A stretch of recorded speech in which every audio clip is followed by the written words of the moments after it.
All right, ladies and gentlemen, good morning from Berlin, Germany to the 2023 Champions Cup. We're waiting for the first match to start. This is Thomas Dank on the mic, and I think I'll be hosting you today here from the commentators booth from Champion Cup. Very warm welcome from my side. Being a bit alone here and hope I will get some company throughout the day. And I'm very much sure we hope to show more gameplay than me today. First match of the day, Orcas versus Helvetia from Switzerland. First game of the day, the Orcas in blue and Helvetia in white. The Orcas from Colombia, a current reigning world champion on the women's side.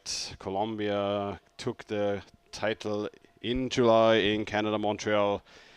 Twice on the men's side and on the women's side, and especially on the Orcas team.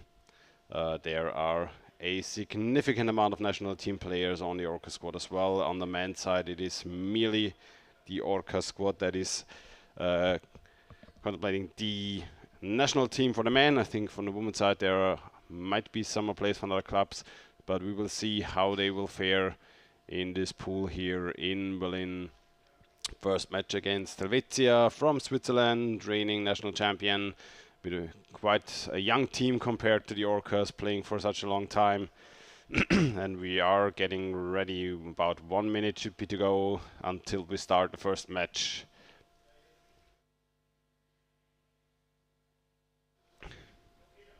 See underwater rugby refs,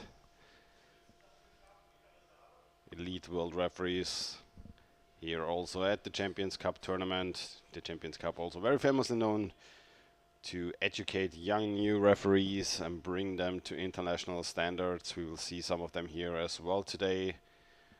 Also very important function in the underwater rugby community. If there are young players who are interested in refereeing, get in contact with your local referee officials.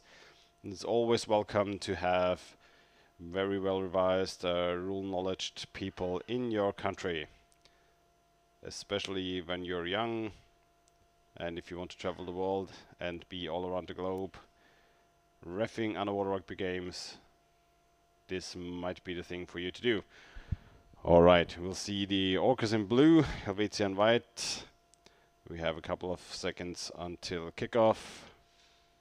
And I'm sure the Orcas will try to start this game with a bit of a bang.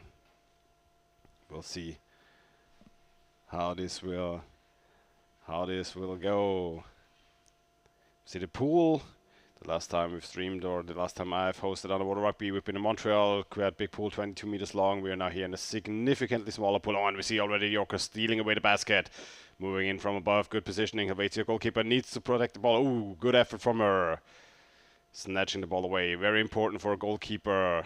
But you see the Orcas, such incredible stamina. We've seen it already in Montreal this year, and we see today again the basket stolen away, and the Orcas get away with this first score. We saw players staying on the basket for an incredible amount of time. We've seen the goalkeeper from Helvetia exchange twice during that time. The Orcas very well revised in what they want to do, the game plan they have, and they certainly want to steal away the basket. They have scored a couple of times like this throughout various tournaments, and if you do not keep your goal secured, you will have a very rough time against a squad that is physically very tough and also has a very, very good strategy of keeping the ball amongst their own.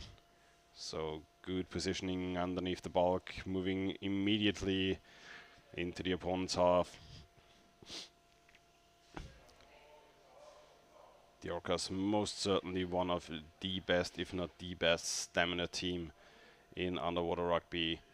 They have incredible amounts of underwater time compared to a lot of other teams. We've seen it, especially during the World Cup in the big pool, where this certainly was one of the factors. But good effort. They're pushing out players from now trying to exchange, but forward moving in. Good pass underneath. Defender could get a ball, handle the ball.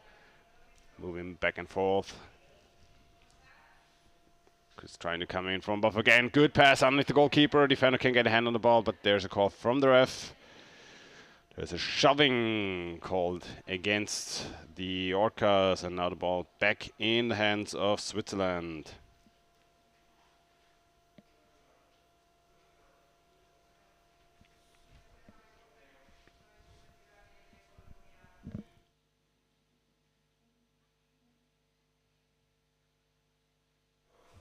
Right, free throw, yet again. We'll also soon be having the referee calls on stream.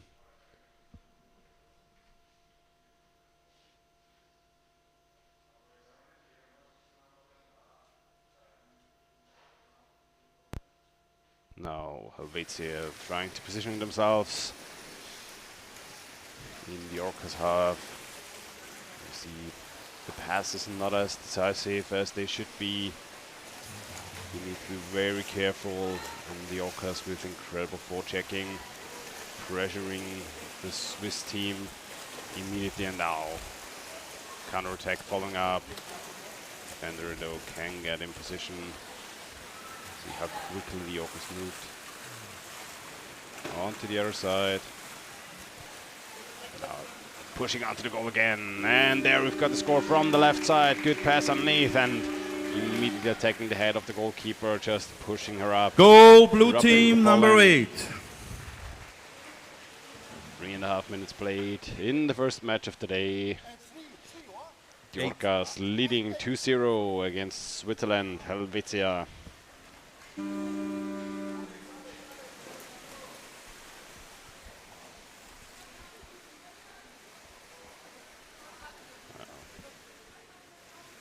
Back in the Orcas half.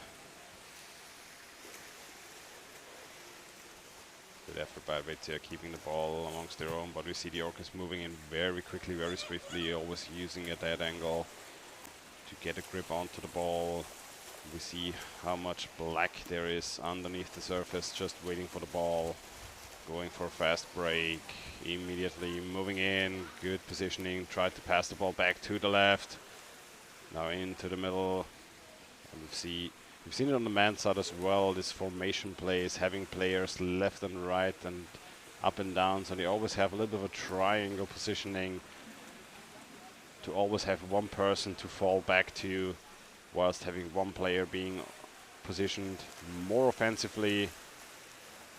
And this kind of play style, Miranda, good. Really good goal by her. Coming in from above. Goalkeeper not in position properly. Goal, blue team, number 19. Just swimming in and pushing the ball through. Shoving it in from above. Well done by her. Angelica Miranda, also on the national team squad.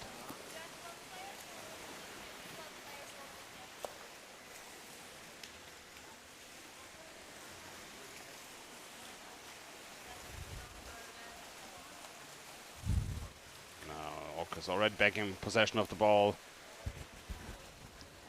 Let's see, left pass back and forth, attacking onto the goalkeeper from the left side. Tried to punch the ball through. Goalie though in position. See how tough it is for the Swiss to stay in possession of the ball. A bit of a fumble there, but moving yet again immediately onto the basket. Defender not in position. They can lift the goalkeeper out. Easily there. Goal, blue team, number 12. Goal for the Orcas.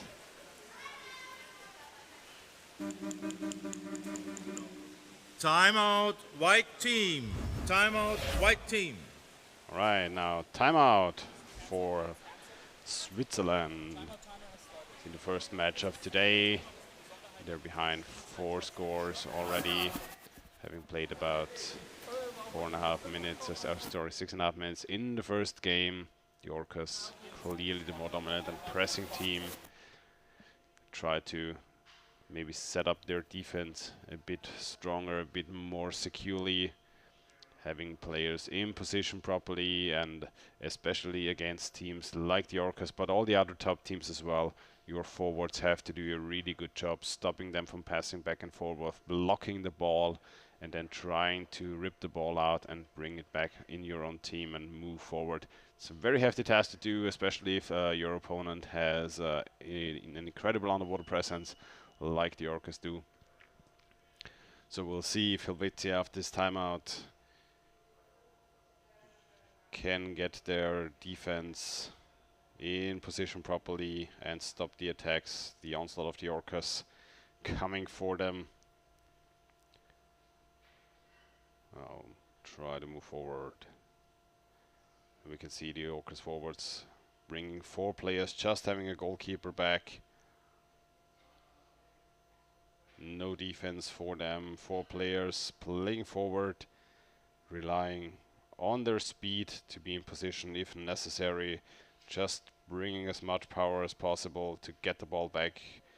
And we can see how stressing it is for Helvetia to just try to keep the ball amongst their own, not being able to pass properly. Usually as a team you want to set up your gameplay in the closed corner of the pool, have the ball going back and forth there, and then start your attacks as soon as the opposing forwards move out of position. But if you have 4 players against you, it is very difficult to simply just set up an offensive play. Oh, and the pass dropping down, immediately going for the basket. Underneath the goalkeeper, has grip, but getting attacked from ahead. Can shove the ball out though. Defender is in position, has to move forward. Ooh, not in position anymore. Does get an exchange job, but ball gaining back to the left side. Very well done. Pass to the right, immediate pass backwards to the left.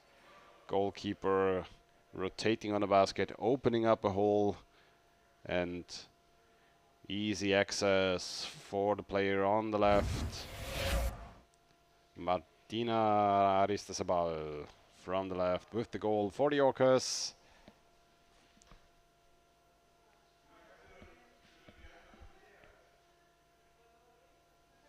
Yeah. And we can see beautiful gameplay by the Orcas.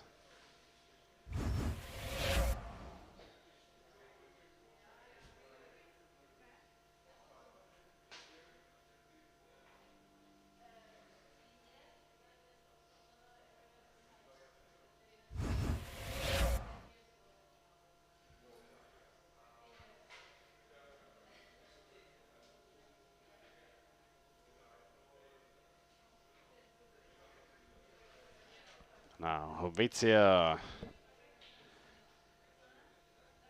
trying to move forward again into the Orcas half. 1 minute to go.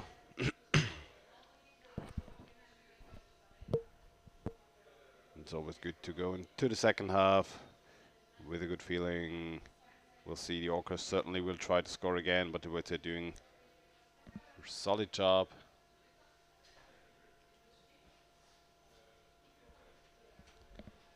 But you can see the strength of the Colombian women team. Moving in and out, coming in from above and beyond. And there's also, we can see quite clearly from them as well, strong passes, quick passes left and right. Also very much attributed to upper body and arm strength. And we can see immediately the basket stolen away as soon as the goalkeeper is moving out of position without somebody to exchange the ball. Yeah, that is an easy score for the Orcas. The ball just wandering right underneath the stolen basket and just popped it in. Quick and easy, Merla position. Yep. A little bit of a slam dunk into the halftime for Colombia, leading significantly with 7-0 against Switzerland. Going into the halftime, 3 minutes halftime break here on the Champions Cup.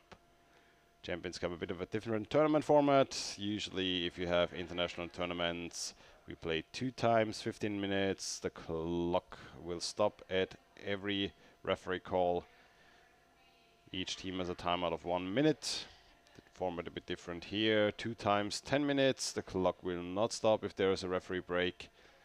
because we have to keep a very tight schedule throughout the days. There will be games from 8:30 in the morning until 10 in the evening today, tomorrow, and we'll have our finals in the afternoon on Sunday. So 2 minutes after break to go. Yeah,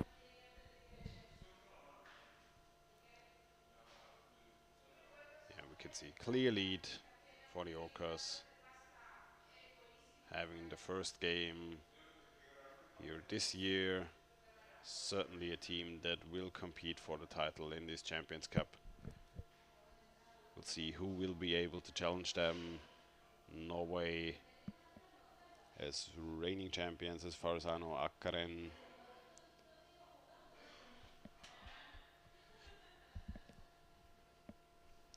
Who will certainly try to defend the title, as well as German team from Stuttgart, trying to compete here as well.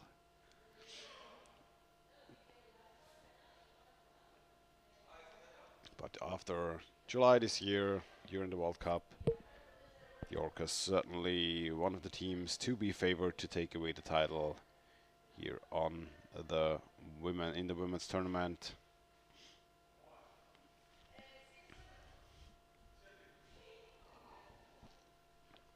Some exchanges. A couple of players are in and out for both teams. In Warrerrugby, you are allowed to bring a squad of 15 players. You are allowed to exchange those players during any break of the game, not only the halftime. 6 players in the water, 6 players on the bench, and during gameplay, hopping in and out, just like in some other sports, like ice hockey. So you always have a buddy on the bench, and when you need to breathe and get some extra air, hop out of the pool and she will get in the pool for you, and the game will continue. Alright, second half, starting in a couple of seconds. There we go. Call by the tech ref. And off we go into the second half. The Orcas immediately gaining possession. Samaria. You can see them moving in from the middle, passing the ball to the right, then positioning at the basket as well, still staying down there.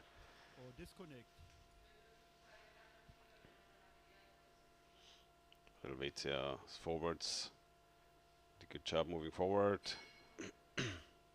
Pushing them away a little bit. Bark fighting on a surface scrum. Trying to find somebody to pass downwards. She has the ball available to pass, but nobody available at the moment.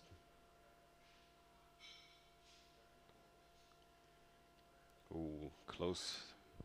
Yep, there's the call by the ref. You're not allowed to bring the ball outside of the playing area. And there's the call by the ref. Out of bounds. And the ball moving back into the hands of the blue team. Podcast from Colombia. Bin ich da? Okay, ich bringe mich mal raus. So, hörst du mich jetzt noch? Das Mikrofon hast du nicht gehört wahrscheinlich. Ooh. There, see them just moving in quickly, seeing a small opening. Okay, ich gehe noch mal. They don't need a lot of space, just 1 or 2 quick passes, quick sprint to the basket, and as soon as they see a hole,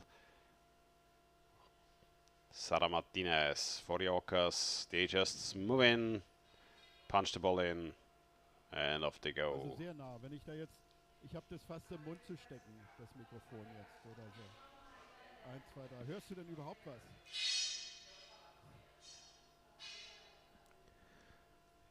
Ich bringe das Mikrofon Ja. nochmal mit. Quick and easy. Helvetia got the ball. Orcas shoved them out of the playing area. They don't want to scrum, they want the ball, they want to play. Shoving them out, gaining them possession, and off they go. But you have to wait for the ref to start the game. Let's see what's going on. Call by the ref. Probably false start. Okay, was machen wir jetzt? Called them back. And we can see them moving in again. immediately onto the basket. Pass upwards. You can see again 3 players positioning themselves. One on the right waiting, well up position. Defender not in position. Does get a little bit of a push onto the ball. 2 players moving in immediately. Can the ball get to the backside? No, goalkeeper. Good job of trying to bring the ball out, but who has to pass backwards to her own defender. Defender couldn't move out immediately. It didn't dare to move forward against 3 to 4 orcas coming for her. Coming in from above. Pass to the middle.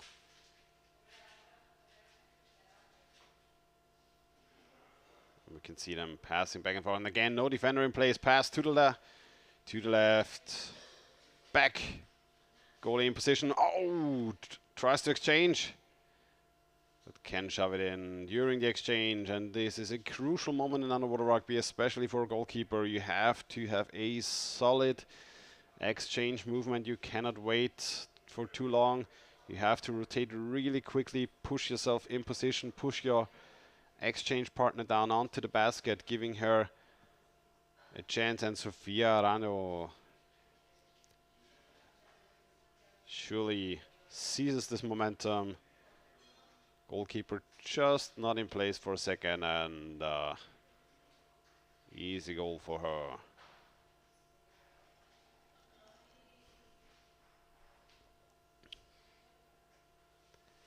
Yeah, we see immediately Orcas moving in again. Lonesome goalkeeper, no defender in place initially, moving to the right. Oh, good effort by the defender. Katrin ripping the ball out, but yet again in position, 9 for the Orcas. A little bit of back and forth, defender trying to move out, trying to get a hold possession of the ball. We can see 3 Orcas immediately swarming her, ripping the ball out, ball dropping down, moving in yet again to the left, to the right. Ooh, nice positioning from the first player, bringing the ball underneath the head of the goalkeeper, so the second one just has to push upwards. Very well played by them.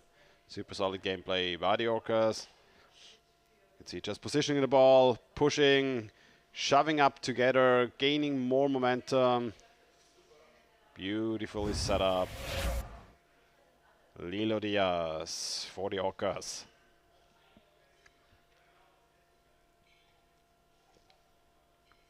And yet again. Quick and dirty. Coming in from the backside of the goalkeeper. Goalie not in position. Can move back onto the basket. Still a grip on the defender. Moving the defender away. Pass underneath. Goalkeeper alone. Can she push the goalkeeper up? Defender trying to intervene. But Orcas doing a really good job. Just circling the ball. And yet again, for the Orcas. So now the Orcas picking up the pace. Angelica Miranda, nice movement by her, just shifting the goalie a little bit. Goalie could not rotate back into position. And off they go. Good solo effort by them. Now yet again trying to move forward.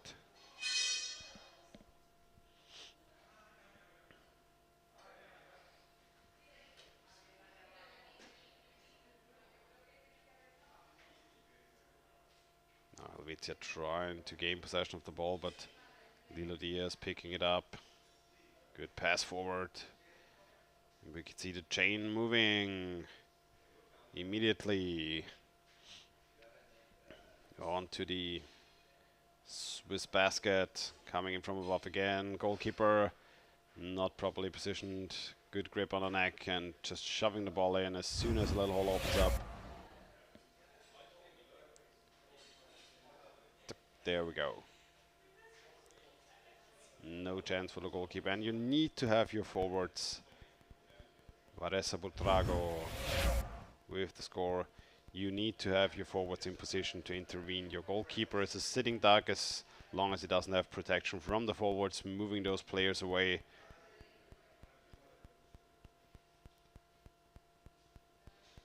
Essential for them. You see again, no forward, just goalkeeper and defender.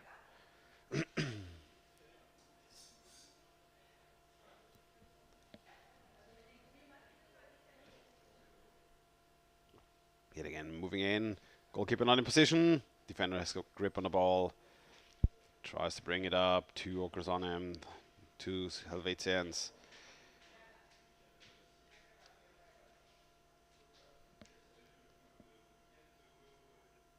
Now Helvetia in possession.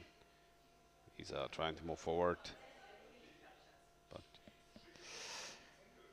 bit of a mispass there, right into the arms of the Orcas. And we're back. 2 minutes to play in this first game of the day.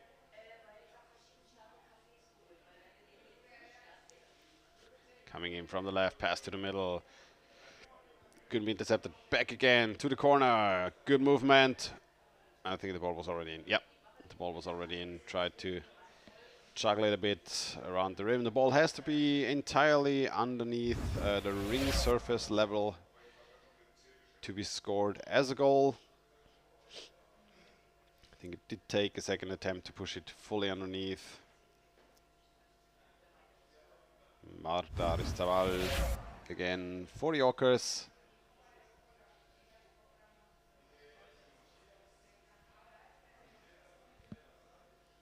Now Helvetia, 1 minute to play. We'll see if they can keep the goal clean for the last minute, but the Orcas already moving back into the Swiss half.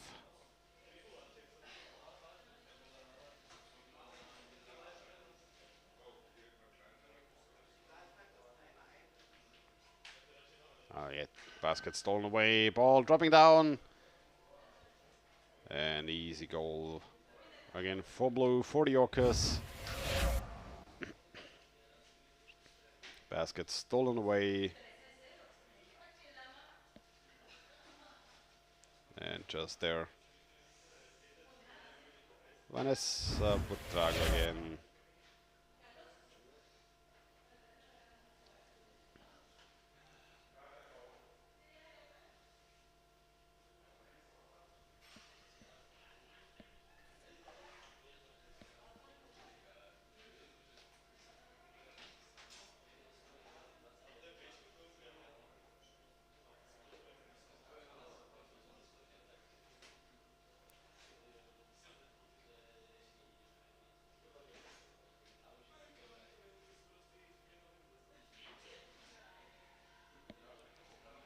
All right, game over between Helvetia and the Orcas. First game of the day here on the Champions Cup in Berlin.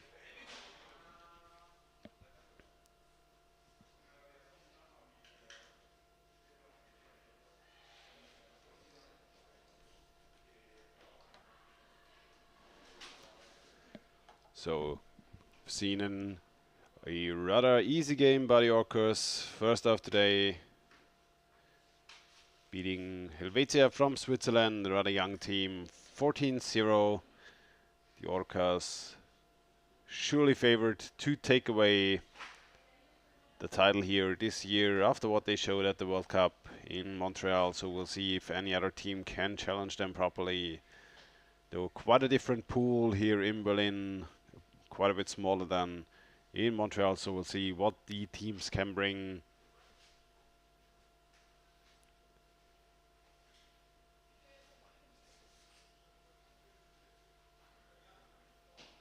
Then we will be rather quickly transitioning into the second game of the day, which should be, you can already see in blue, Norway.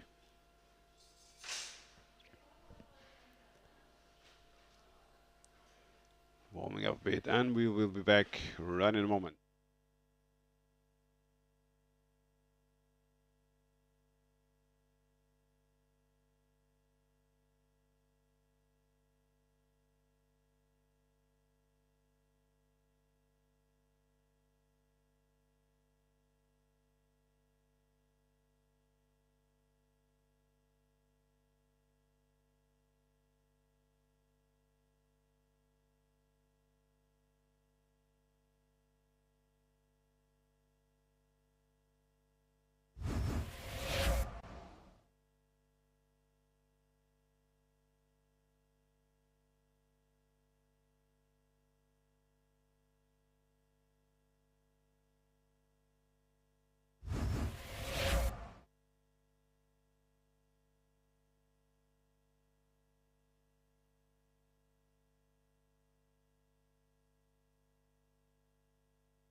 So back for the second game of the day. Akkaren Norway versus the Paris Titans. First time appearance for a full female team of France here at the Champions Cup. They've played with a mixed team once, I think 2 years ago. And they are back now with a fully female team for the first time. And we'll see how the Paris Titans will be faring against the reigning Norwegian champion Akkaren. Akkaren also having quite a significant amount of national team players on their squad. We've seen them this year in Montreal as well, playing in the finals, beating Germany in the semis, and then moving on against Norway with a rather close game in the finals. Norway, very physical team, so we'll see how they will play against this French team. Also their first game of the day, of course.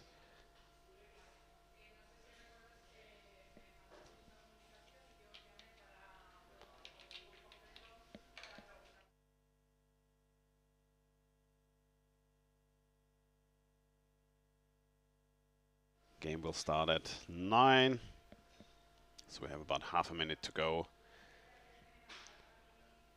I think we will see a quite strong start from Norway. Norway not known for holding back, no matter how strong or weak their opponents are. They usually always go full speed. Quite important for the top teams to keep the mental up, to keep the pace of the game up, to be mentally prepared for every single game of the day. And off we go.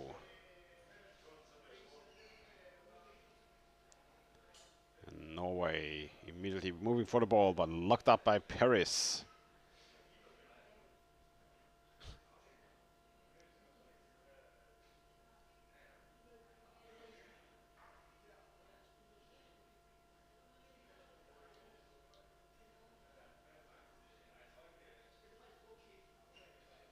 Scrum in the middle of the pool.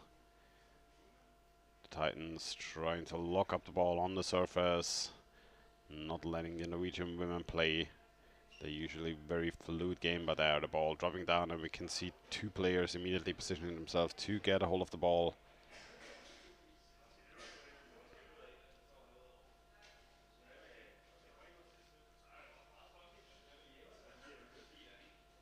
Good effort there from Paris. Forwards moving the ball out, giving them a bit of space, pushing them away from the basketball. Ball dropping down, and now can move it immediately onto the goalkeeper underneath the basket. Can she push her up? Pass to the left. Didn't do it herself. Could have probably done it herself there. Moving straight for the goalkeeper. Now Norway setting up their game plan. Oh, that was a bit of a slow pass to right, but did connect though to her teammate. Ball being pushed out, trying to be recovered by Norway, still keeping it in possession. See them playing left and right on the basketball. Oh, shot into the corner, but her teammate moved up.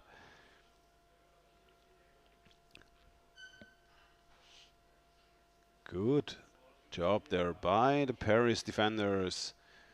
Moving in between, having a defender in position all the time, intercepting the ball.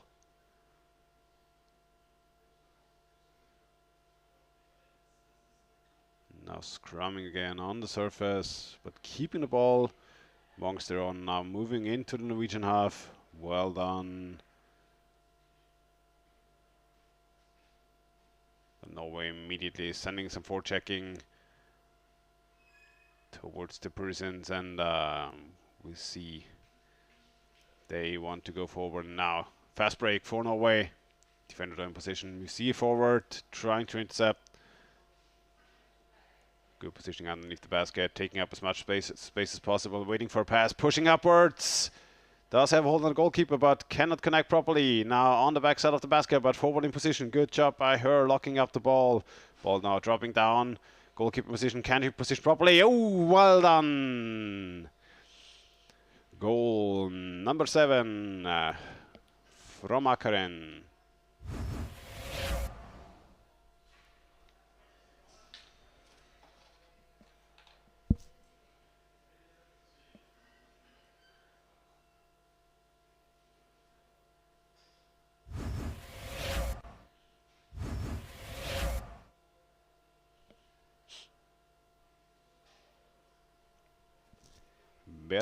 Berit Ditle with the first score for Akaren, one of the veteran players of the squad.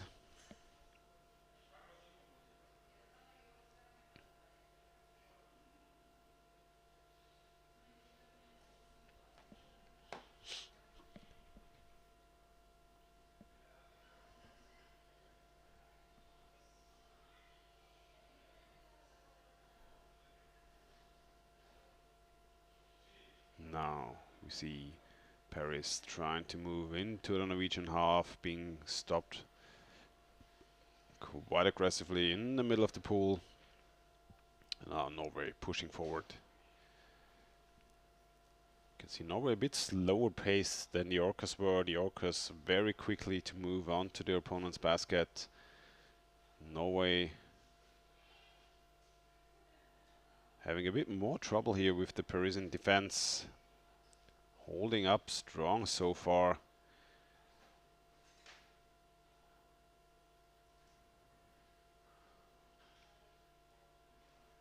You can see them often and again trying to move forward, but Norway bringing 3 to 4 players downwards.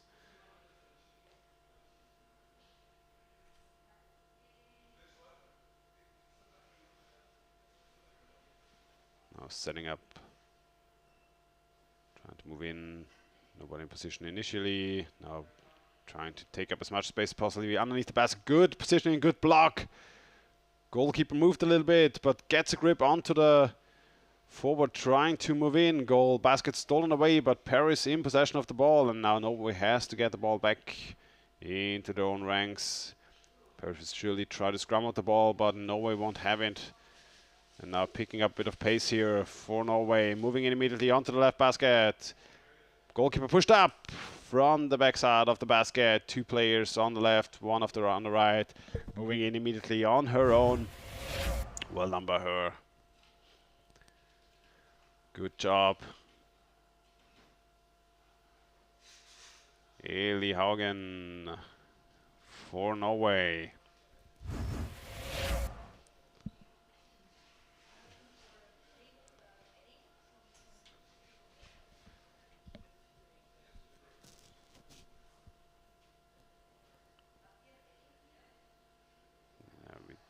Paris trying to bring the ball into the Norwegian half, but as soon as they somewhat reach the other side of the pool, Norway bringing 3 to 4 forwards and now forcing the ball away from them immediately. And now we see them pick up the pace a little bit, trying to position more players underneath the basket. Paris with a valiant defense, holding up really well so far. Ooh, nice pass. Play position above the defender, trying to get a grip onto the goalkeeper. Underneath the back of the goalie, moved away, but snatched away while trying to score. Oh no, ball was in. No. Just too quick. Yeah, there we go. There, just popped out and they picked him up. Picked it up immediately. Mari Bretai for Norway.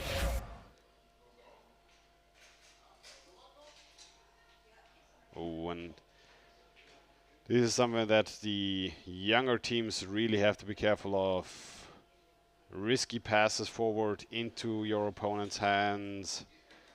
You have to be very precise. You have to have enough force behind the ball for it to travel 2 meters precisely. And the strong teams certainly will take advantage of teams that are trying to play those risky passes, trying to lock up the defender in position, but can move forward.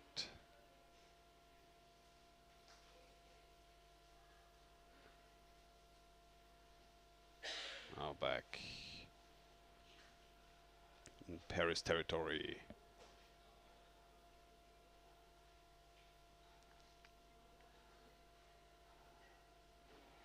Norway now slowing down the game a bit.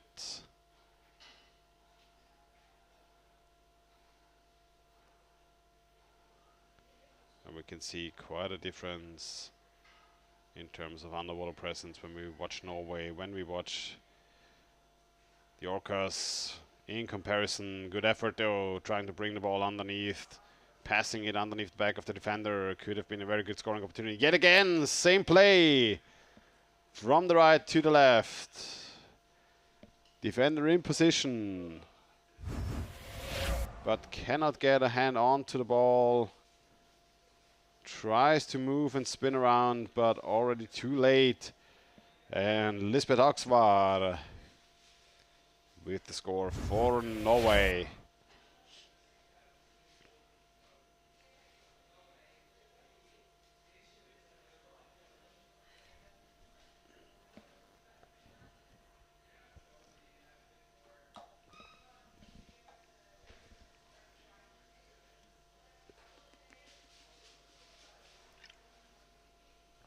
Now, the Titans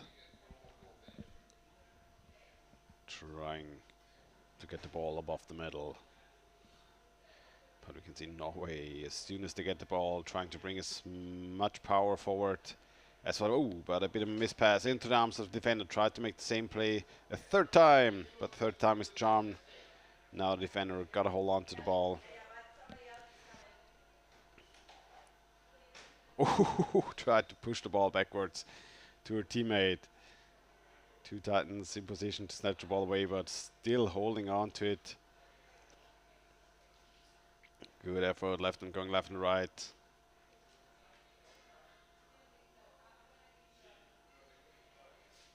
There we go, the first half between Akkaren from Norway and the first time appearance of the Paris Titans, the female team from Paris.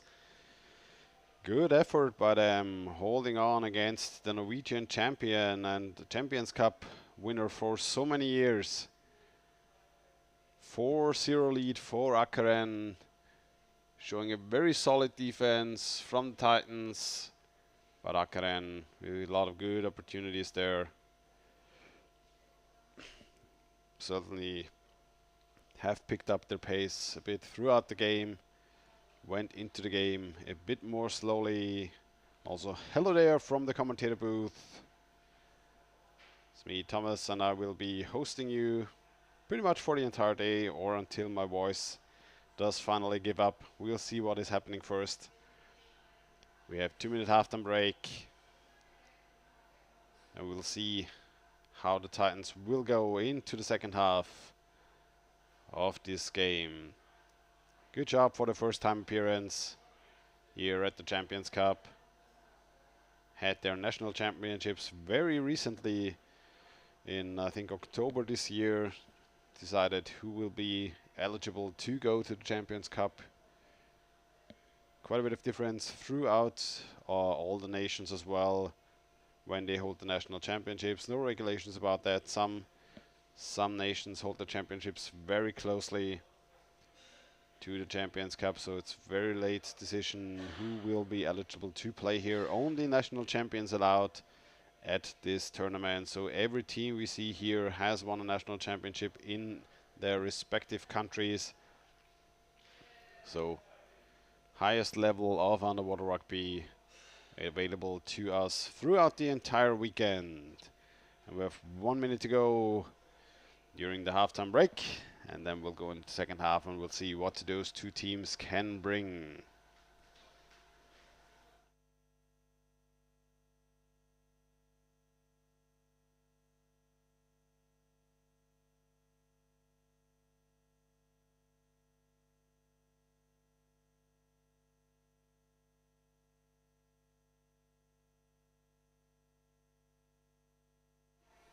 We saw a Parisian player give a bit of a pep talk to her teammates.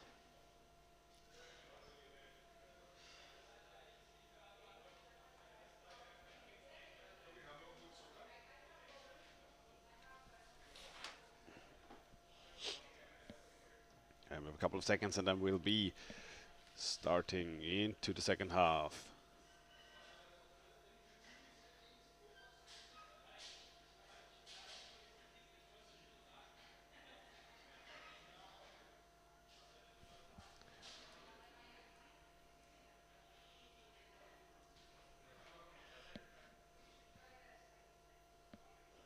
Alright, second half in Norway.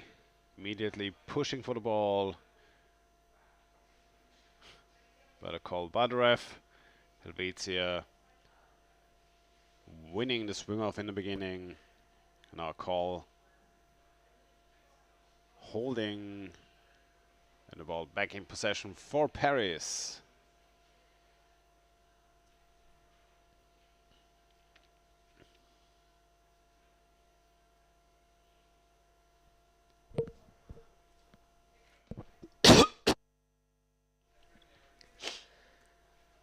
Though really difficult for them to hold on to the ball. Now we're bringing a lot of forwards immediately, trying to get the ball away. Good effort. Gaining possession again.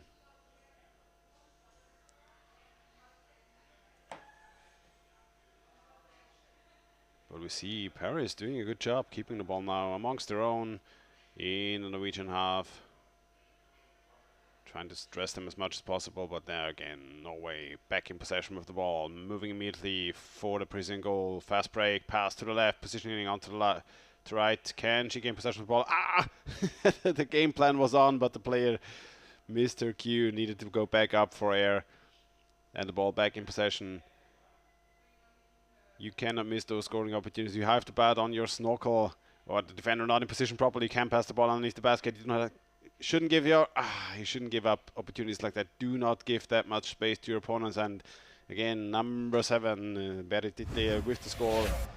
Möller positioning underneath the basket. We see here one knee on the bottom, one knee moving up, then pushing away the goalkeeper.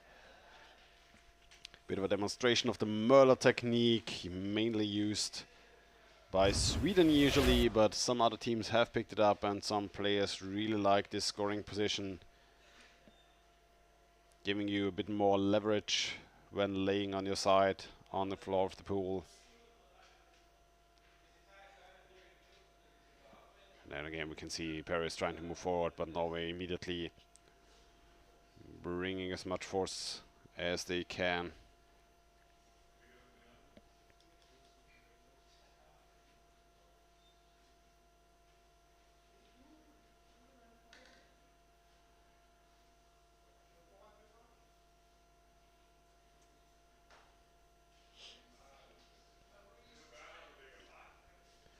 Paris now picking up the ball away from the Norwegians, try to move on to the Norwegian basket.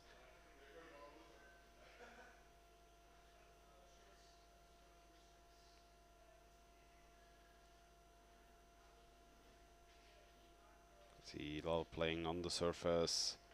Paris struggling to bring enough players underneath to have passing opportunities. We can see they have to move up again to get some air. Nobody underneath. As soon as you have a bulk on the surface, players wrestling on the surface, you need to have at least one player underneath to be able to pick up a ball, potentially dropping down.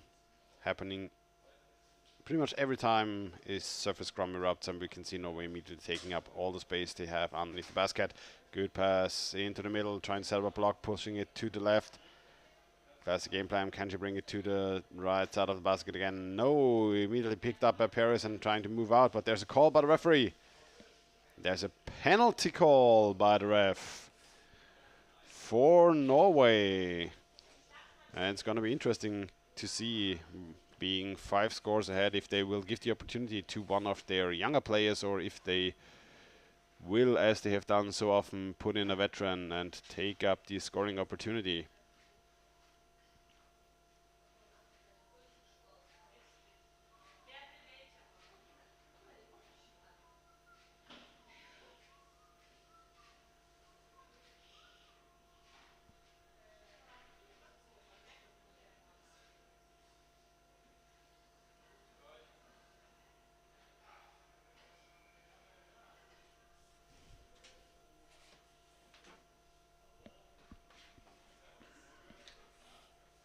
All right. Moving immediately from underneath. We have Aurora Hicklund with the attack, so one of the younger players, I guess, on the squad. 17 seconds left. Try to get underneath the goalkeeper. Now goalkeeper has to move up, but gets a grip onto the ball. Ooh, this might be a defense for Paris. We can see if she can. Oh, the ball dropping down. Hegel could go for a dive. Nope. Stopped by the goal, by the refs. And we have a defense for Paris. Well done by number 16, Erika Fredu-Monslav. Well done by her. Good job.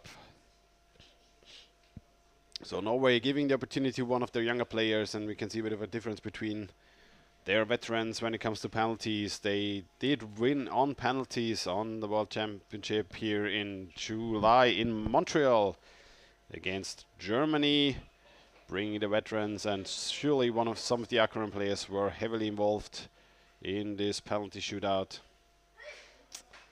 Oh no, I think are they gonna I think they're gonna replay the penalty.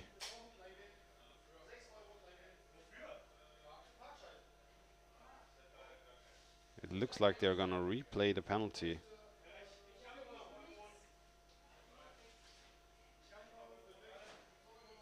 So there must have been a foul by the defender during the last second. So Daniela Linze now on defending.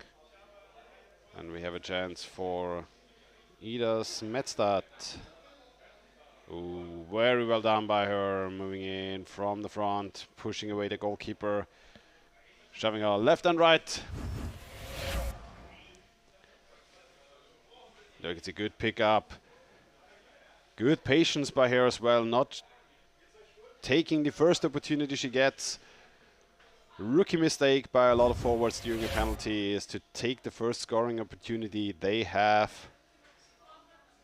The goalkeepers often ready for a last-second interception with their arms, just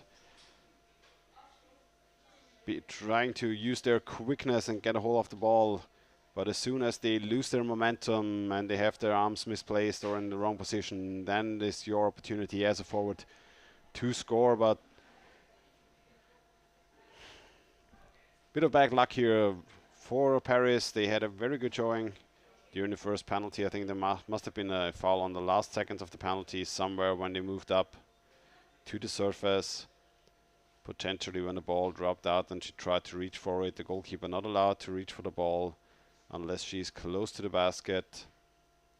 Now again, coming in from left and right, Norway positioning players underneath the basket. They had a good amount of time to breathe. Yet again a call from the ref for another penalty. And since the clock is ticking down, this might be the last play of the game.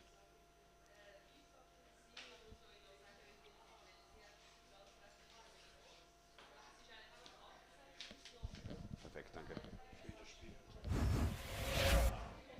Perfekt, super.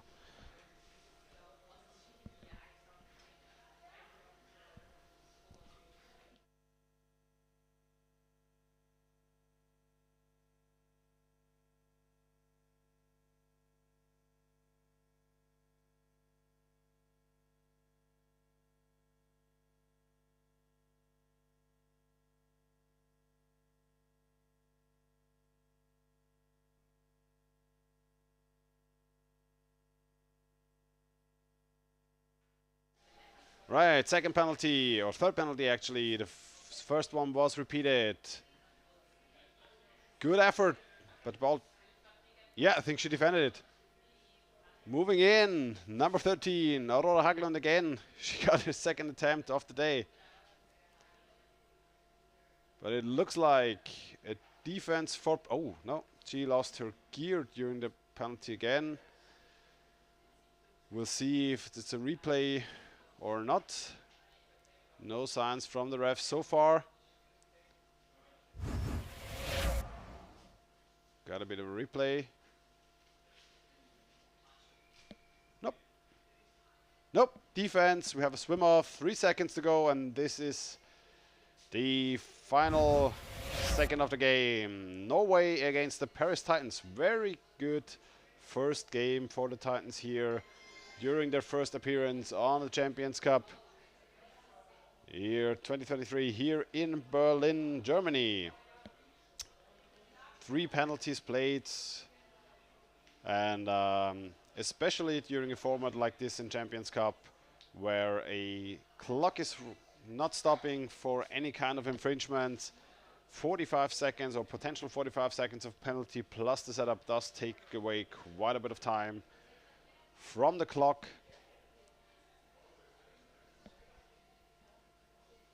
But very well done by Paris here during the first appearance, playing against the reigning champion Akaren from Norway.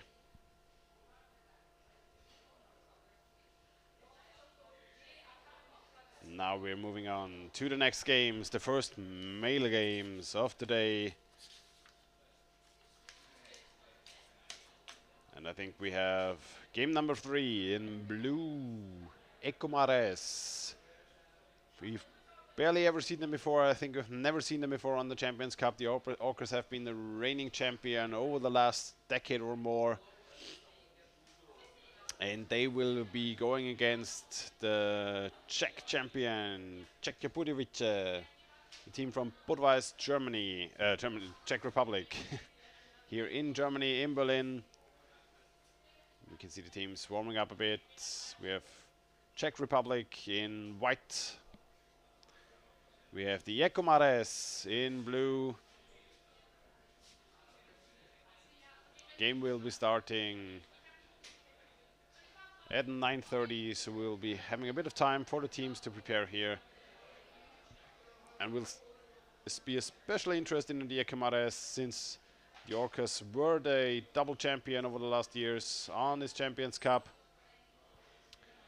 We'll see how they will be able to play and how they will compare to the Orcas team that we know so well here. Will they be able to defend what the Orcas have brought over the last decade? Or will we have a new champion here this year? Germany surely with Krefeld on the start to pick up the title. Norway also always eager. Denmark, Sweden, and then all those teams smelling the opportunity to take away the title this year. So very interesting to see what will be going on in this Champions Cup. But for now we have Budweis versus Ecomares. We have about 4 minutes to go, a little bit of a break from my side.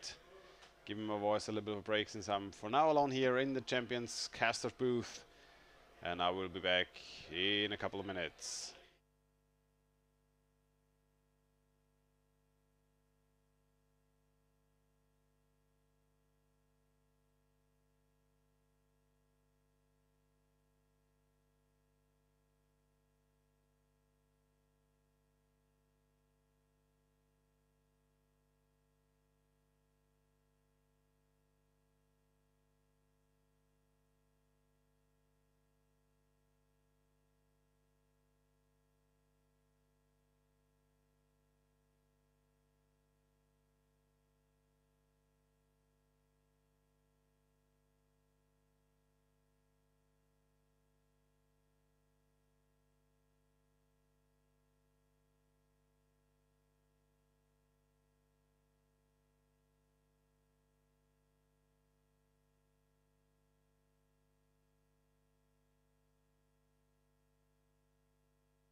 We are now getting into the game. Ikomares versus Czechia Bujovice.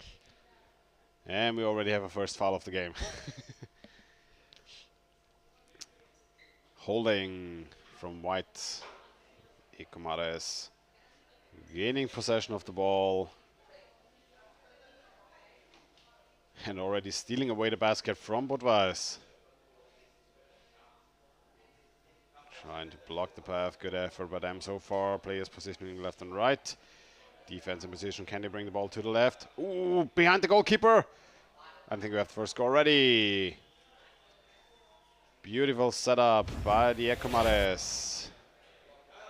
See ball punch through to the left. Player underneath the goalkeeper. Very well done by them. Forcing the lead here in this game against the Czech champion. Alejandro Navia.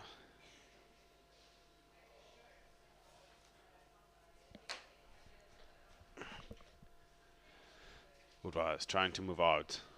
Ikomares putting a lot of pressure onto them. Trying to wrestle the ball.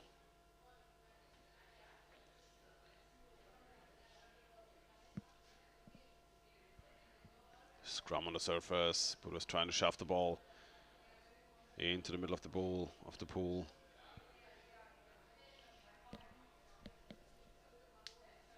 Called by the ref. And it is in favor of Budweis. Quick execution of the free throw, and now Budweis trying to move forward onto the Ikomares basket. We'll see if Budweis does have a chance here to set up some gameplay onto the Colombian basket, but now Colombia getting away with the ball and immediately trying to move out, sprinting to the other side. Moving forward. Czech players trying to lock up the ball on the surface.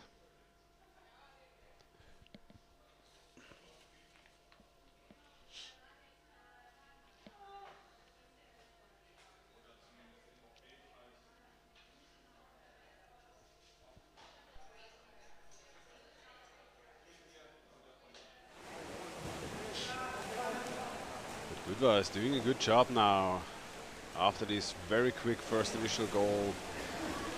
Trying to move the ball back and forth, passing to the left, passing outwards. Coming in now from the left, moving in above. Pablo Arrasate doesn't have somebody on the left side. Again, good effort, but I'm going left and right again. Has grip onto the ball, keep go. Oh, and very good job by the forward from the left. Strong attacks onto the goalkeeper from behind. We can see him here ripping once or twice and then shoving the ball in. And it was Hector Escobar.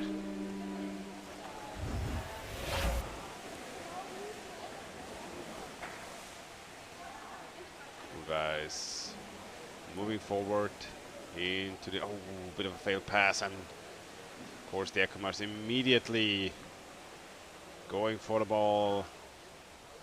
Cannot give those top teams the opportunities to get away with the ball. No defender in position initially. 3 Ikomares onto the Czech basket. You know, Czech Republic have bringing a lot of young players as well here in their squad. So we'll see how they will fare against the Ikomares. But there's a call by the ref. 2-minute penalty against the Ikomares. Might have been an attack on the head, up off the surface, very rough. We could see it for a little moment there, swimming in and trying to push him down as well. Yep, yet again a call by the ref. Free throw not executed from the middle of the pool where they had to start. So replay for them usually. They do get a second chance.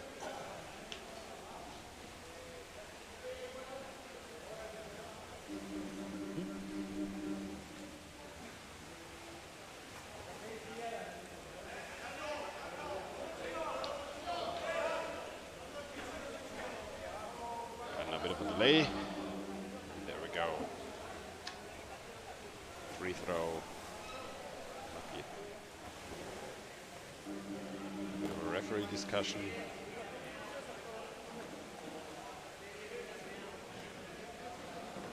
Should be a referee timeout or some kind of timeout. The clock has stopped. Discussion by the referees on the ruling on the field.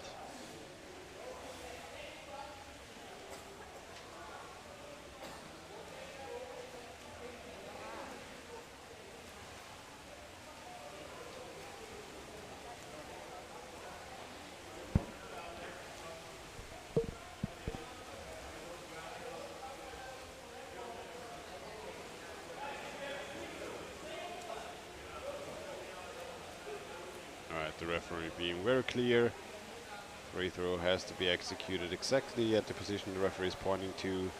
If an infringement is occurring in your own half, you're allowed to move up to the middle of the pool and then execute the free throw from there. Otherwise, if you are the team moving in the opponent's half and the defending team is infringing upon you, you're allowed to have a free throw wherever the foul has been called. So you are on the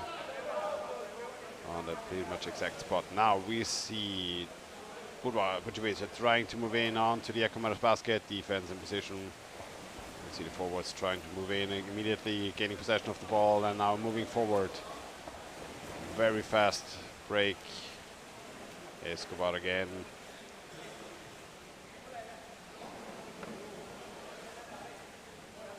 And I can only encourage all teams to wear jerseys. Also have numbers on your fins, so we are able to identify you in the pool and give you a little bit of a shout out if you make something cool. Now again, yet ball being passed back and forth. Again to the left. Still in position. The first scorer, but couldn't get a proper positioning underneath the goalkeeper. Ball now moving left and right. Was trying to have a defender and the forward in position as well. And it's so important to have your forwards do a good job. Oh, very nice pass underneath the goalkeeper, but couldn't get a hold of it immediately. Well done by them. And we can see the pressure they are applying to the Czech team. 3.5 minutes to go. Yet again a call by the ref. Could have been the surface ref as well. Ref's moving up, and there's a free throw. Again against the Ecomaras, as it seems.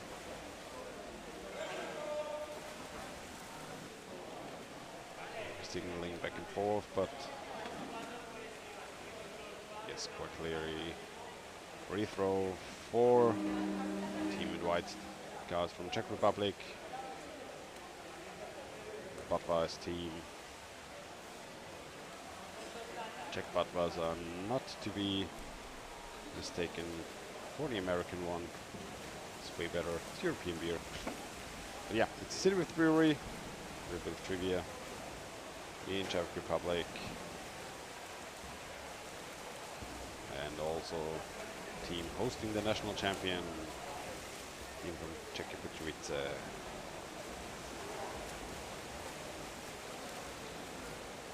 Now again, Ecomaras from Colombia.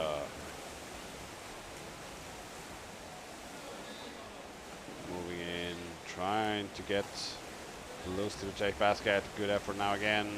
Positioning in the corner, trying to find somebody to pass to. Doesn't have his position yet. Valentia needs help from his teammates. Ball juggling back and forth between blue and white. Good effort by the Czech team.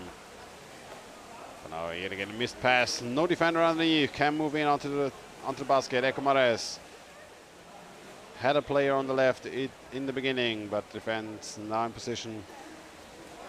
And again, no defender for a moment. Oh, good pass. Defender doesn't get a hold of the ball. Feels in the last second. But now again, underneath the goalkeeper. Has grip onto the head of the goalkeeper. Moved up though by the defender and now has to move out of breath, out of air. All out of oxygen, and now defense back sitting in position. Ecomaras trying to position players underneath the basket. Now again, 2 players available, trying to move to the left, forward in between.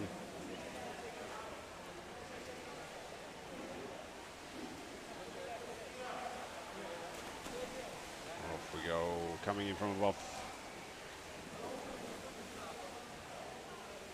See, a very good job.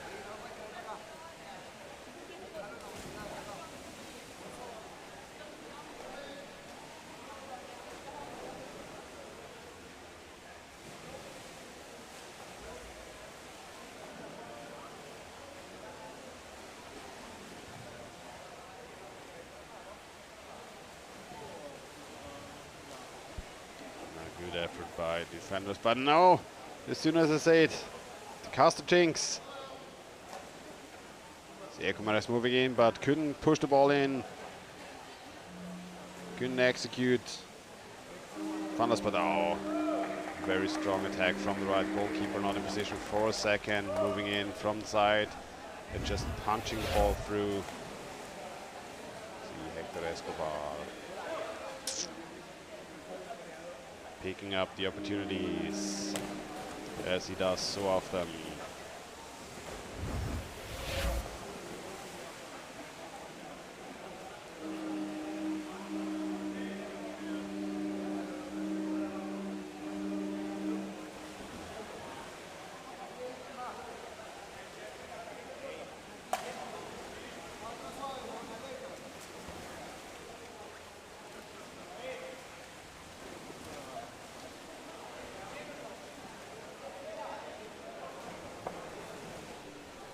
So halftime break between Ekomares and the team from Budweis, Czech Buchwitz, Colombia against the Czech Republic, and we see a 3-0 lead from the Czech team for the Colombian team here against the Czech Republic.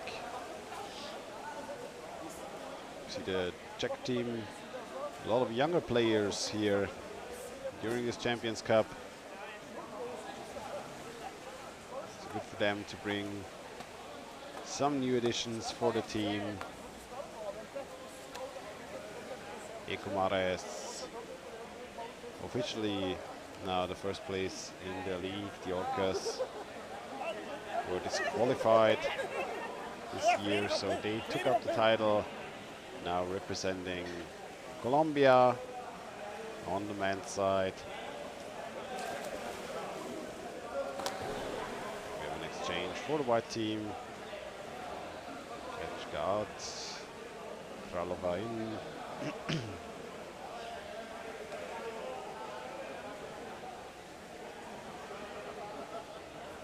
So the Czech Republic even have a female player on the team as well.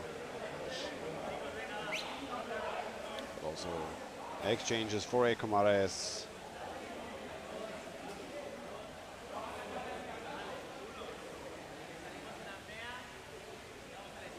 See what the second half will bring. Third game of the day. The Ekomares in blue and Czech Buchwitz in weiß, in white.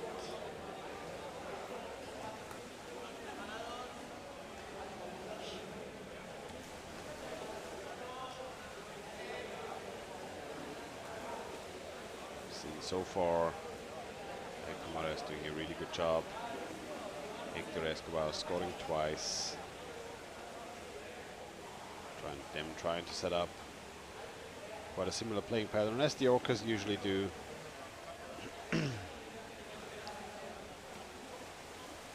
So we'll see how the usual second seed, now first seed from Colombia, can fare in the Champions Cup here against the other top teams. There are certainly some competitors who will try to take away the title from Colombia this year. And now we're back into the second half. And Czech Buchwitz got away with the ball initially, but Ekomares back in possession.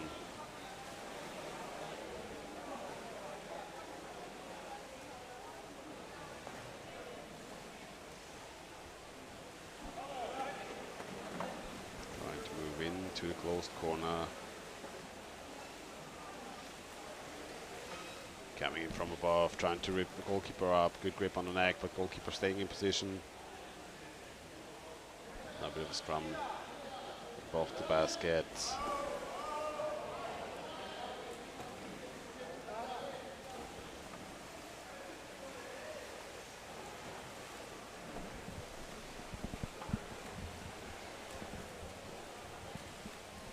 Now, Czech Republic coming away with the ball. Trying to move over the middle of the pool. Lekumara is immediately bringing the forwards. And scrumming again. On the surface.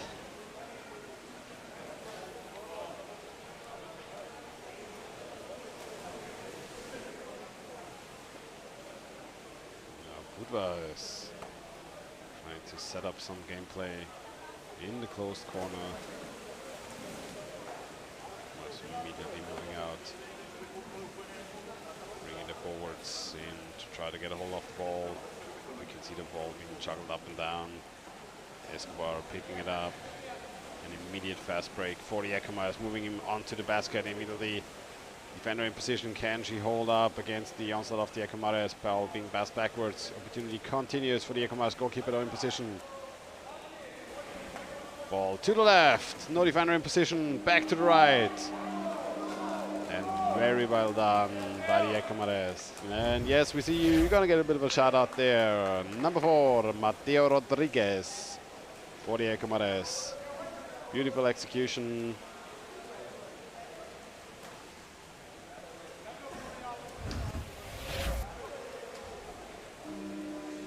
Bit of showmanship here during the Champions Cup.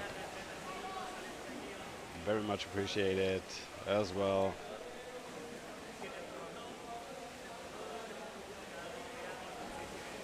Now we'll see what they can bring to the table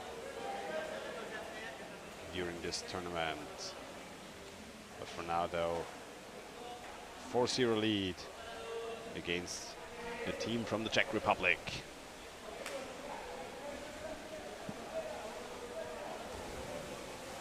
Now Czech Republic trying to pick up the pace and pressure the Ecomares basket.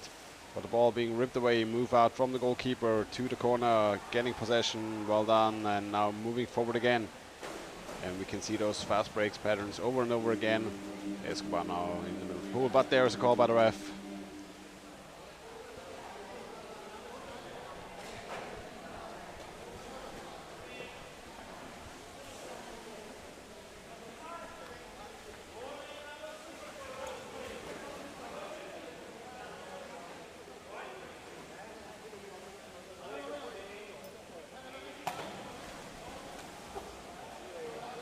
Seems to be against Ecomares, yes.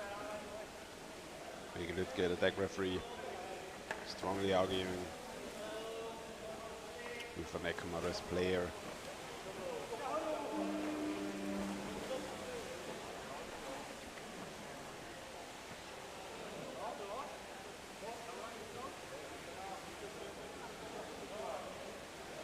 And now,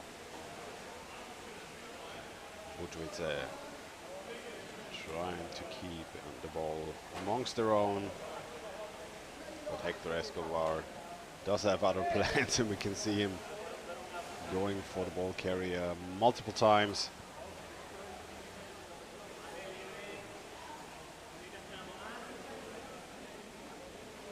Moving forward immediately onto the basket for 1-on-1.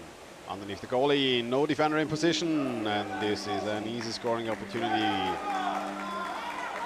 Well done, moving in from the side, forcing the ball keeper onto the basket. Well done.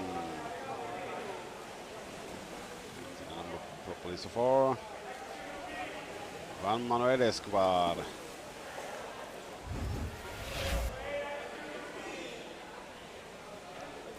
Quite some Escobars on the Ecomares squad. Now, Winfried's trying to move forward. Bit of a trick play, kept the ball, didn't pass to the left. Ecomares were ready to intercept, but ooh, the ball dropping down near the goalkeeper. Goalkeeper moves out though, keeps the ball in possession. Mateo Rodriguez.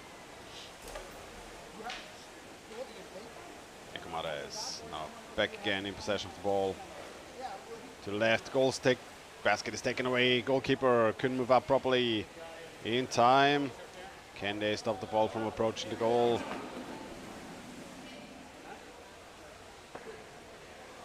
Sate keeping the ball amongst their own, pass to the left. Defender in position though.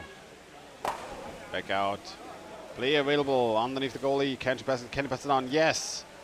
Doesn't get a hold on to the goalkeeper. Good effort by the defender, trying to push the ball out, but couldn't stay in position. And now the ball. Ooh, good effort by the forward. Getting the ball away. Now has to move forward. Give your team some space. You have to swim. You have to dive.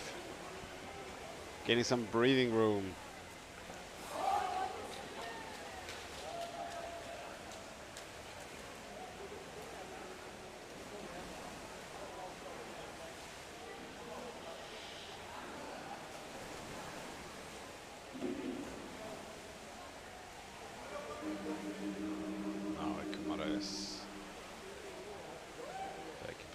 But back and forth there, signaling by the referee.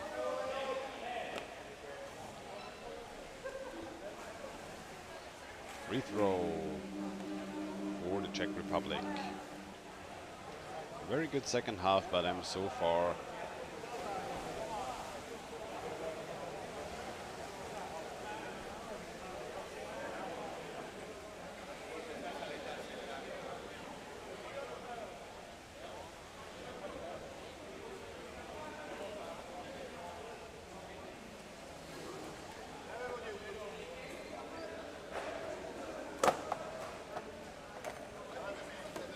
Timeout by the Czech Republic.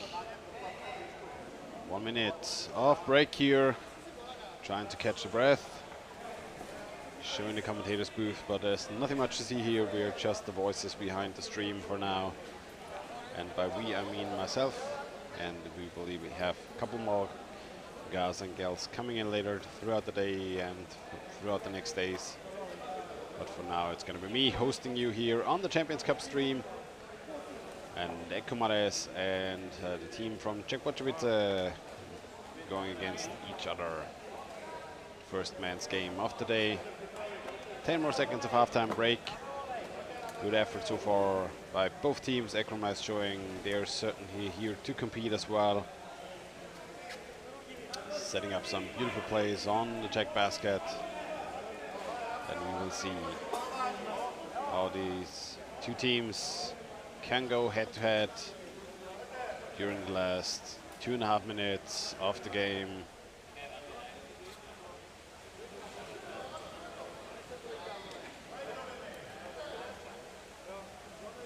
Back into the middle. Free throw. Kicking by the blue team, called by the refs. And Czechs in possession.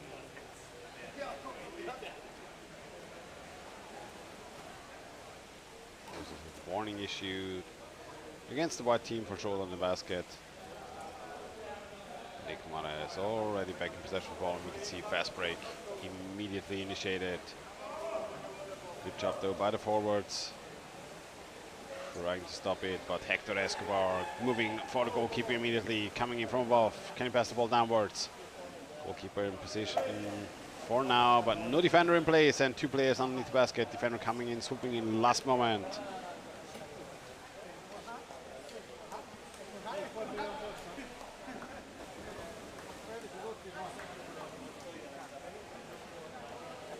No player to pass to, coming in from above, trying to move on to the goalkeeper. Maybe able to rip him up himself, yes. Easy effort by Alejandro Navia. Getting a hold on to the goalkeeper, coming in from above. Defender doesn't get in position properly. And he can just shove the goalkeeper to the side. Moving his back a little bit. And then just punching the ball in. Defender not knowing that his goalkeeper wasn't in position properly.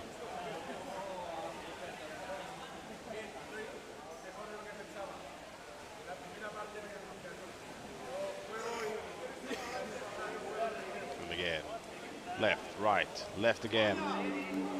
Bam! Goal. That is just one of those classic underwater rugby play patterns. If you bring a fast team, you can disrupt the force the defender to move left and right. David Colorado with the score, with the execution in the end. You force the goalkeeper and the defender to move left and right, and it's so important in those situations to have your forwards positioned properly to stop this back and forth.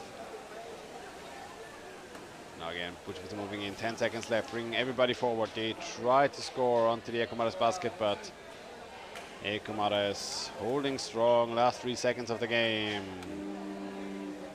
There we go, 7-0 for the Ecomares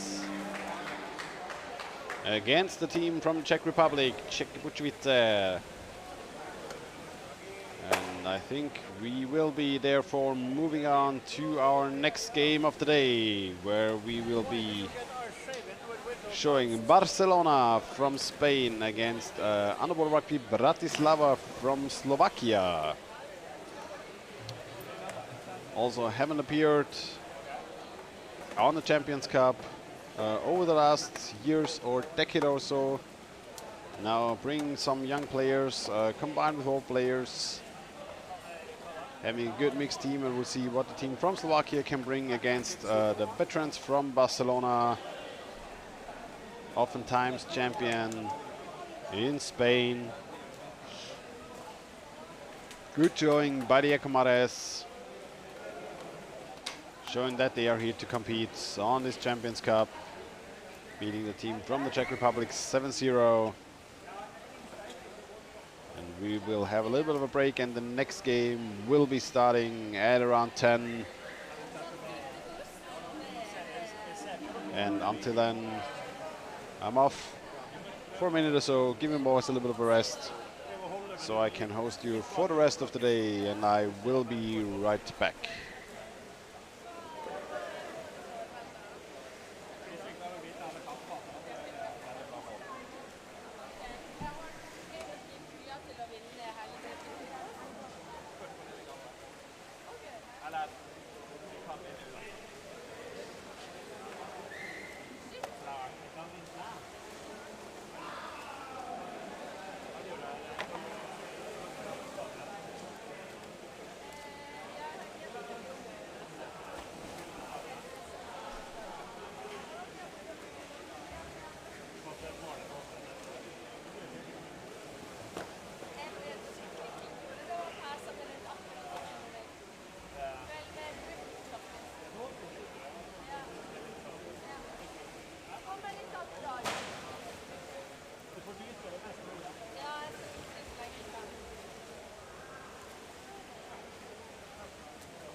Alright, ladies and gentlemen, welcome back to the fourth game of the day. In blue, we see the male champion from Spain, Barcelona, versus Underwater Rugby Bratislava, Slovakia, in white.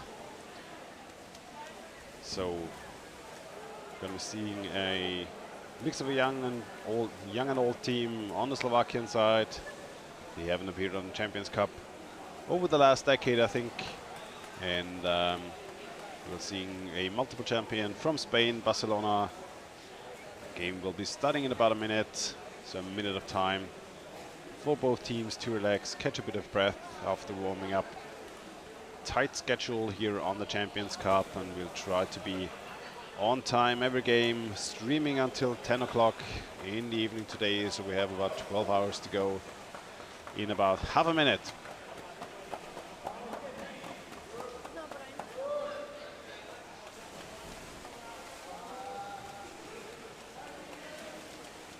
Players getting ready. The relaxation on the bench.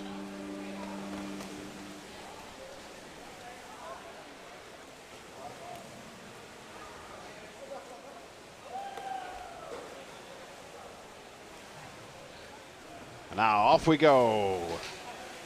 Slovakia versus Barcelona. Barcelona getting hold onto the ball and moving immediately onto the Slovakian basket. Video speeding up the game a little bit. Slovakia trying to get a hold onto the ball, defender position, but ooh, good pass behind the back. Defender though, last second defense, but now onto the goalkeeper, pushing up, pushing up. Cannot get the ball in entirely. Barcelona putting a lot of pressure onto the Slovakian basket immediately. And they will continue to do so. Ooh, nice pass behind his back again. Well done by Barcelona. Coming in for the first score. Beautiful play here. Pass into corner. Player available. Tuck. Pushing up from the plate of the basket. Goalie, not enough pressure to defend properly, and off they go. Carlos Santivieri for Barcelona.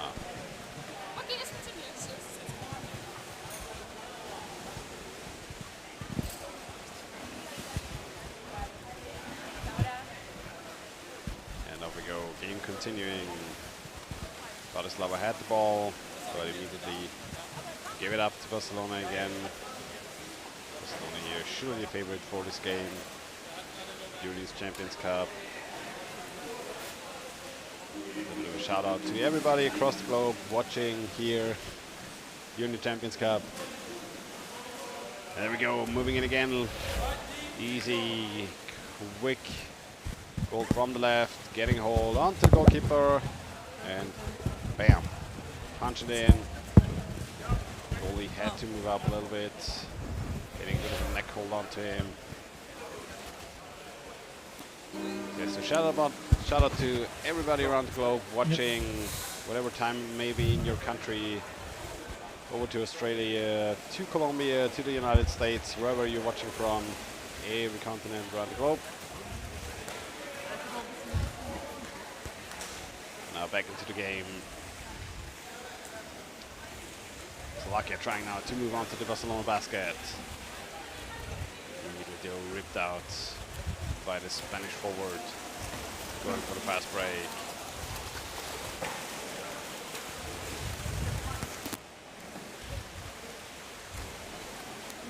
Barcelona now positioning themselves, moving from the corner.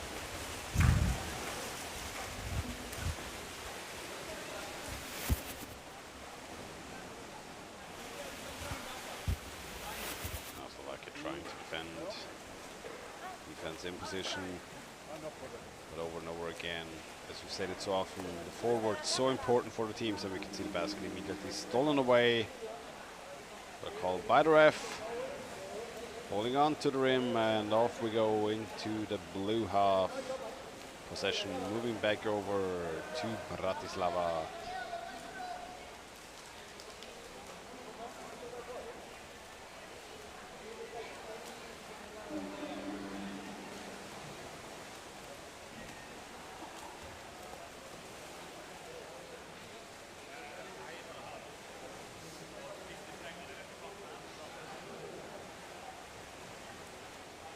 And again, we're moving in.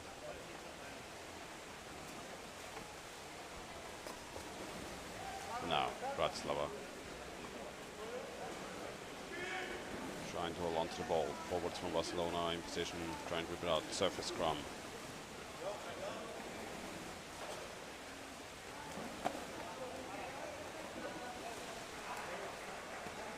Good effort. Trying to hold on. But Spanish forwards also a great job. Now moving in immediately. Quick counter attack onto the Bratislava basket. No defender in position initially. Oh, there was a hold on to the rim. But the ref surely didn't see that one, didn't call it.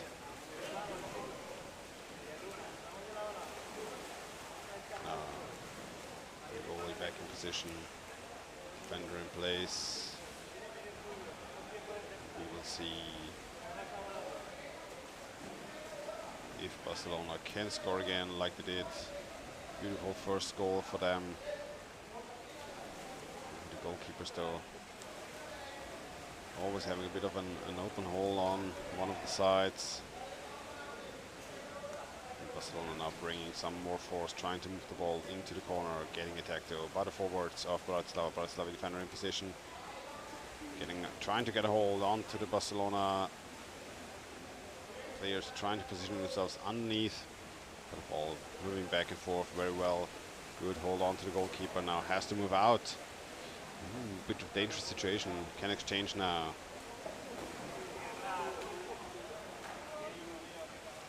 A good stretch for Bratislava.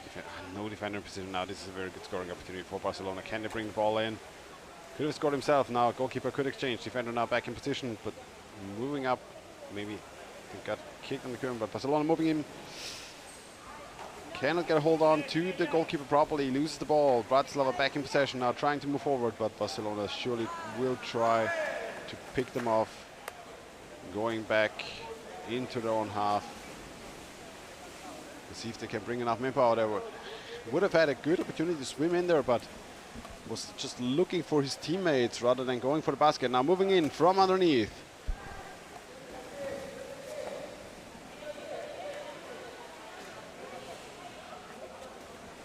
Barcelona defending,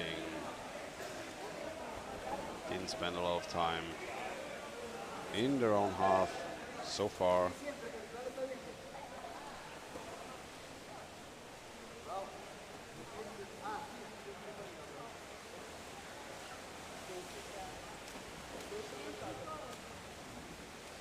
A lot of young players trying to hold on to the ball. Barcelona forwards smelling the opportunity, trying to rip the ball out.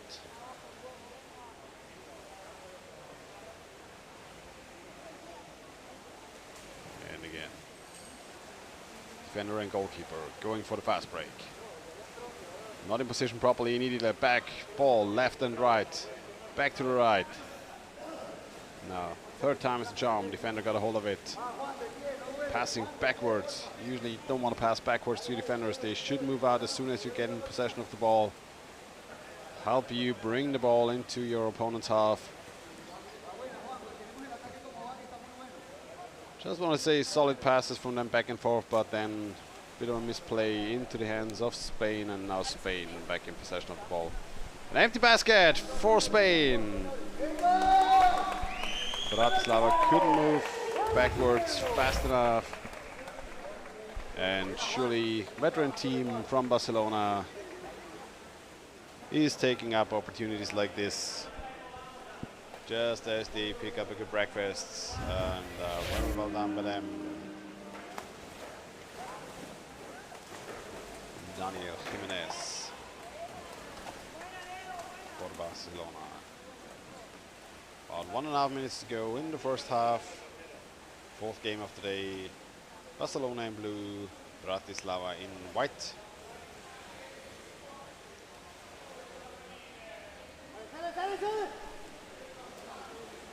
So far, not too many close games.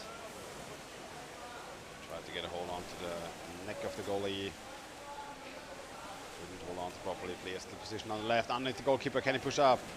Basket moving a bit with the goalie. Goalie now trying to get a grip onto the ball. Players in position. No goalie though. See defender moving up. Position back. Oh, good exchange. Ball dropping down, but cannot cannot get a hold on to the ball.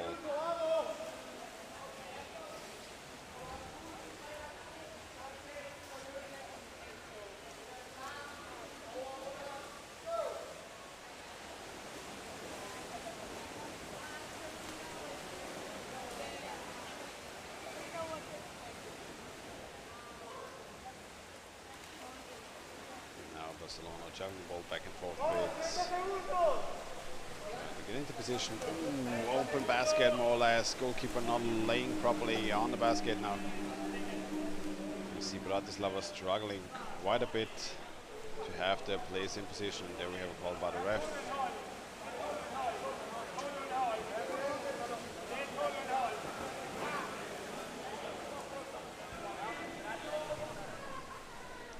Free throw for Barcelona. Would have been issued, but time running through, and we're going into the halftime break. Solid 2-0 lead for Spain.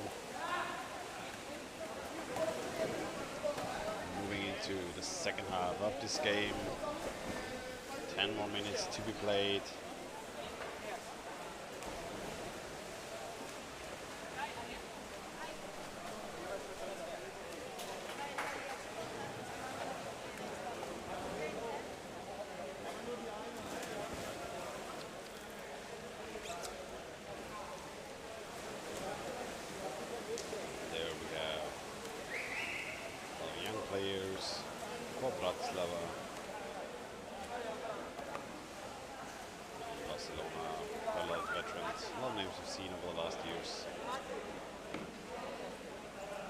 Solid effort by them.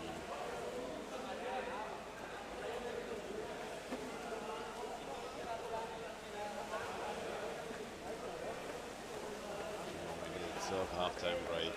Do a ref discussion during halftime.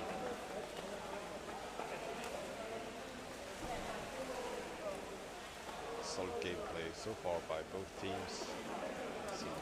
Bratislava struggling a little bit to keep their defense up. Having defenders and goalkeepers, they're barely in position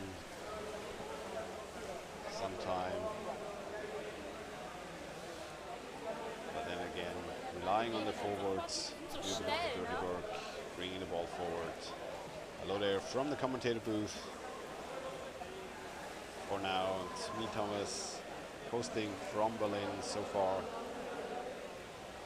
We will be getting a couple more guys and girls in throughout the weekend, keeping you company. But so far, I'm your host for today, and I sure hope you do have fun watching a bit of good old underwater rugby with me.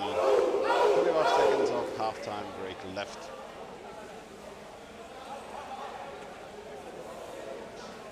This one of the closer games so far. And there seems to be a 2-minute penalty issued against Bratislava during the last seconds of the game. So we will see Bratislava coming into the second half with 5 players in the pool only.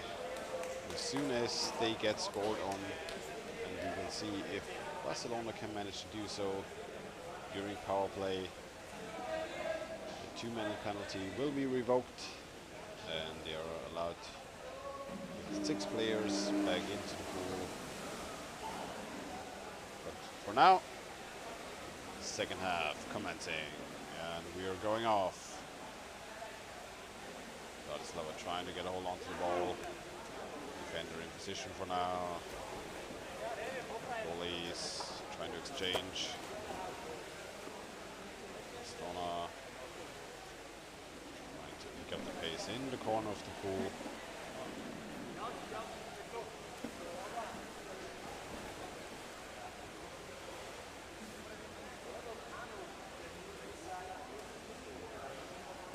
Now Barcelona bringing manpower underneath the Slovakian basket, but cannot hold on to the ball. Initially have to move out again. Circling the ball a little bit in front. Oh, good pass over the defender. And there's the score for Barcelona. The defender didn't see the ball, just passed by right in front of his face. You can see the ball flying from left to the right. Defender too slow to notice. Goalkeeper cannot defend properly.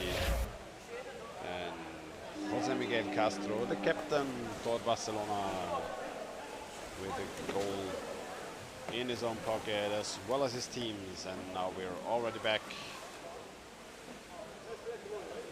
1.5 minutes played of power play, and Barcelona with the third goal of the game.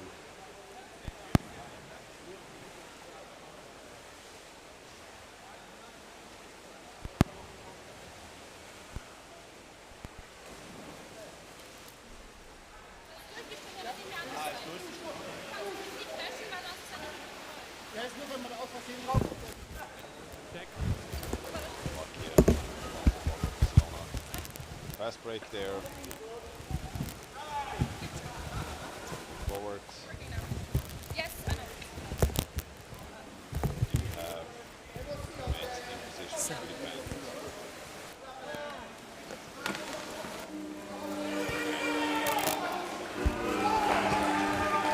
Blue team goal. Number 1. Right for the goalkeeper, Alberto Rodriguez with the score. No defender in place. Defender coming in late. First to get a hand in between. But no chance for the goalkeeper.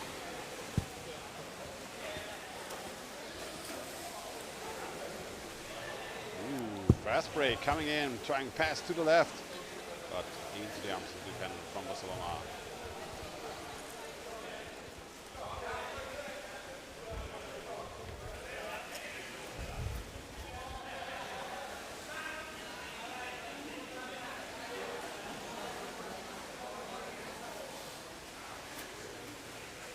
Barcelona again moving up. Fast break, having the defender in position, goalie pulled away a little bit from the baskets. Blue team goal. Number 18. For Barcelona.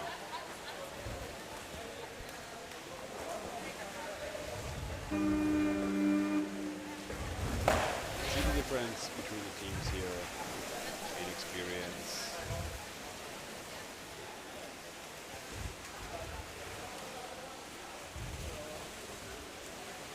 Slovakia trying to hold on to the ball, good effort there. A young player, but now had to pass back a little bit.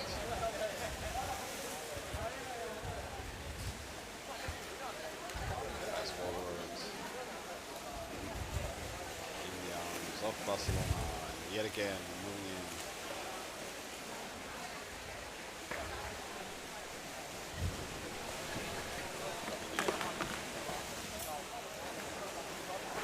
It's yet again.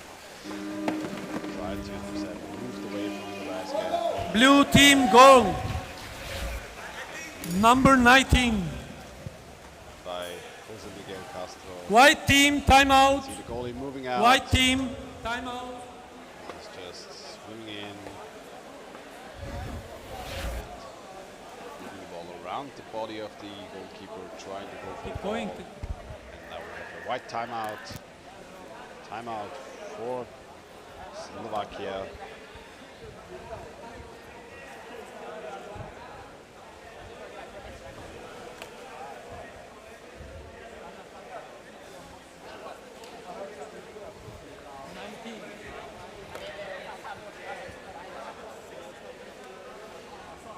Bit of a breathing room for both teams. Slovakia though with the timeout. One timeout per team. Per game. Last 15 seconds.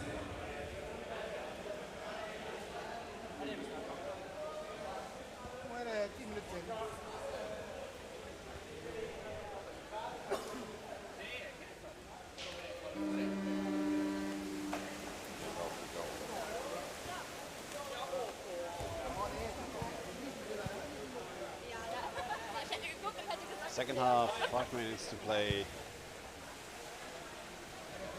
Slovakia more or less in possession of the ball.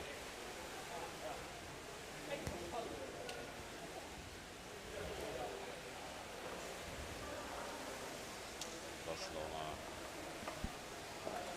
trying to get a hold of it immediately.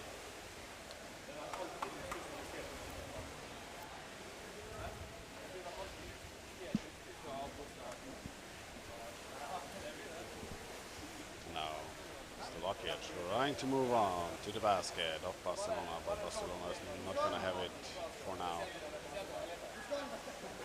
Good job keeping the ball amongst their own.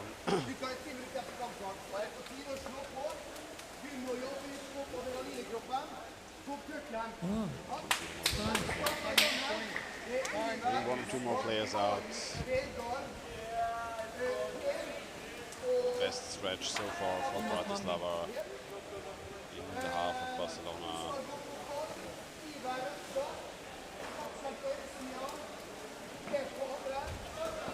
Now, Barcelona though, picking up the pace, getting possession of the ball, moving on to the Slovakia basket, seizing the momentum.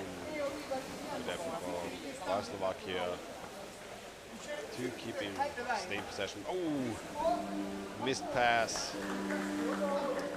Blue team goal. Number 1. Trying to move out. Ball being picked up immediately by Alberto Rodriguez. An empty basket, easy goal. Slam dunk for Barcelona. No defender in position at all.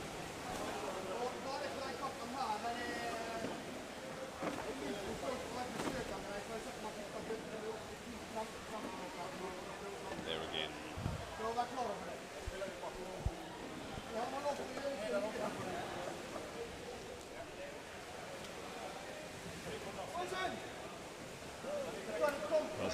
Already back in possession of the ball. Slovakia trying their best, create some opportunities for themselves, play a bit more offensively. You see also already no forwards, the goalkeeper in front of the basket, no goalkeeper onto the basket initially, and Barcelona stealing the basket away. Now the ball trying to be moved in, but good read by the second goalie to go for the ball. Passing backwards to the goalkeeper. Never the best idea. Never appreciate if there's nobody else available for a pass forward. Getting an empty basket. Goalkeeper moving in late. Defender locked up the ball though for the first moment being. 3 minutes to go.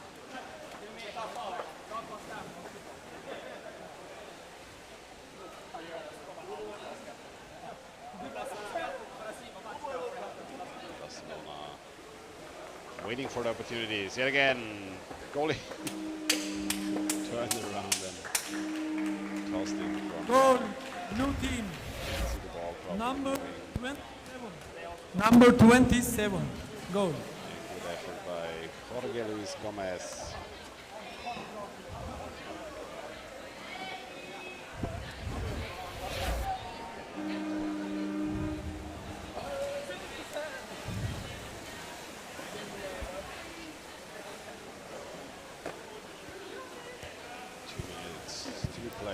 Barcelona now with a very significant lead up on the Slovakian team.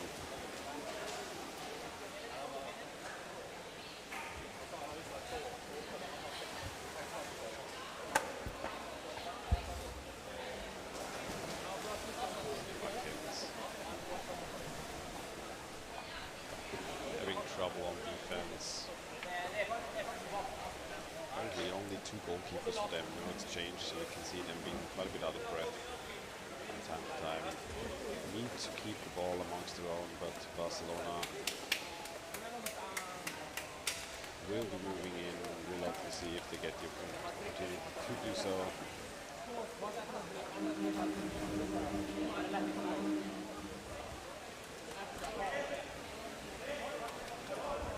The ball out of the area. Bounce. Blue free throw. Free throw for Barcelona again. 58 seconds to go. Second half, fourth game of the day. Okay. Barcelona in blue, Slovakia, Bratislava in white. Just the position in the goal. Blue team goal, number 22. See if they are coming in, only not positioned properly. Just a little bit of a hole. And Andre Di Bacco has twice given the opportunity.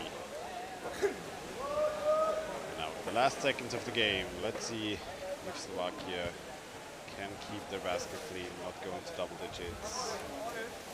They can move forward. Ooh, had a little bit of an opportunity there, no defender in place position immediately, but was nobody of them available to have a little bit of a fast break. End of the Now game. with the end of the game. End of the game. Between Barcelona and Bratislava. Next game will be starting at 10:30, and we will have Ålesund, the new Norwegian champion, versus the Danish champion Flipper in white. It's going to be an exciting game, I guess, between two teams that know each other, two nations that know each other very well. So we will be interested in what they can bring.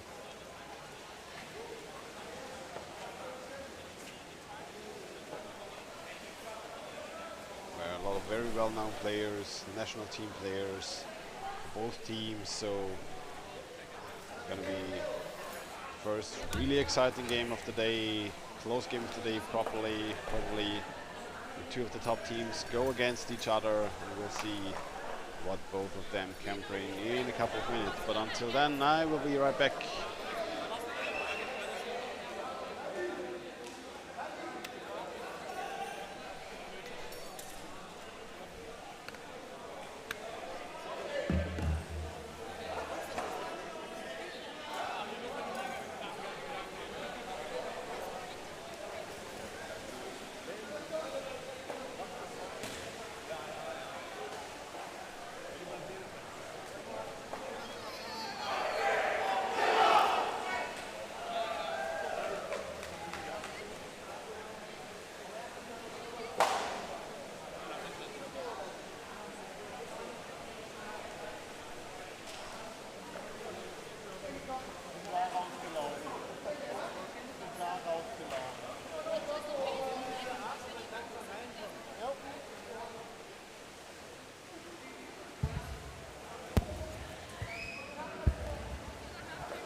Coming in on to the fifth game of the day. We see in blue the Norwegian new champion, Ålesund. He's floating Molde over the last years. And Lakkaren being here for the first time. And then we see on the other side the Danish champion, Flipper. You see how those teams will match up against each other. About a minute to go.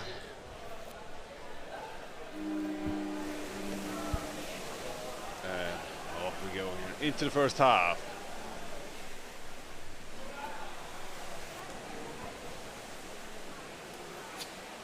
Flipper trying to get a hold on to the ball, pass backwards. We can see the gameplay that we know and love from both teams. That's it. Yep.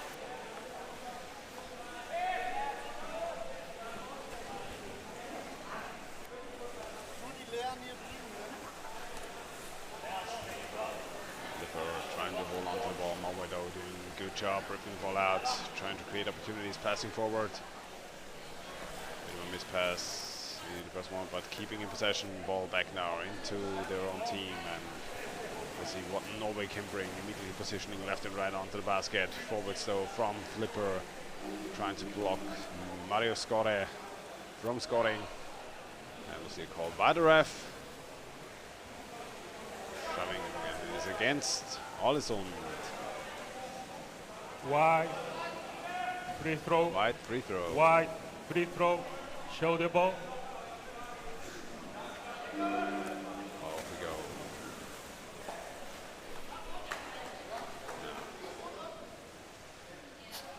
More. Ålesund defending for the first time.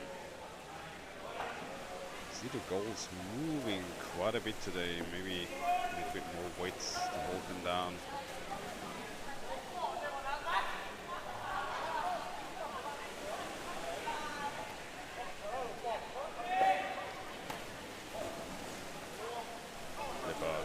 Possession, but Ålesund picking up the ball and immediately going for a fast break. Pass to the right. Expected player of his team to be there, but Flipper picking up the ball. Player's already a bit too far ahead. Flipper moving in.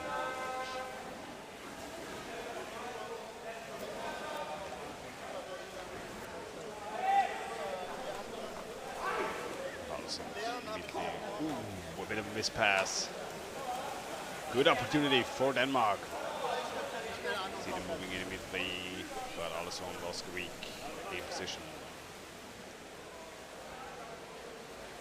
Now see the forwards of both teams doing a really good job preventing both teams from going in and scoring immediately. Flipper. Now the team trying to play forward, trying to set up plays.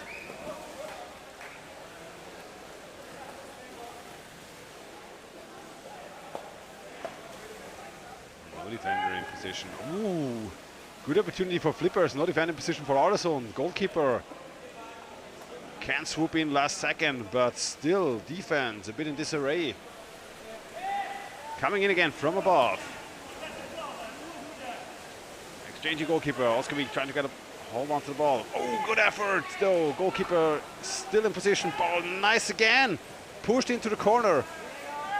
Heavy assault on the Norwegian basket in the last minute by Flipper, setting up wave after wave. Ball dropping down, and now we're going for the fast break against Flipper. Super fast, coming in from underneath. Pass to the left, cannot keep going. Defender in play, and now Norway again. Heavy effort by the Danish team, but Norway holding strong so far on this. I think it's yet again a tech on the head, a free throw White team for throw. Against Norway, so back again into their own half. Really quick execution of the free throw by Flipper, catching them by surprise. Moving in onto the basket immediately. No defender in position. Can they bring the ball downward? Yes, they can. Do they get a hold onto the goalkeeper? No. Not Svan Nielsen cannot hold onto the ball. Norwegian forwards moving in. No defender in position, no goalkeeper in position. Has to keep the ball for now. Moving out, bit of a surface scrum. Players waiting for the ball to drop down. No defender there. And we can see the game now. Head to head. Flipper picking up the pace quite heavily.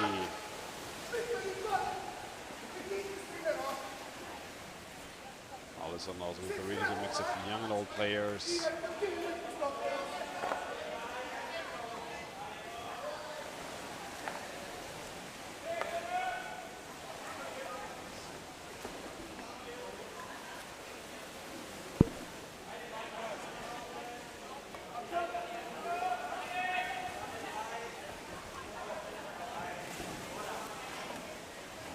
Wave coming in. Good pick up by Norway, moving neatly for the Danish goal, 1-on-1. Can he move in from above? Doesn't get the angle to do so. Flipper going back, now, other direction. Goal empty for a second. Couldn't reach, pass behind the goalkeeper. Forward moving in Madsen. Defense now back in position. The first really fast-paced game going back and forth between Norway and Denmark.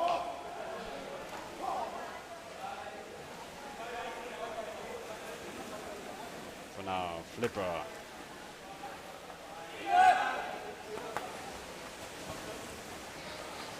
Trying to set up some gameplay near the Norwegian basket.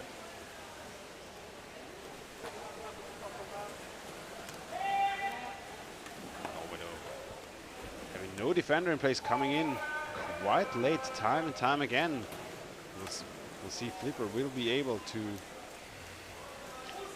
pick up the opportunity here, but so far Norway holding strong. Allison doing a good job.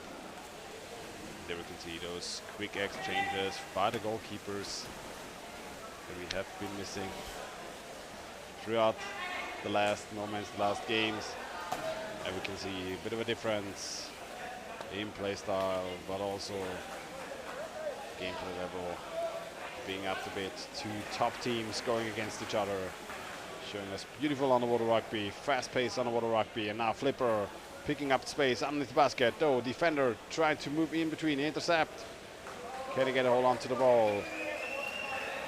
Does get a hand onto the ball, cannot control it for now, but Flipper going in, sending the forwards onto him immediately, cannot keep the ball amongst their own, and Allison staying on defense.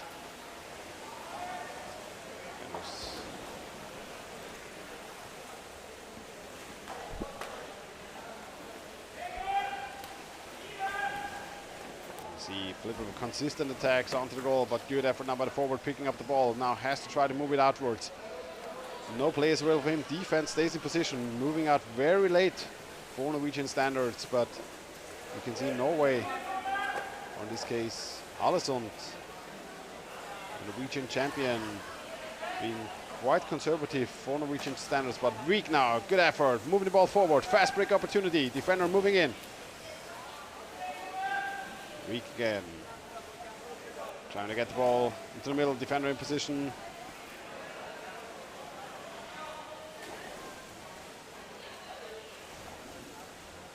Flipper, the defending team. Players underneath the basket, can move to the left. No, defender in position, can pick the ball up. Trying to move out now, ball punched out.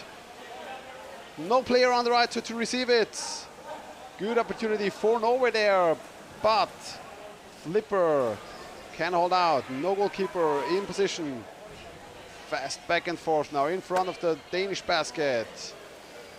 Trying to find somebody to pass to. Now fast break opportunity again for Flipper, trying to move on. Madsen, we can see. Can he move forward? Defender in position yet again. The man without the t-shirt, Ivar Björneren, with his new club. Ooh, defender moving out, and now good opportunity to move in for them. Oh, nice effort trying to punch the ball in from underneath.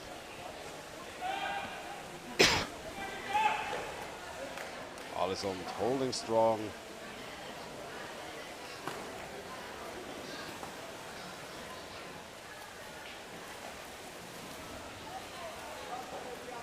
Good pass, but his teammate not able to pick it up properly there. Game back into the Danish half. See player probably lost some equipment there. Now see flipper player trying to steal away the basket. Smelling an opportunity here during a free throw. We'll see if it's getting rewarded, but refs are talking to a Norwegian Both player. teams. And there we go to halftime break. Both teams. Warning. Okay. Captain So, call. Very fast game Captain call. between Norway, Blue captain. White Allison, captain. then Flipper, Denmark, two respective champions of their nations. Blue Just captain. very high class game of the day, going back and forth. Blue team captain. Captain. Heavy assault from the Flipper team onto the Norwegian basket. Norway though able to hold strong against them, bringing the ball back, having their scoring opportunities of their own. Though Flipper so far being the more pressing team. So we're going to be seeing a lot of fun and high quality underwater rugby throughout the second halftime as well. Looking forward to a fast-paced game, a lot back and forth between those two teams, knowing each other quite well over the last years, playing against each other over and over again, not only here at the Champions Cup, White but team players and blue team also in other warning. tournaments like the Stop. EuroLeague, also in World Only the Championships, head. as well as European Championships. So the Scandinavian matchup.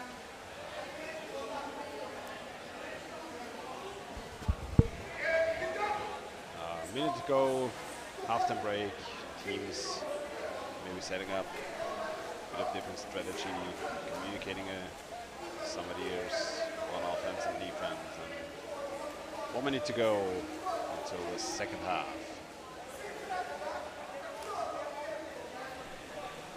One minute.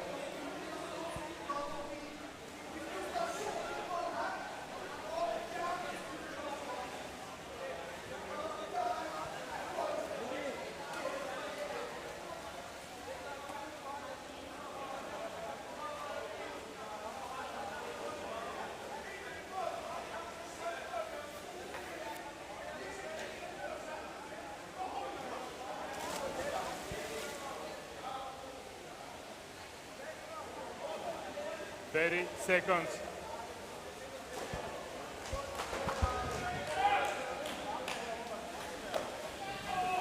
15 seconds.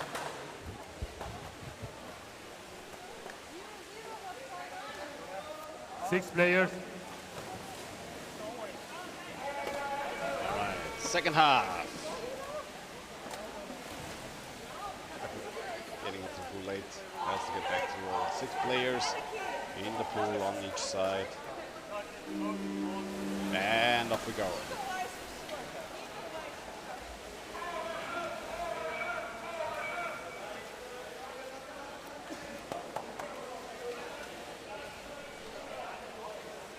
Flipper gaining the first possession.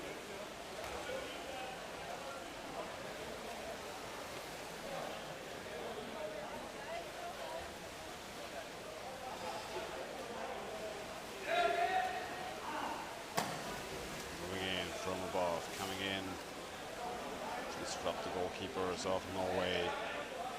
Defender will say, oh, good ball. Passed into the corner, picked up Iver though.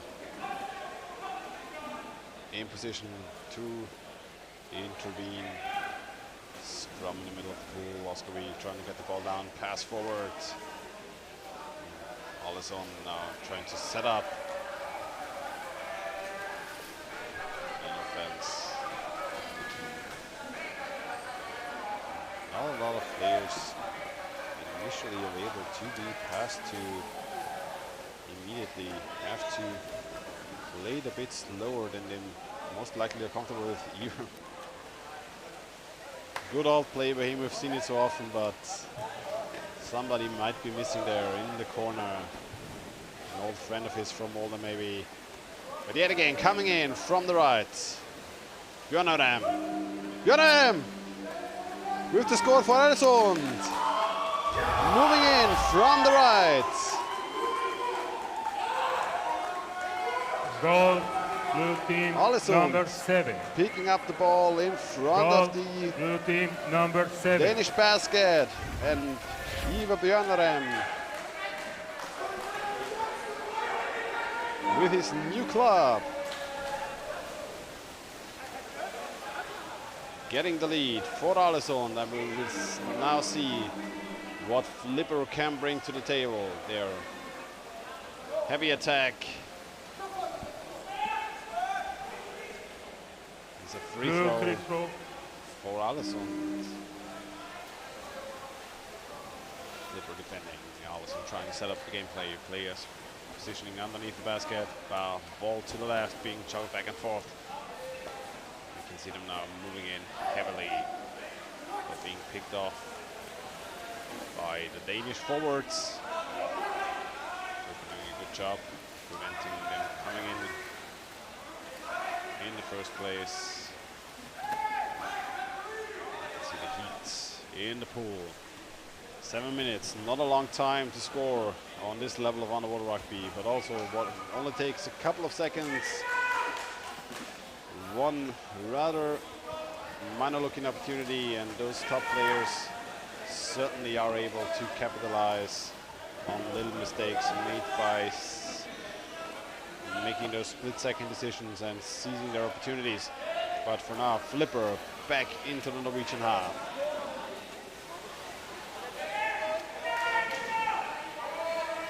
Coming in from above, the forwards picking them up immediately. 2 forwards onto 1 Danish player.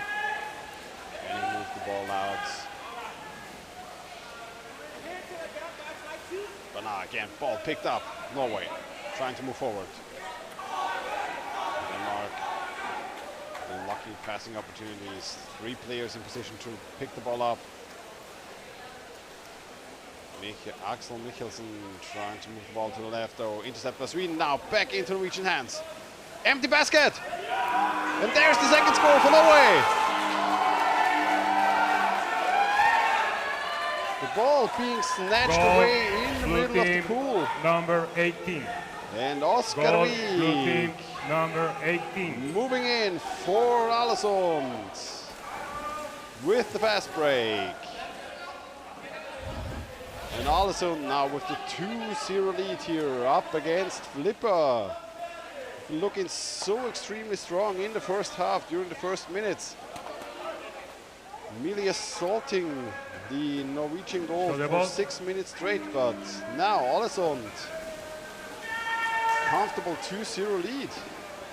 Well done by them. Now Flipper, 5 minutes to play, and Öresund yet again in with fast break opportunity. Player on the left side, on the right side. Ball not able to move, to be moved.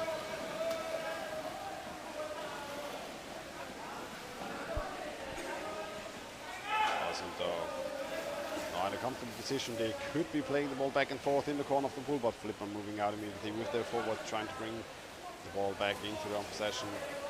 Öresund staying a bit further back, waiting for the opportunities. They only have to play the clock down now for about 5 minutes to go. 4 minutes 37 in the second half. 2-0 lead. And now ball back in possession for Flipper.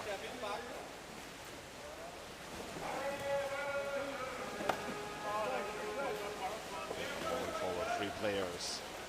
Ball placed in front of the defender. Defender cannot pick it up. Flipper still in possession. 2 players onto the basket, picking up as much space as they can. Can they move the ball to the left? No, cannot bring enough players immediately. Now we're now back in a good defensive position in front of their own basket. Forward doing a good job, locking the ball down, taking as much time off the clock as they possibly can. They've been trying to get the ball back over the Norwegian basket. Always a bit of a dangerous situation if this is going to happen. The ball now to the corner. Ooh, good effort. Not called by the deck referee.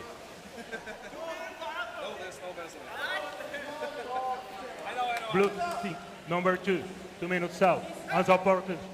2 minutes penalty for Simon Wieck. New player number 2. Now power play. White team. Power play for Blue Flipper. team, So time out.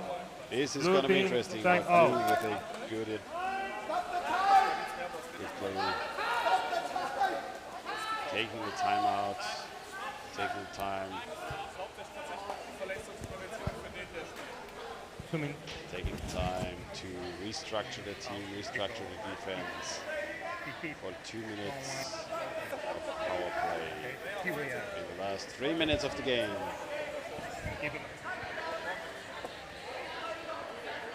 Even though it's a right team ball. Minute of timeout. Time to breathe for both teams.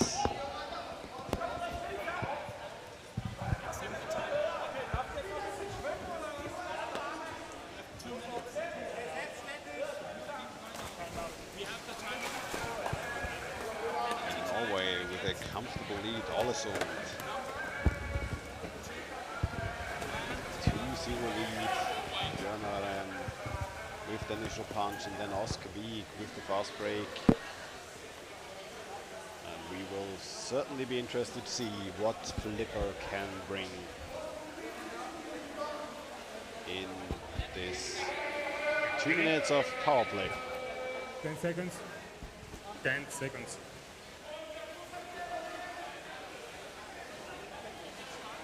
Show the ball.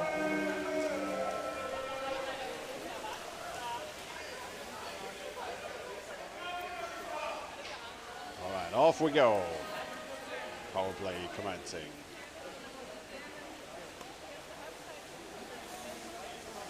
Ålesund already under heavy pressure.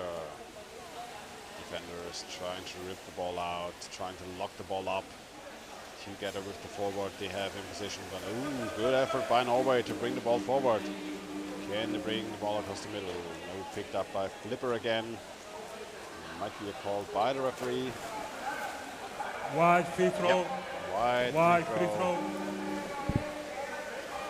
But every minute's time, good opportunity here. Also for Ålesund, good effort. Locked up immediately by 2 Flipper players to the goal. You can see Ålesund, Oscar Wieck just trying to hold on to the ball. The Flipper not going to have it. Want to have the ball on in their own ranks. Want to keep playing.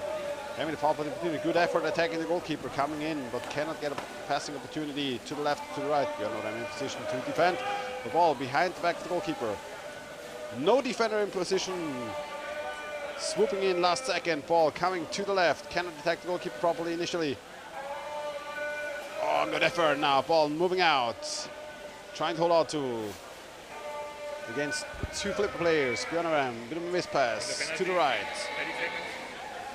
Ball back in possession of Flipper. Coming in immediately. Good pass to the left. Oh, ball being pushed behind the basket a little bit. Goal moving always, but picked up yet again for Ålesund.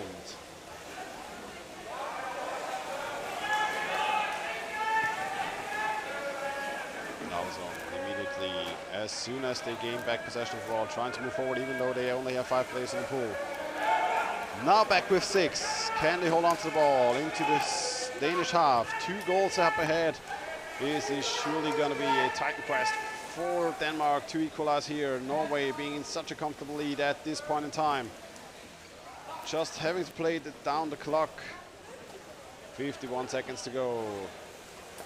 And we can see now Flipper with a good opportunity. Fast break forward. No goalkeeper in place initially, but defender being black. They're waiting. Yet again, cleared for Ålesund. Wieck trying to hold on to the ball. Trying to get it out, but trying to push him out of playing area. Gaining back possession of the ball on the pretty much on the line. Both defenders always in position, moving in and out immediately. Yet again, fast break opportunity, 11 seconds to go. Flipper brought as many people as they could. Defender, oh, good pass underneath the goalkeeper. Goalkeeper in the basket with his head. Cannot push the ball in though. Oh, being shackled underneath the basket, but cannot get their third score of the game. Game over. The head defense by the goalkeeper. Head in the basket. Holding strong for Flipper in the last seconds, but Flipper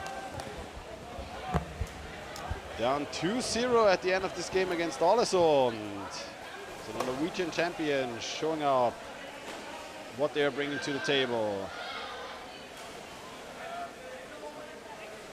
Good game, very fast-paced game by both teams.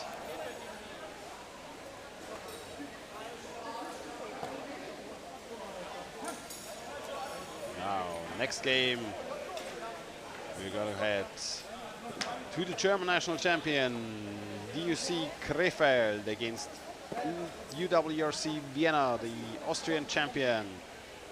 Next game coming up in about 5 minutes. The German champions in blue, the Austrian champions in white. And we will see what those two teams can bring to the table. The German champions, certainly after what we've seen from them during the World Cup as well as during the national championships, one of the favorites to take away the tournament here in Berlin. Austria will try to hold against them. We'll see what they can bring to the table. A little bit of ill-riddled team here, but we will see how they can fare against the German national champion. And for now, I will take a little bit of a break to keep my voice active for you throughout the day. We will be streaming until 10 p.m. today here live from Berlin. Hoping to have a lot of fun with you watching underwater rugby.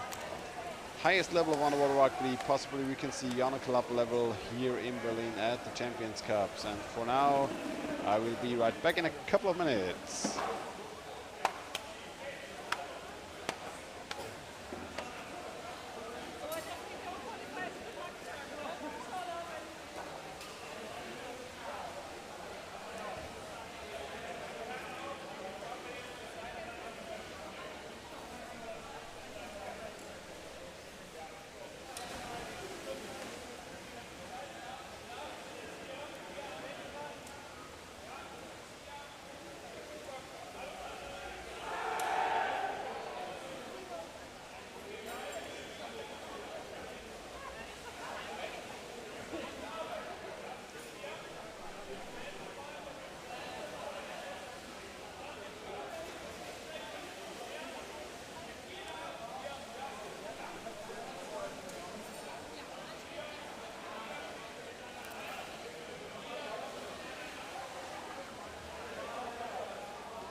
Testing.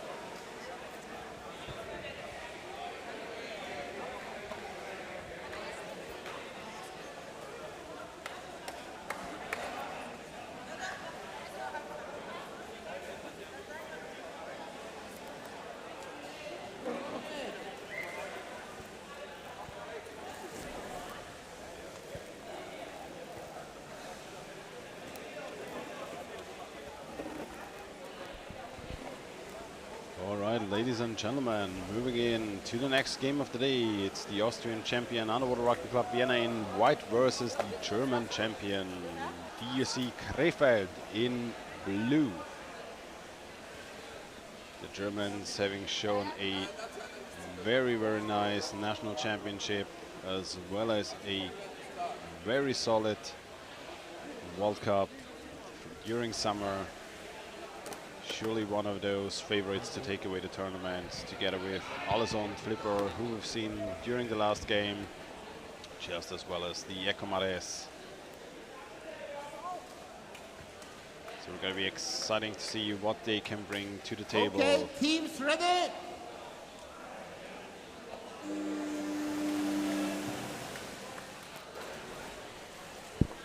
All right, off we go.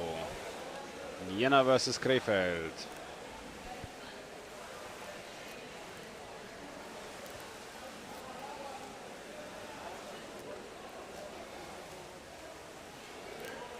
Krefeld fighting in the middle of the pool. The ball being locked up a little bit.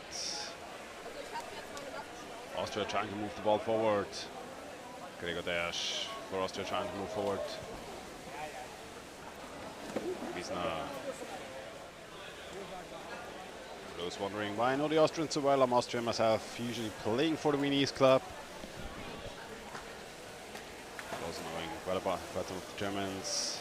Just as well, Yannick Pieper getting in for Krefeld. One of the top forwards of the team. Very young talent in Warrerrugby, but Austria holding on, trying to keep the ball for themselves. Not giving the Germans too much space. Trying to move into their half. Good pick up by the goalkeeper. Well done, David Kreisig coming in front of the basket and an immediate fast break. Very fast opportunity for Germany, coming in from above, going on to the goalkeeper, trying to get the ball underneath the basket. Players immediately in position. Gassner trying to move in. Didn't get the ball underneath the basket. Defense now back in position for Austria. We'll see what they can do. Get backside of the basket, waiting for the ball to come in. Having a little bit of a sneaky hand there onto the goalkeeper on the left. You're not allowed to hold on to other players, especially not to stay underneath. Always have to stay underneath the surface by your own effort. And now Germany setting up their game plan. Seen it over and over again. They love the closed corner, playing from there, having incredible ball possession throughout the last tournaments. Seen it during the national championships. We've seen it as well in the EuroLeague, where they have been competing and winning the tournament in the last season. Now coming in, ball to the left, but pushed up yet again. Ooh, still on the left. Can the defender move in place? Yes. Forwards trying to pick up the ball. Good passes left and right. Trying to go onto the goalkeeper. Does have a grip, but ball into the hands of the defender. There's trying to hold on to it. Gassner, though, not gonna have it. Trying to keep it in possession for Krefeld. Krefeld now picking up the pace.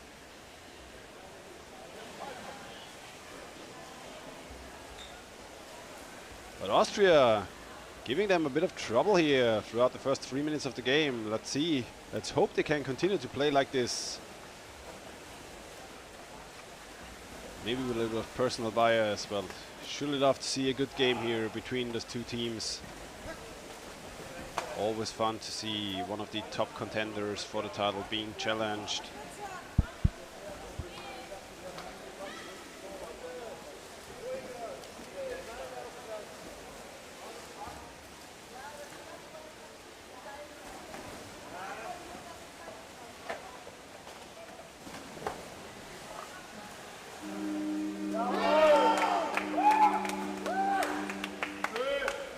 Goal, blue player number 68.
Timeout. Coming. Who scored? Number 77. Blue player number 77. White timeout.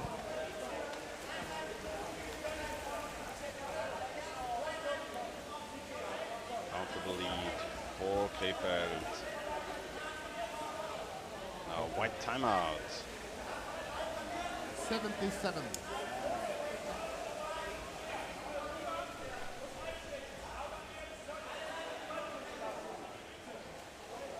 Timeout for white. Timeout for Vienna. Having quite a good game here the first 3 to 4 minutes of the game, but then breaking apart a little bit after the first score. Being a bit in disarray and now trying to get back, showing us what they have shown throughout the first minutes of the game, but very well set up gameplay by Krefeld during the last minutes. Beautiful scoring opportunity for Gassner. Fantastic block by his teammate. Can you hold it for 10 seconds? Still a couple seconds of timeout. Catching a breath during the first half. Can you hold it for 10 seconds after the start?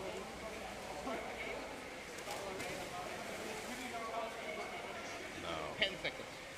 So you hold it Ref for 10 seconds. to start of the game.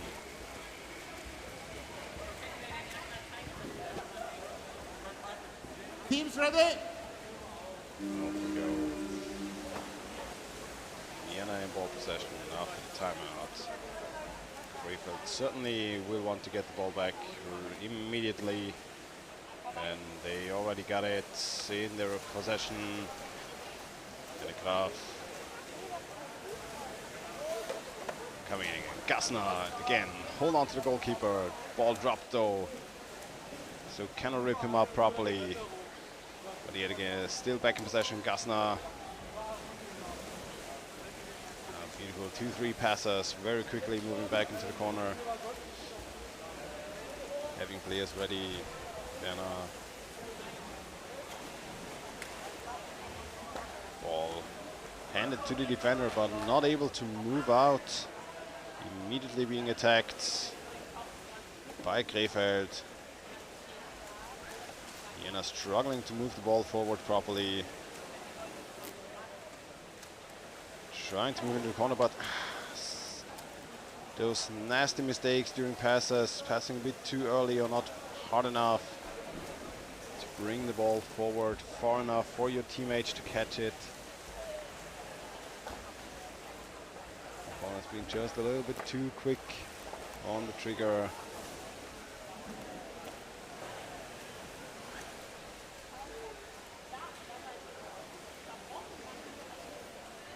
Again.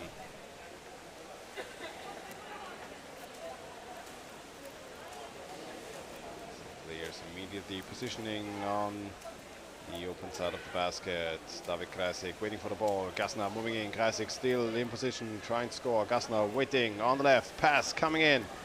Goalkeeper. Defender not in position though. Oof. Last second defense by the forward. The Krefeldian player in Vienna, Kindermann, for the rescue. Getting the scoring opportunities taken away by one of their former players. 1 minute. 1 minute. 1 minute to go in the first half.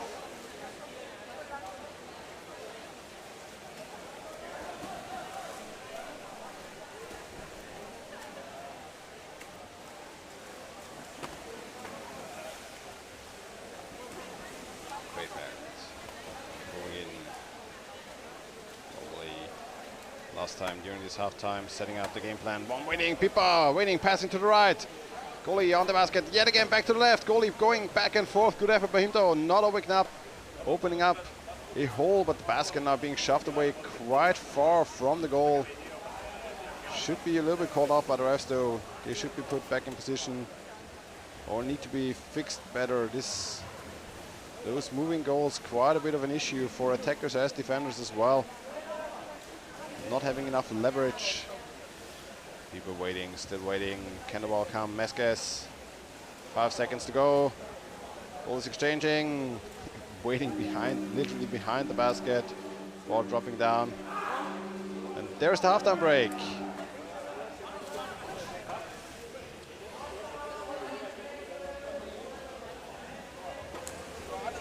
Right, so we've seen Germany, the German champion, Krefeld, going up 3-0 against Vienna from Austria. Vienna, though, showing up quite solid throughout the first 10 minutes of this game.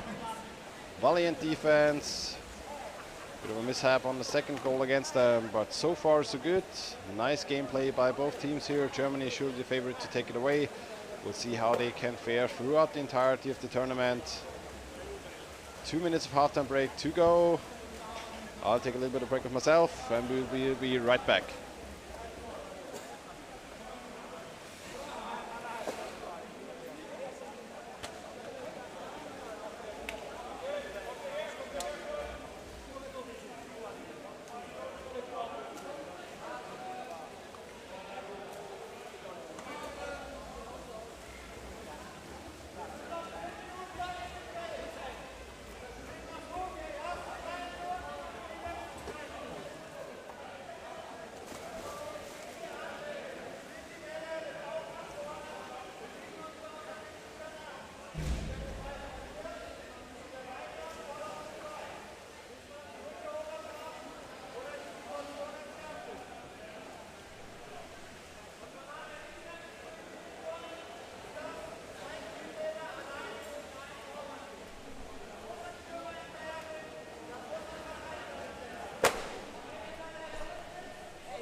All right, halftime break, nearly over.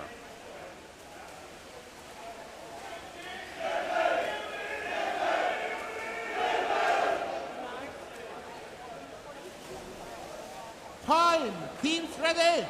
All right, and off we go into the second half. Nope, refs on one. Blue team, Start. 6 players in the water, please. Ah, yeah. Players missing in the water.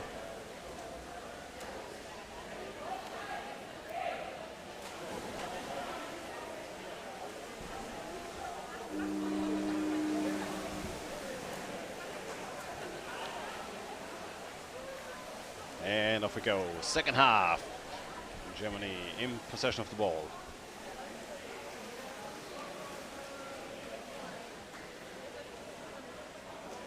Locked up in the middle of the pool.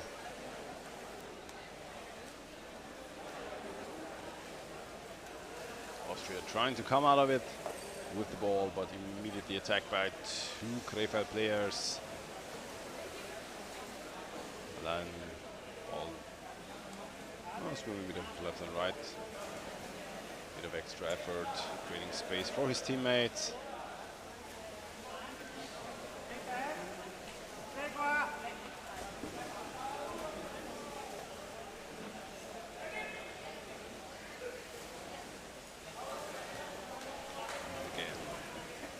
Germany trying to set up the game plan in the close corner. Pipa heavily attacked.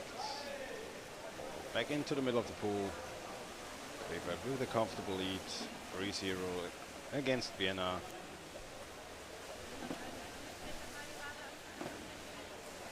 And waiting, ball, back, left, right. Goalkeeper in position, being attacked from above, ball dropped down, picked up. Forward, held. Ooh, defender, goalkeeper had to move up. Ball dropping down. Can it be picked up by the goalie? No. Goal is empty.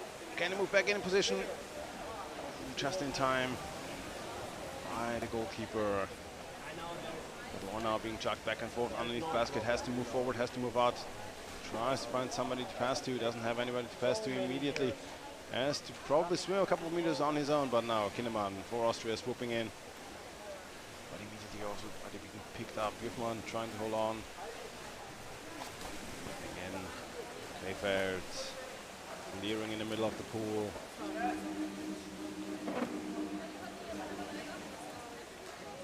There's a free throw call against Krefeld. Austria now gaining possession of the ball in the middle of the pool.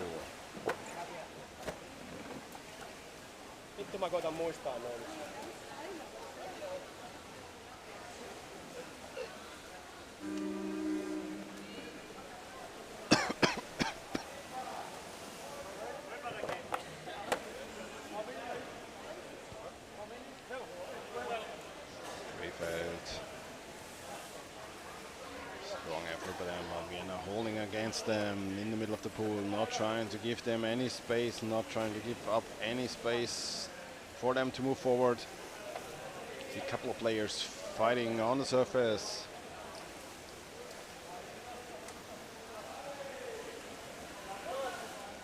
Change now.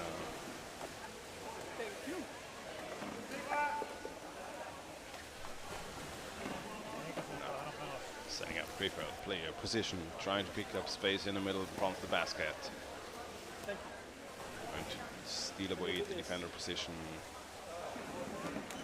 Well done so far by the forwards, not letting them move in too aggressively. And again, they're waiting and lurking for an opportunity. Gassner fighting for the ball now. Pass into the middle, still waiting on left.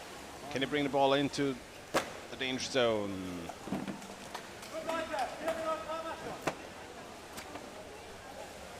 And Meskes. Nice pass. Now the defender has to do a lot of effort. Moving in onto the goalkeeper. We can see the basket moving away a little bit. The ball dropping down into the hands of the defender. Has to move out now. Players of Krefeld waiting underneath the basket, but Vienna still holding strong here in the second half against the reigning German champion. 4.5 minutes played, and a free throw is called against Krefeld. Blue timeout. Blue timeout. And a timeout taken by Krefeld. No goal scored by them so far in the second half. Very good job by Vienna holding them off. And we'll probably see maybe trying to get back, getting more in sync. Not the band, one more synchron, getting their game plan back on track.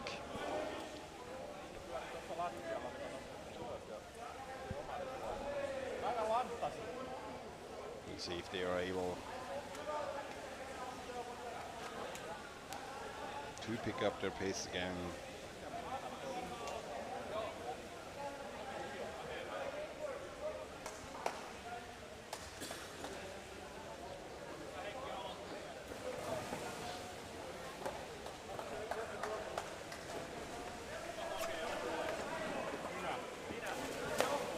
Timeout over. It's a free throw for Austria as well.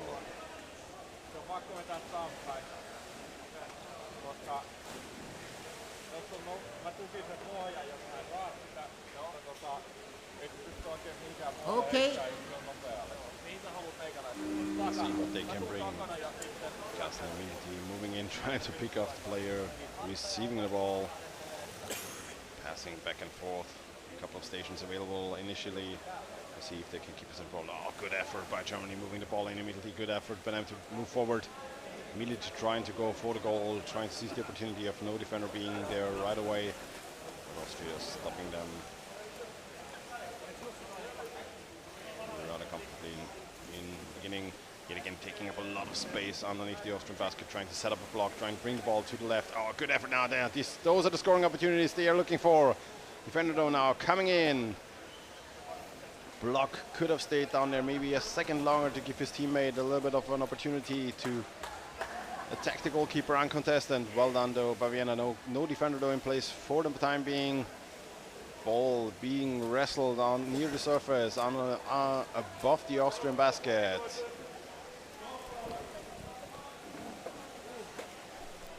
Back downwards. Krefeld.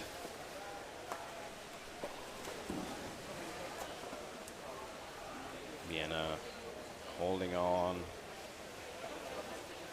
So Krefeld with a comfortable 3-0 lead from the first half.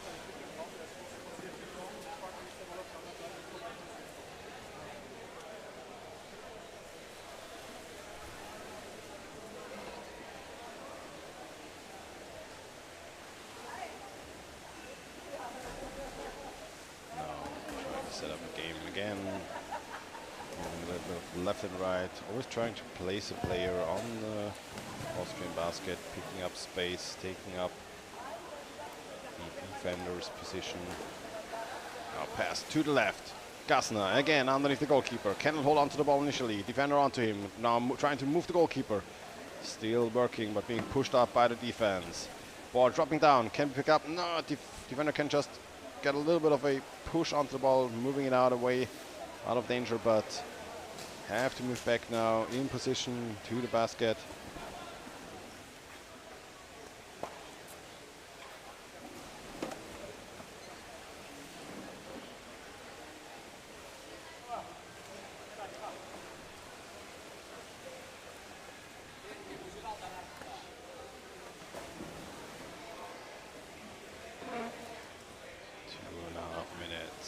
To be played in the second half.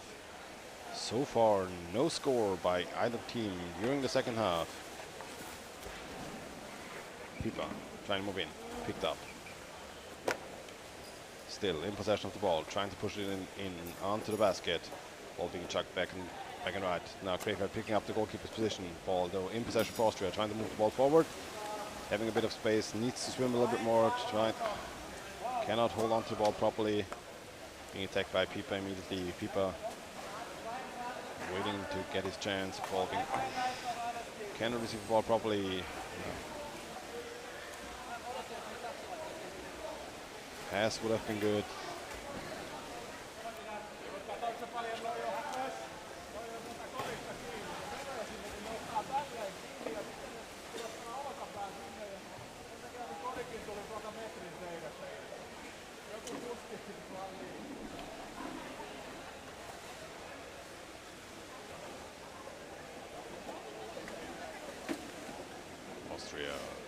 Holding out 1.5 minutes to go, second half. Germany trying to set up their game plan left and right.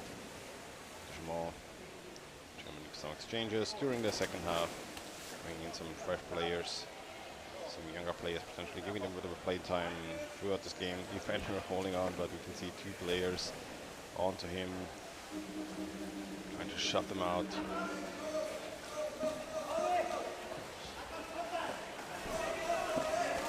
Out of playing area, blue free throw. Out of bounds. Called by the ref against Vienna. 1 minute to go during the second half. Free throw for blue. And we'll see what Krefeld will bring. 1 minute left, 1 minute.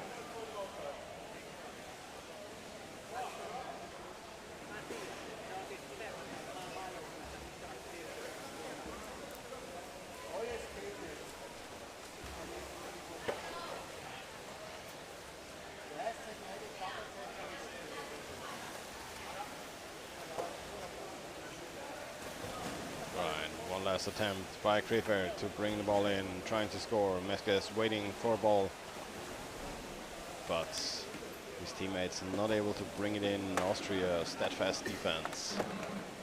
Solid second half by them.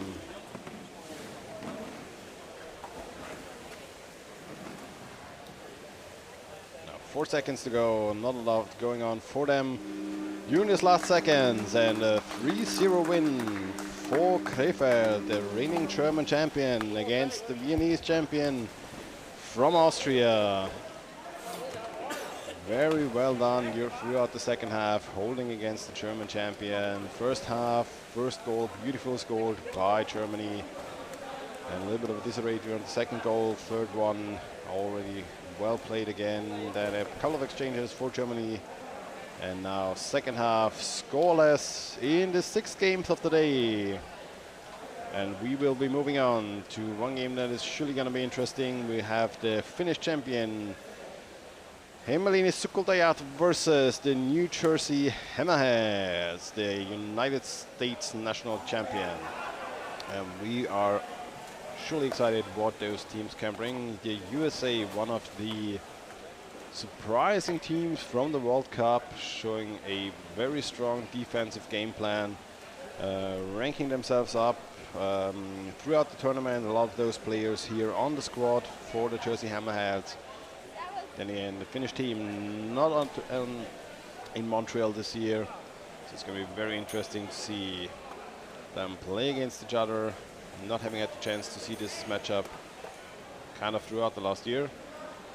Next game will be starting in about 2.5 minutes, and until then I will take a little bit of a break, and we will be right back.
Ladies and gentlemen, we are moving on to the next game. In blue, the Finnish champion Hämeenlinna Sukkultajat versus the New Jersey Hammerheads, the United States champion, in white.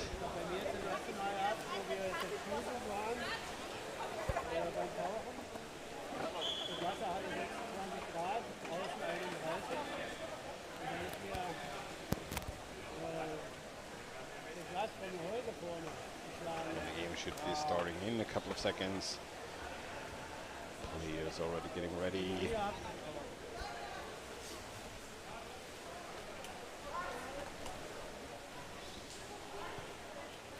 Blue team ready? White team ready? Game starting off, Finland against the United States of America.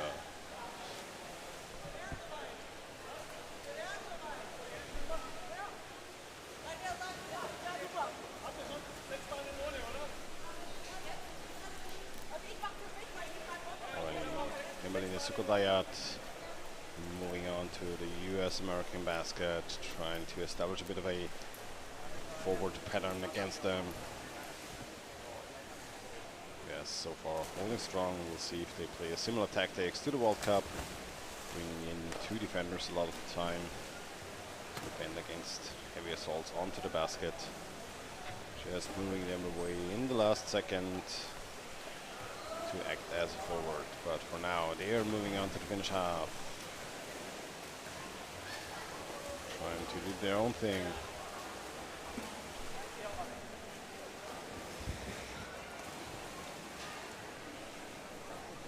Moving out, helping his teammates out. Good effort by them, getting the opportunity to do so.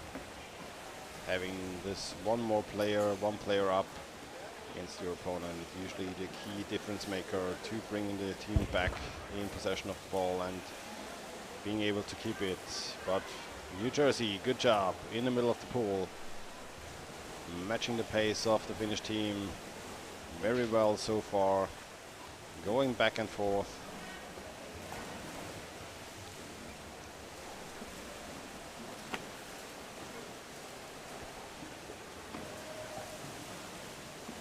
Most of the action until now in the middle of the pool.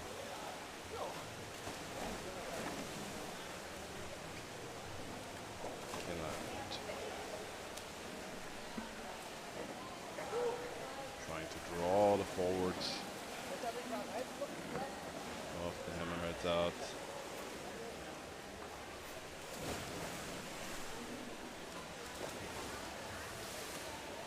Trying to move in. 1 versus 2. Trying to come in from above. Doesn't have anybody on the other side of the basket. Waited for a passing opportunity. Rikkonen, quick back and forth to the backside of the basket. Trying now. And 1 more player coming in. But a lot of solo effort by the Finnish players. Trying to create opportunities for them here at the US basket.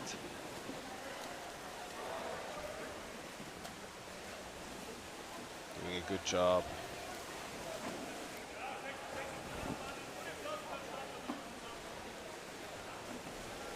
Defense solid from the United States.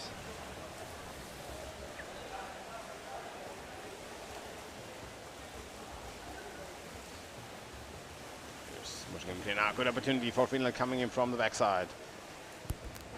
Nobody though to pass to for Rentamaki.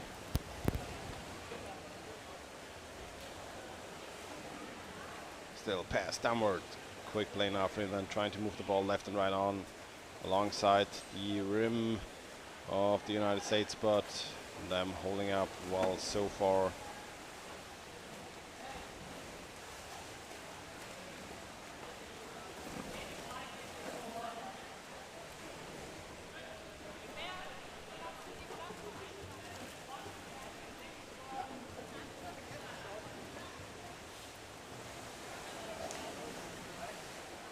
Yet again, moving in, Finland.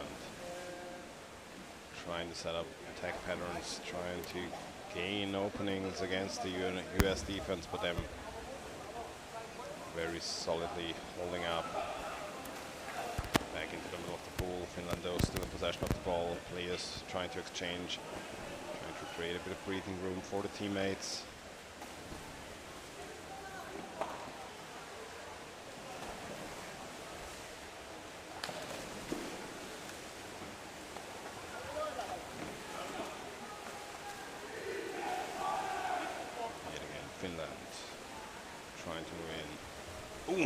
No goalkeeper in there for a moment. The player on top didn't see it.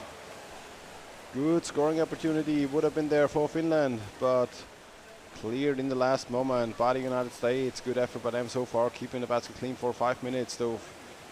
Hesu trying to go in over and over again.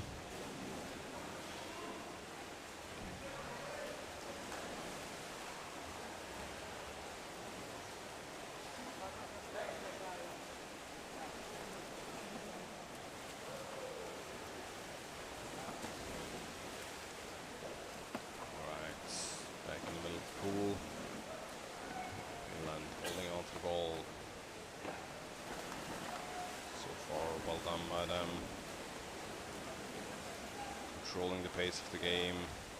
Good pass underneath the goalkeeper. Can rip the goalkeeper up. Nobody else in position initially. Picking up space underneath the basket. Defender in position for now. Scrum above the surface. Over the basket of the United States. Finland now trying to pick up the pace a little bit. The United States still trying to lock down the Finnish players, keeping them from coming in, keeping them from creating a second wave. Good, well done by them though. Blue free throw. Holding. Blue free throw. That's a free throw. Free throw for Finland. For Hämeenlinna Sukudajat in blue, Finnish national champion, versus New Jersey Hammerheads, champion of the United States of America.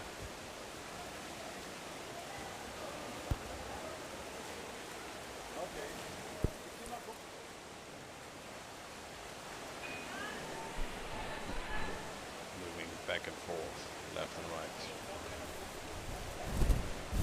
Left 3 minutes, 3.5 minutes to go.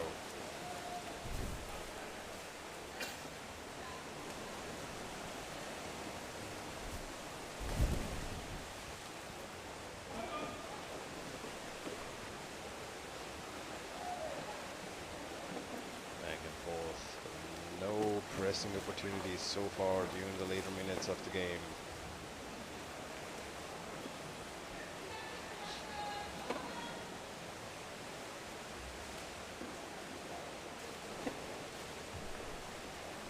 Back to the left. Defense holding up. Member in position nearly all of the time. And then trying to create opportunities for themselves. Lost him on the goalkeeper.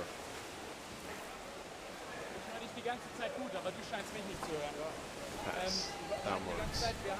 No goal there initially.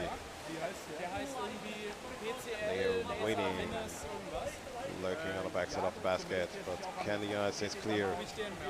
Ball into the hands of the goalkeeper. 2 minutes to go.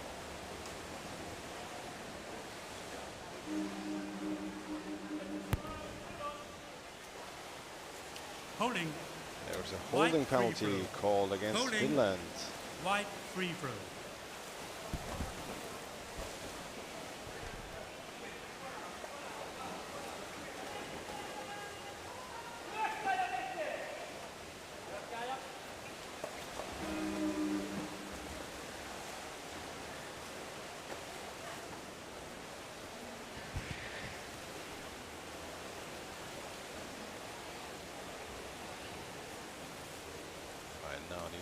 States in possession in the Finnish half. Let's see what they can bring to the table. Taking the head quite significantly to push the player away.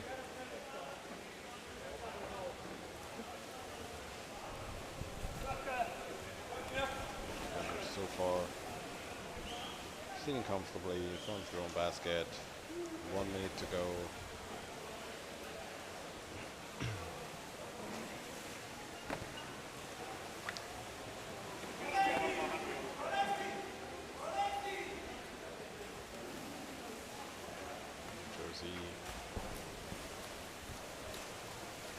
Set up some patterns,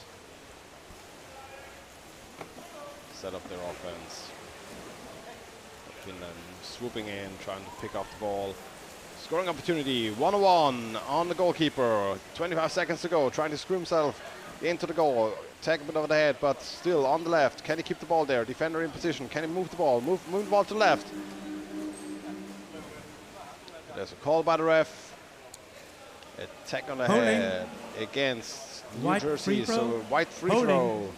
And the clock's certainly ticking down during the latest seconds of the first half. There we go. First half, 0-0. Hämeenlinna Sukudajat in blue versus the New Jersey Hammerheads in white. Team from the United States. Good first half by both teams. Finland being clearly the more pressing team, whereas the New Jersey Hammerheads being on the defense, I would say 99% of the time.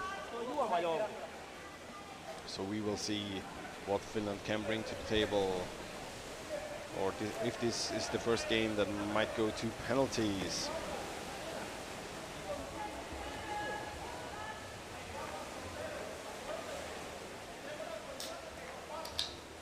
Halftime break. 2 minutes to go. A little bit of a breathing room for both teams. Catch your breath. Maybe talk about the strategy a little bit. Maybe exchange some players. We'll see if either team is bringing in new players during the second half, or if they keep with their starting 12. Stay with the starting 12. Good effort by both teams, and we'll be back in about a minute.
Das Handtuch ist sehr praktisch.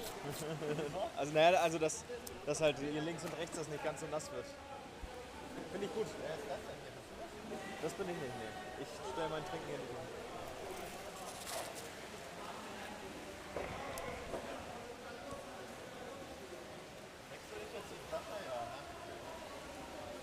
Ich habe nur irgendwie...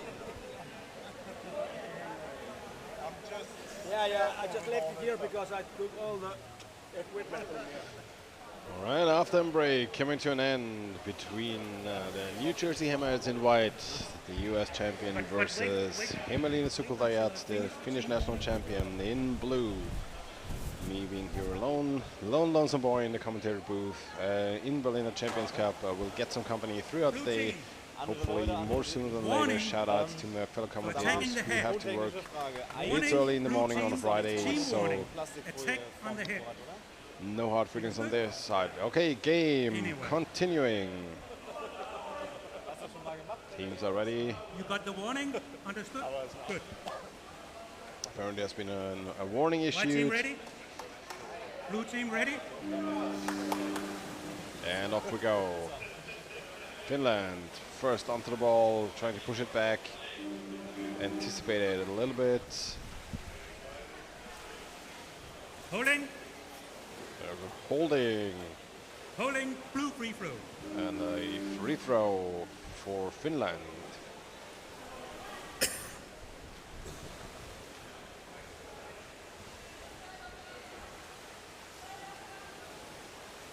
Right, moving in on to the US basket. Game basically continuing where we picked off, where we left off during the first half. United States defending Finland, trying to score, trying to set up something solid. They had some minor opportunities during the first half, one late in the first half where they could actually get a hold onto the goalkeeper. Trying to come in from above now, trying to move the goalkeeper up back. Ooh, goal stolen away. Goalkeeper trying to pull away the Finnish player. Should be seen by the ref actually. This could result in a 2-minute penalty if it is not as much of a back and forth as is the one side of the fence. But now the United States in possession of the ball, moving in onto the Finnish basket. Only a defender in position, no goalkeeper there initially. Good effort by the forward, goalie now moving up, defender taking possession of the ball. Well done by both of them. Rentamaki with the secure in the end, but critical moment there for the Finnish team, only having a goalkeeper down there. Little fail pass also in the arms of a United States player.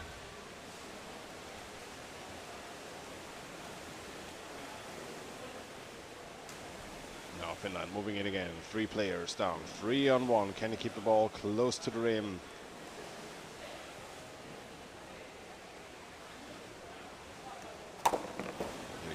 Moving out.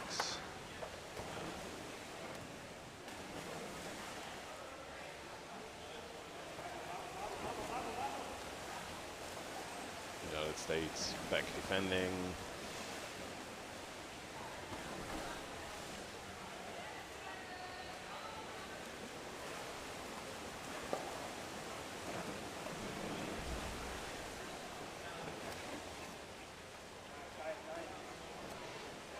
Finland not able to set up proper opportunities onto the US-American basket. Them holding on very well so far. Oh, this is a good opportunity now. Defender could be outplayed. They're moving very well onto the other side of the basket. Well done, Sebastian Geraldo, number 1. Moving left and right, but now yet again underneath the goalkeeper, number 14 for Finland. And there's Heikko Lukko with the lead for Finland. The caster curse struck again, just as I called them out for not being able to create pressing opportunities. There comes Heikko Lukko, and the second wave pulling up the goalkeeper after Sebastian Gerardo defended so well. And Hämeenlinna Sukudajat, the team from Finland, going ahead, picking up the lead in the 7th game of the day here at the Champions Cup.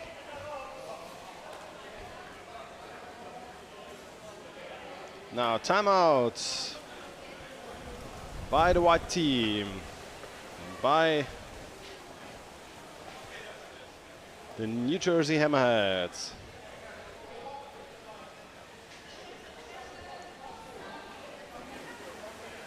Finland taking the lead, beautifully played throughout the last minute. Great 2 pressing opportunities, and the second one struck in the end, thus giving them the lead. 1-0. And a timeout for the United States to regroup.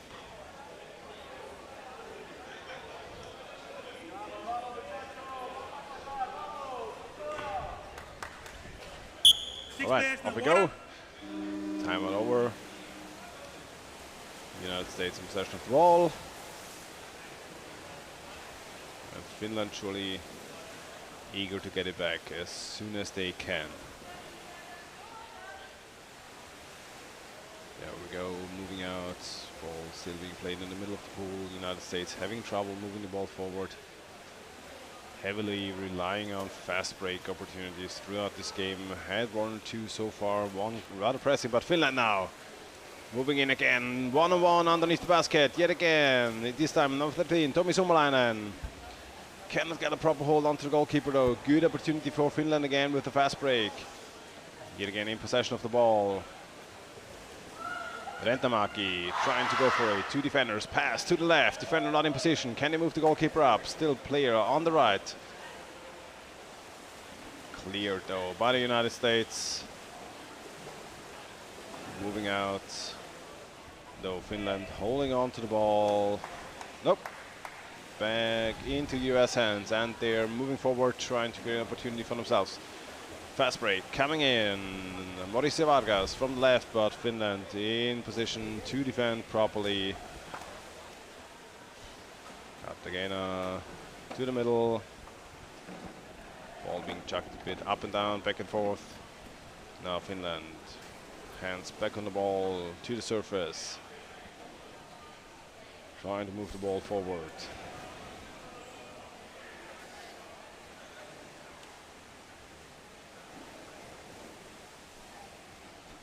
Five minutes to play. 50% over in the second half. Hämeenlinna Sukudajat in blue, New Jersey Hammerheads in white. Finland versus the United States.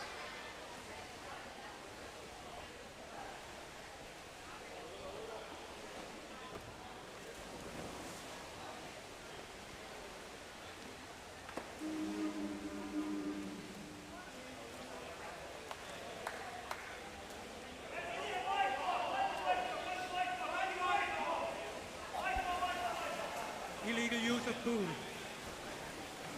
Blue free throw. Timeout, blue. Timeout for blue. Finland. Free throw? Yep, both. Timeout for Finland as well as a free throw. Cut back to the commentator booth. As much as they know that I just like to be a voice behind the screen, Real action. The Real Stars are in the pool right now. Emily Sukultajat in blue for Finland. New Jersey Hammerheads in white. Comfortable 1-0 lead for the Finnish team. 1-0. They've been the clearly more pressing team throughout this entire game, playing mostly around the US American basket. But we'll see how they can fare after this timeout. If the US can come back, seize one of the fast break opportunities, and push for the equalizer here in this game, or if the Finnish team can come up ahead again and increase their lead throughout this game. Blue free throw, 4 minutes.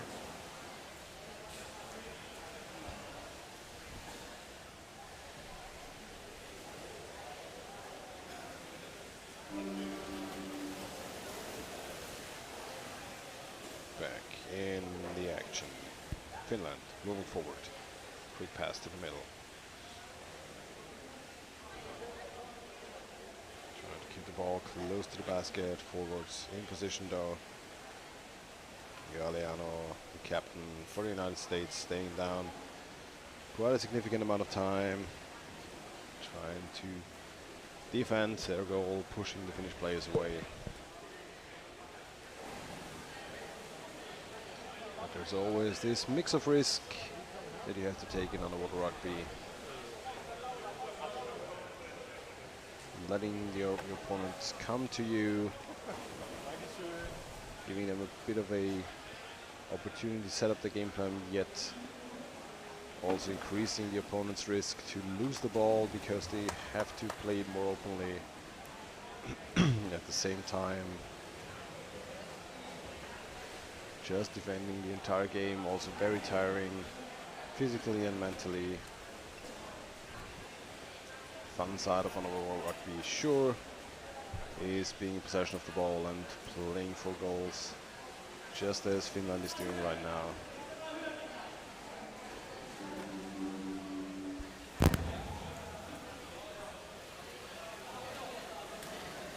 Two and a half minutes. Holding. Second half. Blue free throw. Holding. Blue free throw. Holding called against New Jersey.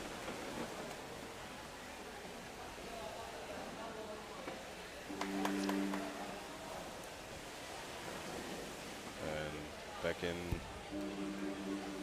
Finland. Oh, yet again a call. Holding and in the opposite direction. Holding. White free throw. White free throw. 2 minutes to go. Let's see what New Jersey can do with the newly gained possession of the ball.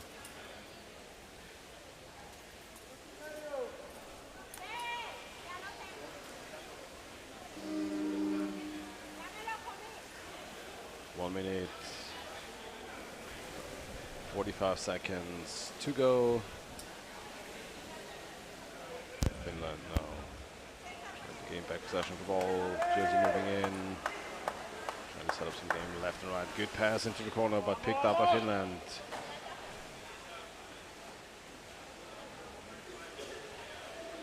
Taking possession above the goal. Trying to move out.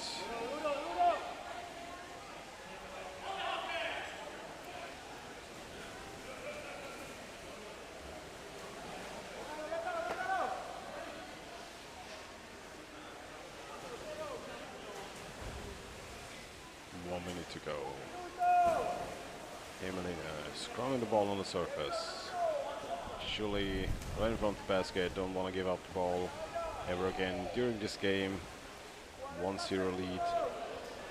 Always on the brink of an equalization. If the opponents get a decent chance to go forward and score, have to be rather careful. But now, Lukko. Forwards.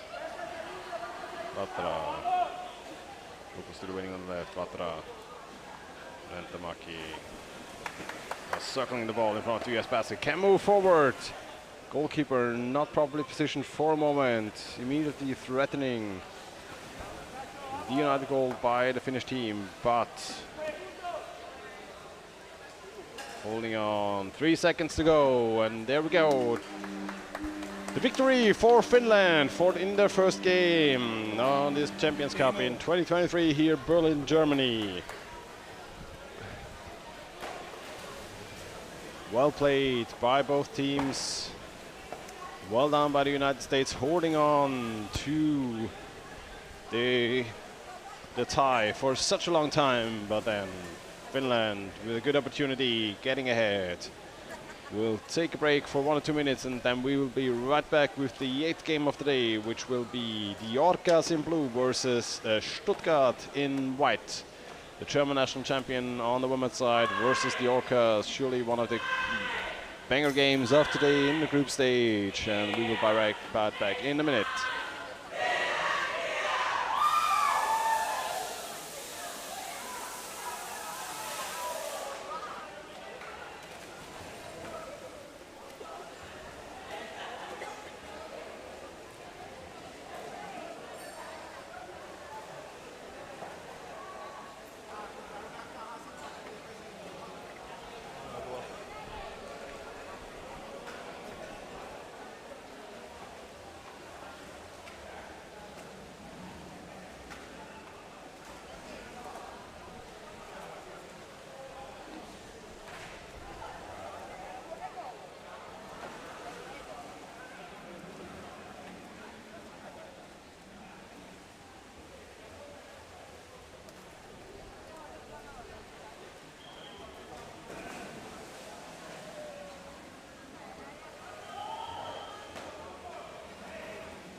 All right.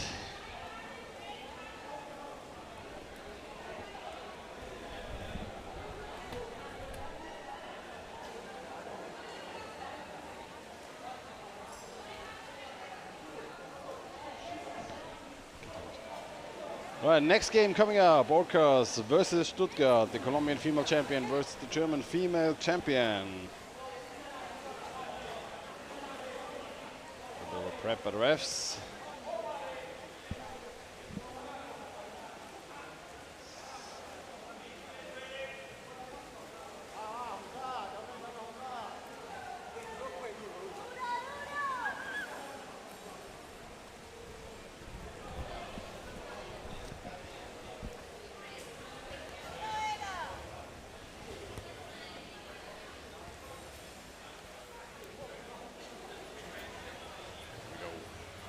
Players preparing. And off we go. Into the first half between Stuttgart and Orcas. Orcas in blue, Stuttgart in white. Stuttgart taking possession of the ball. Orcas trying to immediately go for them.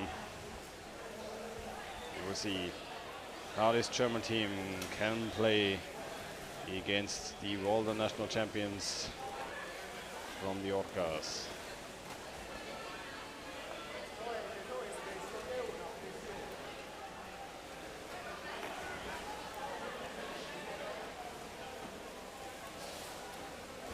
still only on, waiting for somebody to pass to.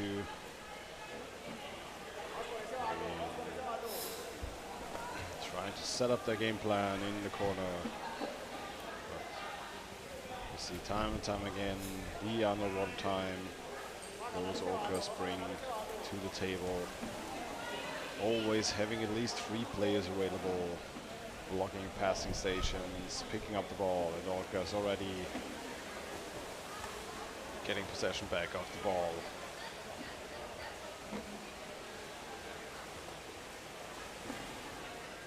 Forward, station after station, but good effort by Germany, trying to win the ball back. Focus coming in to the left. 2 players available, 3 players available. Ball back to the right. Players still staying down. We can see how much time they spend underwater, taking up so much space underneath the baskets. Their stamina is surely one of the best, if not the best, in the entire world in the world of underwater rugby. Coming in from the left.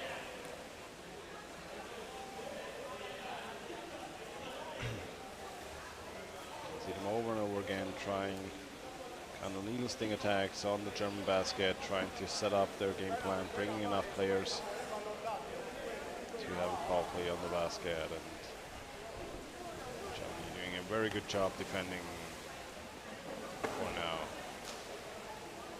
A little bit too slow there on the trigger to keep the ball. Oh, good pass to the left. Defender has to move in quickly.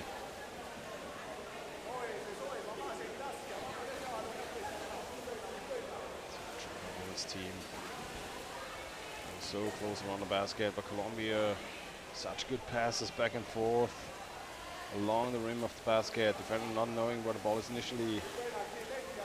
Position now. Ball being played in the middle group. Oh, good opportunity there for Colombia. Just a goalkeeper. Defender coming in late. Still 2 players on the left. Pass off the basket. And this precision game that those top teams play, where they pass the ball alongside players over the basket, creating opportunities other teams cannot seize because their gameplay not as precise. Now, good opportunity for them. Player underneath the basket, just waiting. Defender trying to block as much as they can. Ball moving in left, middle left. Those back and forth passes, a little bit like the Barcelona play style in soccer.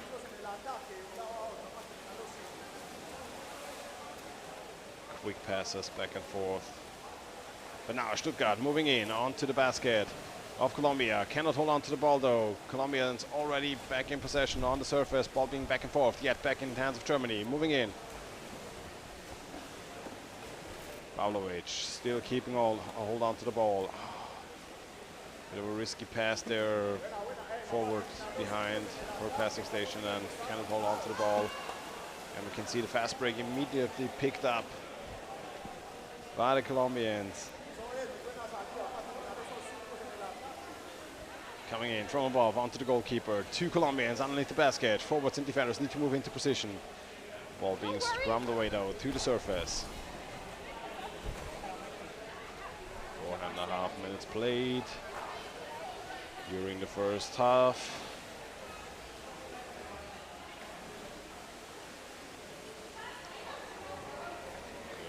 By Germany trying to get the ball away out of their own half, seeking somebody to pass to.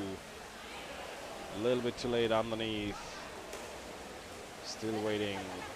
Good, well done. Keeping the ball moving. Coming in, 2 players left and right. Colombia though, 3 players positioning immediately as well.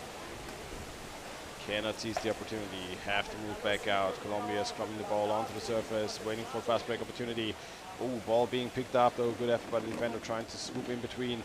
Colombians already have 2-3 players immediately available for fast break. Good pick up though by Germany. Yet again. Oh, open basket for a second. Trying to move in from above though. Defender picking up the slack for her goalkeeper. Pushing the forward away a little bit.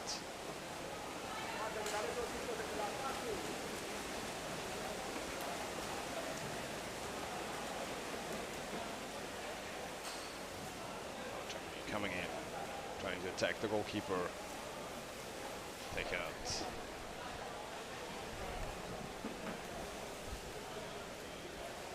Pavlovic coming in from the left, doesn't have anybody to pass to. Defender picking her up though. 3 Orcas immediately onto her. Cannot bring the ball to a teammate, but yet again, moving in for Germany. Defense for the Orcas coming in rather late, trying to have many players play forward, but yet again, Germany holding on to the ball. Spalek, good effort, trying to keep the ball amongst their own. Players positioning themselves around the basket. But the Orcas holding strong. But Germany, very good effort from Stuttgart. Playing against the Colombian team, the Colombian champion, and more or less the world champion at this point in time.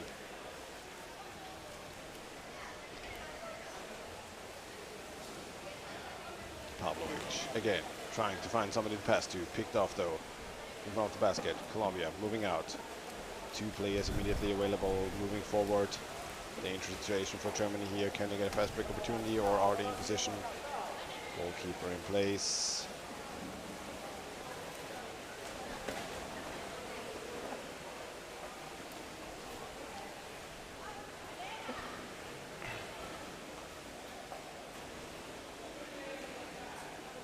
Have to be careful though to have their goalkeepers exchange rather closely. Orcas known to like a good steal of a goal. Good effort by Germany moving back out. Well done by them, keeping the ball, getting them back, getting it back, trying to move over the middle of the pool. Need somebody to pass to, trying to move forward as well. Good effort by the Orcas though, intercepting back and forth. It's Orcas back in possession of the ball. 2 minutes to be played, first half. Colombia going in. Doesn't have anybody to pass to initially, but now 3 Orcas players waiting. Looking, trying to take up space underneath the basket, having to move out. Second game for the Orcas at this day, first game for Stuttgart.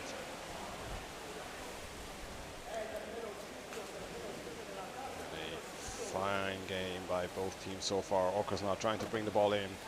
Wall defender trying to screw herself out. Now fast break opportunity. Nussa going forward, 2v2 at the Orcas basket. Can she shot the ball? Oh, good pass to the left. Could have stayed down there, maybe a little bit longer to receive the ball back. But the Orcas clearing, 2 players available, shoving the ball forward. Picked back up by Stephanie Nussa. Ball to Pavlovic underneath the basket. Defender coming in late. Pavlovic cannot move the goalie up. Good opportunity though for the Germans. Now Colombia looking for a fast break opportunity. Germany trying to close up the space as tightly as possible. Now moving forward immediately though. Nina Diaz trying to bring the ball over the half. Germany, no, not gonna have a fast break against them, locking them up in the middle of the pool.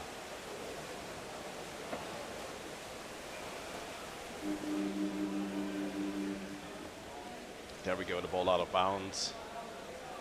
Ball should have been in possession of Colombia, so ball should be moving into the hands of Germany. 24 seconds to go. They need a fast execution of the free throw. Waiting for the signal to start the game. Off we go. There we go. Player placed underneath the basket. Can they move the ball in? No. Picked up by Colombia. Now moving forward, bringing everybody they got. 6 seconds to go. Go blocked in the middle of the pool. 3 seconds, and this is going to be the end of the second half.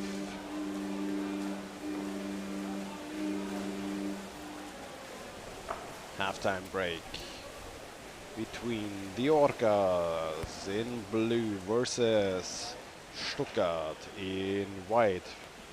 Very nice first half of this game, back and forth, both teams very good scoring opportunities, but then again both teams countering each other as best as they can, leaving very little space throughout the entirety of the first half. Well done by both teams, and we will see what those teams can bring in the second half. how they will recuperate. Will they have some players exchange? How are they gonna approach the second half of the game? Both teams certainly want to contend for the title and sure are showing that they are in contention. Interesting second half coming up soon, and I will be right back.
All right, second half coming up in a couple of seconds. The Orcas in blue versus TT Stuttgart, the German champion, in white. Already seeing some support in the chat as well for the respective teams. Very good game from both teams. And off we go.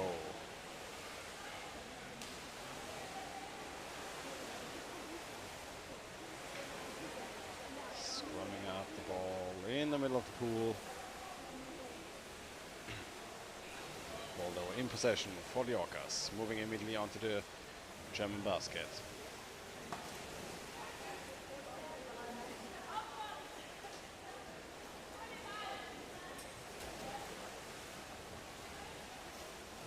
Stuttgart locking up the ball on the surface. Over the Orcas now. Second bit. Pavlovic picking it up, trying to move forward. Need somebody to pass to. Two Orcas available to block. And Filgard staying down there as long as possible.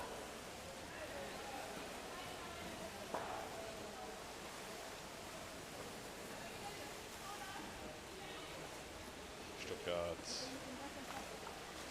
still going, moving forward rather slowly.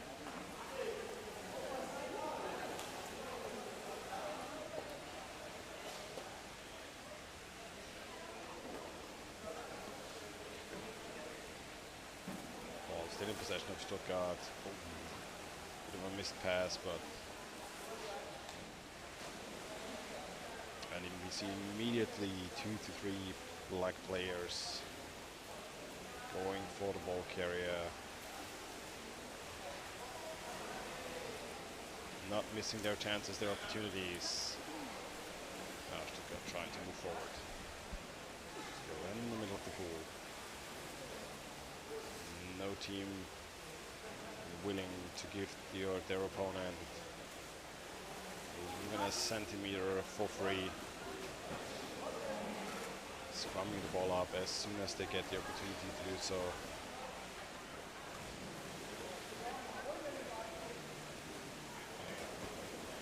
But now, good opportunity for Colombia.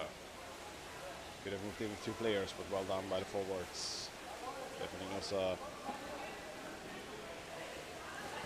Not gonna let them have it.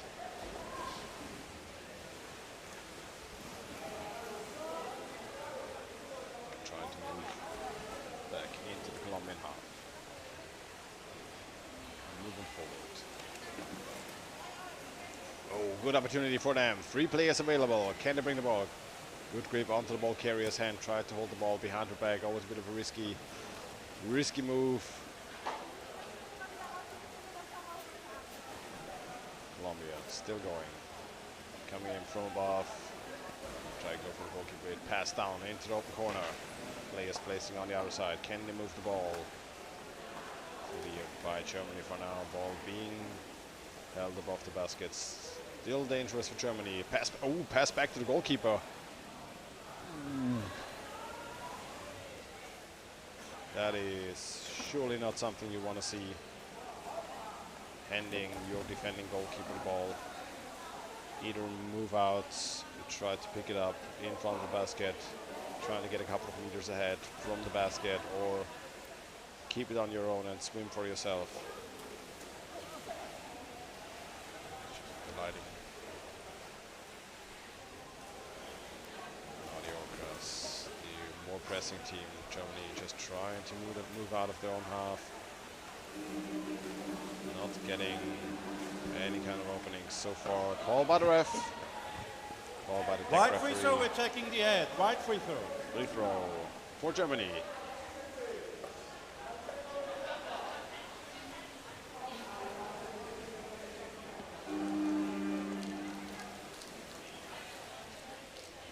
Germany trying to place somebody in a Merle position. Cannot get the ball close enough though.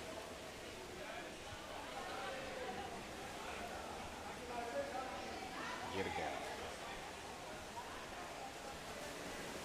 Germany now trying to circle the Colombian basket, but you can see those strong attacks by the forwards, locking up or trying to lock up ball carriers over and over again.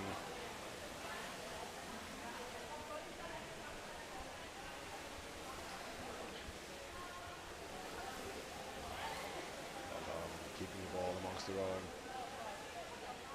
Tight play alongside the Colombian basket.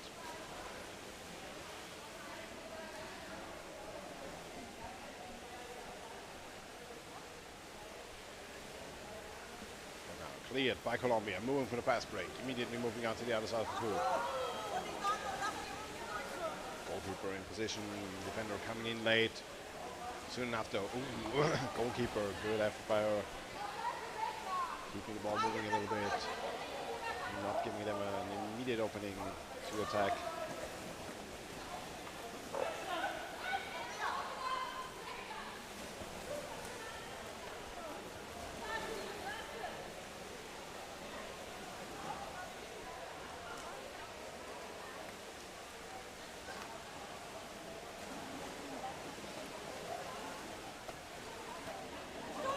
A bit of a risky exchange over there from Germany, but locking up the Colombian forwards. 6 minutes played in the second half. Now coming in from above. Musa again. German forwards doing a really good job locking up the ball carriers of the Colombians.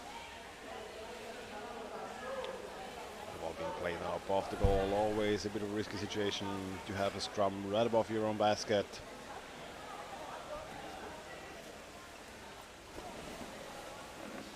Surely something you want to avoid at all costs most of the time. Trying to place the ball in the tight corner.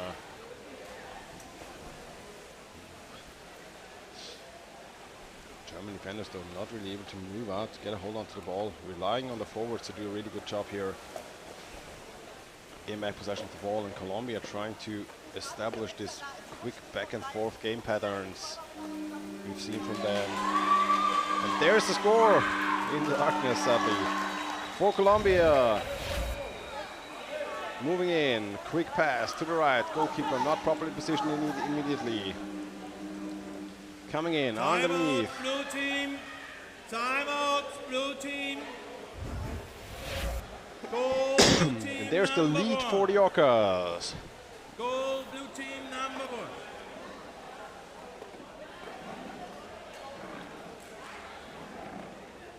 Coming in from the open side, goalkeeper not positioned properly, having a little bit of a hole on the head side, and They do not ask twice for such an opportunity. Timeout now for blue, for Colombia. Federico Rodono giving his team a pep talk.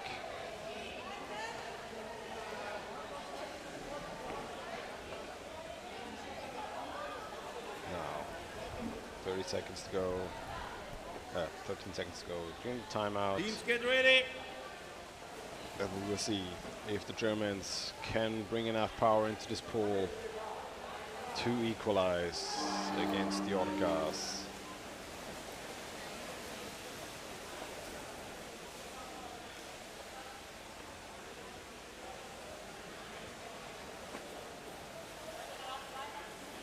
Two and a half minutes to play, second half.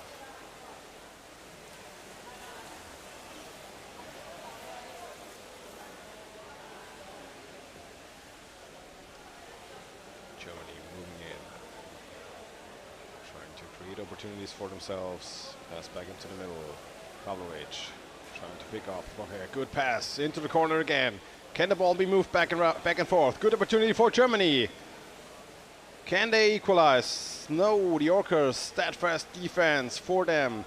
Germany having the power play onto the Orcas for a couple of seconds there. Couldn't move out the goalkeeper though. Defender coming in just during the last second. Can they get back in possession? Yes. So immediately being attacked by the Orcas. Good back and forth by both sides. The Orcas though moving immediately forward. Trying to not giving them any space. 3 players available. Still going forward. Good pass to the front. You can see them trying to close up and block every station they could pass to. But a lot of underwater time for the Colombians. Ball dropping down now. And 1 minute, still only 1 minute to go in the second half.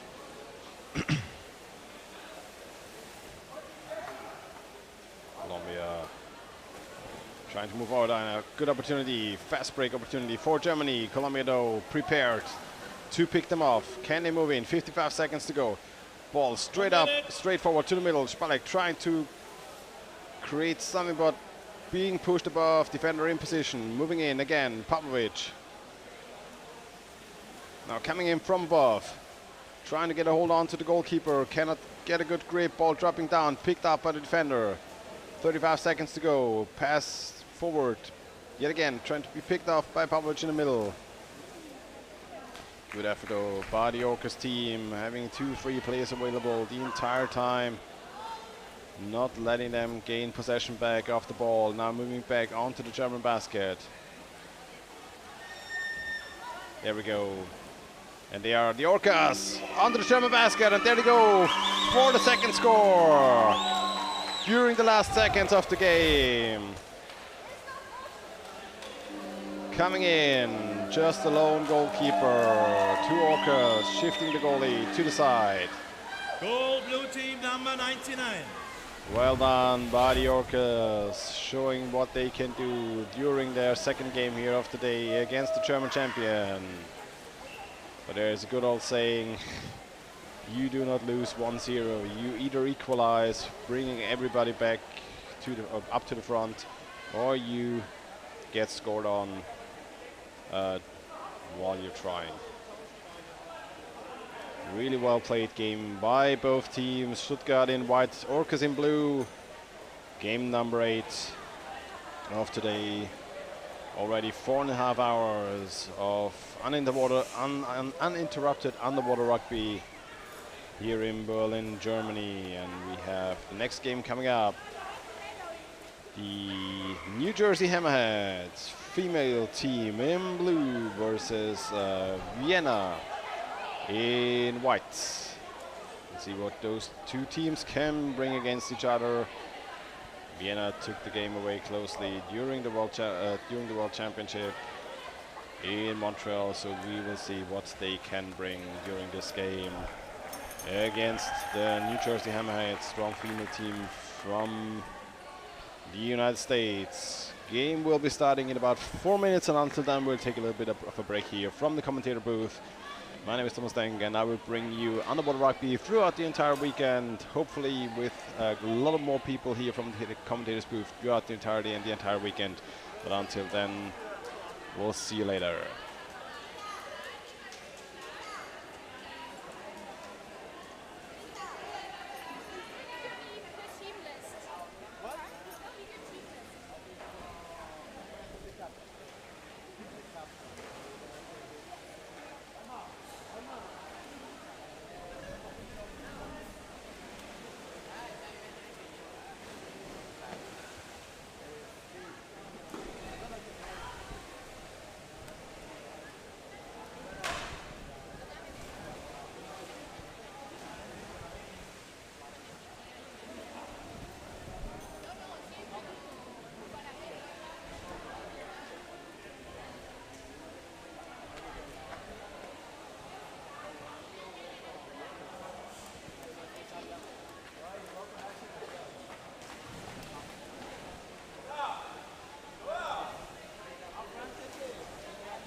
Ladies and gentlemen and everybody else, welcome back to the Underwater Rugby Champions Cup here in Berlin, Germany.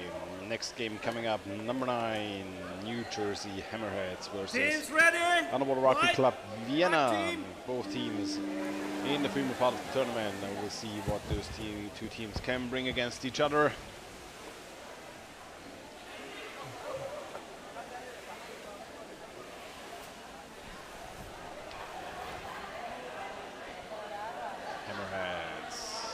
Away in the beginning, but Vienna then picking up the ball, winning the first fight here.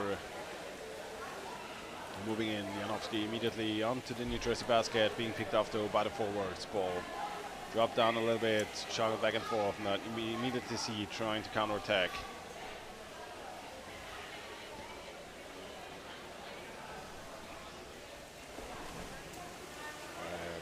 They're still in their own half, in their own corner, trying to bring the ball out. Does have somebody to pass to now. Ooh, ball being ripped away immediately, but can be picked up by her own teammate, though in the end. And now dangerous attack on to the Viennese basket, though people were exchanging, having defense in position immediately.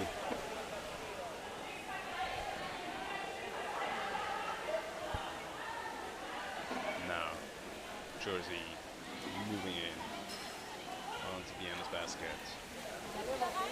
Defense in position for now.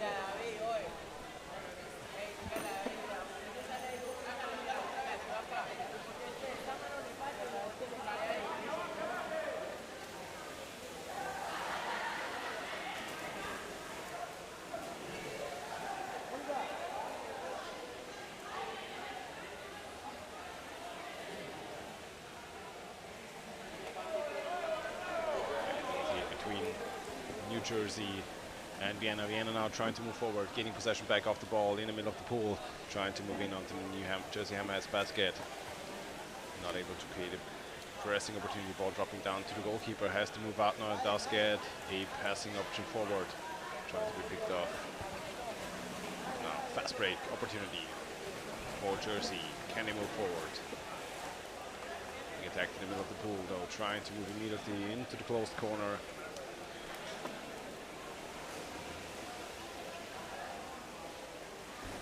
Left. Trying to move in. Defenders in position, trying to move the ball to the right.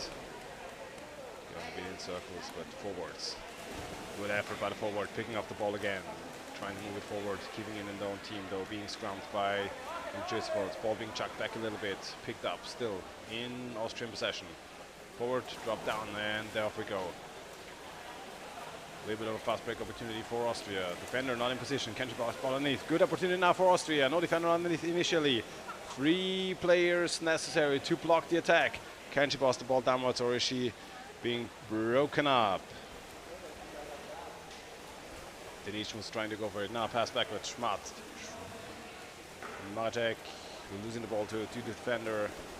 Trying to get it back out. Scrummed immediately in front of the Jersey goal. Getting back in.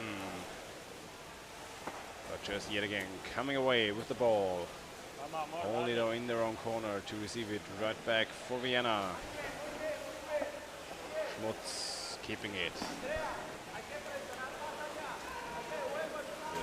Moving in, 82 defenders trying to scoop themselves in between the wall and the defender, trying to create scoring opportunities, breaking in over and over again.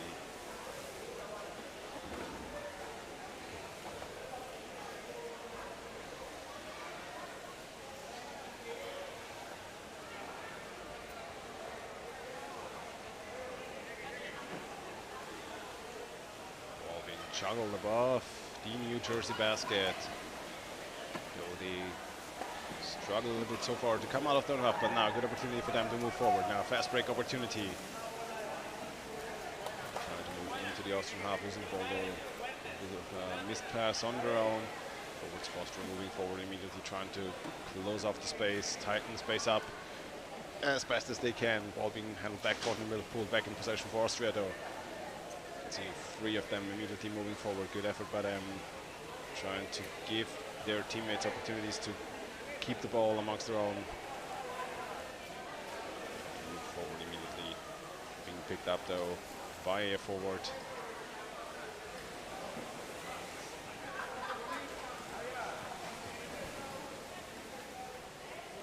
Again, trying to play in the closed corner, trying to screw themselves in between the defender and the goalkeeper, trying to create those opportunities. Need passing stations though on the other side as well, to maybe play the ball outwards a little bit, keep it in their own possession. Now defender not properly positioned. Can they move in? Ball needs to be handled back into the corner. Blocks would have been great there.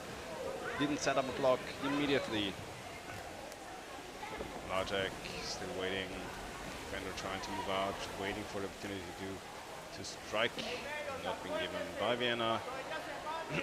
Vienna so far being the more pressing team here during this game. Jersey waiting for a fast break opportunity. Vienna trying to scoop themselves yet again in.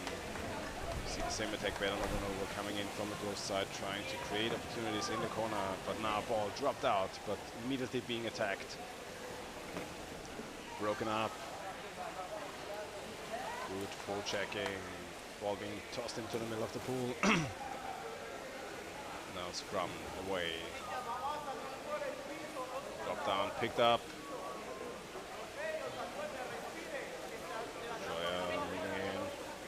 To get rid of the defender. Defenders can exchange. Ball still in possession for Vienna. Good effort coming in from behind. Good job by the forward. Now trying to get a fast break opportunity. Ball being handled back and forth a little bit though. Forwards coming in, defenders coming in. Trying to stop them in the middle of the pool.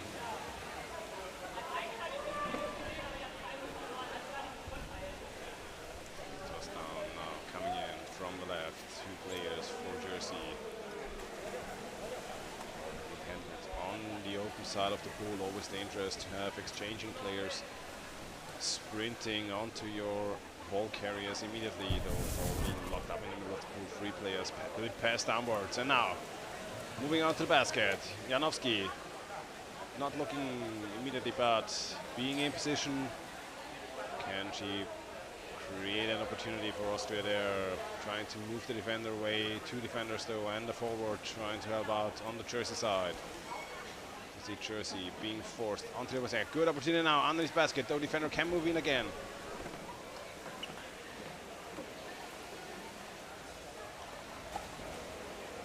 Time and time again, they remove the defenders, but there has to be a block in the middle to block the upcoming defender from moving into position as well. Now the ball dropped down into the hands of the United States. Jersey, though, being picked up again. Well done by Vienna.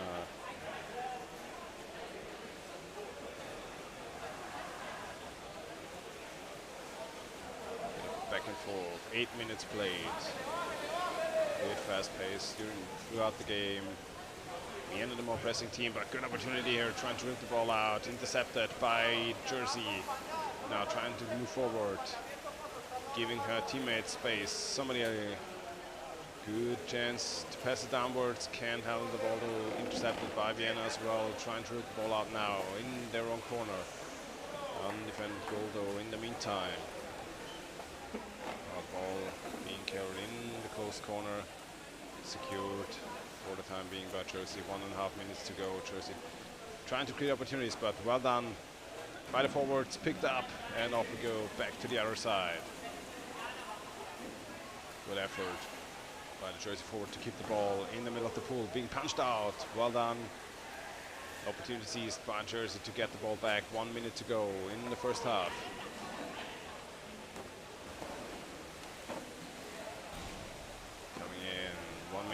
Defender in position. 2 players 1 minute remaining. Could have a First block off. there set up. This could be a good opportunity if they can bring the ball down to the player on his basket. Jersey though locking it up in the corner. Now opening. Defenders moving in again.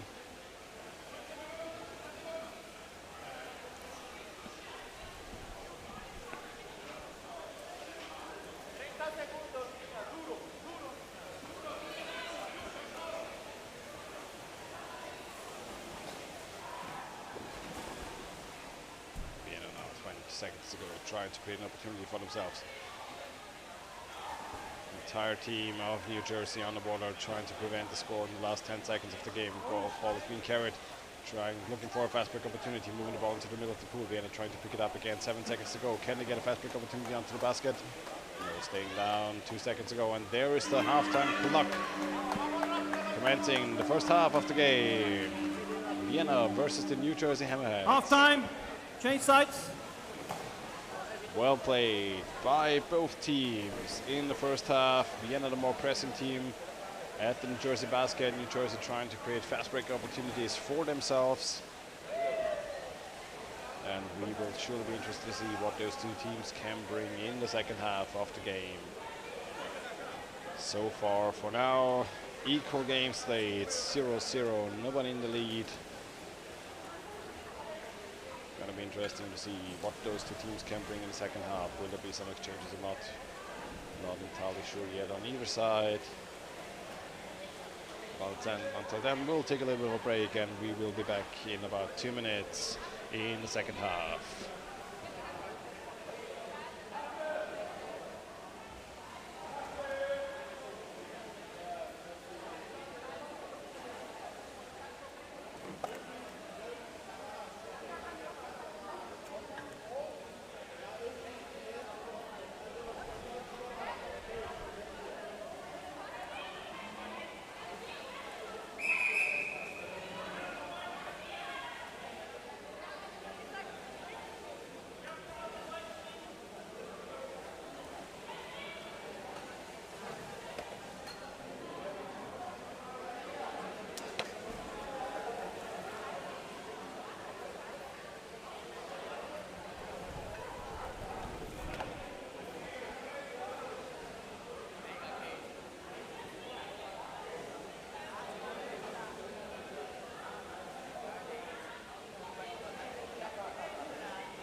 guys, get yourselves ready.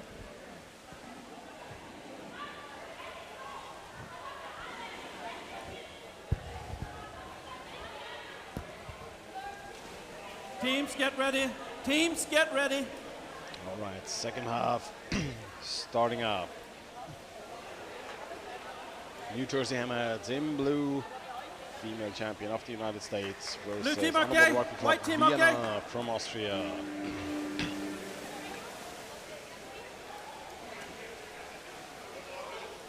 Jersey getting the hands on the ball first, but Austria getting the hands onto the ball carrier immediately afterwards. Immediately trying to go for the ball, but Jersey staying strong, keeping it in possession for now, but they'll scrum away. And in the middle of the pool.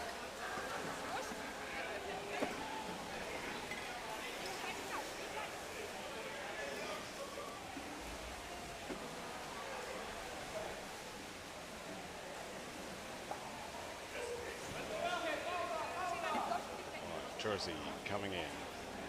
Vienna defending. Defender picking up the ball, trying to move out. Jersey though coming in, trying to hold the ball close to the Austrian basket. Janowski pushing the ball downward, dropping down. Can they move forward? Ooh, risky moment there for Austria. No defender in position, but the ball dropping down, and Jersey still being able to juggle the ball back and forth. And there's a call by the ref. Holding call against. Oh no, attacking the mask, attacking equipment. Blue free throw. Free throw against Austria. Attacking the equipment. Blue free throw.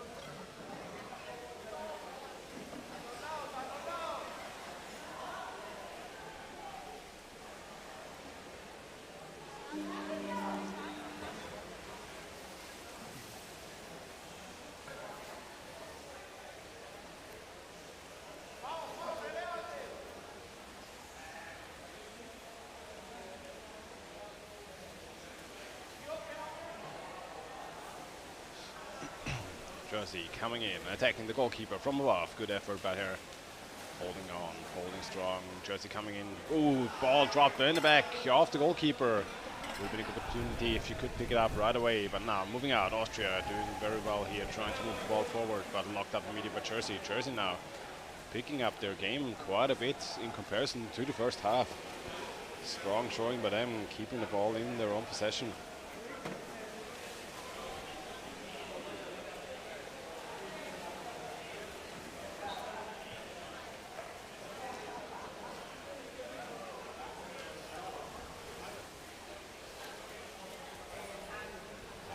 Waiting for the opportunity to get the ball away.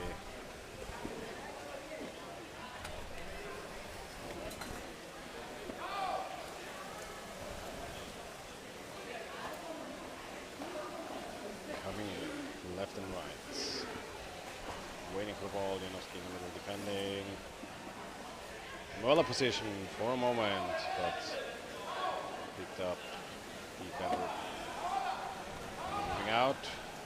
Balls in possession for New Jersey. Hammerheads holding up very well throughout the first half of this second half. Trying to move in over and over again now from the open side. Trying to find players on the backside of the goalkeepers. Holding on strong defensively. Even though Jersey now bringing more and more players to move forward, scrubbing on the surface, being picked off on the surface. Gomez.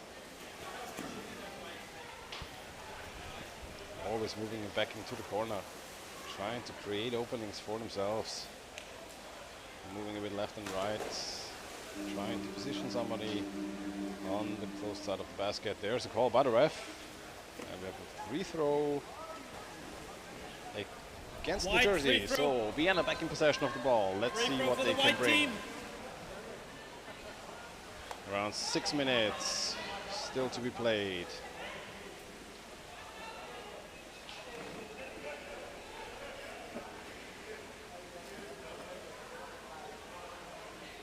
Please bring the ball forward.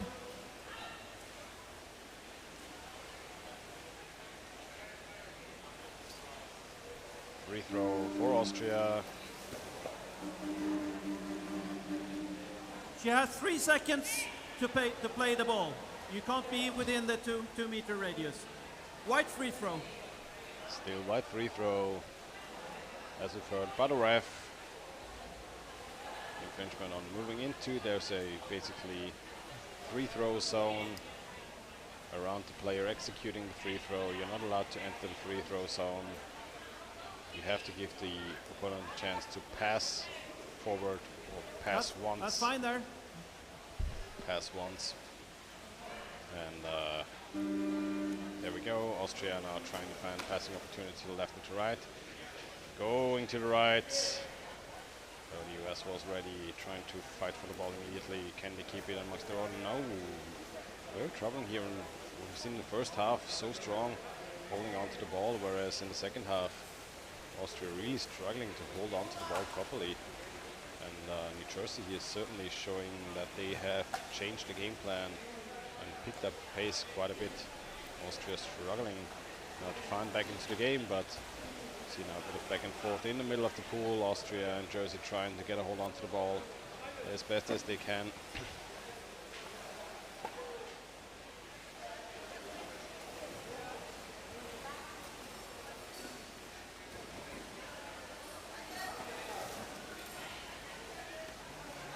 Trying to move in on the goalkeeper from above. Good scoring opportunity coming in from above, but cannot handle the ball properly above the goal.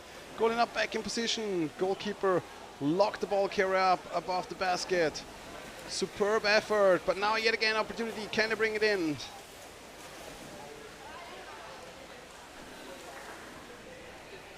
Jersey so confident throughout the first half of, but now Austria trying to keep the ball back in possession, moving in back and forth, ball dropping down. Possibility underneath the goalkeeper. Goalkeeper alone. Can she move the goalie up? Pass downwards. Possible. Yet underneath the goalkeeper. Can she move it up now? Goalkeeper's potential to exchange time and time again. Defender not back in position. We see them trying to create an opening, but now Jersey back in possession of the ball, having somebody to pass forward to. Good patience by her now. Fast break opportunity. 1 versus 1. This could be it.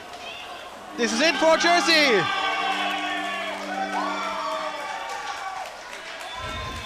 Jersey with the fast break after 2 incredible opportunities for Austria. By number 44. They find the fast break opportunity.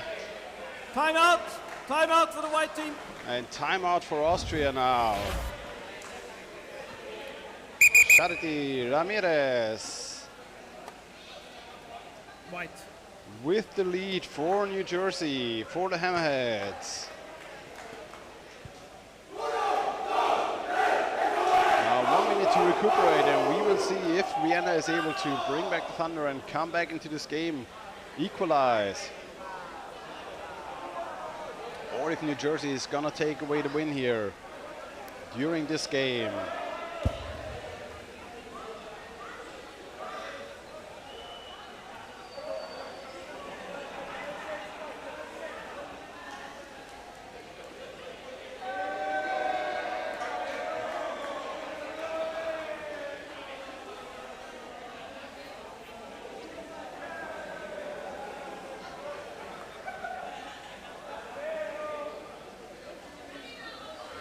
Seconds during this timeout.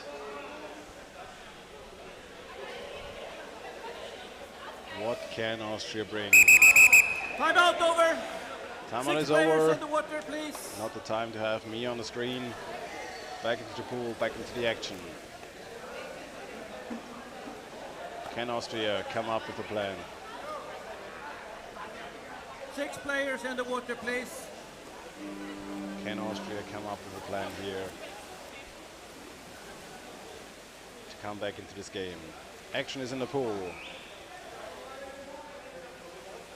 Austria moving in from the left. Onto the basket, trying to go onto the goalkeeper immediately. Trying to keep the ball as close to the rim as possible, bringing as much plays as they can. You do not lose the game 1-0. You either equalize or you get scored on again by some weird counter fast break, bring all the players you have forward to create a scoring opportunity for yourself. And this might be such an opportunity for the United States. 1.5 minutes to go, but Austria back, keeping possession of the ball. Good effort by them, holding on, moving forward yet again. Schmutz trying to move in, trying to screw themselves onto the into the New Jersey basket, being locked up though. Good thing her coach has ordered biceps training for her, paying off immediately, but we will see if Jersey can come back. They only have to lock the ball up for 1.5 minutes. Ball dropped down now. Vienna now has to push as hard as they can to get this ball back. Bring everybody forward. No more need for defenders are forwards now as well. Have to move forward now. Bring some more players. 1 minute remaining. 1 minute to go 1 minute remaining. for Austria to equalize. Jersey in the lead. Can they come back, or will the United States take away the game with a fast break after 2 very strong consecutive attacks from Austria? The Hammerheads with their fast break one-on-one opportunity. Trying to move in. 35 seconds to go. Janowski, 2 players. They need to bring everybody forward. Everybody underneath the goal. 30 seconds to go. It's now or never, do at that time for Vienna. But Jersey doing a fantastic job locking up the players. And they as well can bring everybody under the surface, and they will do so if necessary. Defenders in position, 10 seconds to go, and I think this might be it for Austria, and this might also be it for New Jersey coming ahead. There we go. Holding. It's the final call by the ref, and there's the game over. Game going ahead, going over to the Hammerheads. Game over.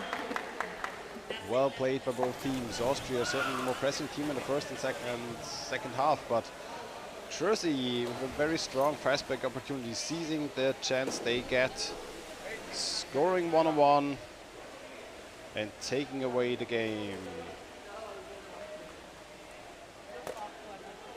Moving in next, we have game number 10, in blue Ekomares versus Bratislava in white.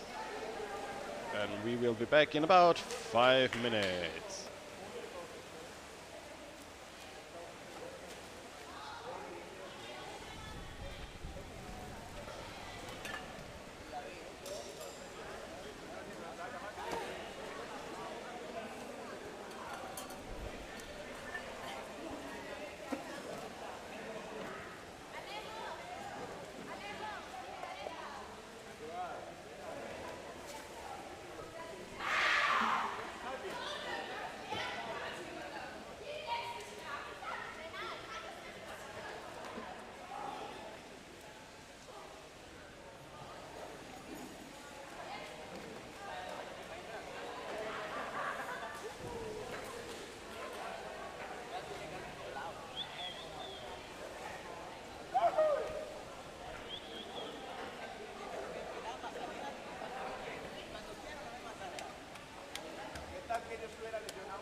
All right, welcome back to the next game here in the 2023 Champions Cup in Berlin. Nekomaras versus Bratislava. And we have number 6.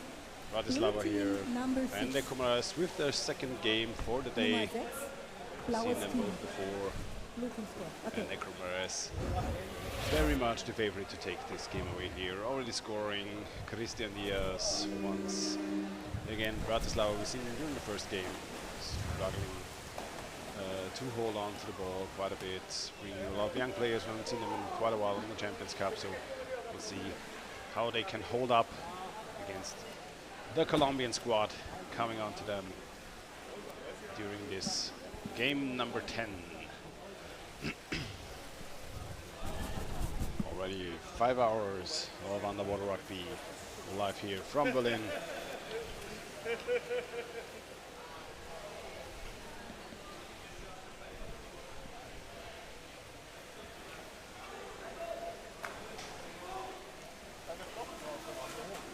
Comares moving in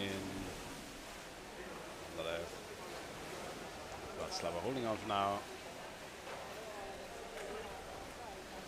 Moving it back and forth.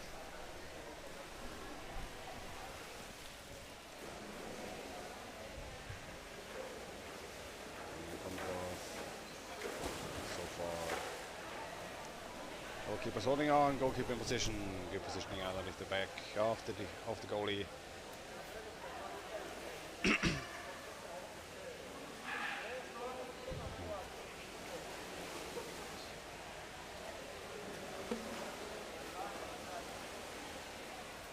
Now moving in again onto the Bratislava basket.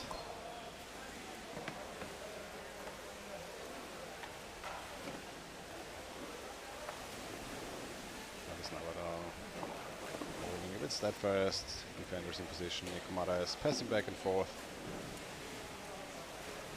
Good pass to the backside, and there we go. Second score for Nekomaras. Well played. Ball being tossed to the left, player in position, even gaining some momentum before moving in. Just a quick move up. Well played by him. Number 10. Juan Manuel Escobar.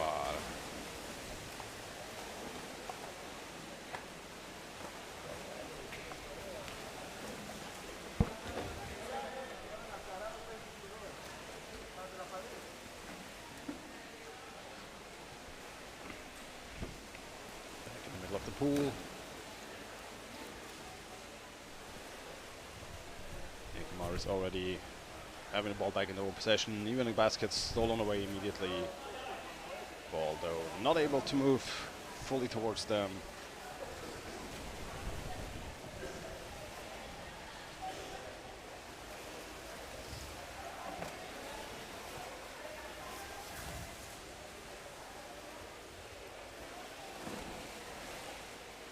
Playing the ball left and right. Hector Escobar trying to go for it on his own. Pass to the left. Rejects. Alejandro Navia couldn't get it in immediately.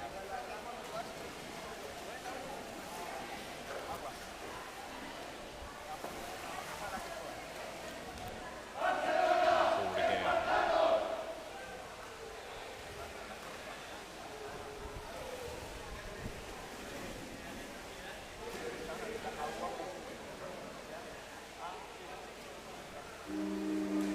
There we go. Nekomaras moving in, back and forth, just a quick pass left and right. Number 93. Just a quick pass left and right. 93. Underneath the goalkeeper.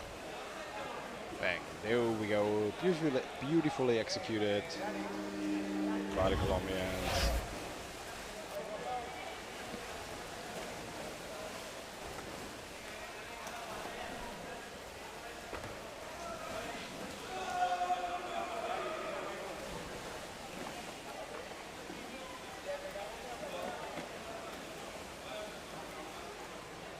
Fast break for Nekomaras, moving forward. Coming in left and right, player waiting underneath the goal. Slovakia surely struggling to keep the ball amongst their own. Ekumar is already picking them up immediately after they gain the ball back after the goal. Pass to the right, back to the left, trying to push up, but a basket being shoved away. Goalie gets a hold onto the ball, but there's a penalty called. So apparently the basket shoved away by the shoulder of the goalkeeper, being clinched underneath the ring. Penalty shooting. Classic Shoulder in the penalty. basket.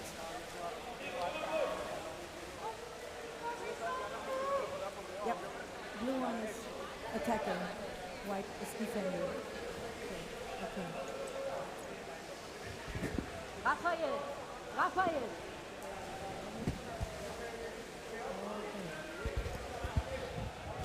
Penalty for Ecumares.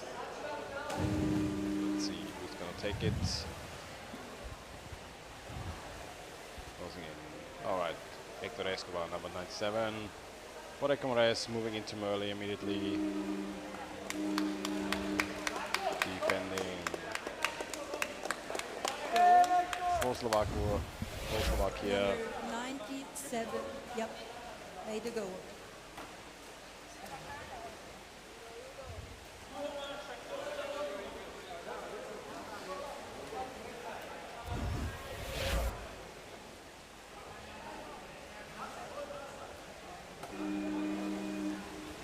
Goal for Ecumares.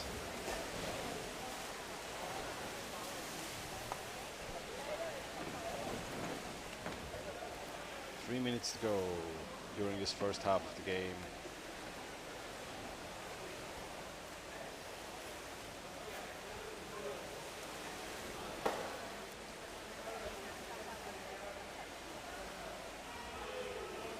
Bit of fun Berlin trivia. We're always having a lot of pensioners trying to get into the pool because it's their time to swim during the weekend on Fridays. And they are always very upset. Just like Slovakia when they get scored on. Well done again by Ecumares. Just moving in from above, removing the goalkeeper. And those German pensioners always not amused when something is not going according to their schedule. Very reluctant to move away from the pool. For Mario Valencia with the goal. It's a bit of fun trivia here from Berlin, Germany. Ecumares is already back in possession of the ball, moving in very fast from the left. Ball to the right. Can put into the basket. No, not for now. Goalkeeper in position.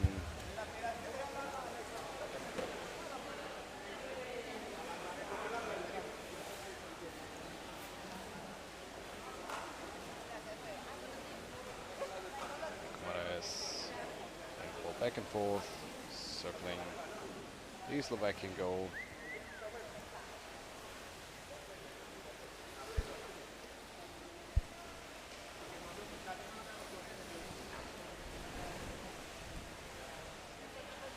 Slovakia trying to bring the ball outwards. Missing good stations to pass forward for most of the time. Ecumares seizing the opportunity, mostly.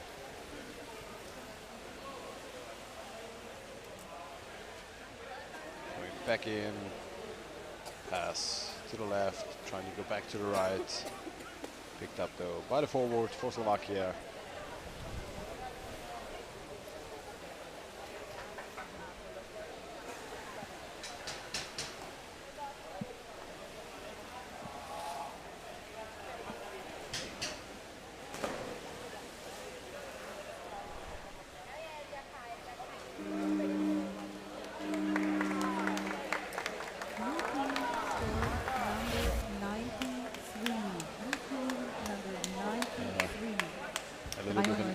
With those pensioners again.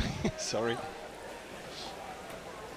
Goal. Juan David Valencia for the Ecumares. German pensioners. Not to be taken lightly. Halftime break. Halftime break. Halftime break in this game. Ekomades versus Bratislava.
All right.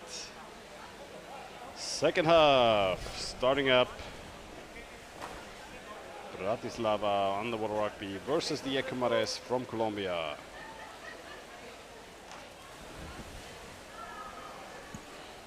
Blue team ready.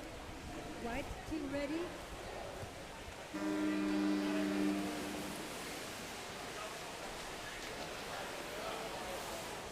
And we're already back on to the Slovakian goal. Coming in strong from the left to the right. Alejandro Navia with the first score of this second half.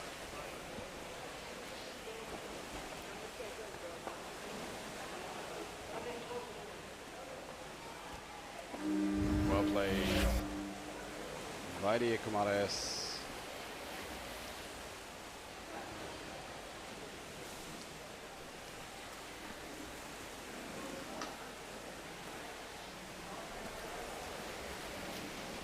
Same pattern over and over again.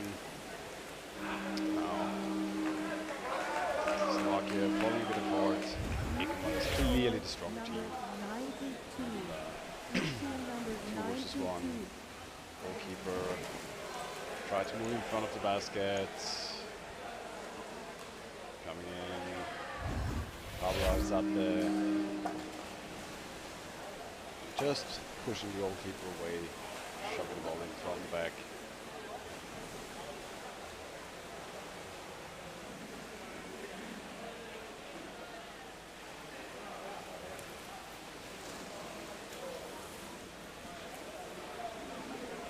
And again, coming in left and right. Goalkeeper has to sit in front of the basket. No defender in place. And off we go. Christian Salazar.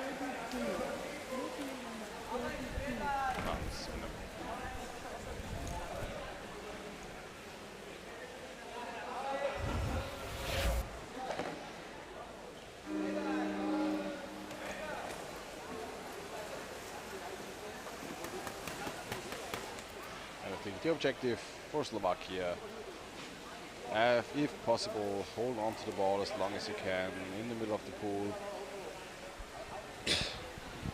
Improve your gameplay as best as you can against a team like the Ekomares. Try to defend as best as possible and leave the game with a good feeling of having created good opportunities for yourself, stopped your opponent even though being quite heavily superior in this game.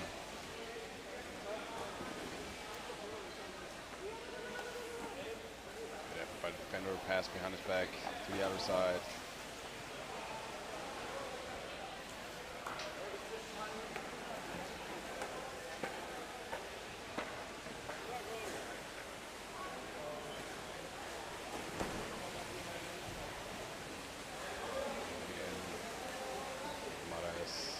Goalkeeper moving into defender's position, pushing the player away. Well done.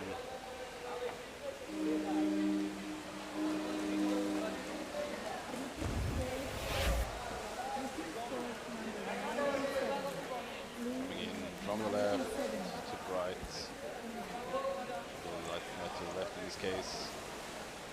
Pushing up the goalkeeper, Hector Escobar.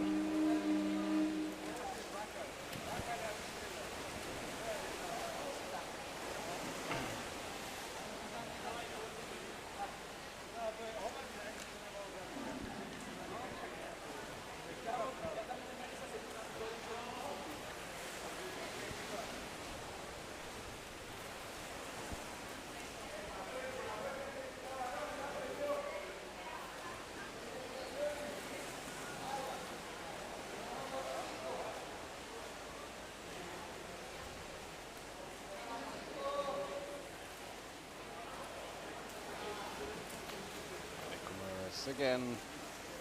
3 players moving forward, this time defender shortly positioned underneath the basket.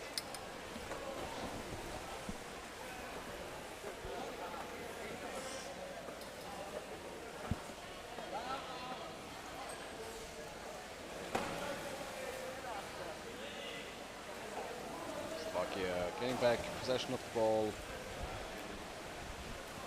But immediately being picked off by the Ekomares. Moving in again.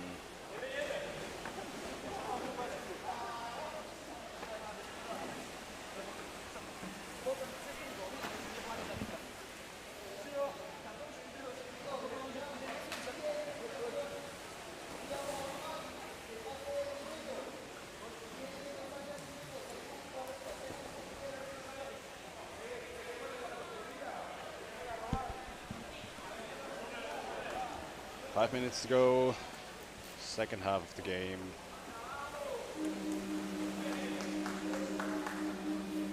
Ball on the surface, ball on the surface, referee ball. Ball on the surface. Ball above the surface, called by the ref.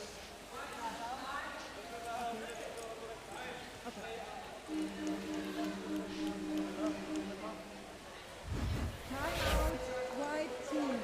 Time out, white team.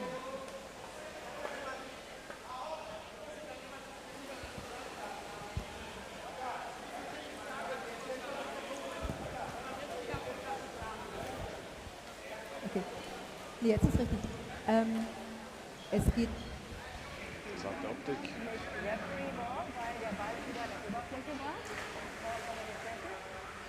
Short timeout.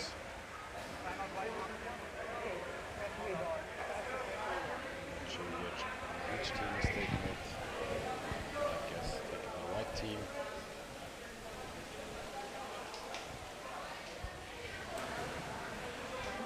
So we see white timeout, ball out of bounds, first call. And yeah, we've seen of course, quite dominant Ekomares here against Bratislava in their each second game of the day. Now game is continuing. Quite probably what we expected. It's still always nice to have new and not that well-known teams to the Champions Cup competing, showing that this sport exists in their country.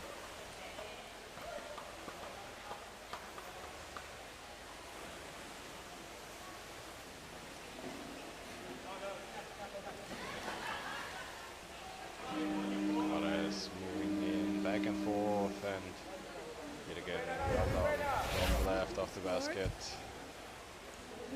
So just moving in, pushing the keeper up, punching the ball through.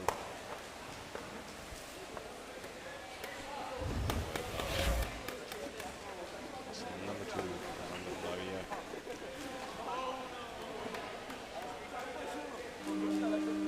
Big shout out to everybody watching across the planet, Colombians, Australians, US Americans, and of course all the European nations and other Warrerrugby. Wherever you are, big shout out from us. Thanks for joining us throughout the day. We'll be giving you scores like this and other Warrerrugby throughout the entire weekend until 10 p.m. tonight. Alejandro Navia.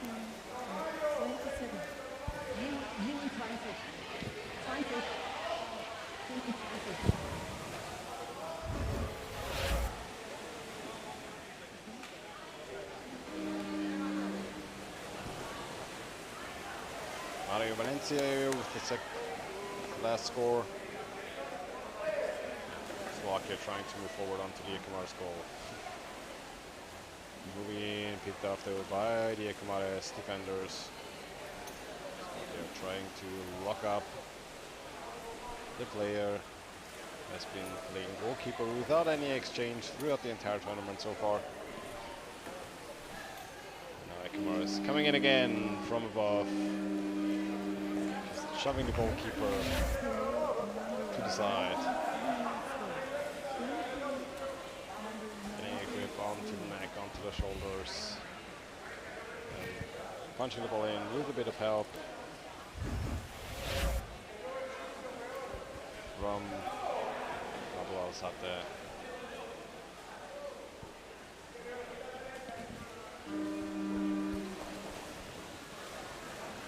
Score for Juan David Valencia.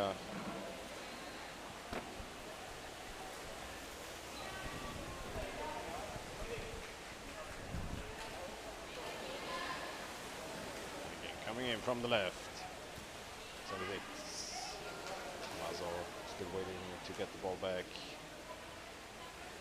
Going up.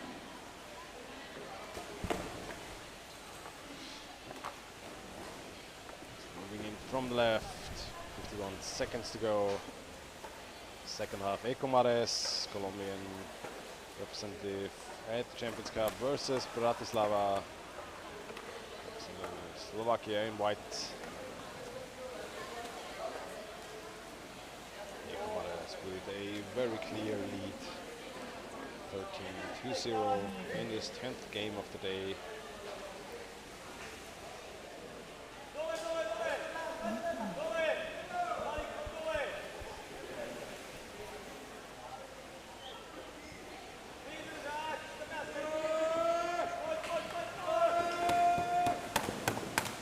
And there we go, Chloe, one last time. This time Santiago Valencia, 77, moving in, ball coming from the right, pass to the left, push up, off we go. There goes the clock for the last second. And here we go, Ecomares versus Bratislava, 14-0, 10th game of the day. And we will be moving right up to the next one. It's gonna be the Czech champion of Budějovice versus Barcelona. Surely should be an exciting game. Around 10, a little bit of a break. Game should be starting at 1:30, and we will be right back.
Hola.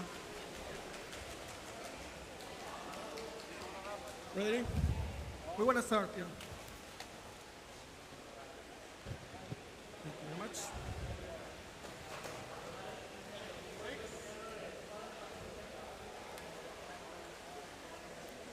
Ready? Ready? And we're getting ready for the 11th game of this Champions Cup 2000.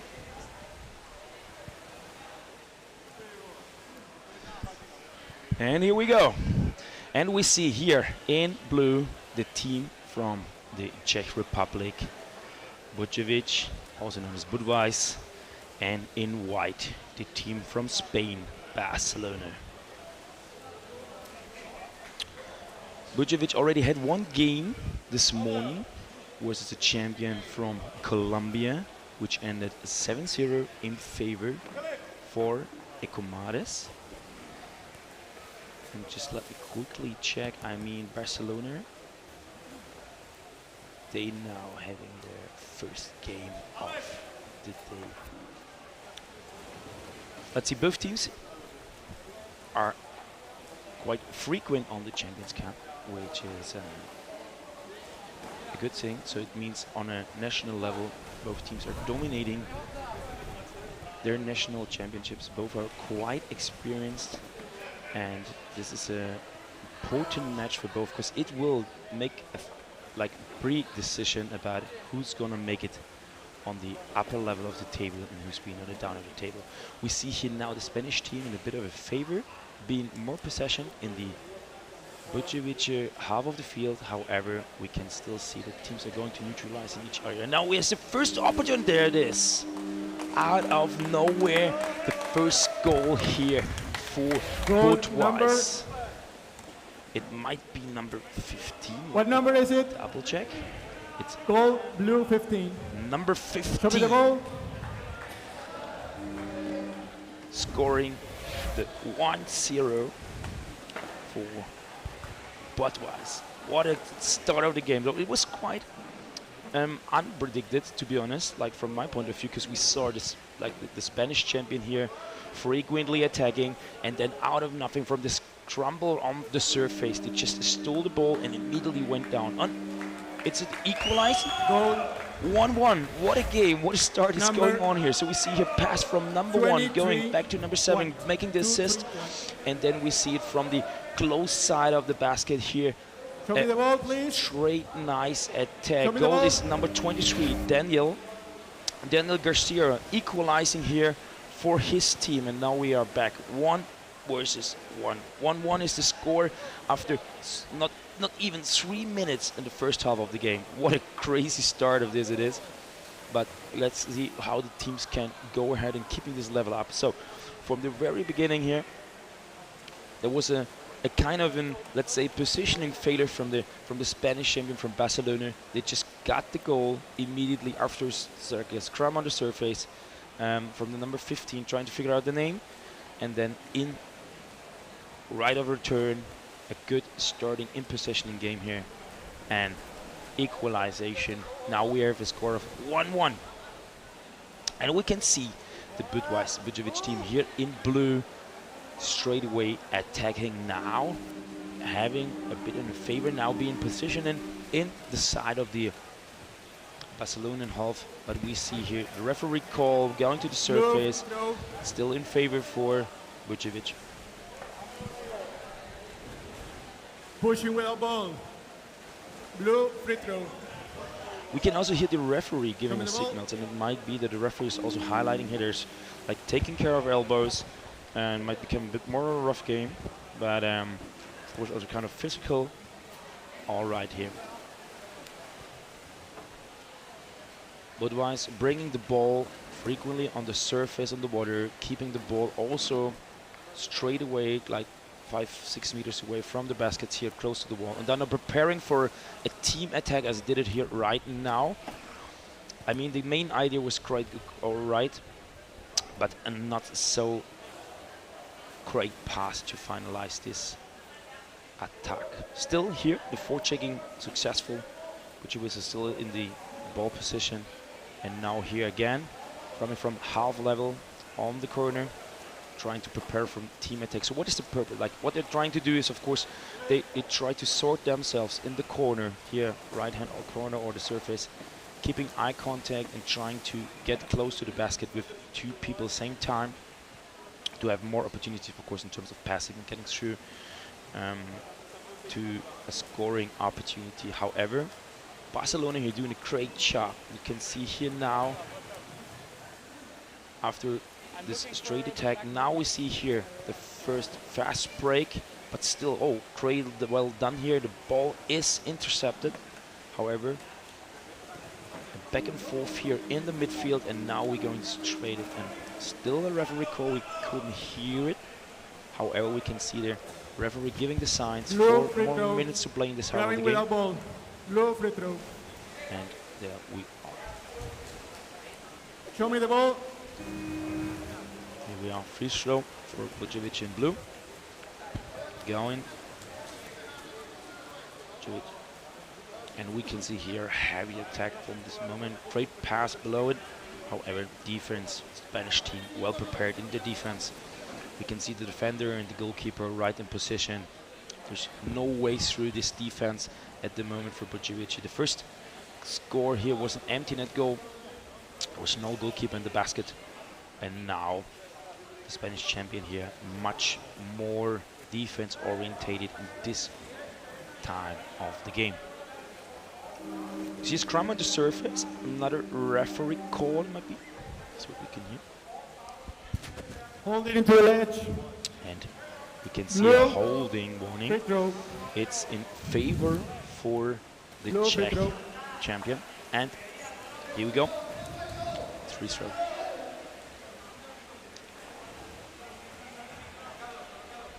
Show me the ball. And again, the Czech champion here from Budweis, keeping the ball in the corner now, trying to attack. There's a kind of a block in the middle. So number 23 here running around with the second wave here coming inside, but well defended by the Spanish Barcelona team. Great attack, number 44 here trying to grab the ball. Oh, there's it! Awesome. Well introduced by number 44, still have no team that's ready here, but what we saw is number 44 was here now, we can see it. Pulling the goalkeeper from the basket, now passing the ball down where we see number 15, Pavel Grechka, show me the ball, stealing please. And putting the ball in. It's a 2-1 and it's number 15 scoring the second time. So I think even the first goal was from Pavel. So here now we are in 2-1 lead in favor for the Budweis team. This is all right, and now let's can see what Barcelona needs to do. There, again, number 7 in the center is kind of a clue player here, kind of a positioning player. It's quite important. Also assisted for the first goal with number 15.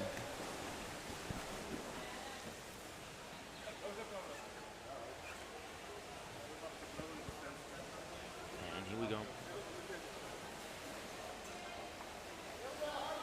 Well, the pressure is on, of course.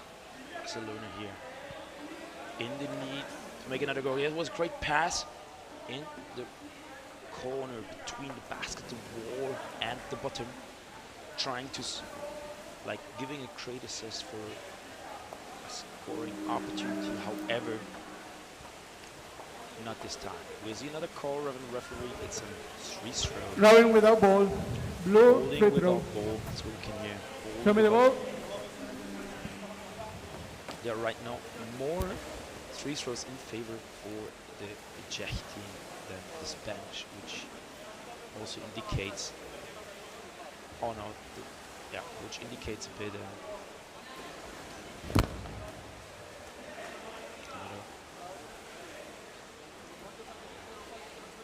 Budweis is doing here quite well, having the ball, well controlled, bringing it in easy and safely on the other side of the field. And now, again, from the surface, always straight away to the basket. However, he was in the moment right alone. Another round of attack, second wave. And we can see how the Barcelona team is waiting for them to come close to the basket. We do not see the Spanish people here just in this situation, but they're more passive by attacking the Czech team while they're far away from the basket. You see also here one attack at the ball drop. It was a great chance to get in ball position. However, they're still waiting here. So we see two Spanish attackers on the surface. Now they got the ball. This was a great team attack. However, it's half time. This was the first time now they really put some effort in getting the ball. And for this moment, it is quite all right, I would say, in terms of the result. We saw a great start from the Spanish team of Barcelona. Was the first minute of the game in the opponent half of the field. However, then out of nothing, after scrums on the surface, a great like empty net goal from number 15 Pavel, and also the 2-1 was scored by Pavel after the great assist of number 44. And yeah, we're still waiting now for the team list, so I can give you more of an information. I'm coming back in a minute.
Auf den da hinten musst du mal gucken. Ja. Hola. Hola. Hola. Ahí.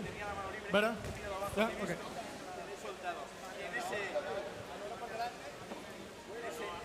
Six players in the water. Team's getting ready. We're preparing for the second half of the 11th match of this year's Champions Cup. Ready? Ready?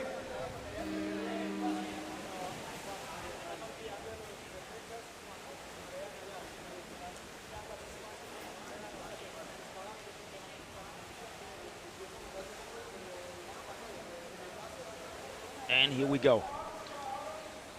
And Budweis starting here strong with the first attack here of the second half of the match.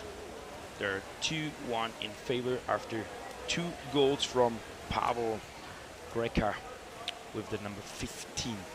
And we can see here the great ball playing from the Spanish. Ball out of the water. But there's another Blue ball out of free the water. throw. It's a free throw against Out of the water. Spanish team Blue free from throw. Barcelona. So we're waiting now.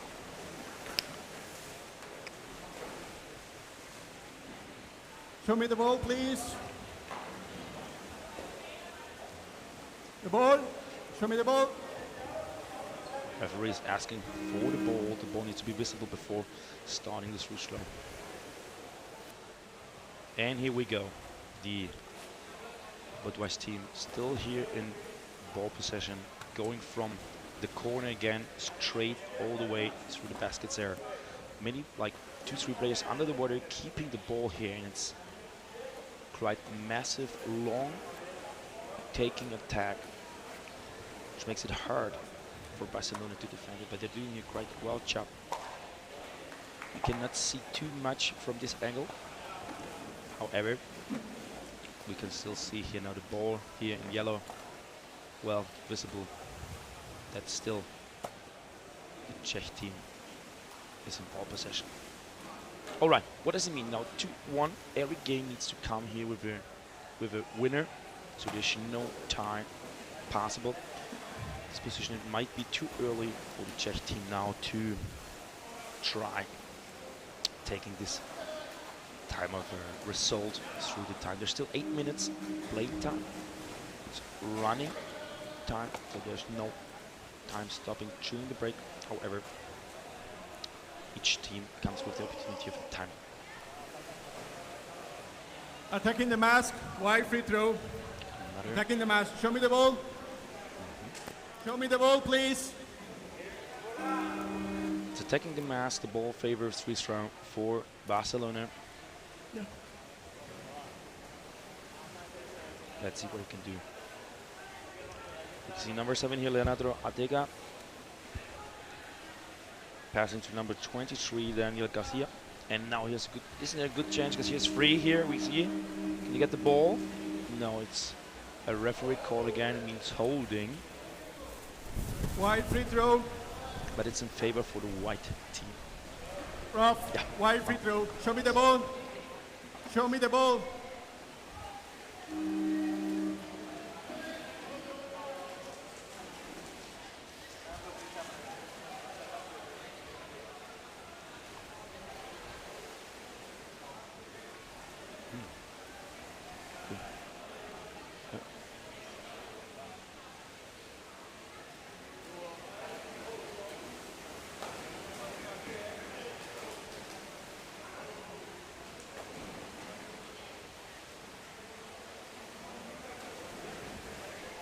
And here we go again.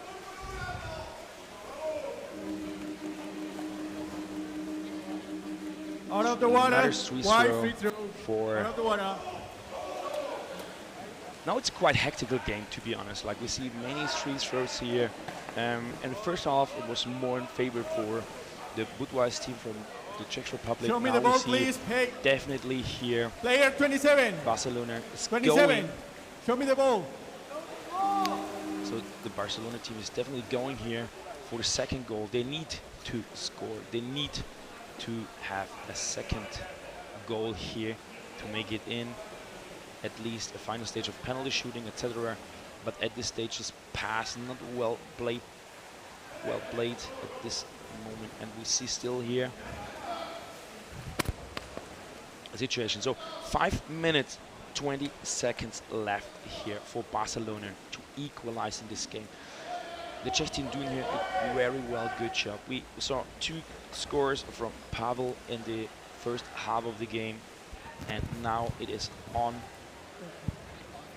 of Barcelona to score here the 2-2. So the Czech Republic are more orientated now and focused and keeping their basket clean, so to say. So what they're doing is they keep their focus in not giving any opportunity to. Oh, this was a great pass from Albert on the other side, but there was unfortunately no teammate from Barcelona receiving the pass and scoring.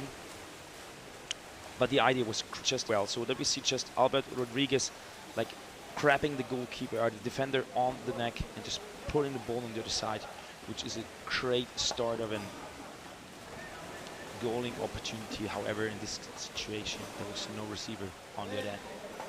And again, a call from the referees. Number, please, number 44, 2 minutes out. Violent behavior. Wide there is a time. Player 69, wide, 2 minutes out. Oh. Violent behavior.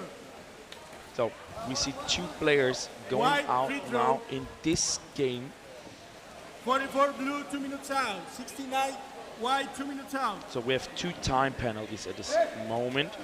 But one is for the Budweis player number 44, which is Thomas Riss. White team. He was also the assistant of the second goal from Budweis. And on the other side, we see number 69. Juan Manuel Hernandez from Barcelona also on the penalty bench.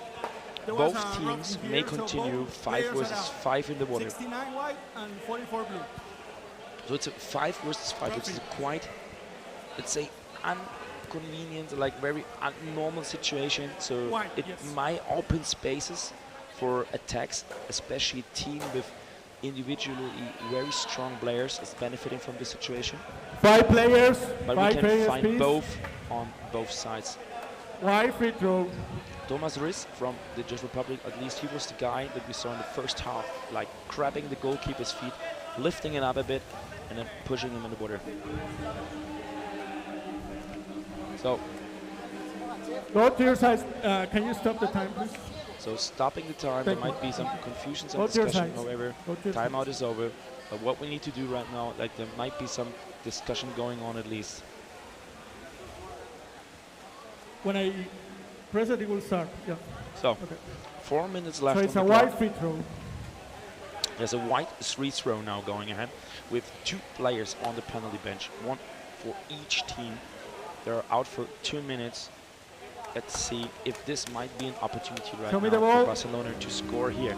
They need to score within 4 minutes, otherwise the game is over and they're lost. And this is a great pass to number 10, him now in number 19 ball possession. Jose Miguel Castro was not able to pass, for example, Leandro. Now he was free, he get the ball, but Leandro with the number 7 here is tackled and scrapped now and brought to the surface. But this was a good chance, but of course what you wanted to avoid as a team in the time penalty is of course this kind of wrestling for the ball. However, we still see here now Barcelona bringing up the pressure. Number 18, John Milligan here, tries to play. Now here it is the chance. The captain himself tried now to score, Jose Miguel, but didn't get it through. 3 minutes left, still 1 minute time penalty for both teams. The ball falling down, great opportunity.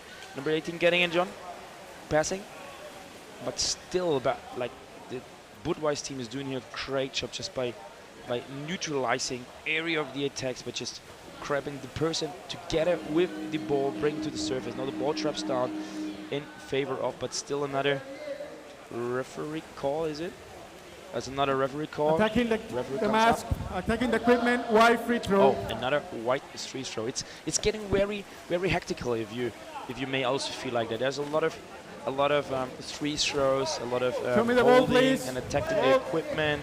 Now 20 seconds still left. We see the Barcelona team here now using hopefully the last 2 minutes here to make another pressure on the goal. There's 22 Andrea passing, but there's no way through.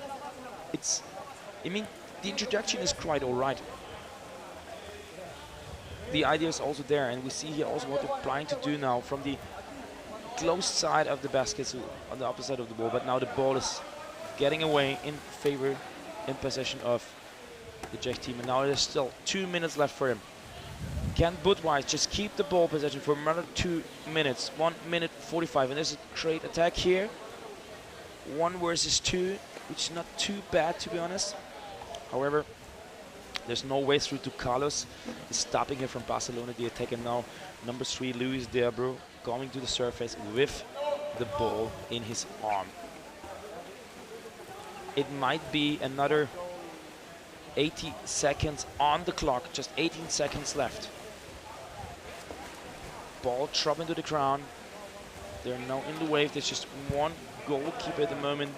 Now they're back with 2.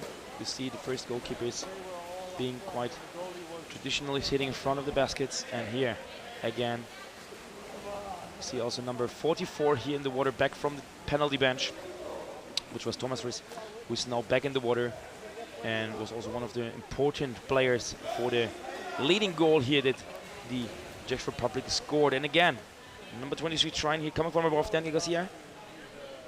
Number 19, the captain, waiting here under the basket, but still a lot of scrum here, a lot of wrestling for the ball. No chance getting through there. And the referee call is also mentioning here. So, referee call, we see. Attacking the mask, white free Attacking throw. the mask Sorry, and blue free throw.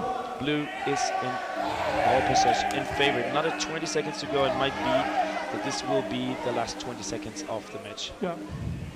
So both teams go to your sides, please. Both teams go to your sides. Go to your sides. Okay, referee stopping the time. 20 seconds go left. To your sides. Referee kind of a discussion going on. We don't know really what's going on there. Is it a timeout or whatever? Blue free throw. Blue is having this free throw. 20 seconds left on the clock. Show me the ball, please. And here we go.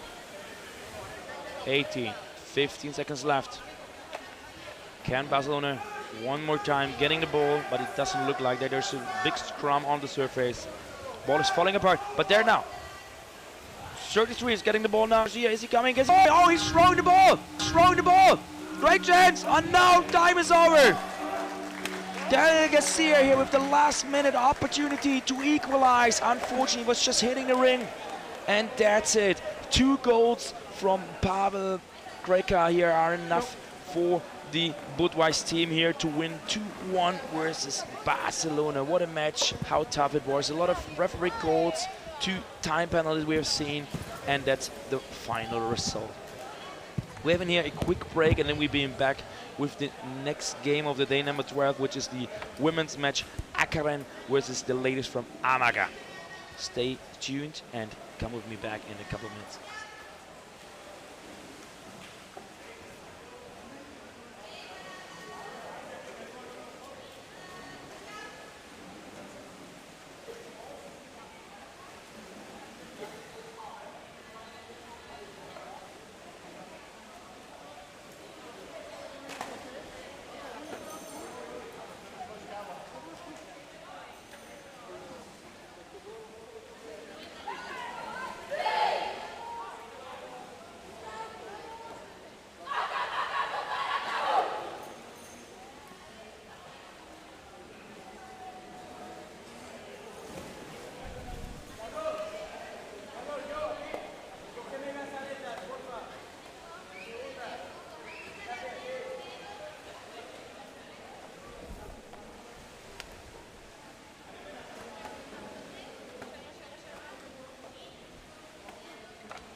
And we're getting ready with the next game of the Champions Cup, which is a women's party. It's the ladies from Akaren, Norway, versus the ladies from Amager, the champion from Denmark.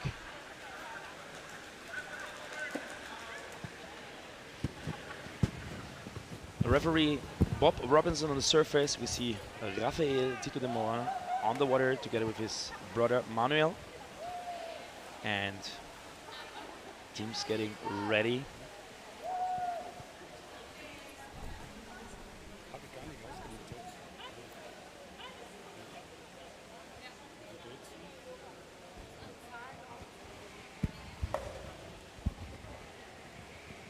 Rein ins Wasser.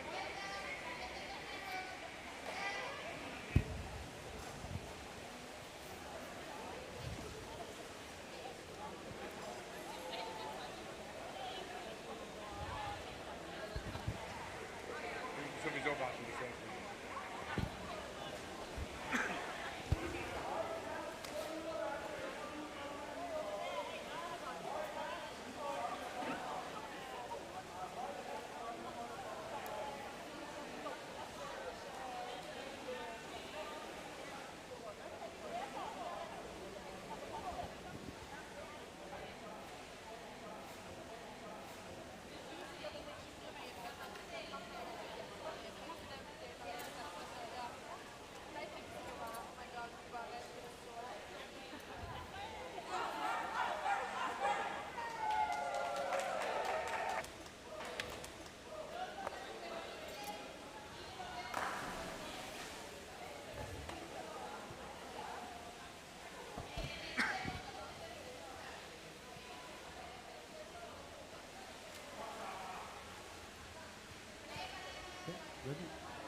Blue team ready. White team ready.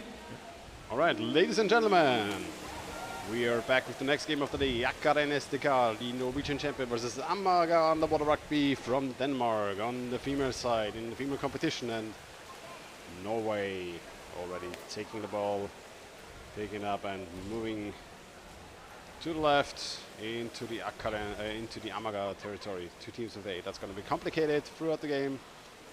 No mistakes will be made at any point in time. Right, we are now for the first time of today in a co-commentary here in the commentators booth. Here we are, yeah. And I'm happy to be here with you, Thomas. So it's very nice to have somebody here with me to bounce off back and forth. But for now, into the action. 1 minute played and Akkaren in possession of the ball, trying to set up their game plan in the closed corner. So we'll see what Akkaren can bring against the Danish champion. I guess Akkaren already had the chance to play today with a 6-0 victory against the ladies from Paris. Very good effort by the Paris Titans, holding them off in the first half. Akkaren was a bit tired in the morning, I guess, but came back into the game strong in the second half. Showed us their usual underwater rugby, and we will be very much interested to see what they can bring in this head-to-head game against Denmark, one of their Scandinavian rivals in underwater rugby. So Akkaren moving in. Denmark solid defense so far. Below, still in possession of the ball above the basket. Daily Oxford coming in, trying to get a hold onto the goalkeeper. Good effort by her. Still in possession, trying to pass the ball backwards. Well done by her. But then again, nobody underneath to receive a pass. Still trying to keep the ball close to the basket. Good effort though by Denmark, pushing them away. Trying to move in. Yet again, go broken up. But holding. Yep, there we go. But it's already a type of game that we expected from them, right? So we know from the past that both teams have met several times. However, always in the last, let's say, 4 or 5 years or even longer, Akkaren was getting out of the pool as a winner. However, from the Danish team, Amager, we know that they are very, very strong in defense. Even they're just here with how many? 11 players? That's more than they usually have. Amager very much known for playing with 7 players and being at the strongest. We don't know how they do it, but it is one of their pet peeves, so to say. So signature moves. Yeah, one of the signature moves. So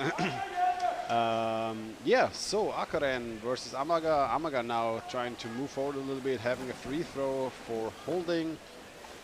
Trying to keep possession of the ball here on the open side of the pool. Always a bit dangerous to play at this position. Exchanging players, jumping onto you immediately. I've seen right into the action. You usually want to maybe have your first attack from the open side, force them to the right, and then play from the left side. But there we have a referee call out of bounds. Free ball. In possession for Amaga. For Amaga, this is today the first game of the day. Yep. Whereas Akara in second game of the day. The women play in 2 groups of 5, so a bit of a different setup than the men on the men's side. Whereas the men have 4 groups, 1 of 4, and 3 groups of 3. And for the first time, also since we also tried from the table point of view, it will be a real final this year in the women's competition. This is why there are 2 groups, either than, for example, having 3 or 4 groups. So the main idea is this year, of course, to have a real proper final with a final decision game. While we had last year a group of like top 3 candidates playing each other in a trial, and then at the end the team with the highest score won the tournament. So here we also try to bring a bit more like intensity and excitement into the tournament. Yeah, and especially throughout the last years. I mean, Australia opting out this year due to quite a substantial financial cost from the World Championship in Montreal. So they are not available to play this year. No Finnish team as well on the women's side. So those 2 teams really missing to have a 12 team setup with 4 groups of 3, which would have, of course, been even more fantastic to have even more evened out playing field rather than 2 big groups playing bottoms up. But at the end of the day, very exciting. 3 days of underwater rugby, 3 long days of underwater rugby. We will be streaming until 10 p.m. today and tomorrow, and then we have a, let's say, short Sunday until the early afternoon. High quality underwater rugby all out through the weekend, and we'll of course be giving you our best from the commentator booth here. But until then, we are watching Amaga versus Akaren, and they are playing a bit of ping pong here, back and forth.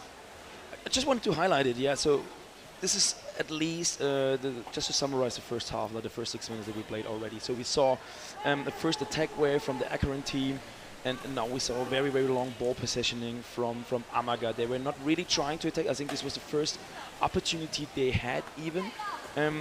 Do you already think they're playing for a tie and going directly into penalty shooting, or what do you think is the strategy? If you're, especially in a competition like this, if you know that, yeah, you can play, you can go even. This is the first thing in underwater rugby. If you know you can go even, but you are supposedly the underdog in the game, going even and going into penalties is the first step to take to beating a team, because in penalties it is more or less a 50-50. I mean, you have very strong experienced veterans on the Akaren team, but so does Amaga as well. And since there is only one-on-one penalties, you can have a lucky punch immediately, get a hold onto the ball, and win it straight up. So going for a tie in a tournament like this, but usually quite a good idea, but good opportunity, good chance for Akaren now. Moving on to the Amaga basket, get a hold on to goalkeeper from above, like they want to do. There's a bit of a, let's call it, there's a bit of a philosophy difference between some teams. Like the German approach is usually you want to attack the defenders as much as possible and create openings underneath the basket, whereas teams like Norway do sometimes or quite often opt to go for the goalkeeper and attack the goalkeeper from above. This might be called out of bounds. We'll see if there's a ref call. Yep, there we go. Free ball white, ball and out of play. Back Free into ball the hands white. of Amaga. Free ball white. We can also see a Bob Robinson here on the surface, the referee, as well as underwater Rafael and Manuel from Sweden, the 2 referees and brothers here, having the comfort situation to be here, like the referees in this Scandinavian top game, to say it like that. And now here we see Amaga here in white, making this free throw, quite unconventional, but losing the ball. Good interception, but picking off the attempts of Amaga to move forward, and then we can see them moving in again from above, trying to attack the goalkeepers. I mean, it is a valid.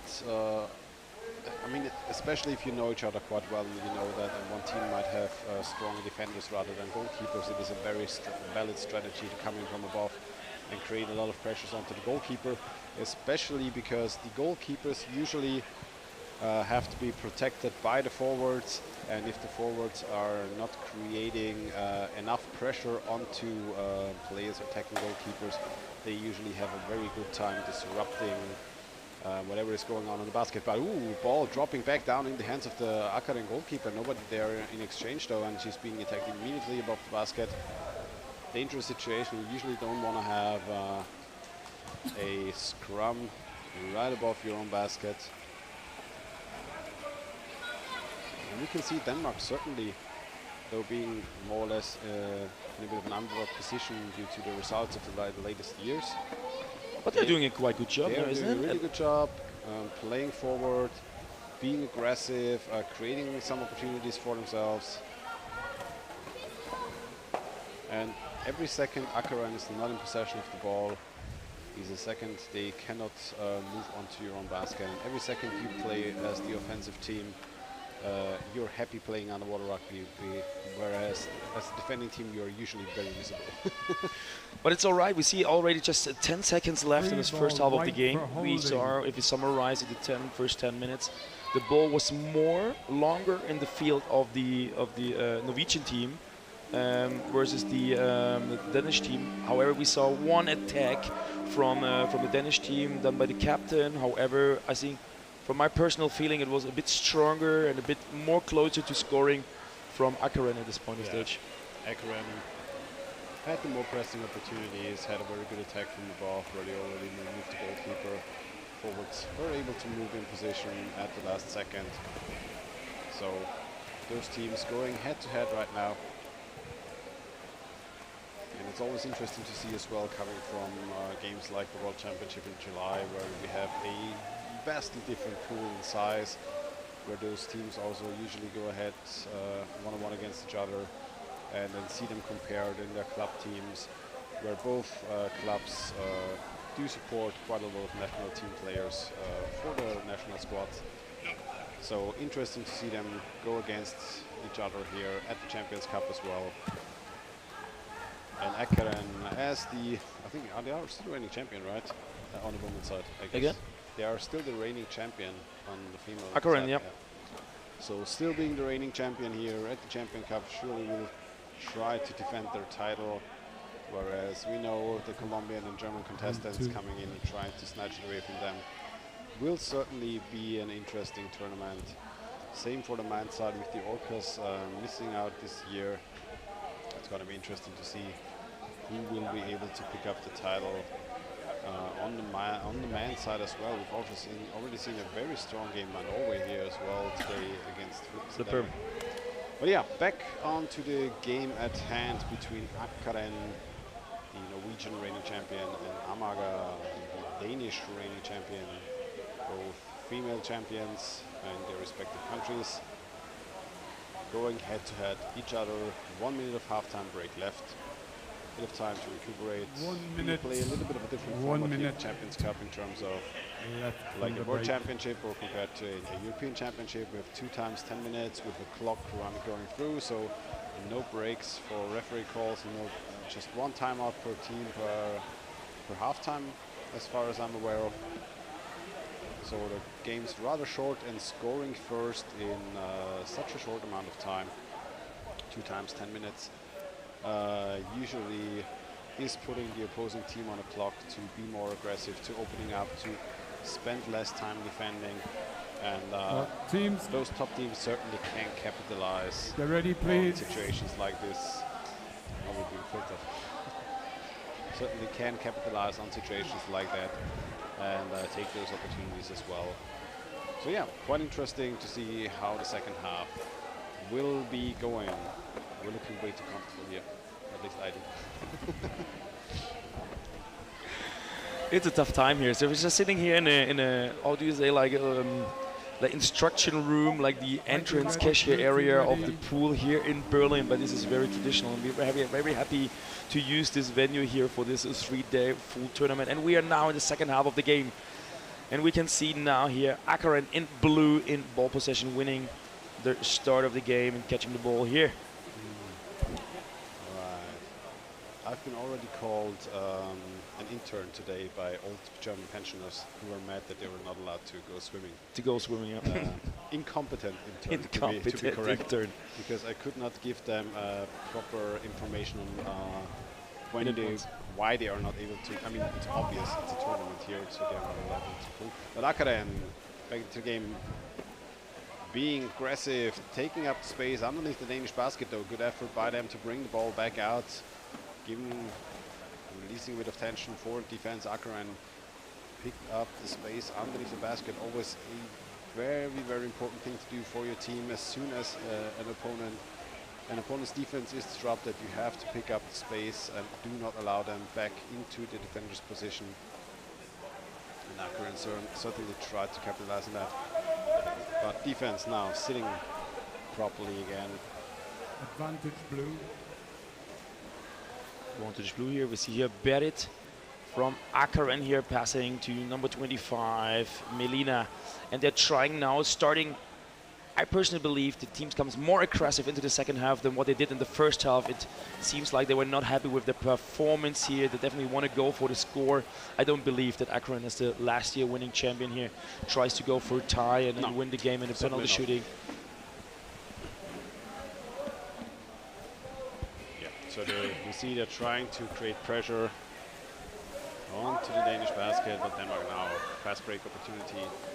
And here we can see how aggressive the Akaren team is. 3 players here taking number 79, which is Sini, but she still manages. Do not even push her out of the game. Don't want to give them a free throw. Want the ball. Want to gain possession during the game. Keep on playing. Maybe remove a defender from the game. Back positioned at the goal.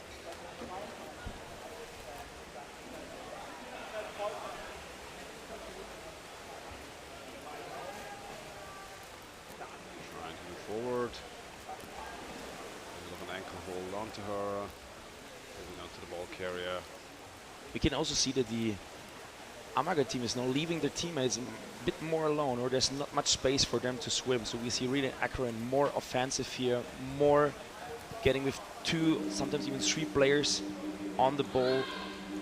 And it is usually a philosophy question. If your team is set up to defend very heavily against a strong opponent like Akaren, and you want to play for the tie as much as you want to bring the ball into the opponent's half, opening up your defense and risking a fast break counterattack such as Norway usually likes to go for, and just bait you out a little bit into the open is risky. So it's always a bit of a mixed feeling to have more players moving forward really together, even if it would mean that your team could play offensively for a long amount of time. But you have to gain the confidence to be able to go back offensively and block the counter-attack if possible. Now Akaren placing player. Aland at the basket, but missing this third station to move the ball forward properly. It's quite confusing because we know the Akaren team also from the first game. They're heavily attacking, passing the ball like super fast, close to the basket, around, and confusing a bit the opponent players. But here it's not really feeling that they have a great chance to implement their game style. It is even a really quite impressive performance here from Amager. They're really playing on a similar level here and even trying to get here with maybe the even first scoring chance. So far we just saw one real opportunity from the captain Mariana in the first half where she got the ball and had a kind of a chance to score, not even a real proper one, but just in a good positioning. However, from Akaren we saw 2-3 waves from above directly on the goalkeeper side, but nothing that will leave us with a 100% clear goal chance here at the moment. It's a quite tight game, isn't it? Yeah, and I think the biggest tactic that Amager is trying here is to neutralize the game plan of Norway, not giving them the opportunity to pass quickly alongside their defenders. You can see forwards always trying to intervene a little bit. Defenders moving out after they spent time at the basket, and yet again they gain possession of the ball, moving forward back into the Norwegian half. Now gaining a lot more confidence that they are able to play head-to-head and give them certainly a lot of trouble. And we have a referee call here. It's for choking, like attacking the neck. Choking. And it might be in favor for Amager. So Amager now in ball position with a free throw. And 4 minutes to left. Blue free throw. No, Robinson was then pointing in the wrong direction. So it's 4 minutes left. Alright, there we go. Moving into position.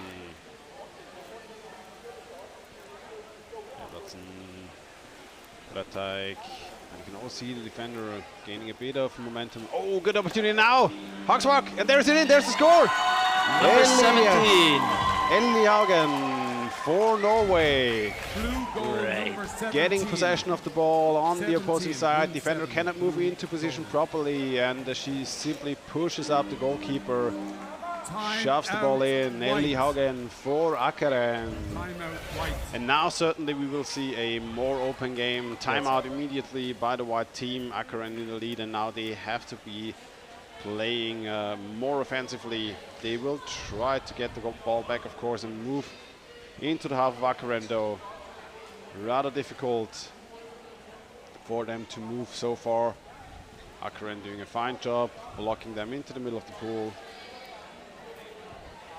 And the audience is also crazy because we saw on the back, like if you see it on the screen, we saw the Norwegian flag already like flagging around there. So there are a lot of supporters here around. This was an impressive one. Like it came a bit out of nothing. Like we just talked about it, that they not really had a proper chance in the entire game. Now here, after the free throw, it was like initiated by the free throw, giving after choking immediately a heavy attack. And number 17 here scored, Ellie Haugen, bringing her team in front. 3 minutes left, around a bit more than 3 minutes here now, 3.5 exactly. And now we can see what Amager can do here. Their strategy, initial strategy to just neutralize everything is now from the table. If they want to come to the penalty shooting, they need to score in the next 3.5 minutes. Yeah, so we'll see what they can bring, especially if we start seeing them pick John Waller again.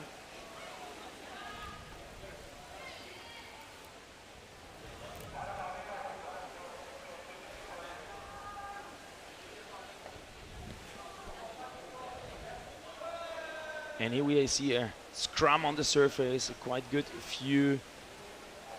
However, now we see a very dominant Akkeren team here. Not hiding themselves in their own field. Now they're still going here in front, still attacking, still going for the ball, and here still preparing maybe for another wave of attack. Implemented with number 6, Lisbeth. Yes, and it's a bit of a tricky situation of Amager because you have to keep your basket clean. Going 2-0 against Akkeren is certainly the final punch for them. Akkeren now surely will be more confident. They have more space. They have better opportunities now to move in, whereas Amager needs to be more offensive, needs to move out a bit further, needs more players to keep the ball amongst their own team. But you can see Norway just circling the ball back and forth. And you can quite see how they want to try to attack from the half of the field, going directly to the basket, but immediately neutralized by the Amager forwards. I'm not sure if they're really trying to attack, or if it's kind of a wave, like fake attacks here. However, they're just circling the ball, and it's still 1 minute and 40 seconds left on the clock. We have a very unflattering word for this kind of gameplay in Austria. It's called Bauernwasch. That's awesome.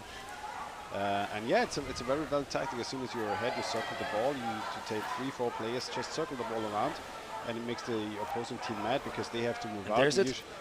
And usually there's a good chance coming up if they move out enough players to gain back possession of the ball. But well done, Amager cleared there. Oh, good back and forth. Defender though reads the attack properly. Yet again, third time is the charm, but not this time. Now coming in again. Now defender has to move up. Just in time replaced. Norway now very patiently waiting for the opportunity, playing the ball back and forth. You can see the ball just circling around casually, left and right.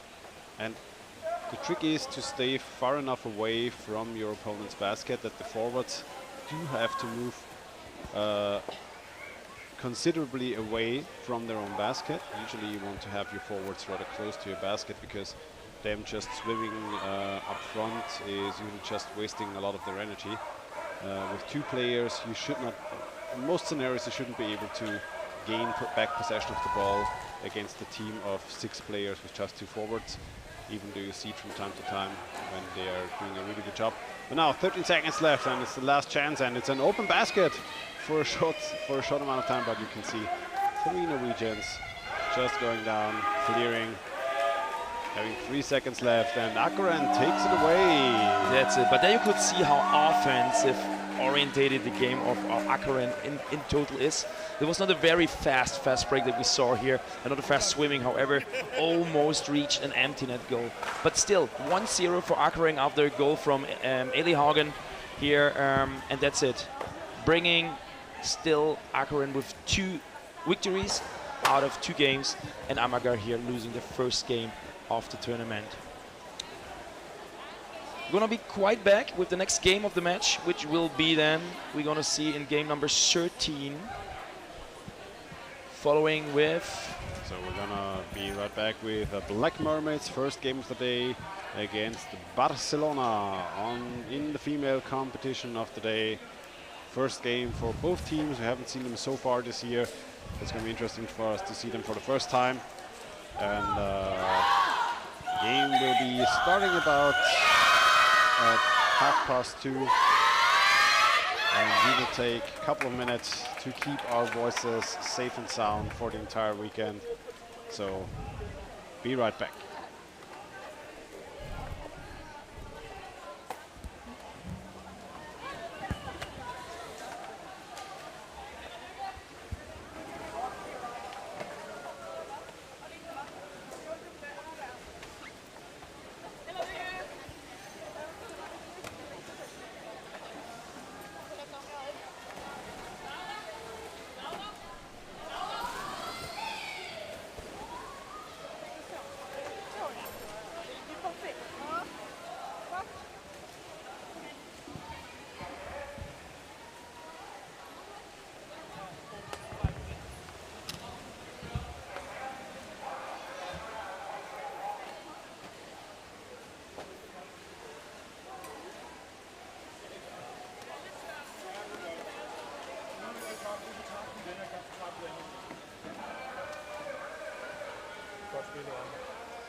start.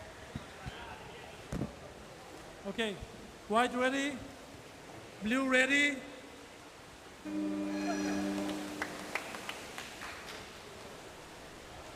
And here we are. Next game, we see next. Good man, all good, all good. Wait. Sorry? What?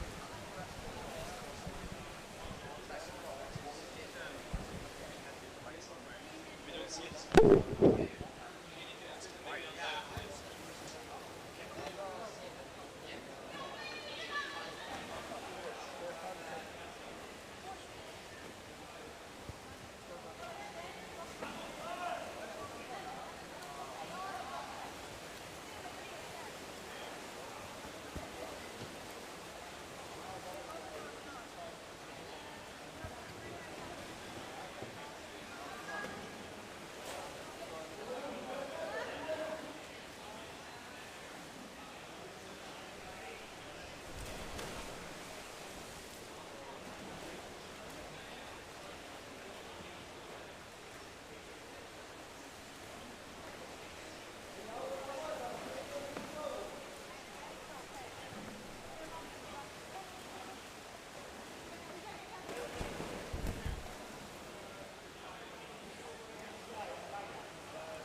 So, Barcelona versus the Black Mermaids. So far, not the most eventful game, not the most eventful first minutes. Black Mermaids, Swedish team, trying to set up some gameplay in front of the Spanish basket, but Spain there for now with a solid defense. Having the defenders in place.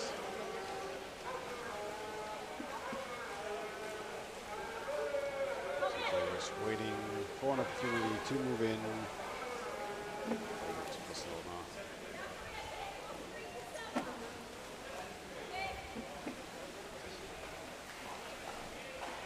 Over to Barcelona. Doing a good job intercepting them over and over again. Not giving them too much space to move in. See if Black Mermaids will copy the strategy from the World Cup, where they basically waited 4 to 5 players in the middle of the pool and then they brought everybody together. What is a good block here? Yeah, very good block, but good job by the forwards reading the game. So number 15, Lynn Anderson. And if you get an opportunity like this, you have to just swoop in as fast as you can and seize the opportunity. As soon as you falter a little bit and do not pick up full pace and full speed, you're already losing momentum and you're most likely not having a successful attempt and attack. An opposing goal. The Swedish team already back in possession of the ball. So far it looks quite relaxed for the Swedish team from Black Mermaids here. They're just making it easily through the water, isn't it? Pretty chill game around the Warrerrugby. Now good position yet again on the left side of the basket, waiting for the ball to be moved over. And what I usually like to coach to teammates is if there is space opening up underneath the basket, pick it up and don't stay on the far side of the basket.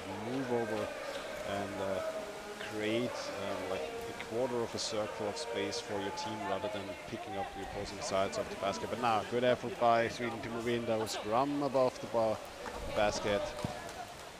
This was definitely an opportunity where you could have been much more out of it. Yeah. So we saw a kind of an empty net. Even the Swedish player here was quite aware of it and tried to steal a basket. This could have been done more actively. And of course also the ball possession was lost. Sweden threatening to push out the Spanish player out of bounds. So gained position back of the ball, and dragged up a little bit towards the surface, but stays down, but ball being now taken away again. However, this was a good attack from number 14, Edi Strand, who just attacked from the surface upcoming there. And the defender you saw made it her way. She just pushed the defender away and just went straight forward to the goalkeeper with a second wave of attack. Quite good approach here. A pity no team member joined the attack. This is the moment where you have to bat on your snorkel and just dive down there. Seize your opportunity. 2, 3, 4, 5 seconds are often enough. This was a good swim through from Mar Bozo, ladies and gentlemen, number 21, who tried then pass her teammate. Unfortunately, the pass didn't made it. So it was intercepted, and now here we see us get Sweden in ball possession. Try to go for a fast break a little bit. Moving over. Coming in onto the goalkeeper. Good attempt from above. Number 3 was here, Adriana from Linda Carlsen from Sweden with the one-on-one attack here. So far, maybe the closest chance for Sweden to score, wasn't it? So Sweden now fast break opportunity for Spain. Defender not immediately in position, coming in late, attacking the goalkeeper from above. Even removing the goalkeeper. Exchange is able to come in, but good grip onto the goalie. Good chance. Number 20, Spain. Iris Balcazar. Quite she had a real good opportunity here. She was heavily fighting under the basket, trying to make it in, and she was super close to it. Now going straight up onto the other side for Sweden. Moving in, good pass underneath, but cannot move in immediately. Call by the ref. Shoving and right free throw, holding, right free throw.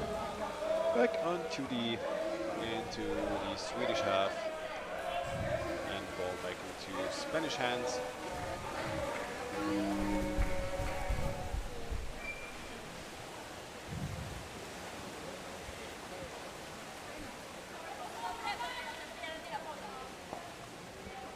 So we can say both teams now in the first half had a good chance to score. So we saw Iris Balcazar from the Barcelona team here in the last situation with a very good move. And also on the other hand, we had Linda Carlsen with also a very good 1-versus-1 opportunity from far above. However, the score is still 0-0, 2 minutes left in the first half of this match. Sweden trying to move forward. Surface, being scrummed up immediately. Trying to find somebody to pass to. A little back and forth, and now 2 players trying to move in, trying to get a pass off. A little bit of fake, moving the defender up, but being locked up. And she was waiting too long. Yeah, she literally took her ages. And if you have such an opportunity, you need to be fast, isn't it? I mean, if you have the power and the strength to just push the ball across the defender, as we've seen from Colombia or even Germany and Norway today throughout the tournament, then you can certainly try. If you're very when you saw she was quite uncertain if she can do it or not. So in any case, then would have been a good chance to just grab the defender and try to pull her up and then move the ball underneath. But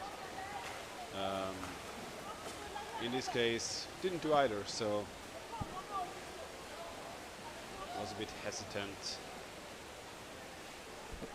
And we're calling the last minute of the first half of this match. 1 minute left. We can see it still again. Sweden winning the ball here. The Black Mermaids now trying to make it out of their own half. But still a referee call. Now they're getting the ball possession. Seems to be holding. Blue free throw, holding. Yeah, so it's holding. So it lasts 40 seconds.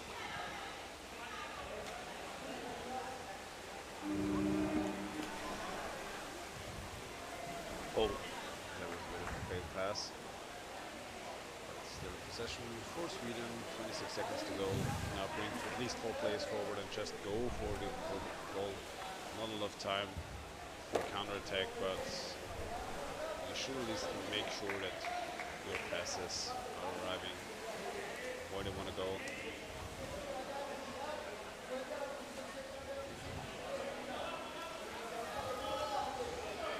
And here we are, half-time in this first half of the match. Half-time.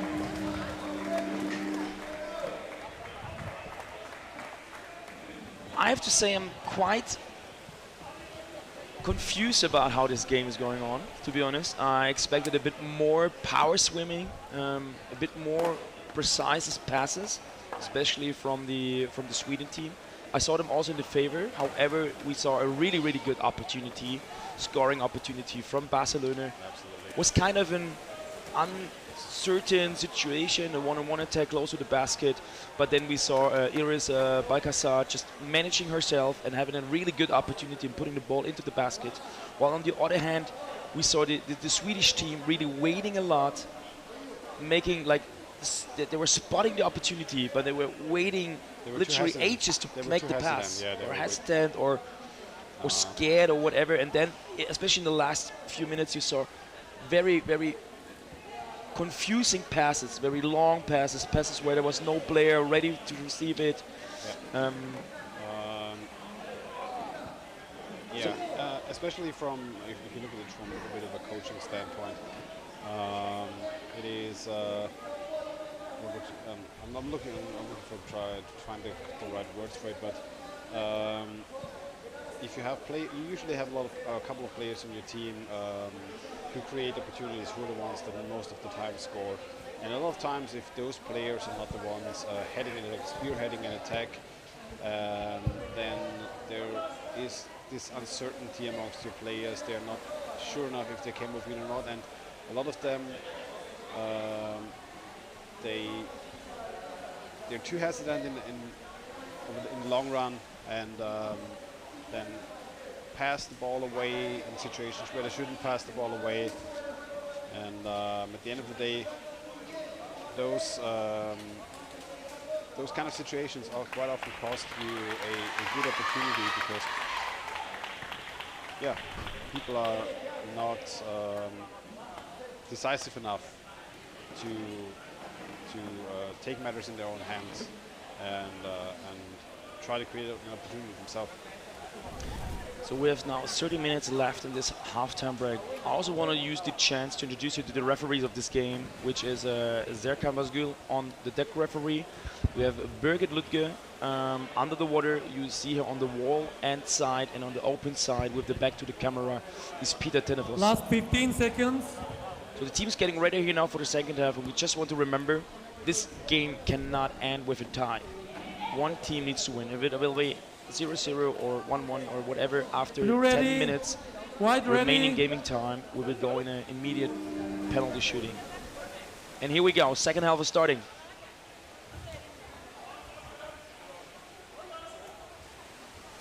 Second half. Starting off with a scrum in the middle. Barcelona tried to pick up the Swedish team, but the Mermaids maintaining possession of the ball for the most part of the time now. Being those scrum up on the surface. Barcelona picking up the ball.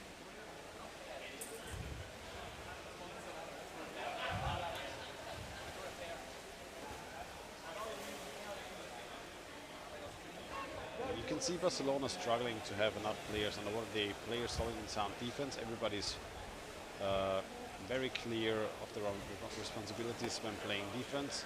You can see they are struggling to create opportunities for themselves when they have the ball. So they lack a bit of a game plan, or they are waiting for the right players to be in the water, and they just pass the ball around. And if you don't have enough players who can pick up the responsibility and try to score, and try to create those scoring opportunities, usually are a bit on the back foot. But now Sweden actually had a good opportunity there, having the player on the right, waiting for the ball. There is the score. Blue team goal. And here we are. Number 8. Coming in from above and just ripping off the goalkeeper away from the basket. Monica Gronditz for Sweden, for the Black Mermaids. But we also should give credit to the assistants here. For example, what we need to highlight is that we saw in the first stage number 14, Elie Strand, just swimming through the entire field, basket to basket at least, bringing the ball close to the alternate side, as we see it here again. And now we see the same player here in a 1-1 situation, trying to score from above, but here, number 18, Giovanna Bautista, is defending here for her team and keeping still Barcelona in the game, but Good there's pass. a second wave. There we Awesome team spirit. go. Attack from behind, just a quick pass underneath the defender trying to move out, gain back possession of the ball. You can see a player still waiting at the basket patiently, gaining back the ball. Goalkeeper not in position properly yet. And Linn Andersson for Sweden, and now the Mermaids with a very comfortable 2-0 lead, racking up the Barcelona defense like a little bit of a walnut. But this was also very well done by number 33, Eva Eriksson, who just like kept the ball, like re-winning the ball and then assisting her teammate just in scoring this. Of course, it's always the scorers in the spotlight, but here, definitely this couldn't have been done without the assist from number 33, Eva Eriksson. Something that we've seen quite a lot during the early Underwater Rugby League stages, where Molde was certainly the most dominant team in the world we had back at the time. And it was a little bit of a signature move by Ivar and Bart Inge, where Bart Inge was sticking to the wall for a very long time, even if they lost the ball, waiting and for believing in his team to win the ball back, and then creating those scoring opportunities and a little bit of mayhem on the opponent's basket. But back into the action here, a little bit of old Underwater Rugby trivia from a couple of years ago. Shout out to all the veteran players who are not here today. But still, we also need to highlight the current match, which is just the Black Mermaids here are very up on the fire. They're very hyped. So after the first goal, we see them just getting chances after chances. We saw now another chance from Eddie Strand right now. Here was another opportunity here with a close fight here around the ring of the basket. And of course, we also saw a second score already here. So there's a thing that I usually call a little bit of the dollar sign curse. You know, when in cartoons you have those dollar signs in your eyes when you have a very good chance to get something, or when you're very close to getting something, and quite often when it takes a lot of team effort to create those scoring opportunities, as soon as you get a lead and you get a comfortable lead, players start to play a little more egotistically because they want to score themselves, and they see, okay, we can score and we might have a 3-4 goal lead, and certainly the team stops playing well because everybody wants to score for themselves. So there we go. Well done with them. Just a quick fast break. Blue coming team in. goal, number Barcelona 14. tried to move out. They got the ball back, moved in. 14. Very well done. Tried to move into Merla, just pass the ball underneath, and then good execution, and the score for Elin Strand.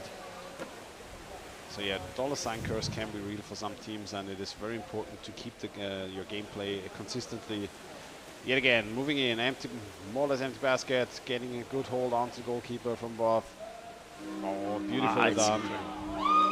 That was really well done. Blue team goal, I think it was number 14. 14. Yep. Getting a good grip on Right team, timeout. Right team, timeout. And here's a timeout from Barcelona, which is really, really necessary because we were not even able to summarize the goals as fast as they happened. So after the 2-0, we got two very, very fast goals following there. And just also to highlight here the excitement of all the happening. So we saw the 2-0 from number 15, Linn Andersson, who made now their assist here for the 3-0, assisting Elin Strand here. And then right after, really, by getting the ball, starting into the game back, Barcelona lost the game, and then we saw Linda Carlson bringing the ball again strongly to the basket, attacking, and then giving the assist to Siegfried Kuckstein, who scored here for the 4-0 score several minutes before the end of the game. I don't know, what's the remaining gaming time? Last 15 seconds. Last 15. So we have a timeout here from the white team, and even the first half was very equalized and very neutralized each other. This is now a highly dominating performance from... Yeah, I mean, the Black Mermaids, they got their lead, so they started to get comfortable, and quite often, especially the teams that are the underdogs, they play really well until they get scored on once, maybe twice, and then their mental is kind of broken, because usually they know they might be able to take away a tie. They might come back from a 0-1 deficit, but at the end of the day, it is usually not possible for them to come back from a 4 or 5 point score lead. Yeah, and yet again we see Siegfried Kuckstein coming in, same move as she did before, same game plan. Blue team goal. Usually, also from a team's perspective, you shift your goal for the game rather than going even and defending as best as you can. You try to play forward as much as possible and try to create opportunities on the opponent's basket, even if it means you're getting scored on 3, 4, 5 more times and defending a little bit less.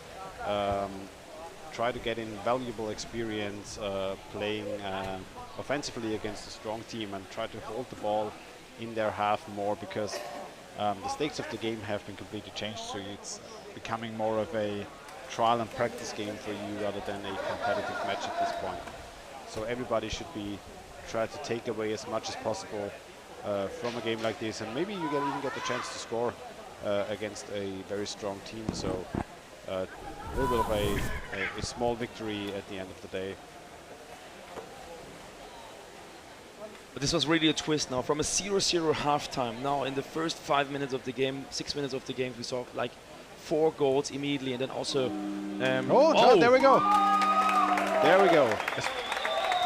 I mean, so right number team 14 goal. is introducing this Number attack. 8. Could have called it any more. Number any 8. better. So Carla Galaona was introducing here this attack, and then Brazil giving the pass to Gedwitz. Sorry, this is well. I've learned to pronounce her name during the World Cup. Please do this. She's playing for Norway. Gedwitz Petkovic. Okay, yeah, all right. She's scoring here. Sorry for that. I was just confused. Geddy, I still know your name because you've been troubling me an entire World Cup. Geddy, very well done here with this so important, let's say, mentally goal here that we can say so. Like this is the fighting goal, just to show all the other teams here that Barcelona is not out. Yeah. However, 5 goals, like 4 more goals missing here will be not possible for them in 1 minute 40 seconds left in the game. But then again, at the end of the day, you have a positive gain from your game. You were able to create a scoring opportunity onto a team like the Black Mermaids, and especially also for the other teams and for the Black Mermaids as well. It's a bit of a reminder that even though you're so far up ahead and everybody might be going for goals all the time, against a stronger team you have to keep your mental up and still defend very well. So usually top teams do not like to get scored on by a team they are beating by a big margin. So something that really usually gets your feet back on the ground and keeps you a little bit more humble, so to say. But then again, coming in from the side, trying to go for it again with 3 Spanish players. Moving in again, 14, and there is pitchy score again. Really? Number 14. White team goal. Number 14. Galano for Barcelona. And the Black Mermaids now taken apart here a bit by the Spanish team during the last minutes. And certainly not something you want to have happen against you if you're leading comfortably 5-0 or 5-1. So well done by Spain to pick up the pace, pick up the momentum, and another great opportunity. Yeah. Certainly, if they would have played like this during the first half, this could have been an entirely different game. But then again, it's always depending on game state, how games play out. And we have the last 3 seconds of the game now commencing, and there we go. End of the game. Black Mermaids in blue for Sweden, Barcelona in white representing Spain. Both the first games of the day. We're going to a little bit of a break. The next game will start in about 7 to 8 minutes, and we will follow up with game number 14, Ålesund versus USZ Zurich, the Norwegian champion versus the Swiss champion in this tournament. And we will take a little bit of a break and be right back.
So we're getting ready now for the next match, which is Alesund in blue, team from Norway, versus Zurich, team from Switzerland.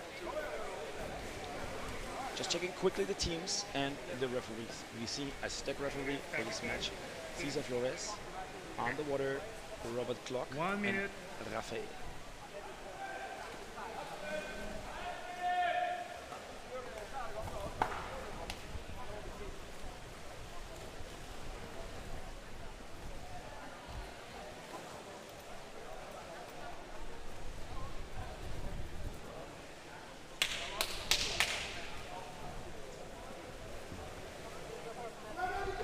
Team's getting ready.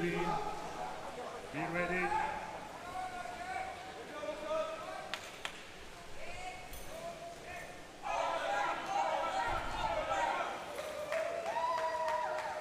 So again, we see in blue Alesund from Norway, and in white team from Switzerland. And already here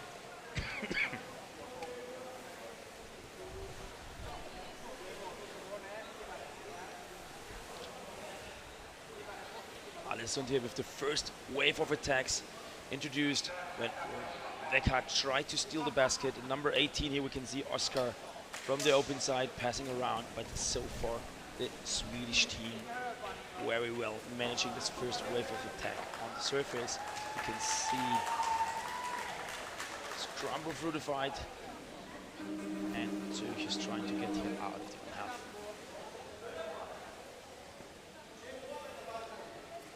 Game started, first minute played. So far so good. White, free throw. Referee giving here a free throw now. Free throw call White, free throw. for Zurich, the team from Switzerland.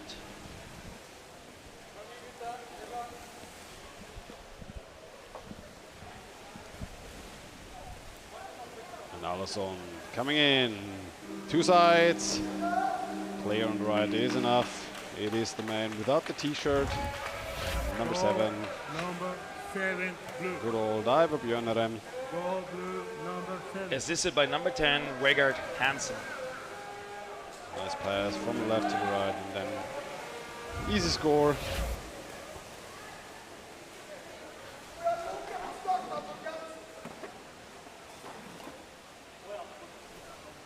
Nice fast break by Norway. Alesund with quite a young team here at this Champions Cup, so very nice to see the Norway, especially after this weekend where they won the Nordic Championship on the men's and on the men's and the female side. Nice to see them having a really solid youth coming after the old veterans that have slowly but surely been leaving the national team spots to the younger players. It's really good to see, especially from a future perspective point of view. So we saw in the like Norway in the national team 2 times world champion in Cali 2015, and 4 years later in Austria in Graz. No. The year before it was in Graz. It was the Graz was already Colombia. Yeah. But they made it to the final. They also they had a quite aged team in the meanwhile with some veterans. But also here we see some veterans here from the national team, well known internationally, like Mario Scarra with number 15. But of course here now on the focus the team from Alesund, which is not the national team, but like including some players from the national team. However, if you see the team on a picture, they're not looking very like massive as, for example, the Norwegian team looked in the past, which is also super impressive how they can bring this into the water. And we see they're really fast game styles. So the first goal introduced with a like top sprint by Vegard Hansen, and the final scoring by Ivar Björnarem, and also literally a few seconds later we saw the same pattern. So what we can expect from the game, every time Swiss team is in front and losing the ball, we will see immediately fast break from the Norwegian team. This is at least their signature move, isn't it? Yeah, absolutely. The fast break style, but it's we've also already seen it during the World Cup that this is now more their style of game. But again, coming in from above, good effort, but picked up by the Swiss goalkeeper. Clemens Neumüller here, the captain. Well done. Norway, the defending Probably in their own half, but we pick that and now fast break again. A little bit left and right. And 1-1. There we go. Mr. Beek. Marcel Vetter here from the Swiss team tried to defend this attack as a classic goalkeeper, but here Simon Week with a bit of a left to right. Grab by the neck, coming in from above, shoving in on the other side. Textbook underwater rugby. This is how you do it in a one-on-one. If the goalkeeper is not going up into the top position. Oh, yet again, coming in from the right. Same game plan as before, just with the defender in between this time. 10-7, Hansen to Björnarem. See the pass to the right, defender not moving with him. Basket, moving a little bit, doesn't care. There we go. White team timeout. There's a timeout by Zurich. White team timeout. And it seems to be necessary. Of course, they already told us that they're not expecting too much from the game. So Marcel Vetter had the chance, of course, when I had the chance to talk to him before the game, he said, of course, we're getting here like under the wheels, how you say in German. It was really like imagining already like perception and thinking about this will be a tough one, of course. But however, you try to keep the score as low as possible. They started well. The first attack was well defended. However, now with this very three close to each other happening, following goals, it may be a good idea here now to bring a break in, or a break and breathing a bit, and also bring a bit more concisely in the defense of the team. 10 seconds. Also, funnily enough, you mentioned during the start of the game, Norway having a lot of young players, maybe not as beefed up as their old teammates were. But I had a good little talk during the World Cup with one of their coaches, and he certainly said, give them 4 years and we'll see where they will be during the next World Championship. And they've already surprised us during this World Cup, playing really well. And giving them 4 more years to practice, we'll see where this team can be within that time frame. Their coach is certainly expecting a lot from this young squad. And quite frankly, so are we. Zurich now playing a bit more offensively at the Allison basket, but Allison, you can see typical Norwegian underwater rugby, immediately going for a quick fast break. Though the execution, Simon Wick not immediately able to shove the goalkeeper up, but 2 players available on the left and on the right. Oscar Wieg and Osvik, they're going in and out, still staying down there, waiting for an opportunity.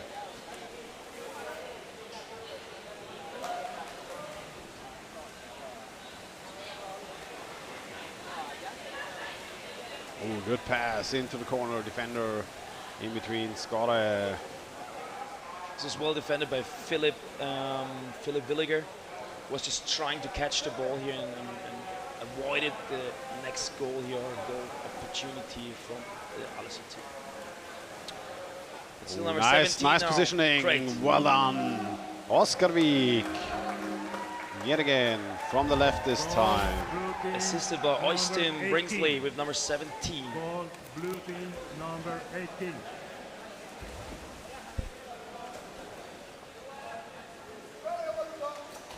Very well done by them. Quick pass to the left. Beautiful execution.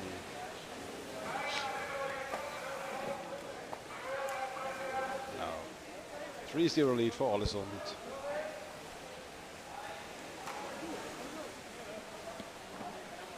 Oh, 4-0, winning for a goal. So there it is. Bit of a delay.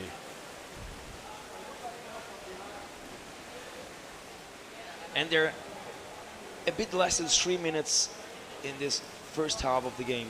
And off we go again. Fast break for Ålesund. It looks so easy when you watch the Allison team, right? Just swimming easily from basket to basket. Just casual swimming. Casual swimming. However, it's so fast and it's so physically, and it's like, of course, so brief stealing here. this is really a top-level performance. It looks so easy, even swimming, passing, back and forth, and then just putting the ball inside the basket. However, we also need to highlight that on a Swiss team, there's also well-experienced and quite like well-experienced and also well-known goalkeepers. We see Clemens Neumüller, the captain, who also played for Bamberg in the past and became German champion. We see Marcel Vetter, also a veteran from the Swiss national team. So they're having good goalkeepers, and to score against these goalkeepers is not as easy as it looks like in this, like they make us believe. But we see those passes going back and forth alongside the defenders. Now again, the ball placed underneath the back of the goalie, just expecting somebody to be there, not even really looking for a player, just knowing that your teammates will take up certain positions. And we've seen it on a couple of teams. We've seen it with the Orcas as well. We've seen it with the German teams as well, where there's this expectation from your teammates to be in a certain place, to start a fast break with you, to not to stay down for those 2-3 seconds longer. But now Switzerland trying a bit of mischief at the Allison basket, but yet again picked up by Norway, and we can see three players meeting there. Oscar Week not even going for the pass, just punching through high speed. And the speed of the Norwegian youngsters is certainly something that a lot of teams did not expect during the last World Cup as well. And also, quite frankly, at a top level of gameplay, you need those speedy players if you want to compete with other top teams.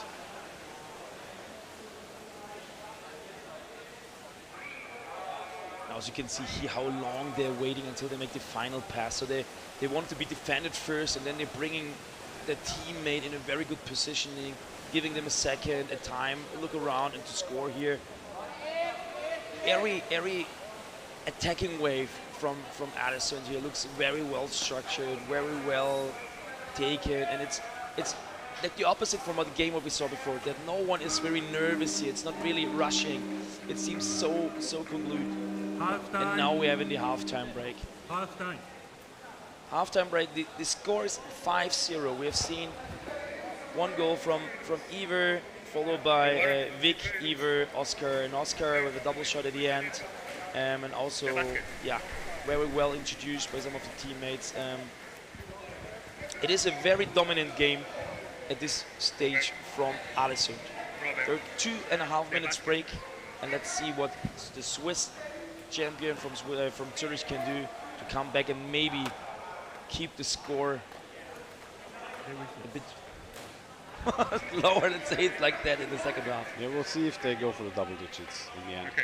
But we have a similar situation as we had in the last game between Barcelona and Sweden, where the Black Mermaids were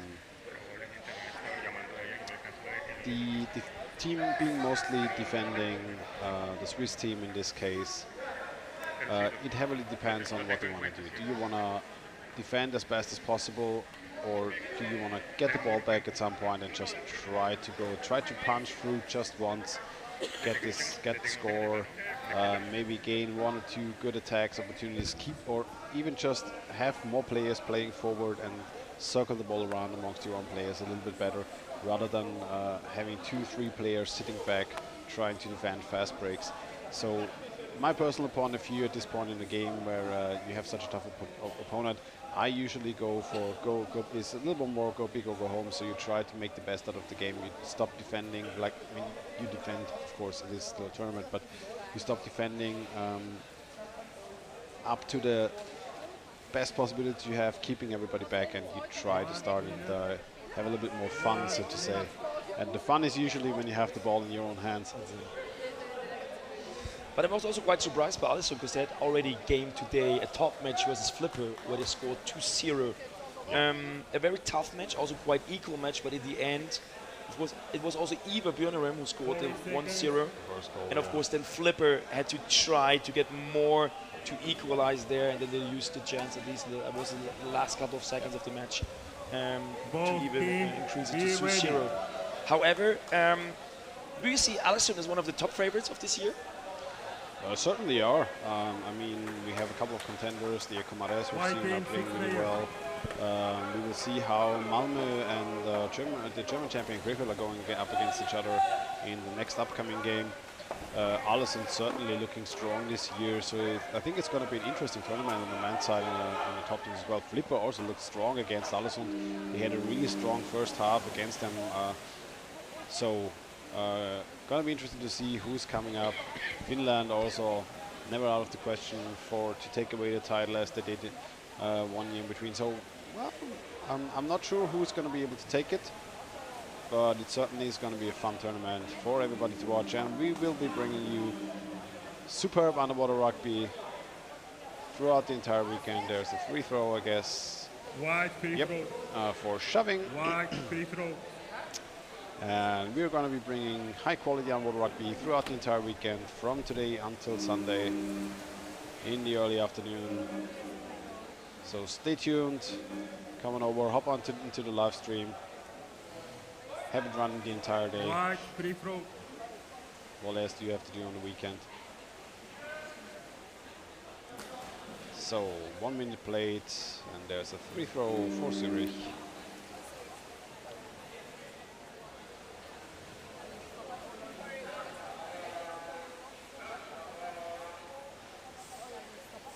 And for you guys, just also, you see in the team list also who's changing. So we saw player going out, player going in.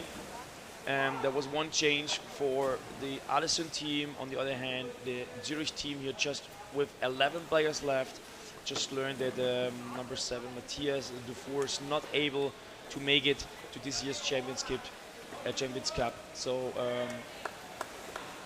the Swiss team are also with a kind of a small handicap, not in the opportunity to change here. But then we see here number 11. Rolf, good job. Trying to go for it, playing on the Norwegian basket, playing out the defender, has somebody to pass to underneath. Oscar weak though. Certainly not one to be fumbling around right on. Lieber coming in. Yep. Awesome attack. There was no chance for Hannes Fischl to defend this heavy attack from Eva Björner. And we see here in the replay, he attacks first like a kind of a head-on-head position. And then even there, you're just putting the ball into the basket. It's just super experience underwater rugby, and giving those players these kind of opportunities, giving them those one-on-ones. Yeah, you're certainly going to regret it as a defending team. You can see Clemens Neumüller, who tried to pass to the center, but this ball got intercepted. It wasn't a clear pass, and still again, Allison now with a free way to swim. And there we can see number 16, Iver here with the number 7 waiting, getting the ball from his teammate Axel Mikkelsen. Left and right passes going along the defender. Could get a hand onto the ball, but no way. The number 17 unseen. And that's it. There we go. Oystein Bringsley here with the 7-0. Goal, number 17. Coming in, Goal, patiently waiting. Number 17. Moving in to the scorer position underneath the basket. Well done by him. Moving up, the goalkeeper. No, Sergio. And those imprecise passes, they are very costly most of the time. It's something you certainly are not allowed to afford. Playing on this level of underwater rugby, most teams will take up those opportunities. Well intercepted by Christoph Kozasek, but still Allison getting the ball again. Oh no, he's back and forth. Now we see here, coming first in. real attack. Is it? Weak though, cleared. Moved back and defended. Also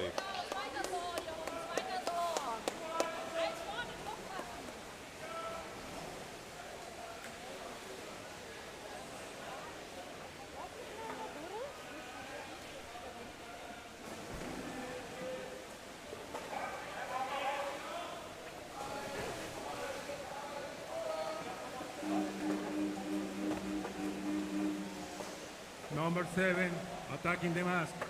never seen a call by the ref. Number 7 attacking the mass. Wide Ball free throw. back in possession for Switzerland. For Zürich.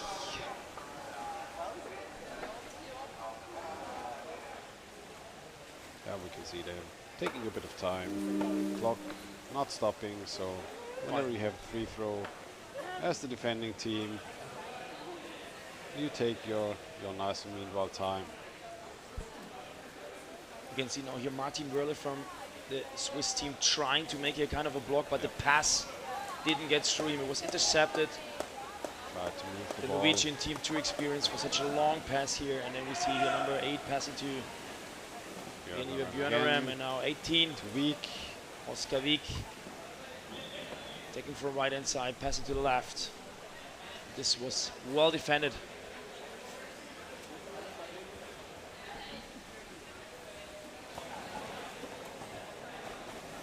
Still 7-0 here in the second half of the match, almost 6 minutes played. We saw another game from Iver and one from Oystein here in the second half, bringing the result from the 5-0 halftime score to a 7-0.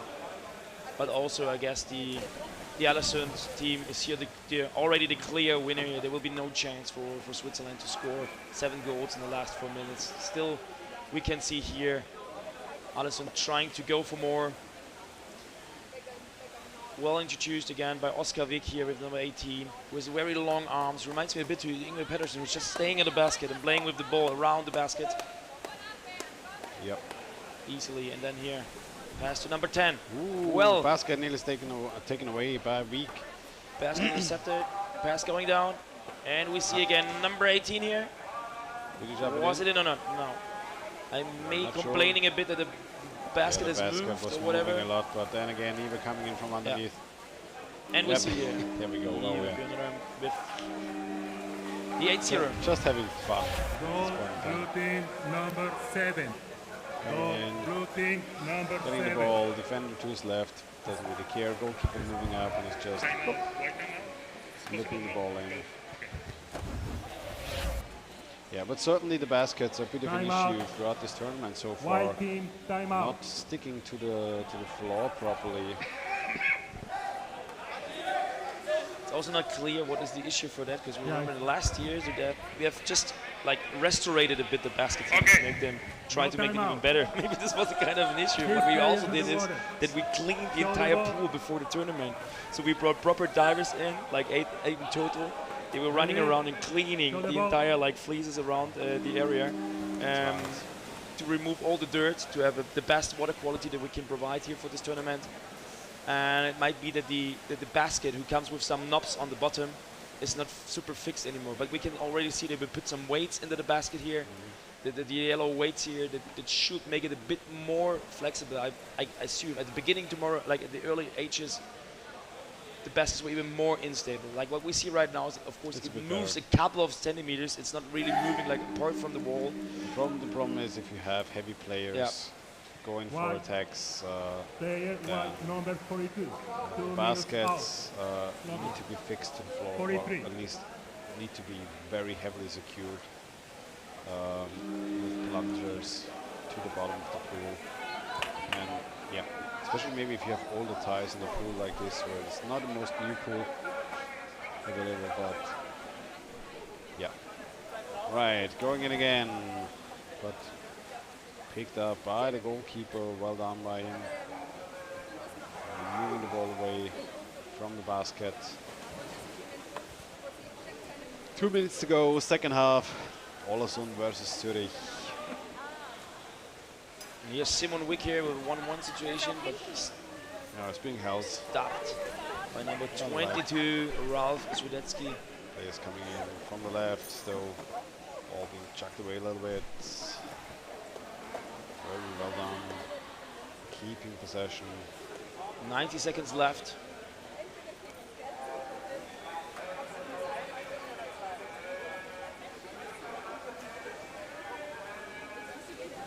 Massive Rayfield tag. Number 27, we can see here Johan Lindroth trying to get through it. Still alone with the goalkeeper and scoring against number 31, Hannes Pischel. No chance here. There's 1-1.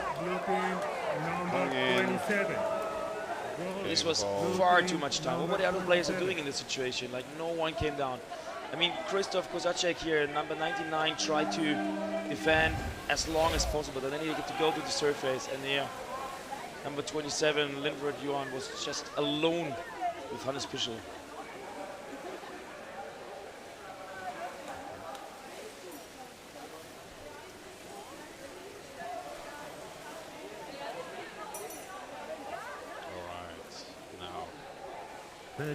Last 30 seconds.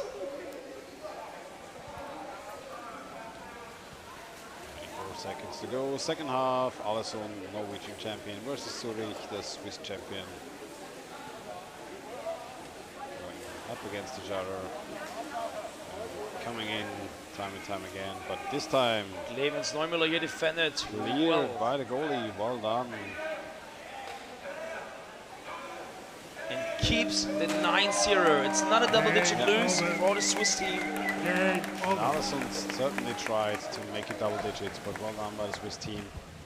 Congratulations to Alisson with plenty of goals. So we saw 1-0 Iver, 2-0 Wicks, 2-0 Iver again, 4-0 and 5-0 from Oscar. In the second half, we saw another goal from Iver, Oystein, another Iver, and Johan Lindberg with the 9-0 with the final result of the game. Alisson versus Zurich. And next game will be coming up in 7 minutes, and we'll have a game between the German champion Krefeld versus Malmö Triton from Sweden. Bit of a banger game, should be going very much head to head here in this next upcoming game in about 5 minutes. We'll take a little bit of a break and we will be right back with you.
Blue team ready? White team ready?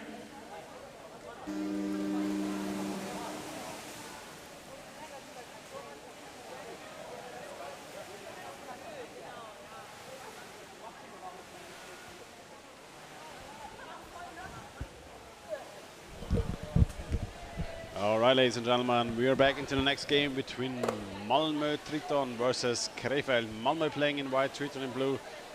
And obviously the referees don't want to give us some time to breathe in between games. Which I love about them. We will have a little talk in the evening. But for now, we're back for you with our high quality commentary. More or less. But Krefeld now in possession of the ball. And those teams have met in the EuroLeague lately a couple of times.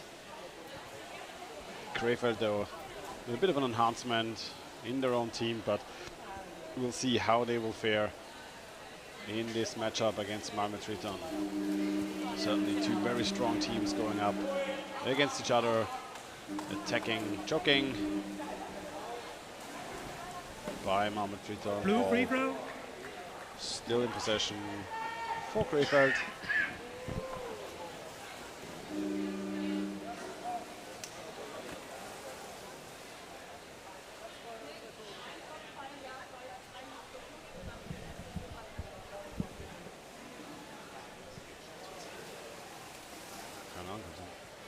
And Krefeld now trying to set up their game plan. On the left side of the field for Malmö, good for checking, moving out, trying to tighten up the spaces. We can see them trying to keep the ball amongst their own with Malmö Triton. Little shock pool, sending their forwards out. People are trying to set up on the left side though. Classic, David Classic. And there's a free throw again for Krefeld. Holding. Basket stolen away, and now quick execution necessary for Krefeld for this free throw, and they even exchange on the basket. So now we'll see if they can have a quick execution. Malmö could be taking a timeout if they so need. Timeout. Yeah, there's the timeout by Malmö. Timeout. That was a very good decision by Malmö to take their timeout here while the basket was stolen away. Their timeout now gone for this half, but certainly this would have been an incredible opportunity for Krefeld to score.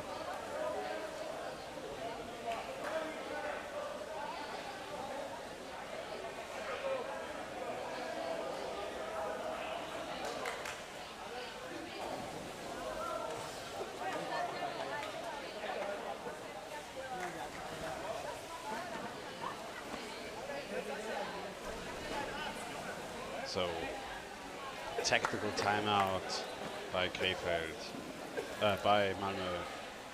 Krefeld with a very good opportunity.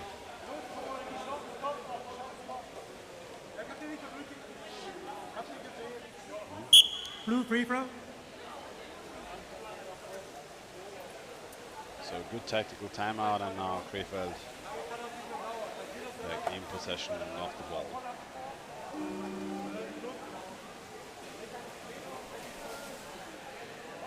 Let's see how they will manage to approach the Swedish basket.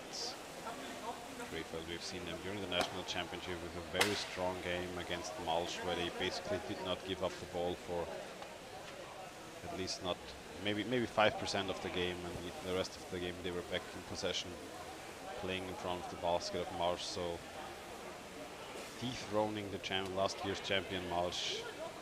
Now coming in from above, good effort, remove the goalkeeper. Goal! Very well done. Martin Meskes with the solo effort from the side. Moving in, getting a hold of the ballkeeper. We can see him being able to move the ball freely, then tossing the ball in from above. It was Manuel Gassner. Nah, that was Martin. No, I think it's all 7.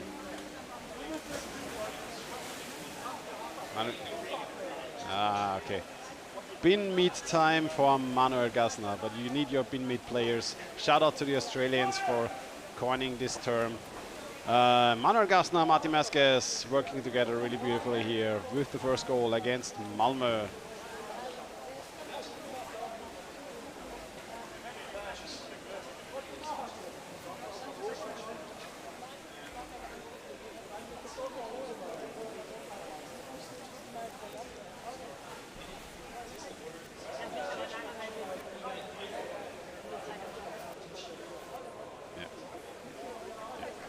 Certainly, if you're a top team in the first match, it is of course an issue to have less players, but usually not that big of a toll in the first match. But over the course of a tournament, only having two positions, usually the goalkeeper and the defender, only having one player to exchange is quite the issue.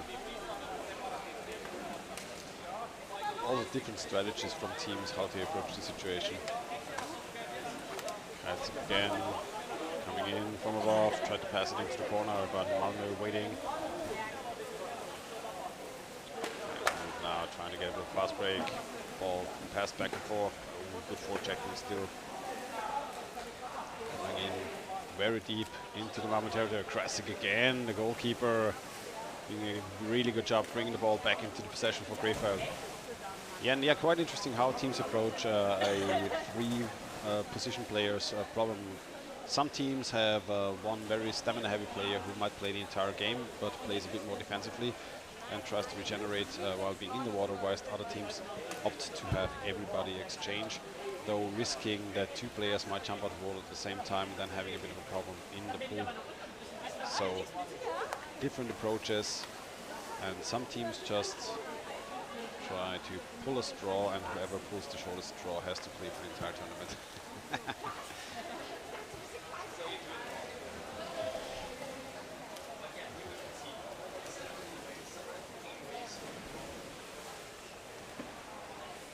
Doing a good job handling the ball, keeping them in their team. Now trying to move in. We've seen they are trying to steal away the defensive position.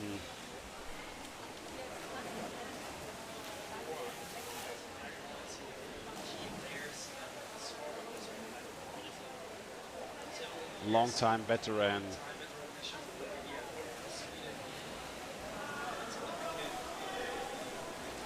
But now Sweden moving in.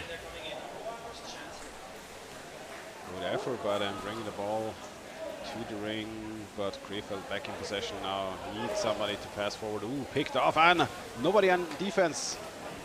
Could have been a good opportunity for Malmö.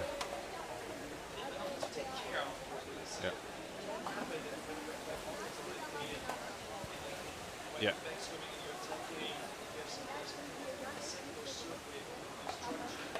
Yeah.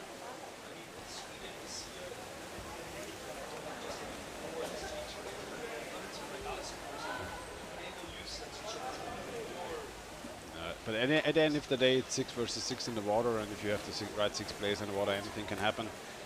So you have to be careful when moving back, when rotating back. You do not want to leave any spots uncovered, especially against strong teams who will create those opportunities for themselves. Gassner now trying to move in again, trying to bring the ball to the right. Krefeld on the heavy attack. Nice pass backwards. And this is something that's very much German, is this ball secure gameplay style. Gassner trying it again to move in. Sweden though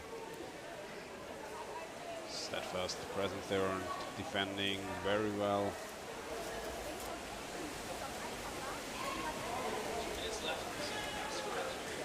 And bring the ball to the left. Ooh, could have been a good pass, but not being able to pick it up. Simon Jobs. And it's kind of a mashup of national team players here from Malmö, Sweden. It's basically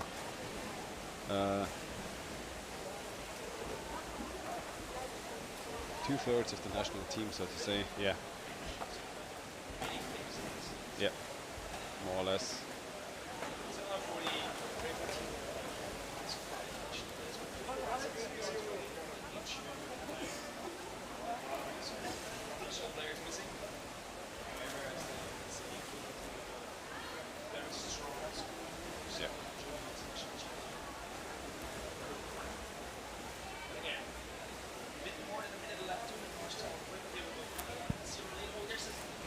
it would have been a good opportunity as well. Trying to pick up, and now have to be careful moving backwards. Fast break from Malmö, Sweden coming in. Wants to pass the ball back to the left. Locked up, well done by the forwards.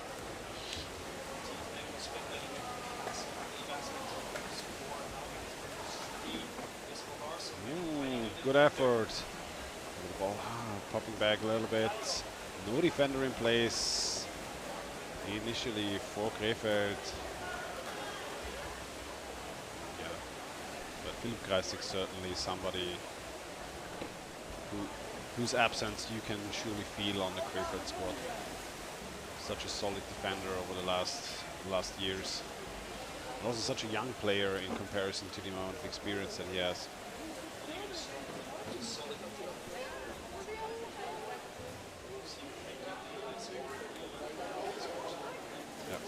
Good effort. Moving the ball to the corner, trying to get an opportunity. Nobody there though, expected the player to be in position. Krefeld now struggling to move out of their own half. Half-time break.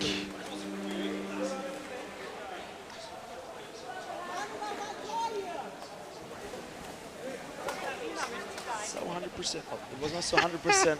Not so 100%. You should have been hearing Torsten's voice. He was talking the entire time, giving you the most insightful commentary on underwater rugby, but sadly he was muted. Here we see again the goal from Manuel Gassner, introduced and assisted by Martin Miske. So we see Martin Miske a tackle from above, trying to score, and then Manuel Gassner is putting it in finally. And here we go, 2 minutes 15 seconds left in the halftime break. Krefeld here with a full squad of 15 players, leading 1-0. There might be the one or another exchange. We might see this then in the team list in a minute. On the other side, we see Malmö just here. I'm putting a bet there will be no exchanges from Malmö. I guess as well. But there's a reserve. Yeah, but it's very hard to say. We also need to highlight the referees. So the deck referee, we see Tommy on the water. We see Serkan Özgül and Kai Tronsen. Here to see right now in red in front of the protocol table. So 3 minutes halftime break in total. Good 1-0 lead for Krefeld or Malmö, showing that they certainly are here to compete with Krefeld. And it's truly going to be interesting which team is going to pick up the pace. Malmö having the first game of the day, so all players being really fresh, certainly a bit of an advantage. Krefeld played the first game against Vienna. I think expected to end the game a bit higher than they did at the end of the day, but yeah, the Viennese giving them a bit of trouble in the second half, keeping the second half scoreless. So we'll see how they will approach the second half in this game. I do not think there were any exchanges on the Krefeld team so far. They will be playing with the best 12 players they have for the remainder of the game, unless they have the necessity for an exchange.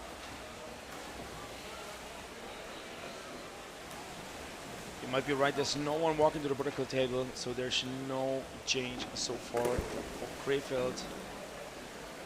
I know you might not be used to it because you usually don't walk into the protocol table, but we used to shout it to the refs.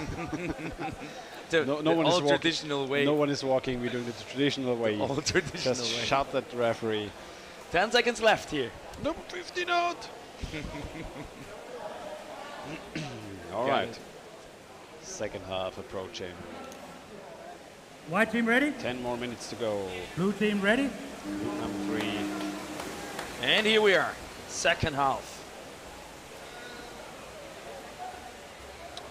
And the action usually underwater. There we go. And off we go. Krefeld in possession.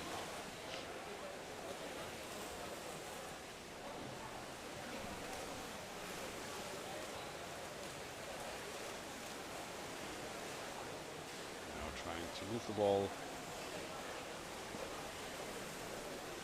into Malmö's half, set up their gameplay in the corner. And again, Martin Miske is here making all the way around the basket. Meskes. The massive attack, a great pass here on the left-hand side. But David Kreisig here, the receiver, could not use this opportunity, this great pass from Martin Meskes. Also got to give him quite a bit of praise. He had an excellent World Championship here this year, doing so much work for the German team on the national team level as well. And certainly also being one of the key players on the Krefeld team. And you will see Malmö going for the fast break, trying to move forward as fast as they can, but good effort and well done by Krefeld, picking them up immediately. Meskes already waiting to receive the ball, but 3 Malmö players in between him and the ball carrier. So no way for Geram Hunanayan to bring the ball forward. Dropped, but Gassner with the recovery now attacked from the blind side. Can hold on to the ball. There you go. All the biceps training throughout the last years certainly paying off. But now it's a back and forth. You see it now. It's quite crazy in the midfield here. Yeah. One team having the ball, now losing here. Anders Bergenholz with number 4 here, winning the ball and then losing it again against the Krefeld forwards. Yeah, so Malmö doing a really good job of just troubling the Krefeld offense as much as possible, creating a lot of underwater presence, especially in the middle of the pool. Not giving them those fast break opportunities, but now we see a goalkeeper waiting to be exchanged, and it's him bringing out a lot of players and having their defense just in place at the last point in time. Now Max moving in, 2 players swooping in at the last second. Ball dropped a little bit. Gassner again coming in from above, trying to do what he did before with Martin Meskes, maybe same style of play. And Paul Werner was trying to steal the basket here, to play with the number 4 in black. But the ball didn't make it to him.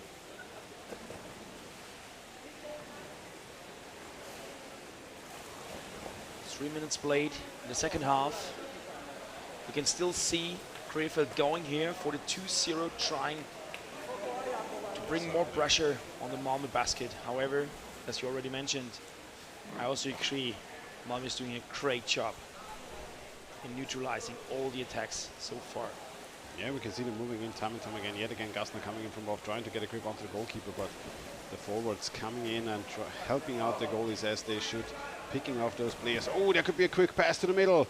Can bring the ball in. Can player winning at the back. Pass up, and there we go. Yes. Yes. There we have this setup for Krefeld. This was really team up. We see Max passing to the middle. To Sasha, and Werner, then he's giving to the Paul Werner, number 4, pushing it in to the corner. And finally, the goal getter is number Yannick Pieper, 68. 2-0. What a team effort. Recovering the ball from 96 Max Keiten, then passing it to Paul Werner, who was like blocking Yannick Pieper and assisting Pieper with his score here for the 2-0 lead. Krefeld over Malmö. I think it's quite funny to see that Malmö actually playing a faster game than Krefeld is. So the pace of the game, even though they are mostly the defending team, rather dictated by them. Wide free throw. Whereas Holding. Krefeld Wide free throw. Holding. is the team who is very much in control of the ball the entire time. So it's a very interesting constellation on how the pace of the game is put together by those 2 teams. And it's going to be fun to see as well, like Vienna playing against Malmö later today. Because the faster pace of the game certainly could be a very different game also there. But for now, we see Malmö trying to move in onto Krefeld, and we see very interesting if they can create an opportunity for themselves to score against this Krefeld defense. It's also good to see that Malmö is not giving up, so they're really following a plan. You also saw like Anders Bergenholz here, and also here the number 3. Who is Jesper Larsen making kind of a block. They're trying to do this Möller, which is also a signature move from the Swedish national teams. which is when the player is like putting himself around the baskets with the stomach towards the basket, hugging the basket. They're trying to implement it here, and it's quite interesting. They're still following, of course, this plan and not going aggressively and like furious on the basket here. Even they need 2 more goals here to equalize, and now we see number 95 Philip Lars running into 3 opponents and has an effect losing here the ball. Malmö doing a good job for checking. But yeah, the ball is still in the possession of Krefeld. We see the captain here, number 12, Alain, who's passing around, and of course now with the 3.5 minutes left, I don't expect too much now from Krefeld. Of course, they're going to bit of a bring kick. a bit of a pressure. However, ooh, good pass to the left. Cannot though get a hold onto the goalkeeper, pushed away by the defender. but still now this is a confused situation. When they have the heavy attack and then the ball like drops on the ground and they have massive time, you know, the Malmö team just got out of the field. So this is what you mean. Like there are 2 levels of the Krefeld team. One is like furious attacking, and then there's a kind of a break where they're easily swimming backwards and letting the team go. And here again, people. Oh! Yannick Pieper, 3-0. This is certainly the name of the coffee. Number 3, Jesper Larsson was a bit too late on the basket.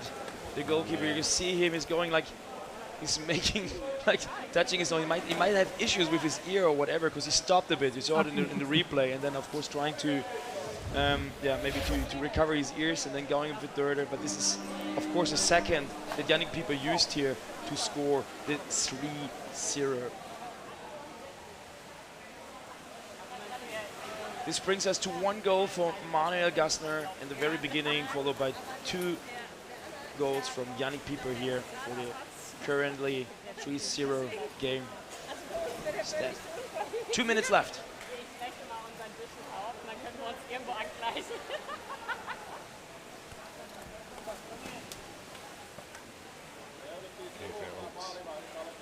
Avoiding the attacks from Malmö, now back in possession, but in their own half.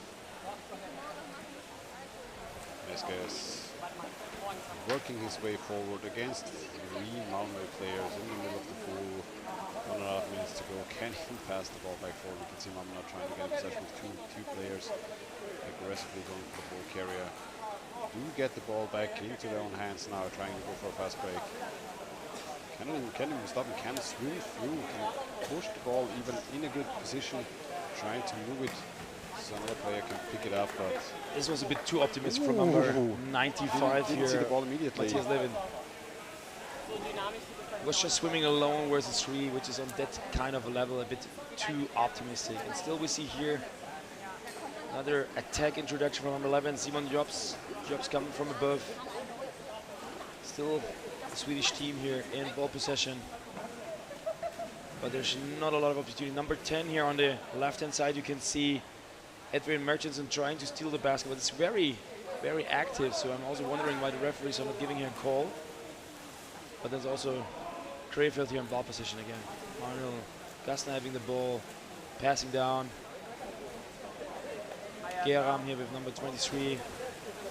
And now they're just keeping the ball for another 30 seconds. Yannick Pieper, no, still Geram. Oh, they're losing it. But yeah, game almost over. 20 seconds left. Just playing around with the ball. Andreas Bergenholz here in the scrum now. Locked up above the Krefeld basket. At just 8 seconds left. And I think this is how they will finish and end the game. Yeah, that's it. 3-0 for Krefeld against Malmö Triton from Sweden. But we were played at least by Krefeld. So we saw one strong game, one strong attack from Martin Meskes from above that was then assisted, finally put in the basket by Manuel Gassner. The second goal was also very, here we see it again, the Yannick Pieper, the 3-0. The 2-0, yeah, this is again the 3-0 highlight from Yannick Pieper, where number 3, Jesper Larsson, was a bit too late on the basket. The 2-0 was an assist initiated by Max Keiten, who like recovered the ball, assisted to Paul Werner, and then Paul Werner blocked for number 68, Yannick Pieper, who scored in the 2-0.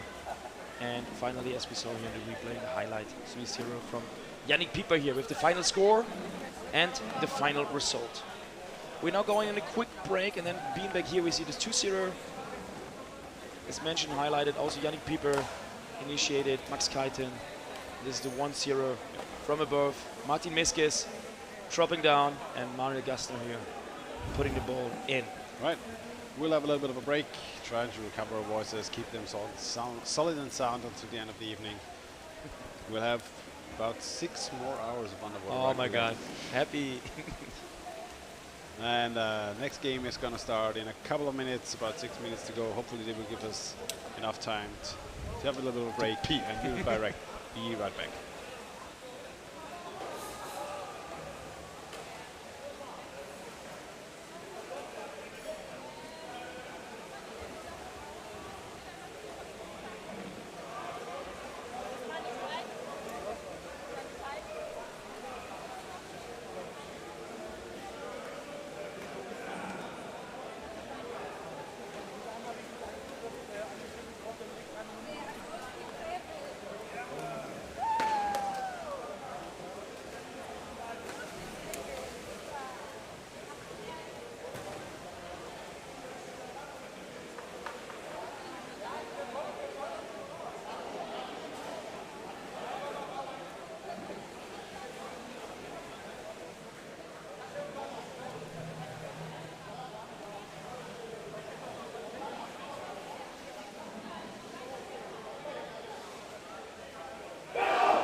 Okay, teams ready?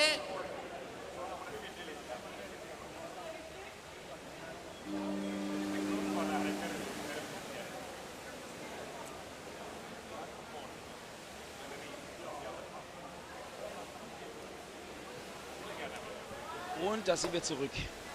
We are back. Game 16. And we see the Finnish champion in black. Jesu versus Firenze from Italy.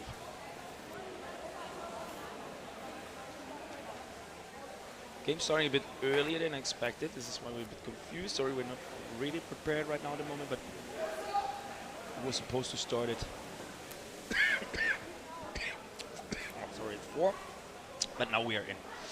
And we can see number 8 here from Italy recovering, Francesco Bruni here with the first interception, but still the Finnish team in the attacking format. Number 33 here assisting the first scoring opportunity. Tommy Zulanen, who made the assist, and still here the Finnish champion going heavily for the first score.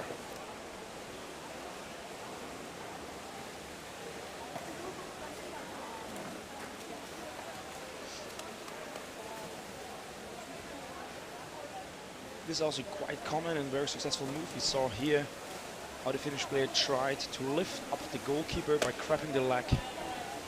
And also here, great opportunity. 2 players are going to the basket, and you really could see the eye contact between both attacking. Now we see here number 98 assisting. So, from above, number 98 pulling the on number 80 scoring.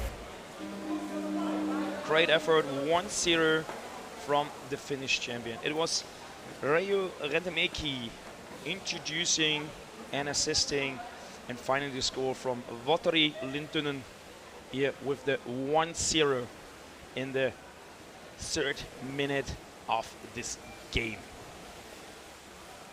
It was quite predictable, to be honest. Like, the Finnish team has started very, very heavily attacking, and then still here the scorer here from the 1-0 here assisting here again, and almost a chance to score, but number 27 Samuele Moschi here intercepting and finally defending. But then at the end it's number 4 recovering the ball, and Jussi Martila here with the 2-0. Jussi Martila 2-0 for Jesu.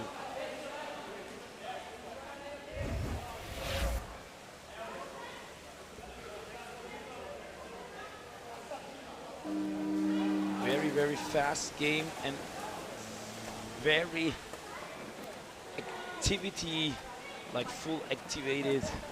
A lot of actions here happening around in the first 4 minutes of this game. It started with a massive attack, and already after 4 minutes we could saw 2 games, 2 scores, and 1 great recovery and defense from Firenze. And here again it were quite inconvenienced defense. The goalkeepers were not very well structured here from Italy. We can see here, might it be the goalkeeper here on the left hand side going then, well, I cannot see the number, but it might be the captain from Firenze, who might be a bit confused. He was going for the ball instead of sitting on the basket and defending the basket, and so it made it easy for number 79 Aku Luko, who's now scoring here the 3-0 after literally 4 minutes of this game. Firenze needs to take care not losing this game totally out of control. This might be also the reason why they've taken now the timeout here. Just a chance for them to come back into the game, to structure themselves, to get a bit more of an orientation how they want to game. Because the last 2 situations were not very, very quite well evidence of their game style and their defense structure. So we saw a kind of an empty net or an empty goal with a kind of a goalkeeper who was a bit swimming around the baskets rather than defending it properly. Time, And 6 this players in the made water. it at least easily for Hesu here to score there 3-0. So just again, 4 minutes played, 3-0 is the score. We saw the 1-0 from Valtteri, 2-0 Jussi, and then the 3-0 from number 79 Aku.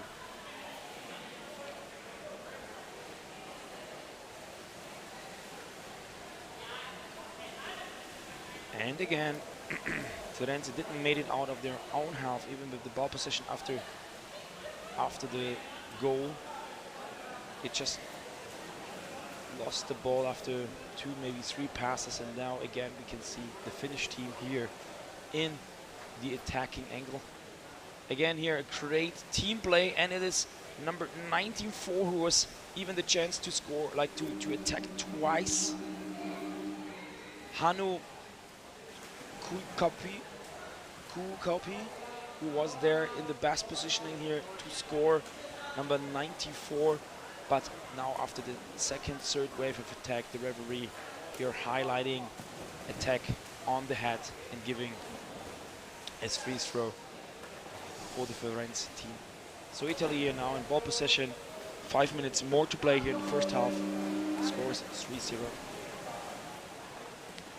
And again we can see another clear, very super clear pass from the Italian player to his teammate, which is giving the ball back to the Finnish team.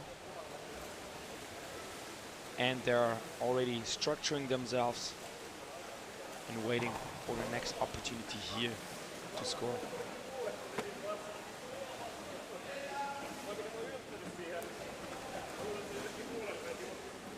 Firenze here with problems to get a hand on the ball, which is you can just see the Finnish team here playing around easily, quite relaxed, close to the basket, making the waves, making the passes, trying to spot a weak spot in the defense of Italy. And now here we see another attack introduction, number 4 here.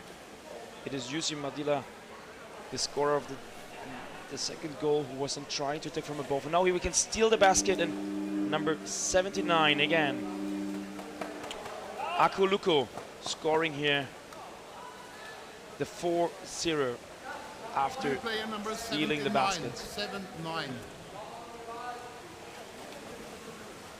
And it might be assisted.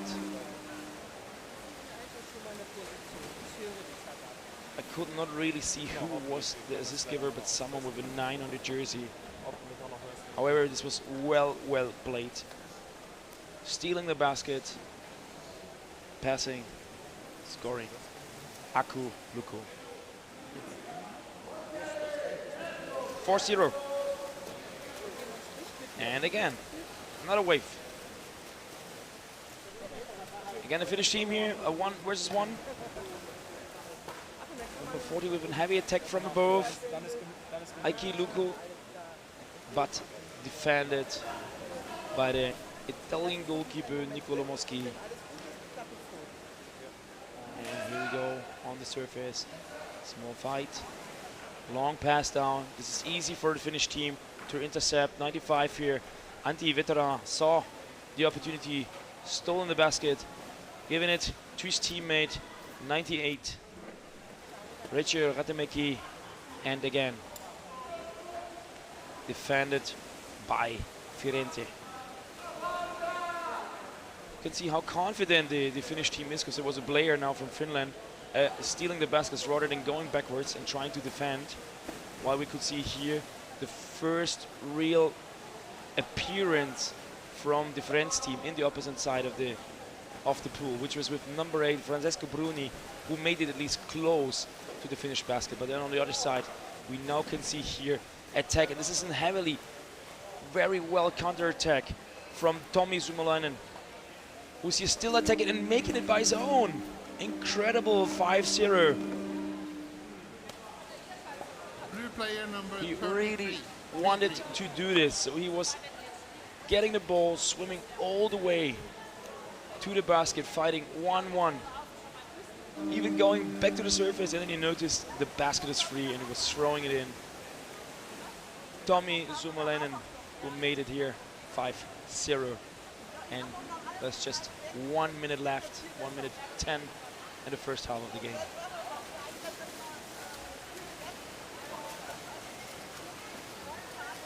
One minute left, so 9 minutes is over. We already saw 5 goals and 1 minute. 2-3 more opportunities for Finland to score, while we saw on the other side just Francesco Bruni appearing once close to the basket of Finland. And now there's not a chance. The goalkeeper was not really awarded. It might gonna be attacked. Number 10, Rami Räikkönen here, 6-0. Blue player number 10. Du kannst den Kopfhörer which is a clear hit here. Rami Räikkönen, 6-0, 30 minutes to go.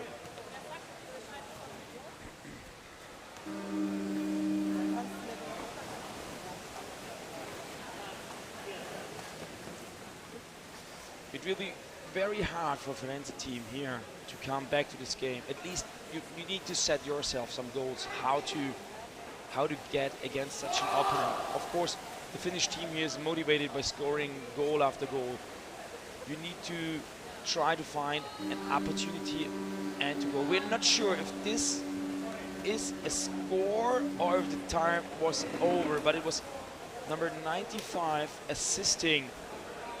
And I have to check with the referees down if we they need go. to check if this was a goal or if this was not a goal. But it was Referees. very, very close. With the horn giving the halftime signal, we're not sure if this was a No problem, but 7-0. I have to get the referees up. But yeah, we are now. Was it goal before it was over?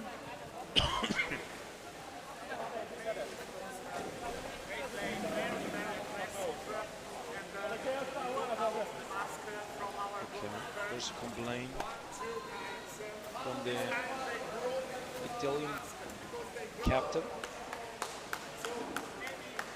I tell the referees to look for it. Okay. He's complaining for being attacked massively on the mask and on the hat. This might be. He was blowing for the goal. It might be kind of a thing, since we just noticed that the Finnish team are physically attacking here, which is not forbidden, to be honest. Some teams internationally are not super used to that pattern. There's 1 minute 30 left in the halftime, and we're still trying to figure out if it was a goal or not. But it seems like referees are having a discussion. Just to introduce you also to the referees, we can see Peter Terefos on their surface on the deck, and we see Cesar Flores and Robert Klock in the water. These are the guys in red in front of the protocol table.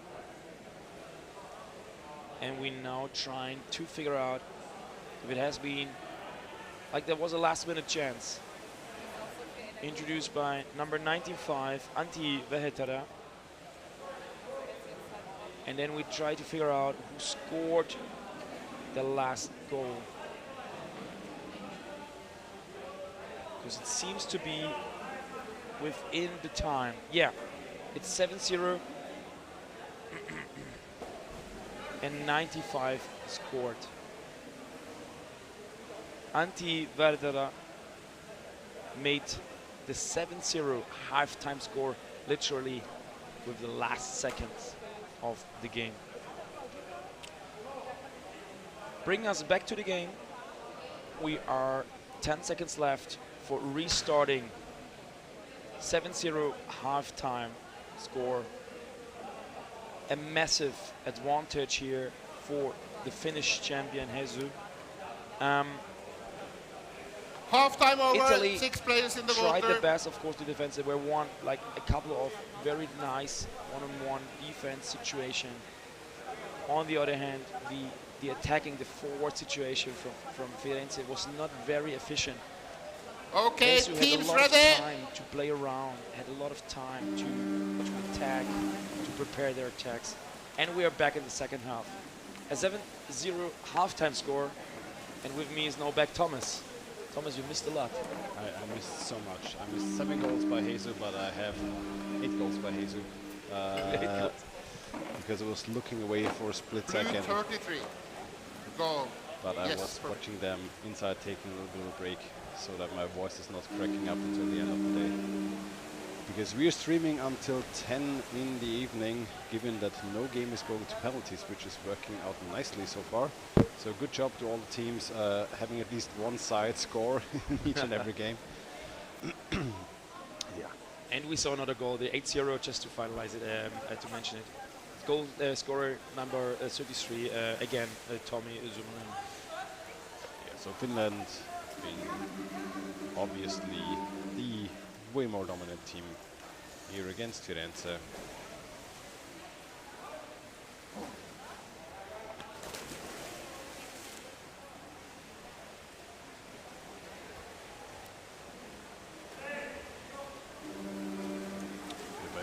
Free throw for Firenze.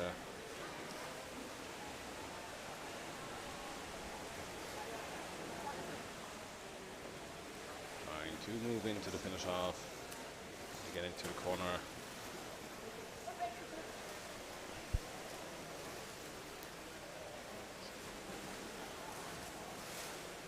And again here, Izu got the ball, swimming heavily to the other baskets. Now we see here attacking 1-1, the defender losing here the ball, number 14, Heiko Luko. Just lost the ball, where is it? But then again, 1 versus 1, and again, Tommy with the second goal in the second half. 9-0. Blue number 32. And it was also very, very hard to defend from Leonardo Gennaro, who was on the basket.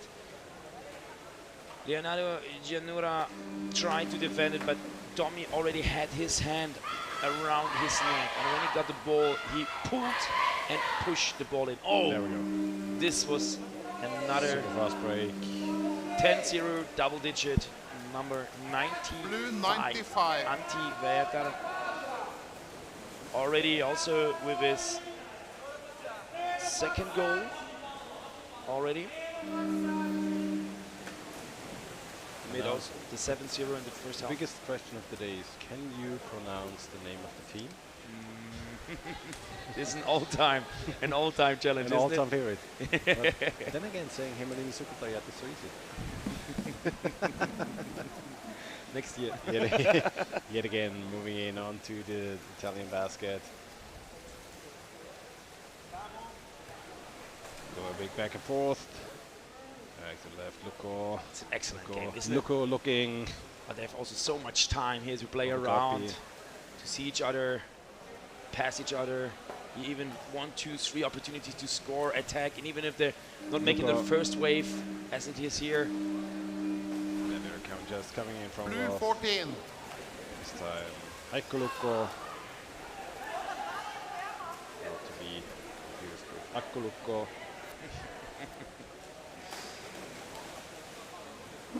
Seems also a family thing here. Bit of a family business, maybe, yes. Sadly, no female team from Finland here at the Champions Cup this year. Also not at the World Championship, unfortunately. Both male and female team missing from the World Championship. So we've been missing them greatly during this year, during the international championships. Usually also a nation competing for the title. Oh, bounced off his head. And again, number 95. Introduced by Tommy. Blue 98. Who scored already 2 times, and then, 98 it is, sorry. Got the ball first in the face, and then Rayo put it in the basket. Rayo Rentamaki.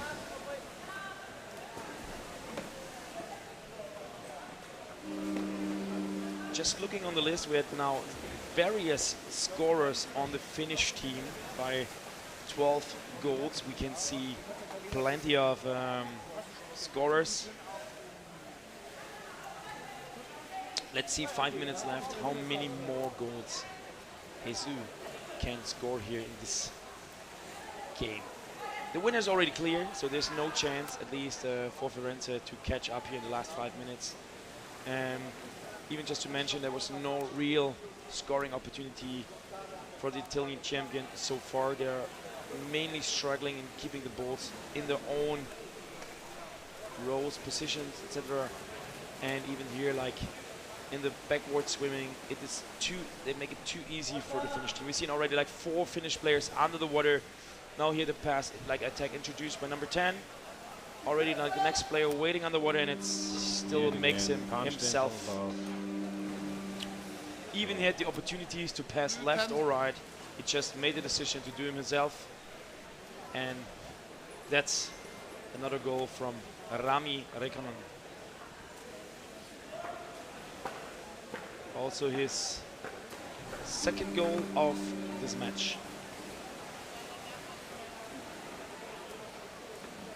Big shout out to everybody watching throughout the entire day.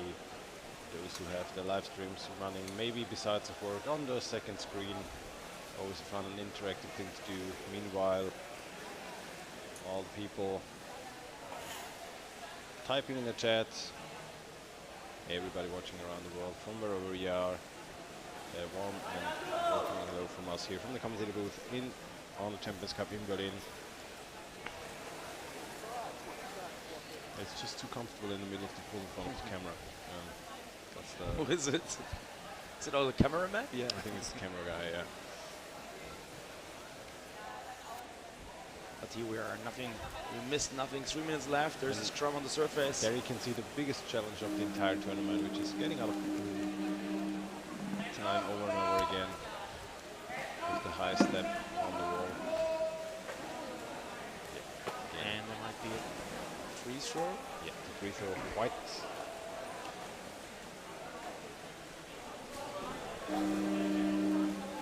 The Firenze team already has taken their time out. If I remember correctly, in the first half, there's just 1 timeout per team per match in the pre-round. So here, the Italian champion, no chance to structure themselves. Here we see it again, the goal's been stolen by Jesus, which is also kind of a mistake. Just to go that chilled and relaxed down to your basket. Even you see such a dominant team. Yeah, but still at this point in time. And there it is. You're basically just trying to get to the end of the game. Blue number Especially 33 if goal. you're down 13, 14, 15 points, whatever, in such a short game time. With his third hat-trick, third goal in this half of the game. And his 4th goal for the match.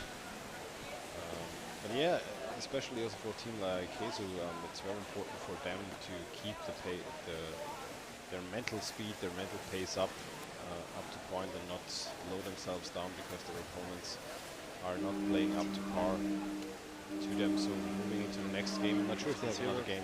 If they have another game today, we can look it up later. But blue number 10. Not leaving a game on a slow mental pace, but staying on point and up to speed what you're used to doing. It's very important in Warrerrugby as well. With another goal, 15-0, scored by Rami and assisted, introduced by Valtteri Lintunen. 1 minute, 1 minute. 1 minute left here, the second half of this game. Score 15-0 for the Finnish champion, Ezu. Say it again, the name? Hemelin is it's not easy. Thanks. Now backwards. I don't know why everybody is struggling. But a lot of those Finnish teams. 30 seconds left.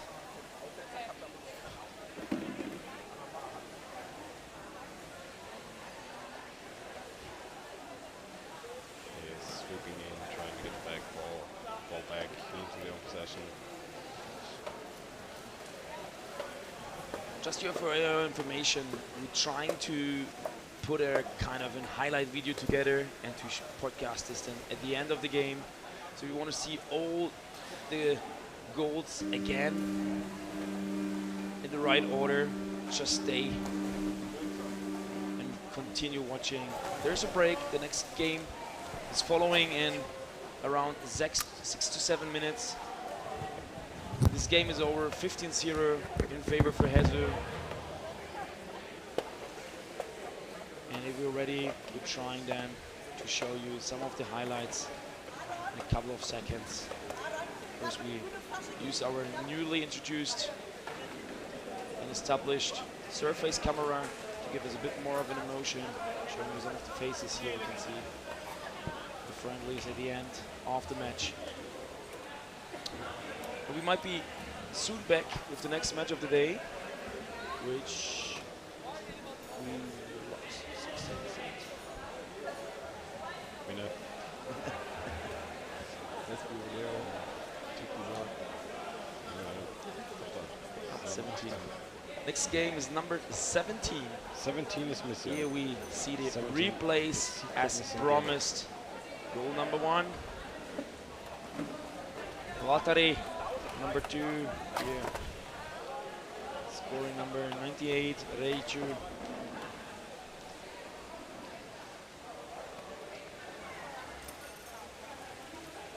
Number 14 is scoring, Luku, Heiki. Number 95 here, Antti Vatara.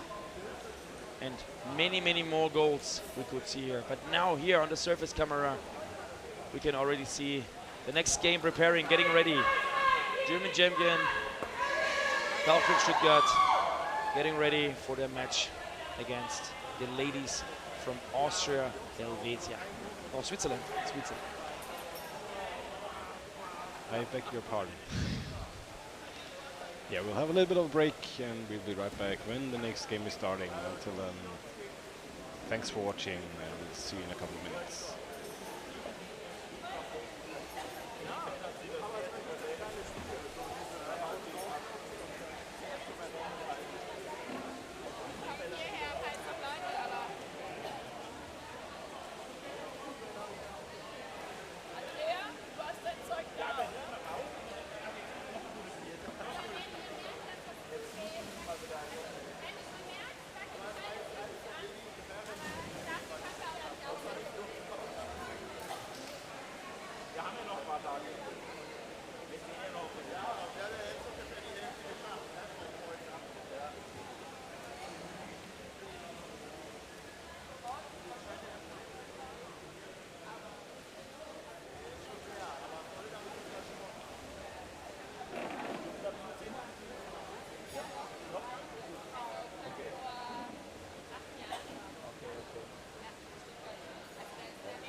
Es ist hier immer schwierig, da fotografiert man irgendwas, was gar nicht zur Mannschaft passt. Ne?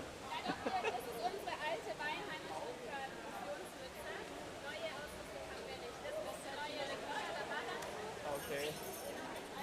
Weil gestern habe ich bei so einem Portal ein paar Bilder hochgeladen und da war immer die Beschreibung, ja, Berlin gegen noch irgendwas. Aber Berlin war alle mit reine Badeanzug. Und dann dachte ich, wie erklärt man jetzt, dass das in unserem Sport anders ist? Ja. Bei unserem Sport irgendwie so nicht üblich ist, einheitliche Überfragen. Ja. Ja, aber für so Leute, die halt andere Sportbilder anschauen, die sagen,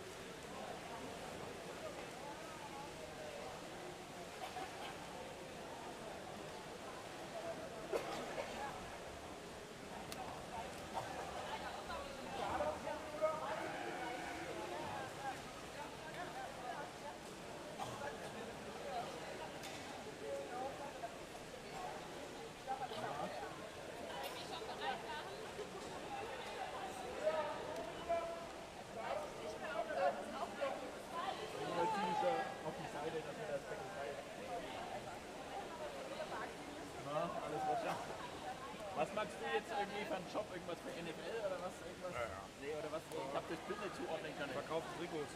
Okay, das ist eine eigene Firma oder was? Die sich nur in Europa oder Deutschland oder weltweit? Weltweit. Wir produzieren die und verkaufen die für die NFL. Also Lizenznehmer? Genau. Und dann aber exklusiv Lizenz oder irgendwas? NFL, ja. Du stehst gleich vor der Kamera. Ich wusste auch nicht. Und dann stand ich da so beide so. Die wollen doch auch mal was Schönes sehen. Ja, klar, schön Hinterkopf.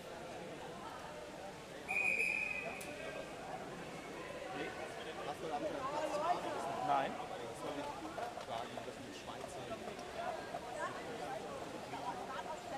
Wo seid ihr? Ja, oder wo? Oder essen?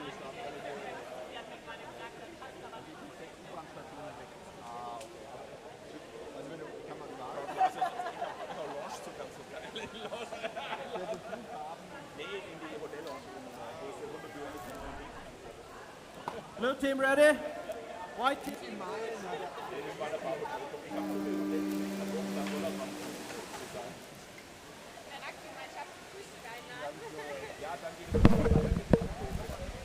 All right, ladies and gentlemen, and here we are back into game number 17 of the day. And we're going to see TC Stuttgart, the German national champion, versus Helvetia, the team from Switzerland. And we already see Germany immediately moving in against Stuttgart, Helvetia.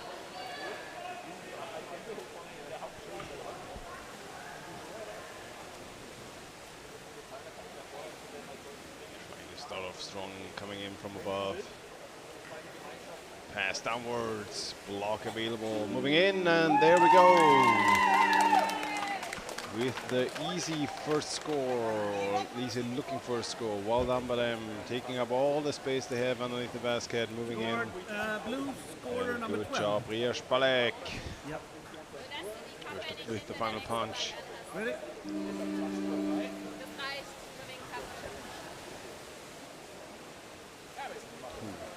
Bit of an ambitious pass for the ball. Holding. Holding call. White free throw. White free throw, holding. Free throw for Helvetia.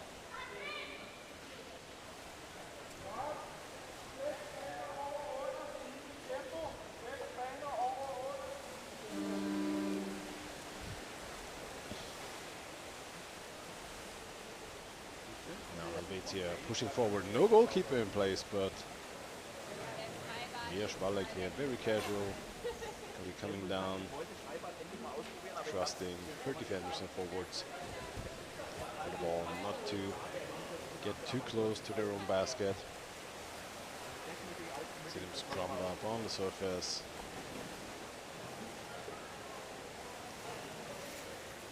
Now again, Stuttgart moving on into the Swiss half. Player already in Moiler position underneath the basket, picking up defender space. Defender though, Cannon Camille picking off the ball in the middle, now being pulled to the surface.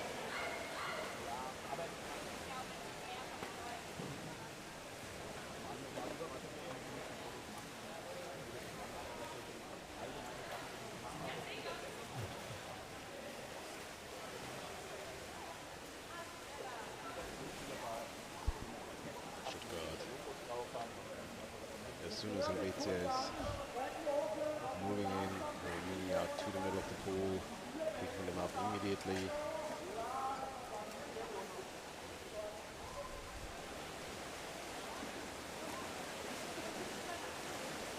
bit of a slow-paced game here now.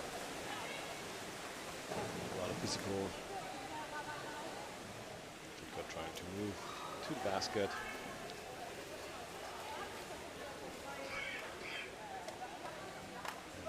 Helvetia though, valiantly defending against the reigning German champion. Locking them, pushing them away from the basket.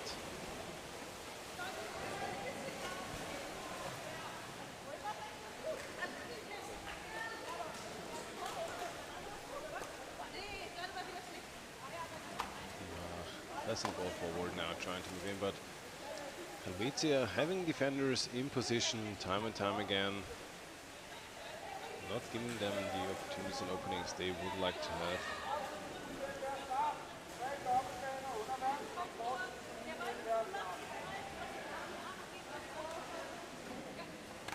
Germany after their first quick score in the first half of the game, now struggling to create proper openings and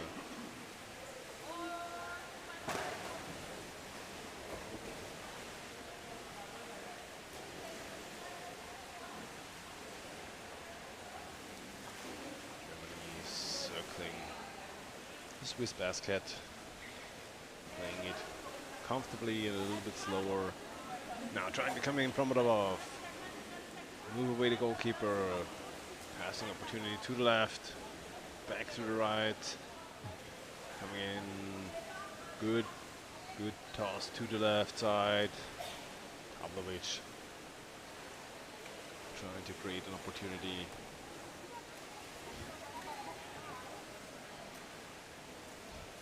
Trying to create an opportunity.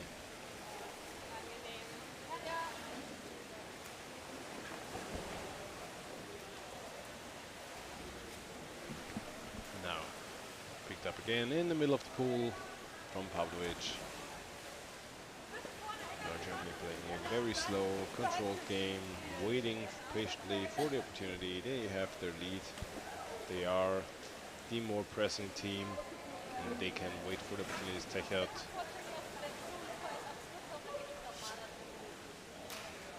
And there we go. Ah, there we are. Slow, Finally. patient underwater rugby. Goal for the blue team. Scored by number moving in. 14. Player number 14. Well done. It was Kati introducing, and then finally the Anere with the score, number 14 for Stuttgart. Anere.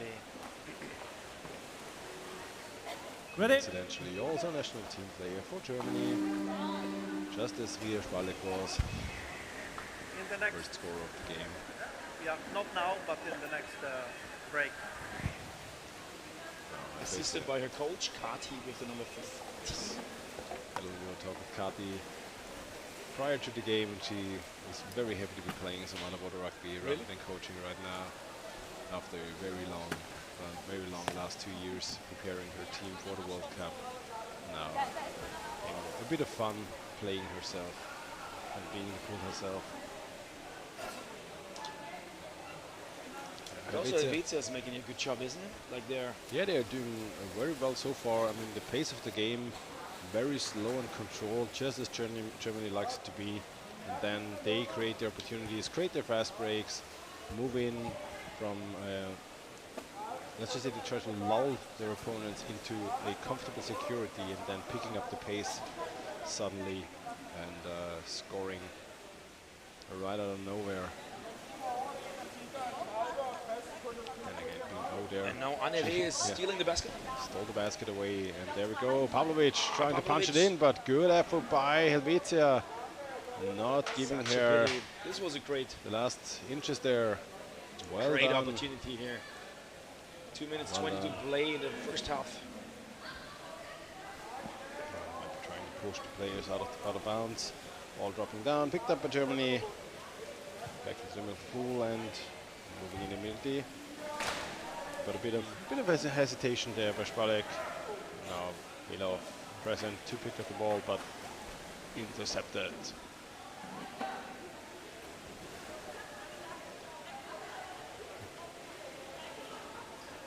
This was also a great idea from your split, just pulling the goalkeeper by the feet up, like pulling him up from the basket, and also Kati was already like going into the free spot. Finally, it didn't result into a score, but it was a good idea and a good Milov again here. with an opportunity to try to break through this defense. And then again, another good opportunity here with a pass through Kati, who was one-on-one with the goalkeeper in this situation. 1 minute 20 left here, first half. I have a very fun story that I share with Kati. We had a training camp, and it was one of my first national team training camps about some years ago, and we were doing an endurance test.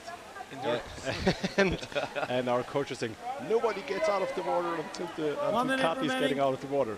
And she's an endurance swimming national and elite worldwide endurance swimmer, so she casually beat every single man on our team. So thank you, Kati, for a wonderful 2 hours of swimming back and forth in the swimming pool. It was so much fun. Could you use the fins afterwards or wait it out?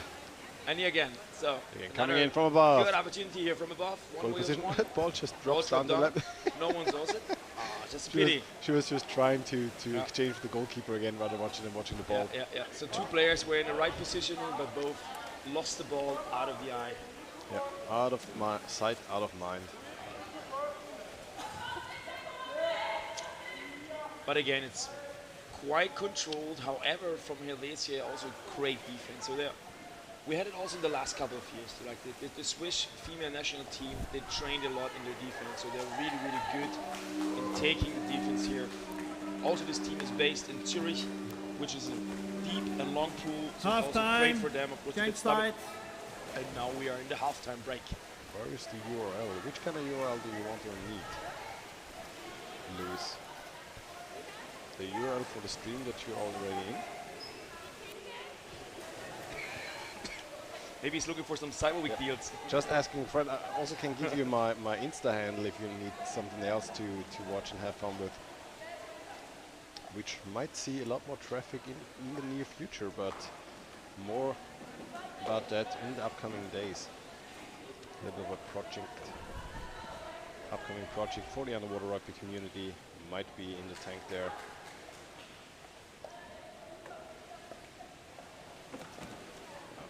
And here we see again some highlights prepared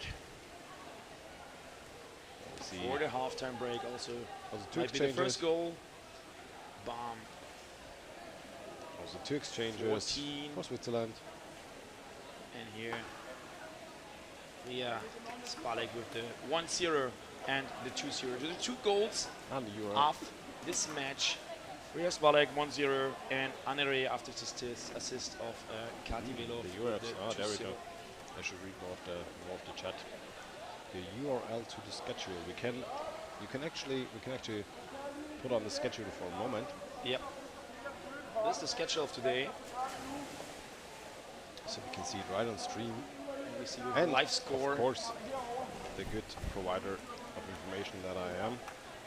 I will gladly share the URL to the schedule in chat as well. It's on the homepage of Champions Cup with all the other information that you might need on the Champions Cup on Underwater Rugby. 1 minute to go, halftime break between TC Stuttgart, the German champion, and Helvetia from Switzerland. I also want to give you a chance to introduce you to the referees, which is Rafael we can see here in the picture. Under the water, we see Esteban Zapata-Royas from Colombia and Manuel Tito de Moraes from Sweden. And here we see the protocol table as well with our lovely Linus, a local hero who is supporting us with this signal. This technical signal is directly introducing all the information you put into the signal into the live stream. Kind of an innovation that the Berlin team, with support of some other German technical, we call it just nerds or whatever, built together and brought us here. The engineers behind the stream. I love nerds more than because I also feel as a nerd, because this project was crazy as hell. And I really love that these guys have done this. All right. This offers us a lot of more opportunities. Second half. Starting right now. MVC Germany already in possession of the ball. In blue, Germany, German champion, Tauchclub Stuttgart versus the Swiss champion Helvetia from Zurich. I'm always in a bit of a pickle. How do I pronounce a combination? A good effort there by Germany trying to move in, but solid defense as well by Helvetia. Will the ball drop down? Doesn't get dangerous again, or can I keep talking about my personal struggles here on Champions Cup? Have a little bit of a chat-wide therapy session. Mental health issues after this experience at the national camp. This is what now sitting here in the commentary box with me together. This is what 14 hours of underwater rugby does to your mental. No, it's always a little pickle of how do you pronounce the name of the city. Oh, there, nice, well done. Well played by Germany. Coming in from Goal above. for the blue team. Scored by number... And also waiting patiently on to the left and then 7. on the other side. Karina Tegert. Are you number 7? Yep, there. Number 7. I know my Germans. Ready? Karina Tegert here with the 3-0. So, getting back to my personal problems. It's always, for me, it's a bit of a pickle. How do you pronounce a city or a country if you know how to perfectly pronounce it in German, but then again, you're talking English on the stream. So Zurich, for instance, would be the very well renowned English pronunciation of Zürich, which would be the German pronunciation. So yeah, always a bit of a pickle here in the underwater rugby booth. We first world problems, as we like to call them. But I 100% believe that our audience is very multilingual and very well educated, so they will take just the best of each world. But yeah, also here again, like of course, I assume that the German team wants a bit more. Like Helvetia is a great team to try to implement your team attacks. This is what they're doing, so they have a lot of time. They can do the passes. However, we still see that the Swiss women here doing a very good job and keeping the scoreboard here very, very low. Like 3 goals after, what is it now, 13 minutes. It's not a shame against such a strong team as the German are.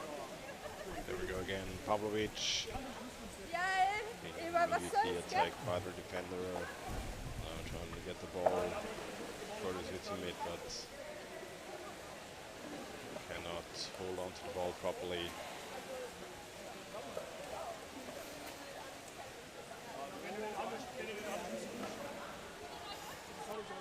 So 3 goals already we saw, like 1-0 from Rias Baltic, 2-0 from Annere, and 3-0 here in the second half, Karina Tegert. There are 6 minutes and 40 seconds left here in the second half. And it's, as we've been talking about before, it is quite interesting, especially if you're a very strong team and you have your very preferred pace of game, so to say. If an opponent team is playing very slowly, for instance, or way faster than you are, to dominate your own speed and pace of the game and keep it consistent, so that the flow and state of the game is up to what you want to play.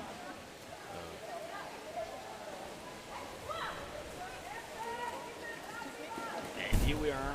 Again, defense. It's a bit like this silent death. Like the German team's like getting very, very slowly to the bursts. Like if we competed like to other games where we have a much more speed and tempo in the water. It's interesting because we saw the game between Stuttgart and the Orcas, which had a totally different pace. Definitely. From Germany as well. So very interesting. Isn't it the saying like adapt the kind of the opponent game style? So it's not like doesn't feel like the Germans trying to highly play what they want. Oh no, here Carty is now stealing the basket. The Swiss goalkeeper was here like a bit lifting herself up and gaining a spot. And now Carty with a long time of staying underwater, but still we see the scrum on the surface. There's no chance for any of the teammates to bring the ball closer. Now here, by the ref. Attack again. Ahead and back. And we can see the basket immediately being stolen away. Blue timeout. Blue And team timeout. Steffi Nossa with a great effort have to a try free to throw steal for the away the blue team basket there as well. of Helvetia, and then Yes.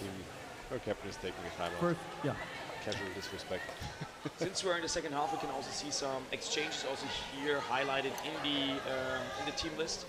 So from the Stuttgart team, we can see that Monika went out, and for her Petra equipment went out, and therefore Monika Bolt went in. And on the other side, we could see that Ellen Reift exchanged for Miriam Ragosnik, and also Ahmed Vivian went in. Free throw was for attacking the head. Attacking the head. The free throw was for attacking the head. We'll see some spotlights from the German team, with also like having a surface like open water over the top camera here also in place. So we have this stand camera and also mobile camera to give US spectators the best Timeout over. atmosphere, Blue free throw. view whatever you want, whatever you need. 4 minutes, 53 seconds left here in the second half. So you could say 5 minutes to go. Let's say 5 minus 7 seconds. 5 minutes ago, second half, Germany possession of the ball. Helvetia defending for the biggest part of this game. A interestingly slow-paced game. Germany just grinding them down. You can see again 2 players positioned on the Helvetia basket now. Pick up a bit of speed there, moving in. Karina Techer tried here now to attack from above, Steffi giving it to Nusser, Kati and moving in. Steffi Nusser here. Ball dropping down. Some good waves here. Very, very good. Nice waves of attacks. The ball still in possession for Germany there. But now picked up by Helvetia.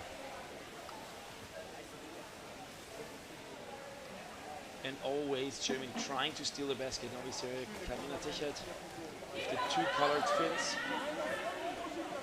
But it's not something that really worked out for the German team so far. Baltic again coming in from above, pulling up the goalkeeper, passing downwards. Techert trying.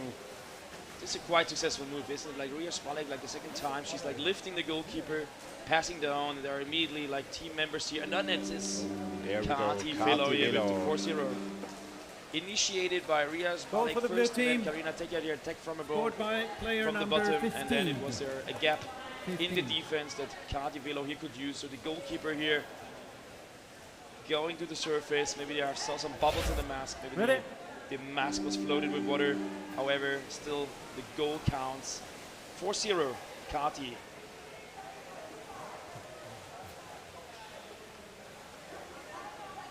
And there are 3 minutes more to go.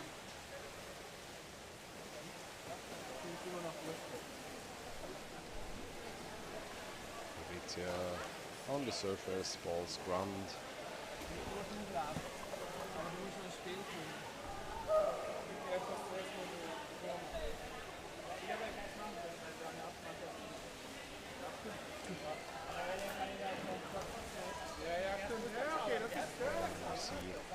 A lot of play on the surface for a couple of seconds. It's trying to move the ball into the German half, but not able to fully go all the way, and then Germany trying to go for a quick fast break.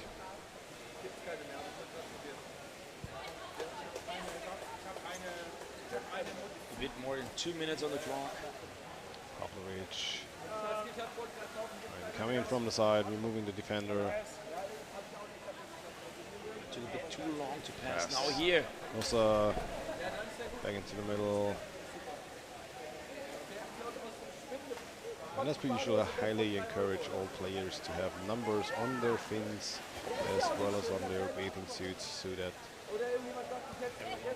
everyone can spot them. Apropos, winne. Hier geht's ja nochmal bitte. There we go.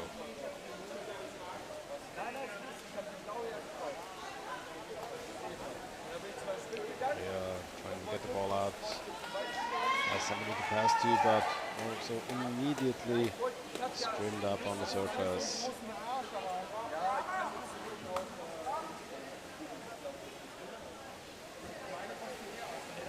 Here, fast break Germany. First wave, second wave. Here, Spalek can't pull the goalkeeper up. There's a free spot. 1 minute remaining. Well defended, but the ball is in. Pavlovic. In the last. Yeah. Goal for the blue team. Well done by Scored by number 3. Ball dropping down. Regina Pavlovic. Yes, player number 3. Is not asking twice for an opportunity like that. Moving in and 13. Via Spalek. That's 13. Sorry. 13, yeah. There's a bit of a mischief going on. Goal number 13. Yet again, 13.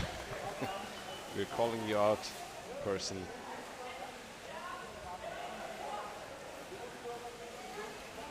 So we're going to be corrected soon. We need to highlight this. I guess 14 is even not correct. It's 13. Goal number 13. Regina Pavlovic.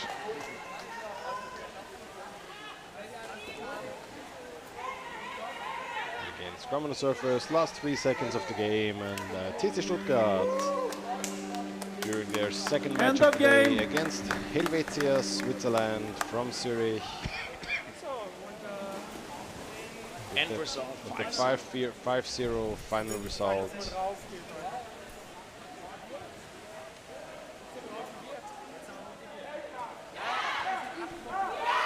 And this was well played by the German team. So we saw a 2-0 half-time lead by scores from Rias Baltic together with a 2-0 from Kati. Then after the half-time, Karina Techertz scored a 3-0, followed by another goal from Kati, 4-0, and finally Pavlovic with the 5-0 end result here.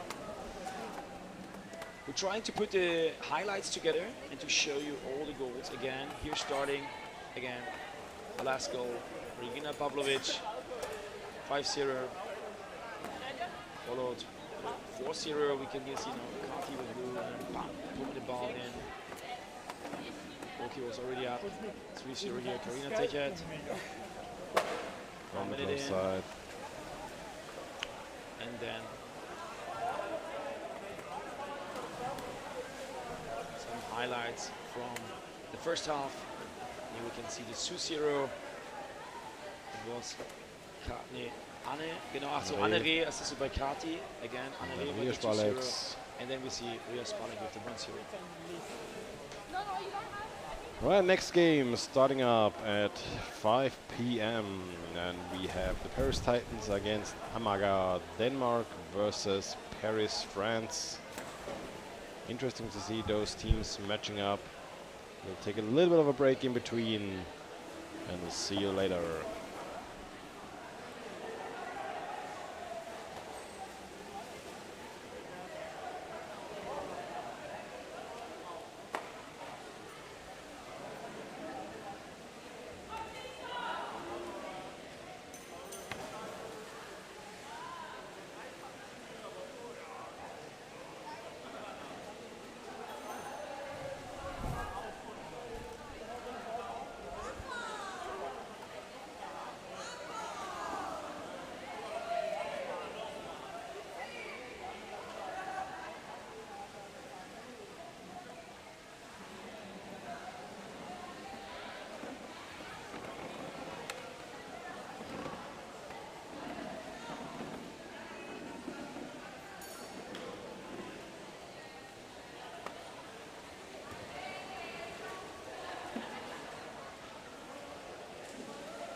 Blue ready, white ready.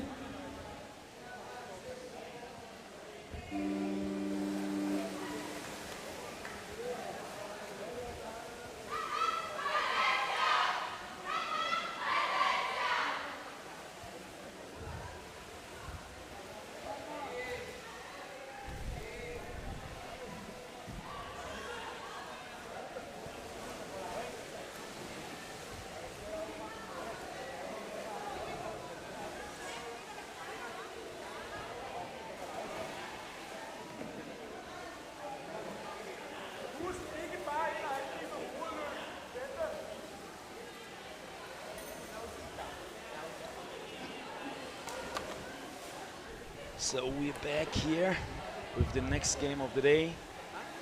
And we can see already the first strong attack from the Danish girls, from Amager. Game number 18.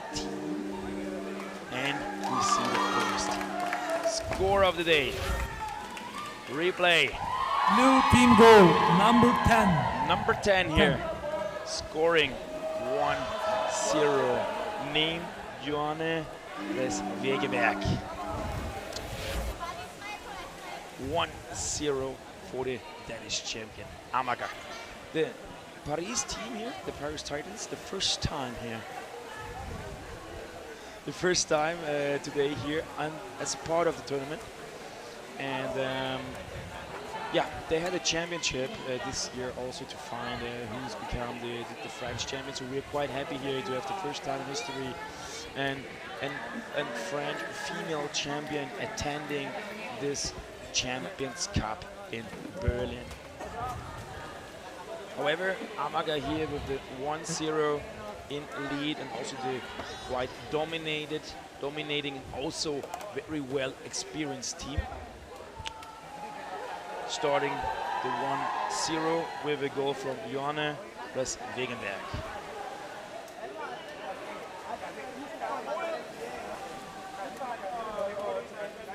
And here we go. The score might be adjusted. We still see a 0-0. I'm not sure if this. It's not updating. The time is also running, so no worries. We just may see in the screen not the right time and not the right score. It is 1-0 for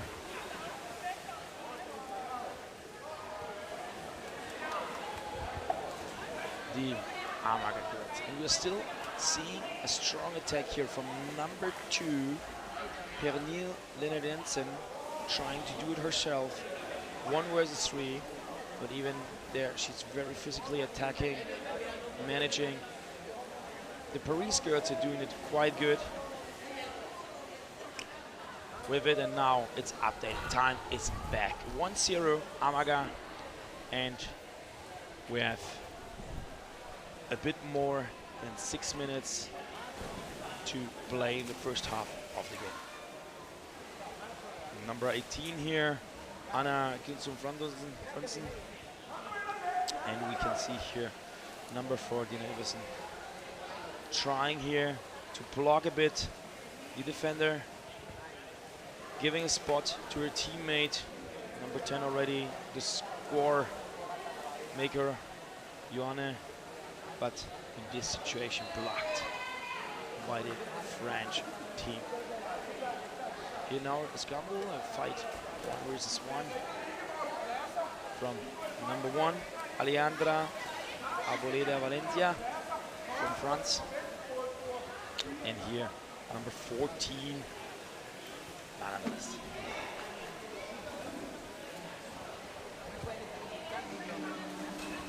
All right. Bit of a scrum in the middle of the pool, broken up by the ref. Free throw. Free throw. For Paris, for the Titans.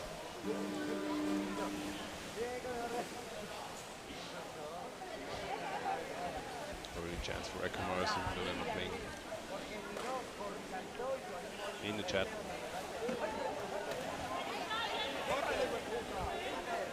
From Paris now, trying to keep possession of the ball in the Danish half. Apparently got caught a bit on the wrong foot here with the first score. But it was quite well executed by the Amager team. So they really put a lot of pressure on the French basket. So the Titans did a great job here to defend, but the experience and also the aggressiveness and the power just made it 100% valid 1-0. White team, free throw. We see another free holding. For the White team, free throw. In favor, it's just 3 minutes away from the basket. So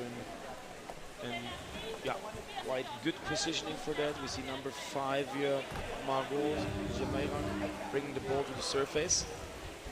And The free throw got not well executed. I'm not really sure there was no horn given there. White team free throw. Yeah, Blue white team. needs to wait, and blue team needs to give the distance. They need to give space for the opponent team to execute their free throw, as you see it right now. And there we are. The Titans here in the attacking, but then there's a clear ball steal from Dana Iverson. Just stole the ball, but immediately here, scrum, surface fight. But I think Paris so far in this tournament showing off really well. There's not well, yeah. For being such a young team, only playing for a couple of years. And Their first time appearance here at the Champions Cup, I think they're holding up really well. It's really good. We had some new joiners, definitely they went under the wheel, so this is a really good performance, even against this already well experienced, well established teams. Oh, we have a player who actually needs to leave the pool. I mean, she lost her fin, but she has to move out now. By the rules, you're only allowed to play and or actively participate in the game if you have all your equipment on your body. So if you lose a fin, you have to hop out, and if you don't have spare gear available, you are not allowed to hop in. So always have spare gear available to you in case a mask breaks or you lose a fin in the pool. Maybe if a teammate is nice, so there's a little bit of a break in between, somebody will pick up your fin and throw it out, but until then, you stay out. Just to summarize a bit the performance now from the Titans team. So they are... Would you say Titanic? You're just highlighting or just recognizing that this team is still quite new on this level of underwater rugby, because you see the way of passing. Sometimes it's with two hands. The pass are not really straight away, a bit uncontrolled there. So the quality of the passes could be higher. On the other side, the players here from the Titans team, they have a lot of diving time. It means even they're getting the ball not 100% control. They're going after the ball, which is a good sign there. But this could be one of the improvements it could work on to make it the next step. Here now we see fast break. A fast break coming in. Lonesome goalkeeper, no defender in play. Second player available for Amaga as well, but she a bit too greedy, didn't pass to her teammate to the other side. Yep. I mean, it is the golden rule. You try yourself first and then you pass the ball away. But if you do not get a proper grip. But Erika von der Titans did here a great job. She was just alone with two Amaga attackers. And so Erika Verdú-Monsalve, she just defended her for her team and made a very good job. So still the score is 1-0. Even this was a very, very good opportunity here to score from the Amaga team. Ball being scrummed. And it's out. Now it's out. Bounce. And nobody is allowed to pick it up until now.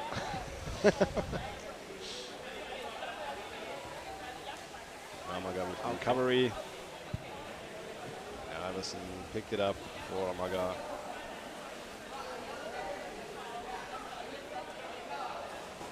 One minute left here in the first half. It's just 1-0 lead for the Amaga girls against this newcomer Paris Titans. Blue team free throw. Blue team. Blue team free throw for sure. And stolen basket. Interesting call. This is not a goal. The referee was giving 0 signals. It means something's going on here. It's good to have the repeat here, but it's not a goal at the moment. It could have been, but the referee is giving the horn, so this doesn't count. I would guess they executed the free throw before showing the ball off the surface. So the referee was interrupting, stopping the gameplay. Yep. 26 seconds left. Too fast for themselves. Yeah. Please separate the teams. All right. Small separation of the teams. Separation. Yeah. Ref discussion. Yeah. Blue free throw. You can see against the blue free throw. Serkan. And it's a blue free throw. Now the teams can come back. It's executed. 20 seconds left on the time. On the clock. Number 10. Ligeberger trying again for the Danish to move in, creating an opportunity, but Paris holding them off well. during the first wave, but now Denmark coming in again. Good pass onto the goal. And time is over. And there the Half first time. Half-time is up. No goal. I guess it was too late, wasn't it? Or like the goalkeeper went up already after hearing the horn. Time was already up. I see. Time was already up.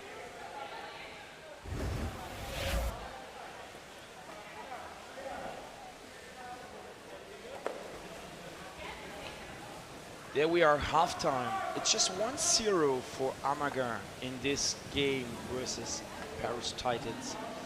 The goal was scored by number 10, Johanne Wegeberg. We didn't saw a real proper scoring opportunity by the Paris girls. However, they did a quite good job in just keeping the ball within the team, passing each other. Even the quality of the passes, it's something they definitely could improve.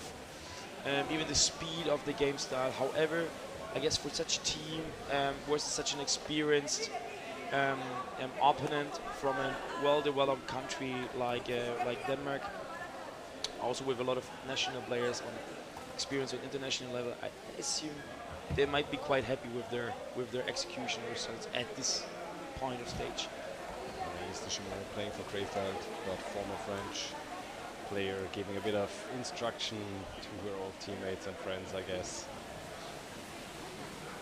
And we can also see a bit here the team list, just to give you also an overview about who's part of the team, and also to introduce you to our referees. Serkan already highlighted is our deck referee here, Bob Robinson and Birgit Lütke. The both German A referees are in the water.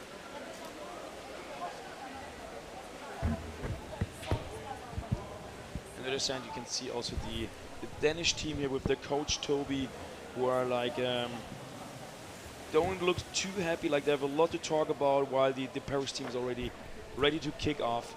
It's always like a sign like about the expectation of the game or the satisfaction of the game. You can really like spot it at the halftime. Is the team heavily conversation, discussing, whatever, there might be okay, something to improve. And if the other team is just ready to go ahead, they say, okay, we do what we can, it's great. And usually... we see here, Ekomare's team. Getting ready. Give them some love, leave some love for the team, yeah. Ekomare's from Colombia. Last 15 seconds. But they're playing the next game. So now the focus is still on Amager versus Paris, which is going to continue in 10 Blue ready. Straight. White ready. They have a tough schedule today. They do not really give us time to breathe, so even for us it's very, very intense. We have like starting every 30 minutes we want a game to start, but yeah, we are at the moment super tough or like super inside of the schedule, but we do not know, of course, if any team might go in like penalty shooting, which is in the overtime, of course, like, and then exceeding, of course, the game time that is scheduled in the game. For the moment, like, there was no team, no game that has not been decided during the regular time. However, as closer the teams comes to each other, it might be, of course, a scenario that may happen. And here we see a great attacking opportunity. Number 95 from above, Mille Gromberg-Rutfeld here, tried it by herself and just tested the opponent goalkeeper, but there was a forward already like Brocken here as well. So I really like what Paris is bringing to the table here. 100%. Yeah, the first time quite impressive. But you also see and noticing that the Amager team wants more, of course. Marianne Heidem with the frustrated forward pass to the left, expecting her teammates to be there. This is the to spot where you ball, need to be. This is where I want you dive now.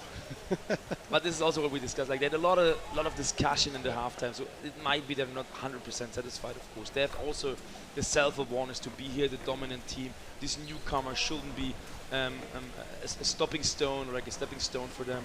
So they really want to get through this, and 100% they're going here now for another goal, minimum 1 or 2, just to satisfy themselves. But on the other hand, we see the French team here doing a really great job, as already told. But then we see also like the players from Amager here trying to get in position, but then, yeah, no one is coming. So they're just swimming around. You see it here. No one is going down. Everyone is breathing. I don't know what they're planning. The Amager team is really now there's a wave. Troubled with. And here we come. Underwater presence. One from the oh, she doesn't see her teammate. Now it's a bit too late. But this is of course the chance. The spot is closed. So they took the time to breathe all. Left the player alone, then they went down with 3 players to attack, and then not sorted. So they didn't see each other, they were not really in the right spot. And another referee call. It might be attacking the head or not, holding the ring. Right, free throw, holding the basket. Holding. White, touching free or holding throw. the basket. There's a free throw now for the Paris Titans. So what I think is Amager struggling to get enough players down to the bottom of the pool to have enough passing stations available to be able to move the ball properly and initiate a stronger attack. They heavily relied so far on strong efforts by single players moving in and creating opportunities, but not that much of a team effort so far. And also something that I think is quite crucial is during a halftime, you want to give a bit of a pep talk to your team, maybe correct 1 or 2 mistakes your team is making, but you usually don't want to switch up too much. And we have a second goal. Blue team goal.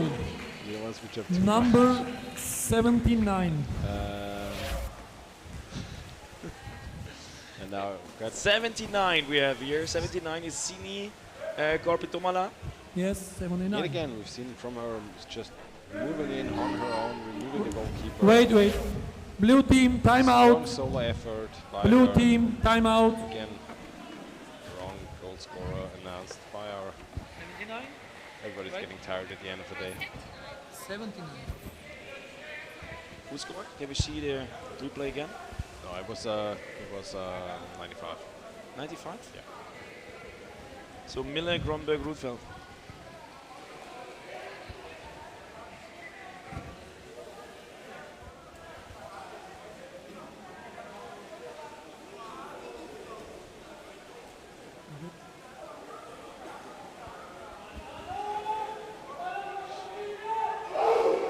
So we have a second goal here. The first goal was number 10, Johanne Bresewegenberg. Last 15 seconds. Then we had a second goal here in the second half. 95, Miller, Gromberg, Rudfeld. White team. Timeout over. And let's go. Time's up. And we are getting back into the game. 6 minutes to go, second half, between the Danish champion Amager and the Paris Titans.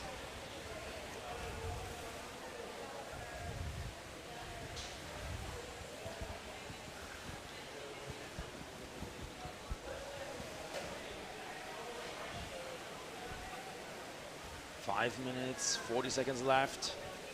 2-0 lead for Amager. 2 goals we have seen so far. 1 goal in the first half, number 10, Johanne, and a second goal right before the timeout here from Miller.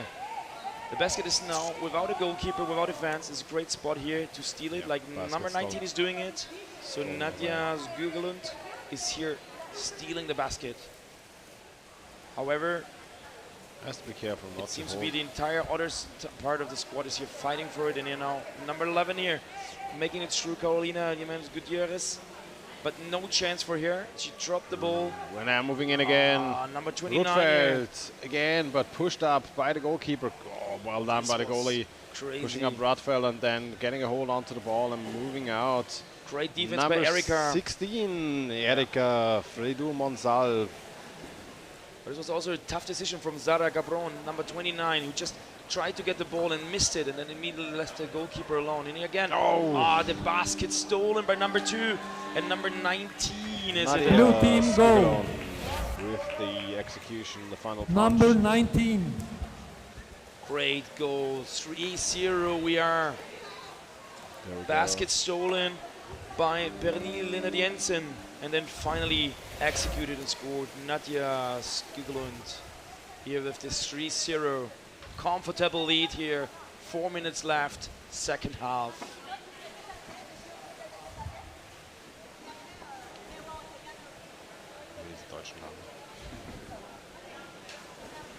All right, Paris Titans now trying to move into the Danish half.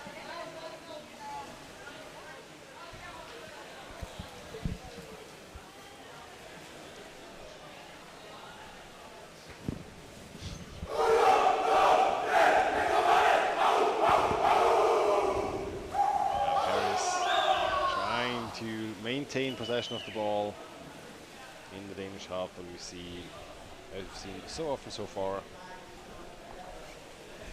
Denmark rather strong in those 1-versus-1 situations and locking them up immediately. And Paris, of course, trying. They can maintain the ball within their own ranks, but it's very tough for them to have enough players available for an attack afterwards.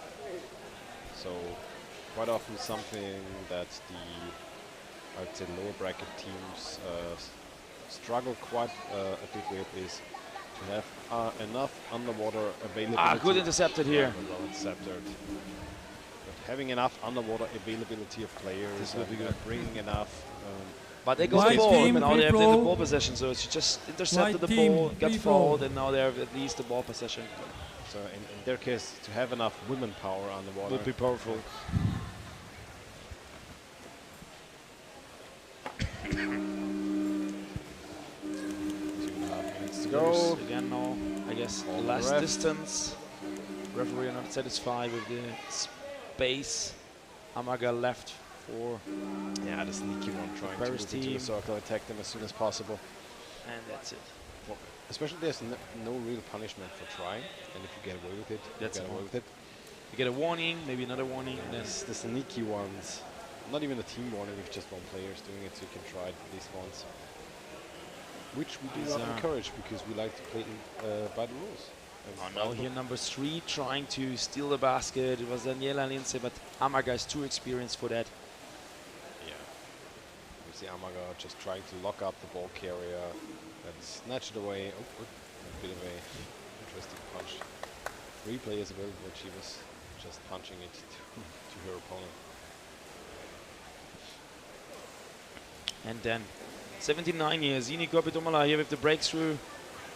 Nice fast break, going further. Still going, gets the ball. And she has the opportunity here to score as well. Again, a lot of trouble here. Adam still waiting. But amazing performance. So Zini was swimming together with Pernille, just passed the ball, got it back, and now 1-1 situation here. Another opportunity. Well defended by number 9, Laura Cardenas. Yet again, defended by the Titans. Last minute. Last minute, 3-0 lead here. And again, number 18. Trying with the next wave, Anna Kistrup-Fransen. 40 seconds to go. Trying to exchange. Can we see another goal scorer? Parisi now. And here we are in the exchange. Yeah. Number 19 here trying, like Virgil Postolia, changing the goalkeeper. And in the change, you can see it here, idly, while they were exchanging, the ball dropped in. Let's say dropped. Well done, like pushed into the basket. Yeah, nearly 4-0. Let's go. With the punch through. Go. And this is something Sorry about that. It's a goal. Exchanging goalkeepers Keep going. have to be really aware of. They are the ones who have to be fully aware of where the ball is, because as Right long team. as you're the goalkeeper on the basket, quite sometimes you are not 100% sure where the ball is being played right now, because you cannot see underneath the rim. Your defender might not be in place. So the exchanging goalkeeper's duty is to make sure to exchange at a point in time where it is rather safe to exchange and not create an opening by pressuring your teammate into an exchange. But there we go. The Last game seconds is of the over. game. End of the game. We're just missing the goal scorer, goal getter for the 4-0. No, it not was spotted the number. Pernille Jensen, number 2. Was it? What are you getting tired? It was not spotted on the screen. Yes. So it's not on the machine yet. If it's not in the stream, it's not in the signal machine. But here we are. Nice game, 4 goals. Amager started, with a bit of struggling. Here we can see the highlights again. So here, the 4-0, it was number 2. Yeah, you can see it on the fins. This is what you highlighted there, number 4. Then score number 3 by Nadia. Easy spot. With number Easy 19 spot. from above. Score number 2 from Mille with the number 95, and the first goal of the game here. It was scored by number 10, Johanne. And also here one of the, this was one goal, it doesn't count, like this goal, one goal we saw was interrupted by the referee, and it doesn't count. That's it. Doesn't count if it's not on the scoreboard, my dear friends and family, and everybody else watching on the live stream all around the globe, especially in Colombia right now, I guess, because we have the Ecomales coming up against Barcelona. So a Spanish game, actually a game that could be commentated in Spanish here if we had somebody fluent in Spanish. And so let's do it in German. Yeah, my key sentence, vamos a la playa, might not be enough for a Spanish commentary, but I should try. Yeah, where are all the Spanish speakers? Come in here, give us a break. So talk to me, can have one game, a little bit of a break throughout this entire day. But yeah, we will be back in about 5 minutes. Next game coming up at 5:30 p.m. Central European Time, and until then, see you later.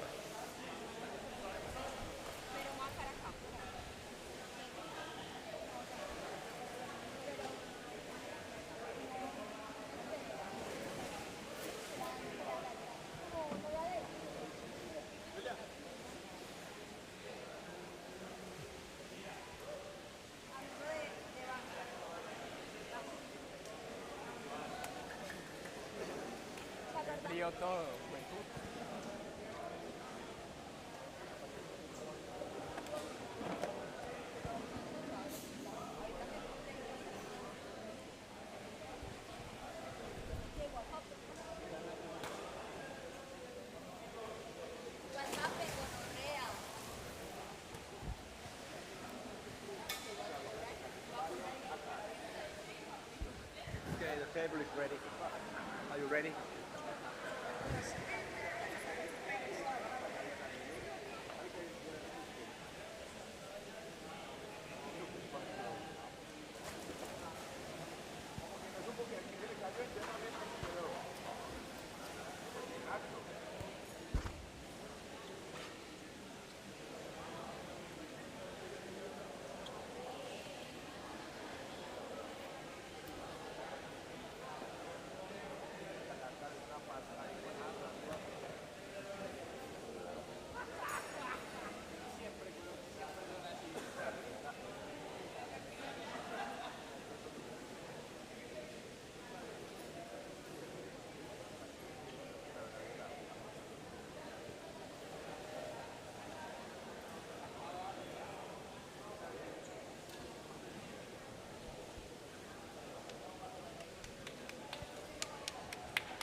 You're ready.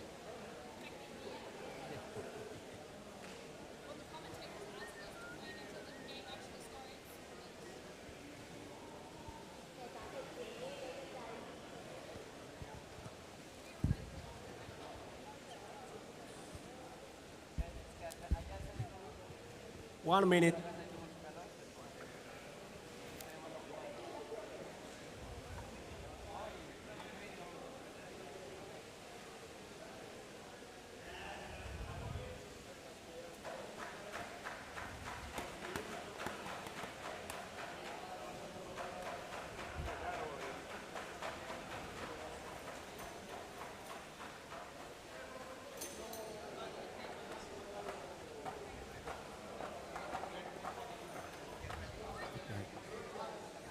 Okay, let's start. 6 players.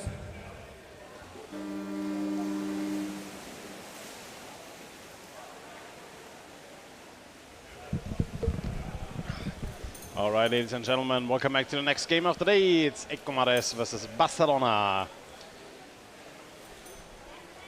Colombia versus Spain.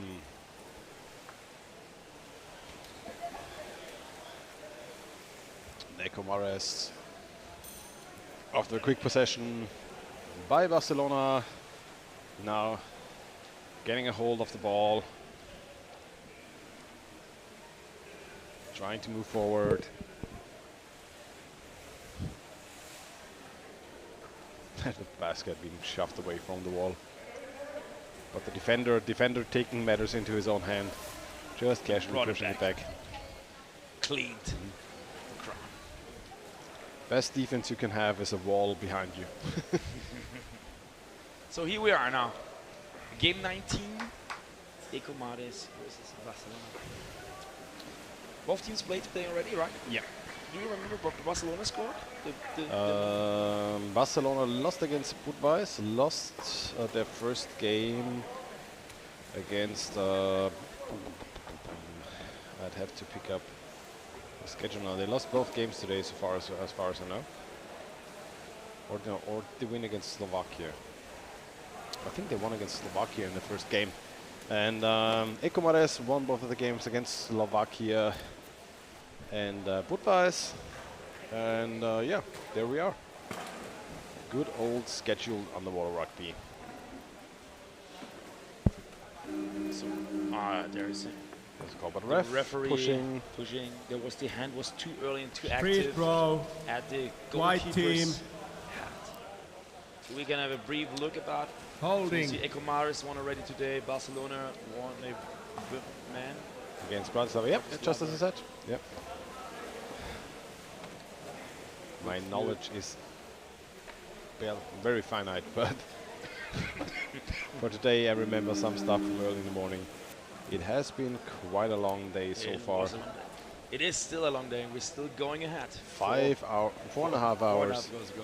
of underwater rugby to go, and for every team going Stay with us. Stay tuned.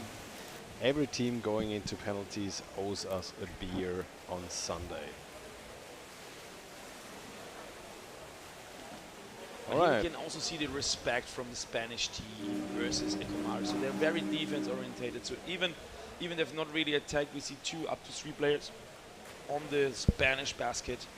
So they're really trying to keep the score low. So that seems to be like. Yeah, keep it even as long as possible. This is Ball out of first bounds. major Referee ball. Out of bounds, a referee ball, also giving us the chance to introduce you to the referees, which is Jyrki Mutta at the top level. You see him dropping the water in, and Tommy Gippets and Julia Baunik under water. Right, here we go. Barcelona moving forward against Ecomares. Ecomares still tightening up space in the middle of the pool. So does the referee, but Barcelona doing a good job so far.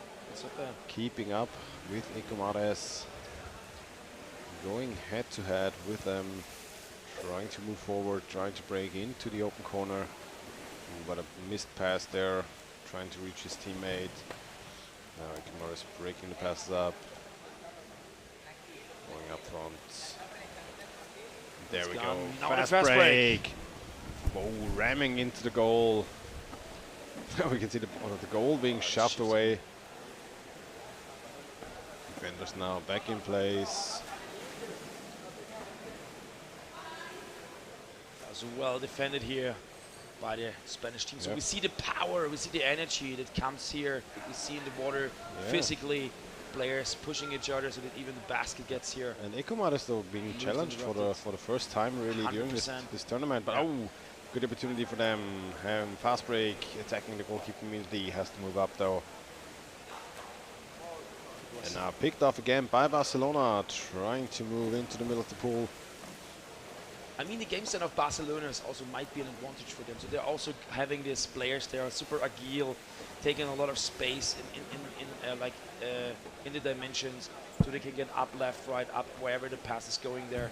So this unsecure passes around the basket might be quite easy for the Spanish team here to intercept. This is what they're planning to do. So if Ecomares can get more precise in their passing they're losing many balls right now. Now why not trying to attack? There's no real problem. Of course, if one of these passes is successful, it will be super dangerous then. But at this stage, after 5 minutes, there was no clear scoring chance for Ecomares so far. Also here very well, you see the attacker immediately like stressing and touching the attacker by Ball out of bounds. Ball out of bounds, above the surface. Again, free throw, blue team. Blue team. Right, so pushed above the surface by Barcelona. Now back into the hands of Ecomares. You can again see the team list of both teams. Barcelona with 13 players, Ecomares with a full squad of 15 players. And then again intercepted. So the passing quality from Ecomares is a bit now wondering about. I don't know why, what is the reason for it?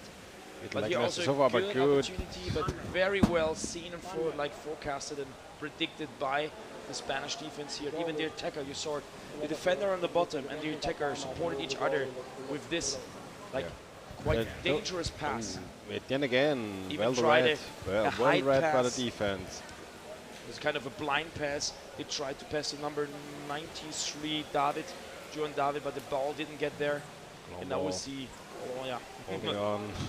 Jose Miguel here now with the captain bringing the ball to the opponent's face, and also 23 here, Daniel Garcia, trying to block the defense. And this might be the first opportunity here for Barcelona. Waiting on the right.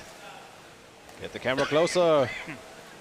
He was in the spotlight, but he didn't make it. But this was a great opportunity here. Great opportunity for the Barcelona. Challenging Ecomares here quite extensively. Very crazy. But now very good opportunity coming in. And there it is. The shot. Oh. There we see number 2 takes this opportunity here with the leading scorer. Even had time to go into the corner, push away from the wall. Yeah. Player waiting, just punching up, and there we can see very good execution by number 2, Alejandro Navia. Not very well played. Unfortunately, we couldn't see the player giving the assist, but final score was done by Alejandro Navia. And it is, as you say, the goals you don't score, you get scored on against you. That's the point. A great opportunity to score, and then right couple of seconds later. Fast break. No defender in the back. But where have been the players, to be honest? Yeah, they were Everyone was sleeping in the situation. It's a very pity for Barcelona. They did a great job here in the first 8 minutes of the game. There are two things that could have happened. A lot of players exchanging during that point in time, which is always a pity. It's also a mistake. Big mistake. If you have to go back and the team is attacking, you have to go down at least once more, secure your basket, and then you're allowed to exchange. I mean, the goalkeeper was left alone with 2 players, wasn't he? Yeah. And I think one player, but even one is enough. One was trying to get in between the guy on the wall, but he just shoved himself through, and the rest was missing. But then again, it was a fast break, and Ecomares is really fast. So well done by them.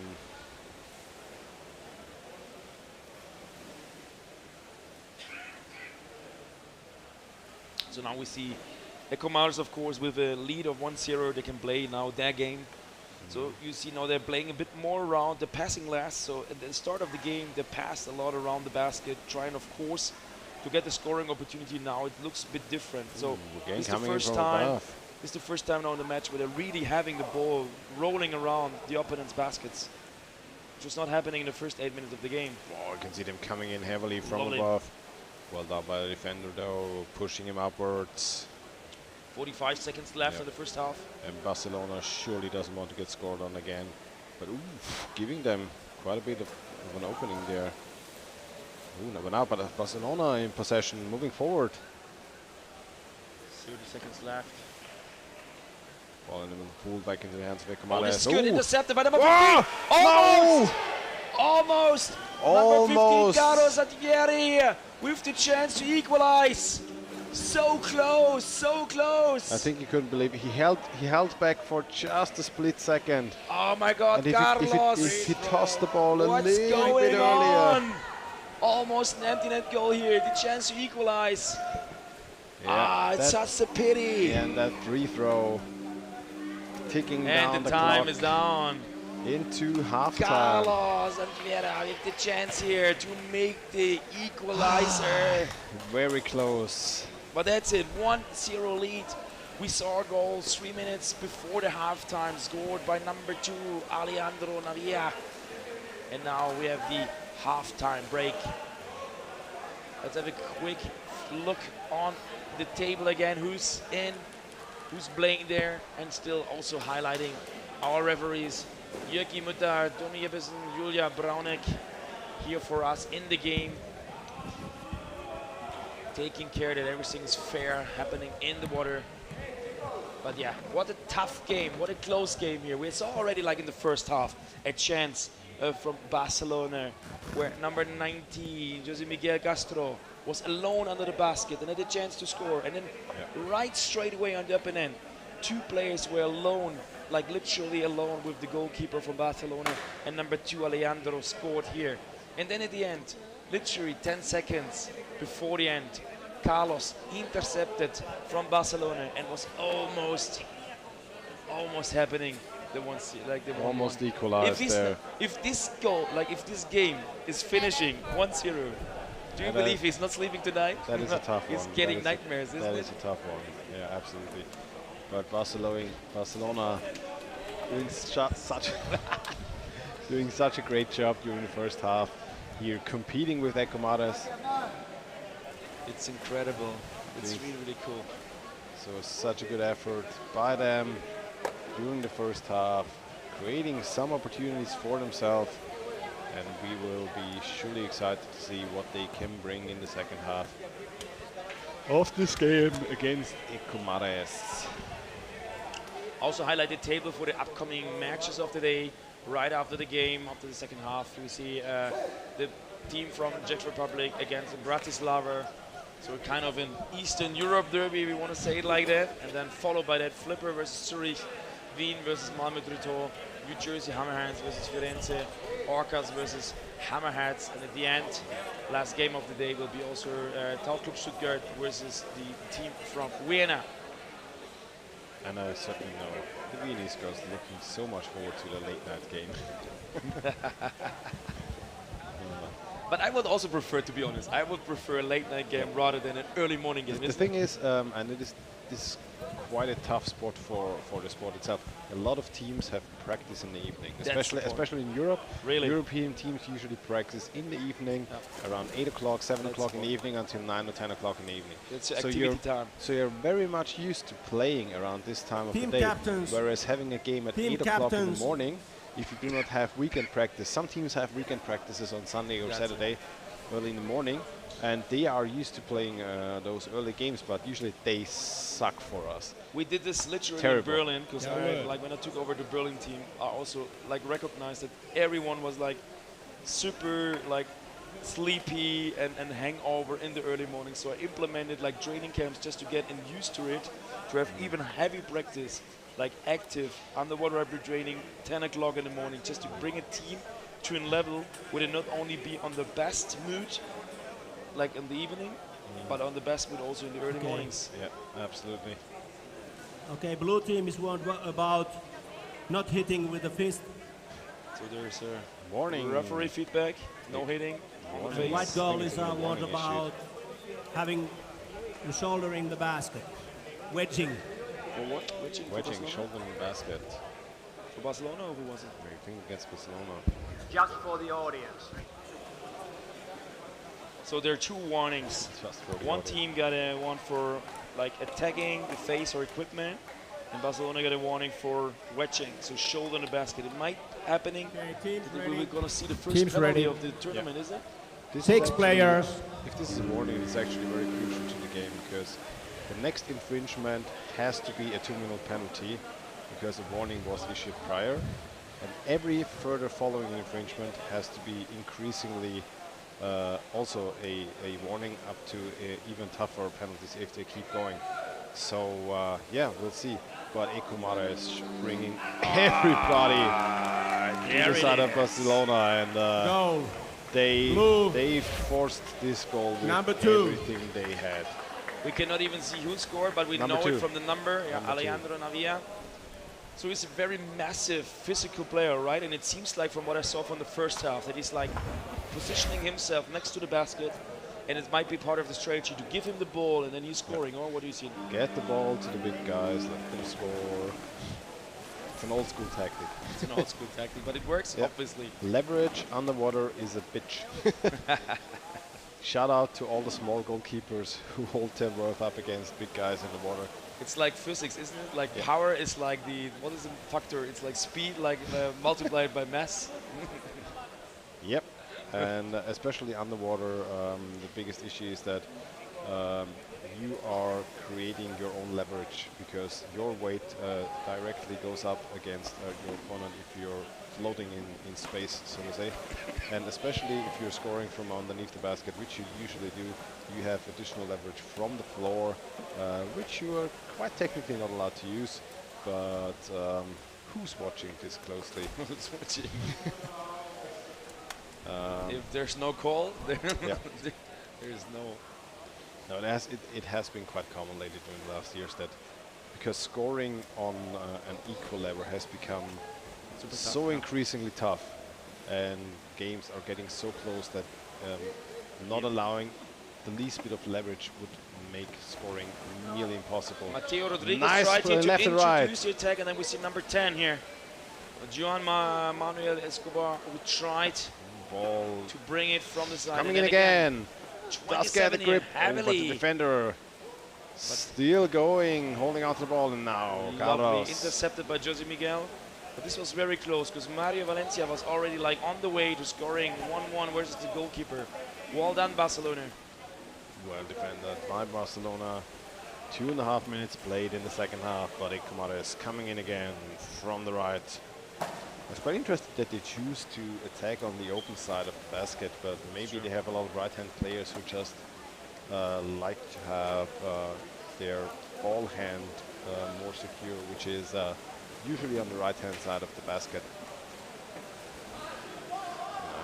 Just as I say, they come to this one. Yeah, they're going left. Defender just out lost the player out of mind or whatever. Yeah. There was this free, like a blind spot for number 10 here, Joan Manuel Escobar. Lost vision just for a moment. And already a rather dangerous situation established. Oh, well. And ball being chugged in the middle of the pool.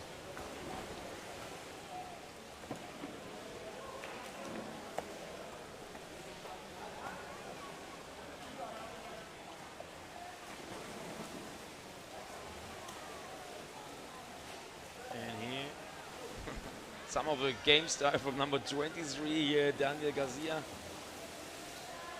Playing the ball around, but here, still they don't make it, like Barcelona don't make it out of their own half here. They're really heavily attacked. There's some long passes there and swimming, but then, again, 2 versus 1, ball dropping down. And in the end, it is Christian Salazar who takes the ball, but there's a free throw. Referee, I've seen free throw, white team. Ekumara is up with a 2-0 lead against Barcelona. White team, timeout. And there's a timeout, by Barcelona. White team, timeout.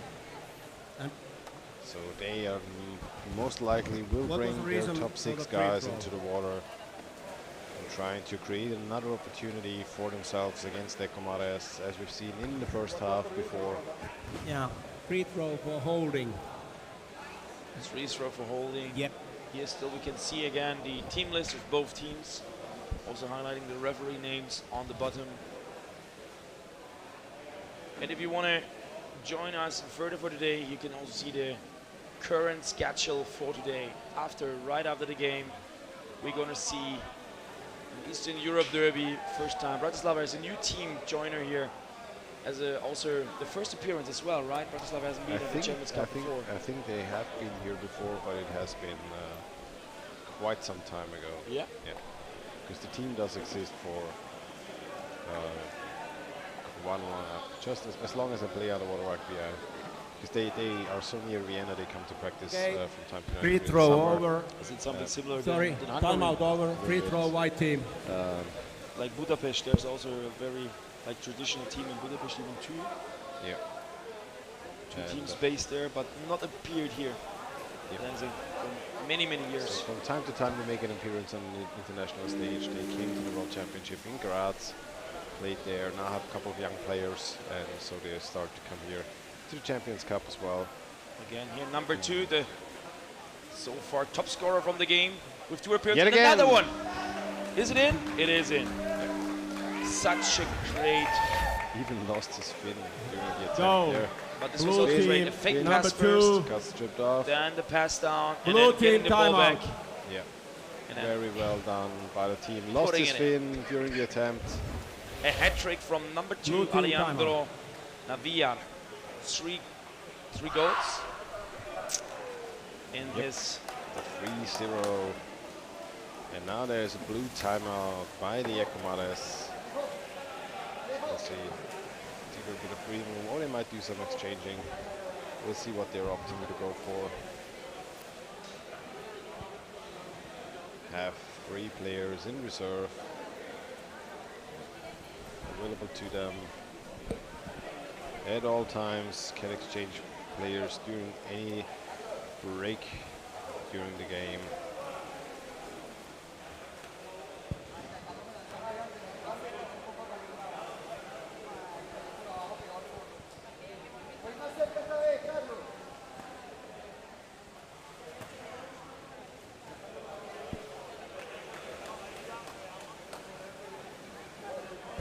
Timeout over. 5 more minutes to go. Second half. Ecomares against Barcelona. Ecomares is now more dominating the second half. Yeah. Even They don't letting the Barcelona team they to their picked own up basket. They picked up the pace quite a bit. Just remember what they want to achieve here. At least Ecomares is coming from the country that having the last year champions. So the Orcas from Colombia, last year participant, were winning the Champions Cup 2 times in a row. Now Ecomares, of course, also wants to bring here the best result for their country and also the team, of course. And then they need to do a bit more than just a 1-0 versus Barcelona. I think this is their own appearance, like their own motivation. But also here again, number 27 here, attacking heavily Mario Valencia from above. But this is well cleared. And also Daniel Garcia here bringing the ball out far away from their own basket, from the risk area here. However, he doesn't find someone to pass through. And now here is... This could be... Oh! This was not so bad. It was again, number 19, Jose Miguel Castro, saying that it is first half. Unfortunately, this might be the second empty net goal. Pass into the middle for Barcelona. Such a pity. 2 times so close in front of an empty goal. There again, the fast break already starting off. Can the ball move to the left? But it also shows how risky Ecomares is playing here. Like they're very late. Oh, here again. There we go again. From above, but goalkeeper is ready. Attack from above, number 32, it might be Christian Salazar. Attacking it from above, not scoring it, and there it is. Actually, maybe the chat can give us an answer. Go. They understand us probably. Blue team number 2. What were the results between Orcas and Ecomares during their latest games? Because we know the Orcas have been expelled from coming to the Champions Cup this year. It's been quite a bit of a story. So the Ecomares are allowed to come in their place. But still, it would be interesting how they compare to the Orcas teams on a national level, so to speak. Just to get a feeling about to get a feeling of how strong they are in comparison, how well they fare against the Orcas on a national level. But also to highlight, we have 4 goals from Ecomares, and all 4 goals are scored by Alejandro Navia. Is this a pattern? Is this really something that they're it's their working thing. on? It's the thing. It's their strategy. Eliminate number 2 and you win against Ecomares. That's the main focus strategy for all other teams now. maybe we have already said too much, giving the other teams too much information. 2.5 minutes to go.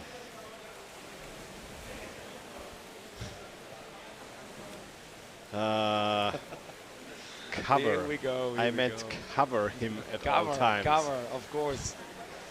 But no, this is really like, of course, it's an especially it's in the very, very nice especially game. in the grand theme of things, we shouldn't be talking about knockouts. Barcelona did a great job here in the first half, even had a chance to equalize it with Carlos. But we just have to say, Ecomars is in the close circle of the title favorites, isn't it? And they're definitely showing here. They're surely in the inner circle, they're in the spot, and they are showing that they want to be up there. That's it. And we'll see if they're definitely a candidate for the podium. Yep. And it is interesting because we've seen very strong games from Norway. Oh, coming in, Barcelona getting underneath the goalkeeper. Though the goalkeeper, the basket is moving. Again with the second check. Oh, no, it's not in. It was next to the basket. So number 77, Santiago Valencia here defended for Ecomares, a one-on-one versus ball back to the Carlos. middle. Does he have the angle, the opportunity to do it? And again, goalie back in position. No hand up from the referee. Oh, 28. Another chance for Barcelona. The last minute. Oh, yet again, so close. Try to wait for the exchange. Very tough situation here. But Santiago Valencia here saved the white shirt for his team. A one-on-one versus Carlos. And Carlos also had the chance to score in the first half. He was close before the, shortly before the halftime. Super close to throw an empty net goal.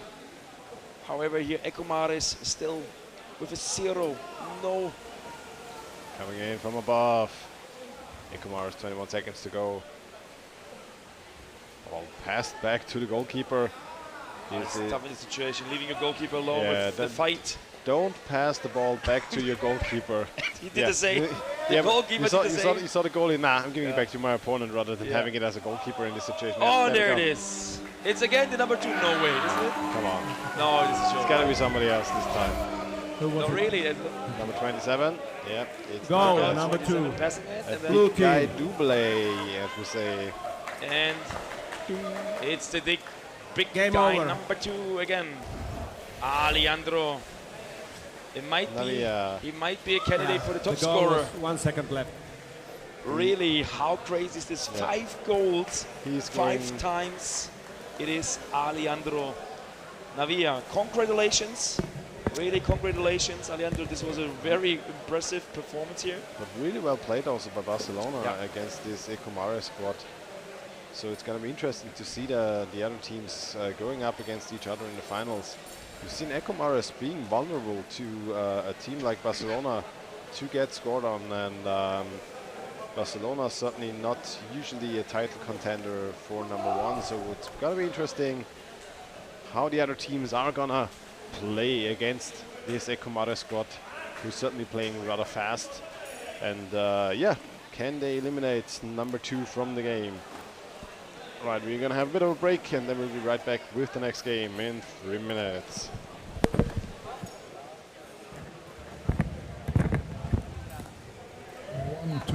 One, two.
You are ready?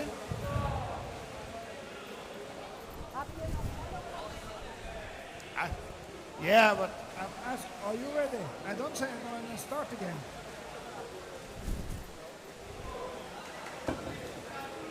One minute. 1 minute.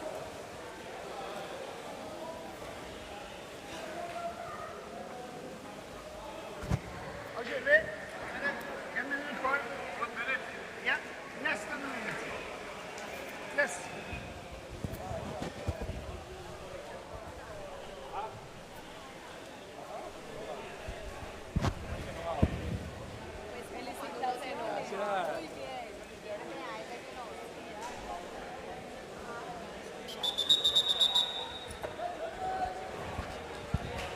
So we're getting ready. Just introducing the referees, Kai Johnson from Norway, the deck referee, together with Manuel and Bob under the water. Now let's look what the teams are doing. We see two teams here from Eastern Europe, which is in blue, the team from the Czech Republic, the champion, Bujevic, Budweis versus underwater rugby, Bratislava. Oh, sorry. No, white free ball, white free ball. So Kai is giving the deck referee, significant wise, what is he saying? There's a free throw for white, so Bratislava here getting the ball possession, playing around. White free ball, no, come on! And now getting a blue free throw, it's holding the ball.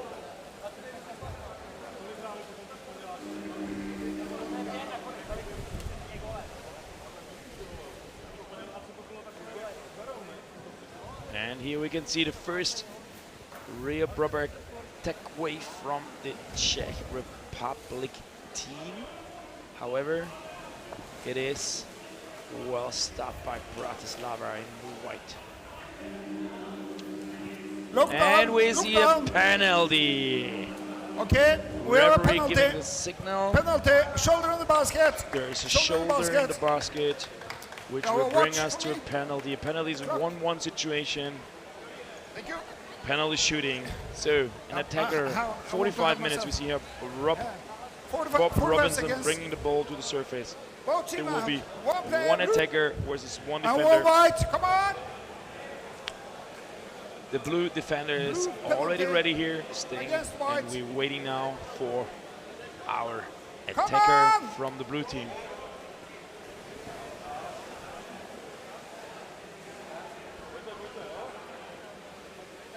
Ready! And here we are. It is number... Oh, the ball dropped away, but it's in the basket. 1-0. Blue 15. Goal. Blue 15. Pavel Greka scoring here. The 1-0 versus number 23, which is Andrej Skota from Bratislava. 1-0 score for the Czech Republic champion.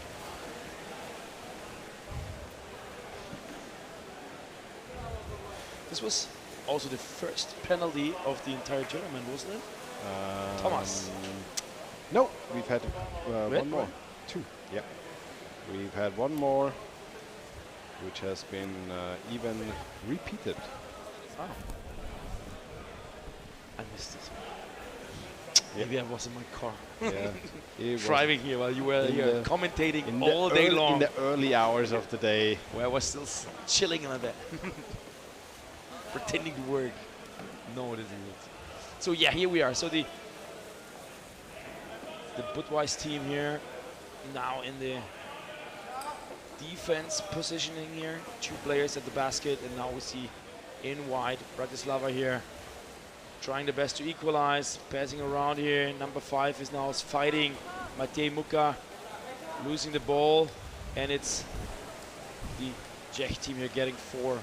47 here with the breakthrough. Jakub Velda waiting, getting the ball back, still under the water. The double pass after double pass, and still here's the opportunity to score, and he did it. Was it number 47? Then he stayed heavily long underwater. Well done. 47, 47 it was. So Jacob Velda, the captain, just started to pass the ball, made several double passes, and in the end he scored versus Bratislava, the 2-0.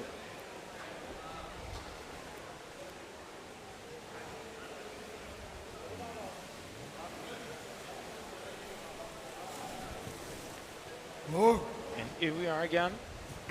Bratislava with the offense, trying to pass the ball up, which is never such a good idea to pass over another underwater rugby player, because a player is always in an advantage positioning when a ball is passing over him due to the physics of the game. But here we are again, Czech Republic now getting the ball possession, bring the ball forward, but this wasn't a clear pass. However, now Bratislava getting it. 1 versus 1. And it's also good to see it that the Budweis team here is not coming with an old, but rather more with a very young team as well. So they have a really mix of young players that we also saw and noticed in Germany in the U21 German Championships.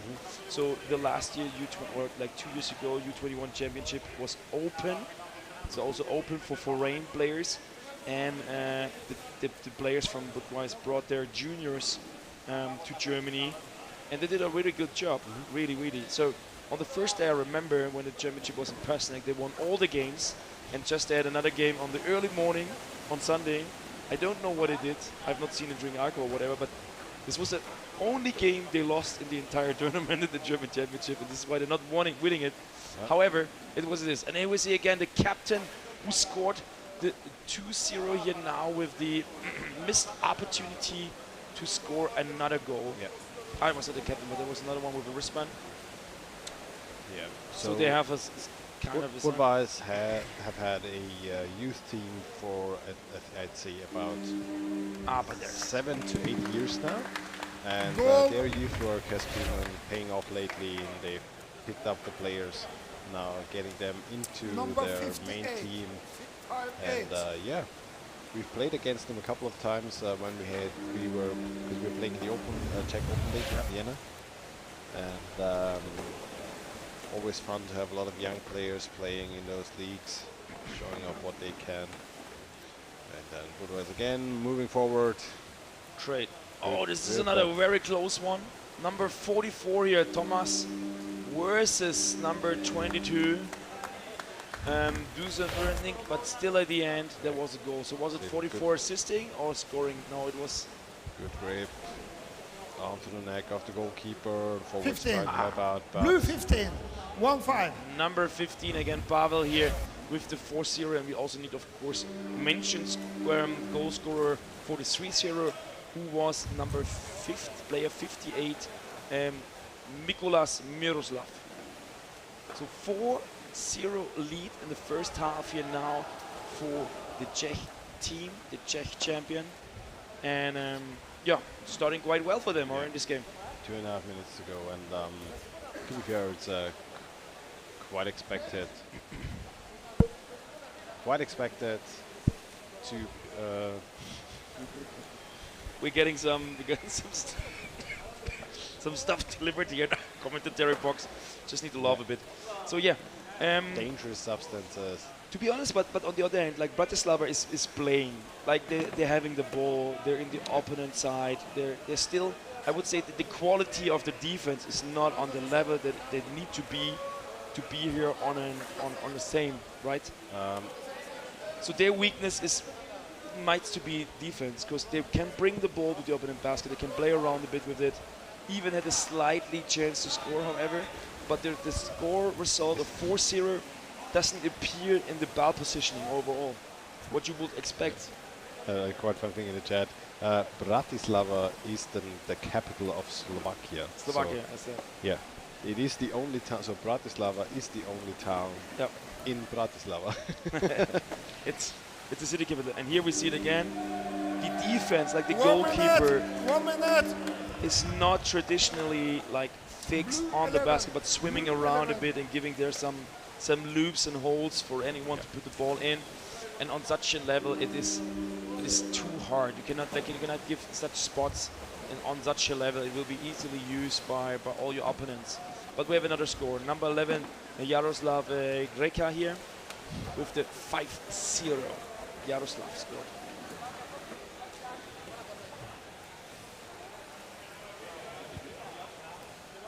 So here we are, 30 seconds left. First half of the game, 5-0.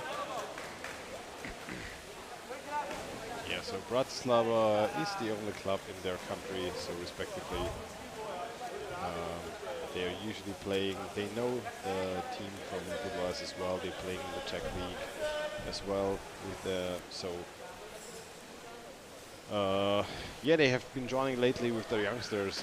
They have been absent from the league for a couple of years. They come to practice to Vienna from time to time during the summer because we have a nice nice pool during the summer. In general, if you want to play underwater rugby in Central Europe and you want to have a lot of practices throughout the week, come to Vienna. We have a lot of pool time and a good university. Bit of promotion for our city there and for our club. Yeah, so those teams know each other quite well, and of course Bratislava are expected to be on the back foot against the Czech champion. Yeah, absolutely. Come to Vienna. It's the most livable city on the entire planet. Yeah, kudos to Melbourne who tried to snatch it away from really? Us once, but we came back. We're also the unfriendliest city on the entire planet, which is quite a fun coincidence.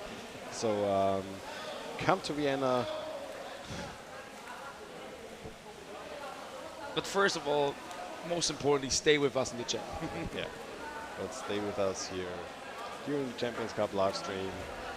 For today, we have underwater rugby from 8 o'clock in the morning until 10 o'clock in the evening. So 14 hours of uninterrupted underwater rugby throughout the entire day. And we have about 5.5 games still to be played. Halftime break between Chamionchip and Bratislava. Here, game number, what is it, 20 so far, 25 games. 5 more games to go. I also highly recommend to stay in the next game where we see Flipper versus Zurich. Also, Vienna versus Malmö might be quite interesting. Followed by the New Jersey Hammerheads, Firenze, and then we have 2 more women games here. Orcas versus the team from New Jersey, USA, Hammerheads, and then followed by TC Stuttgart versus Wien as well. So now teams getting ready. Halftime is almost over. There's just 1 minute left.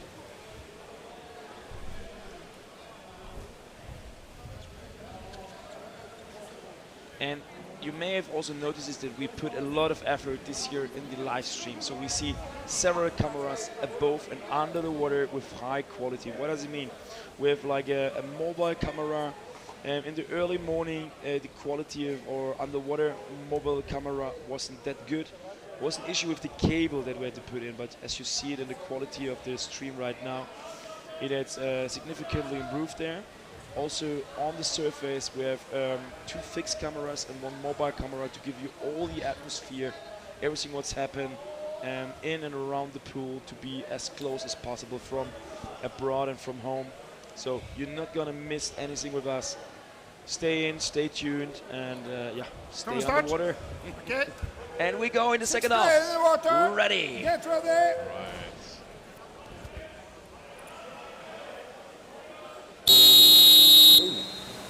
There was no rechange, so there's nothing in the computer system so far. So both teams continuing as they are.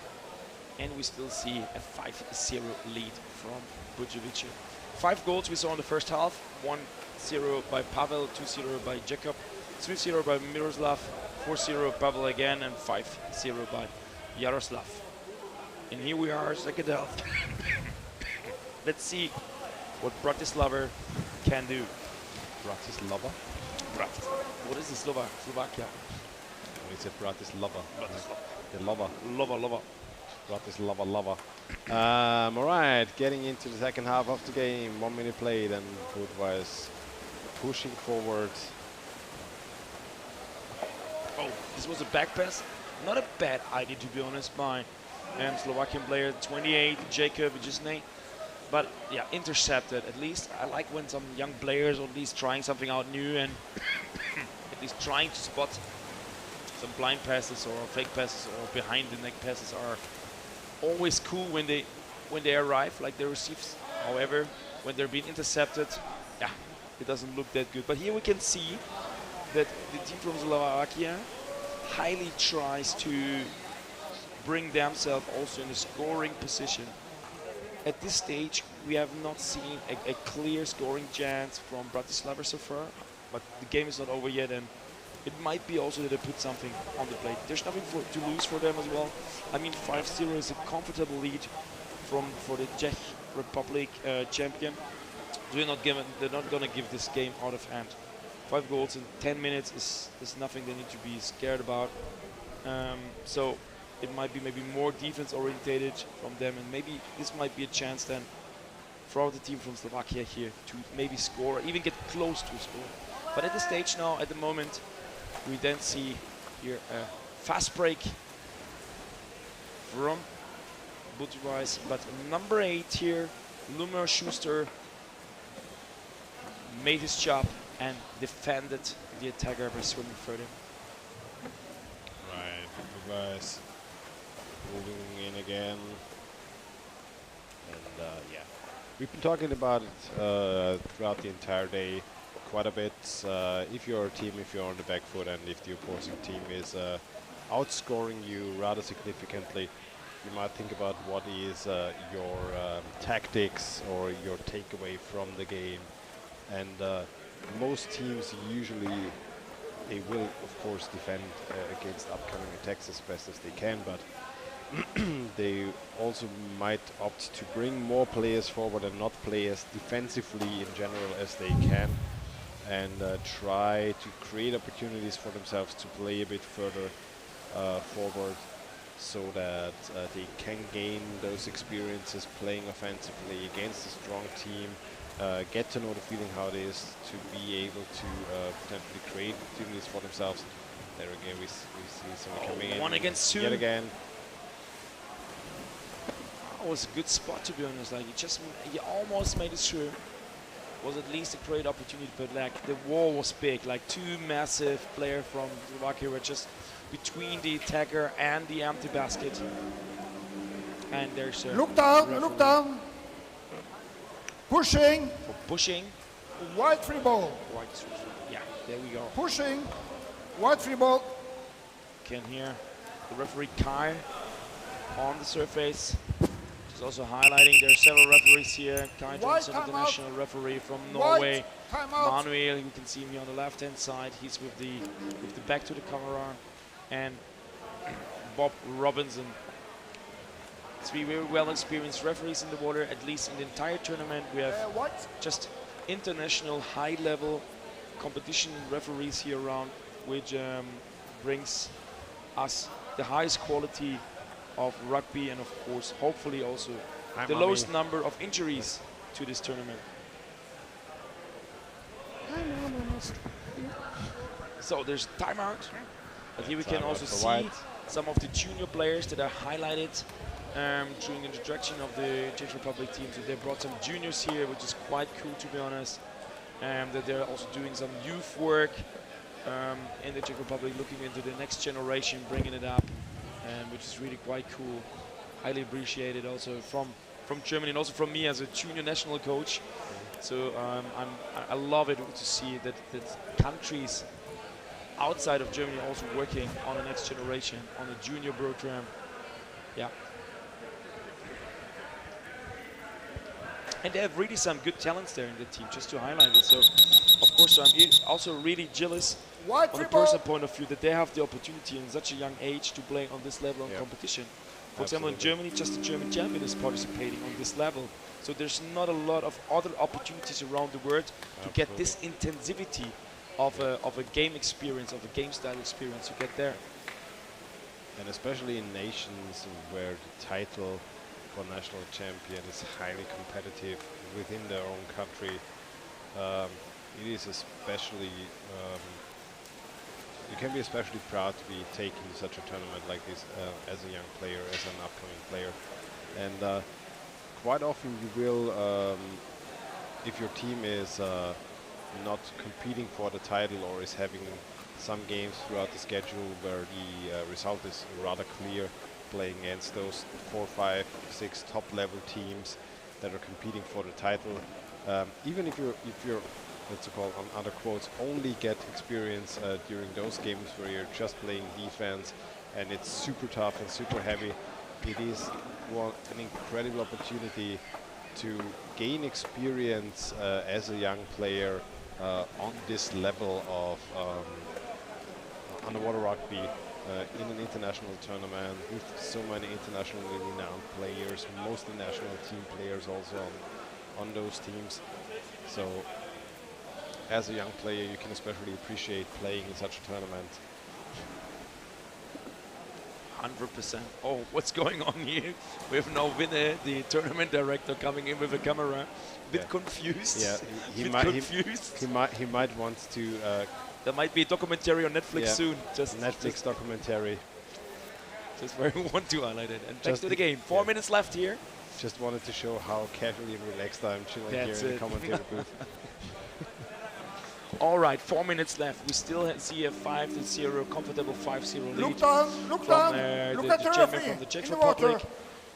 Just highlighting, there's been no further goals so far in the second half, so they're taking it also Wide more free relaxed. ball. Wide free ball. Yeah, I guess like both teams are, 100%. I assume that the Bratislava here wants to make a goal, so they're not giving up, of course, for it. But yeah, the Budweis team here is quite in a good control of the game, and I would wonder if they would like give them too much opportunity and too much space. Absolutely to not. score.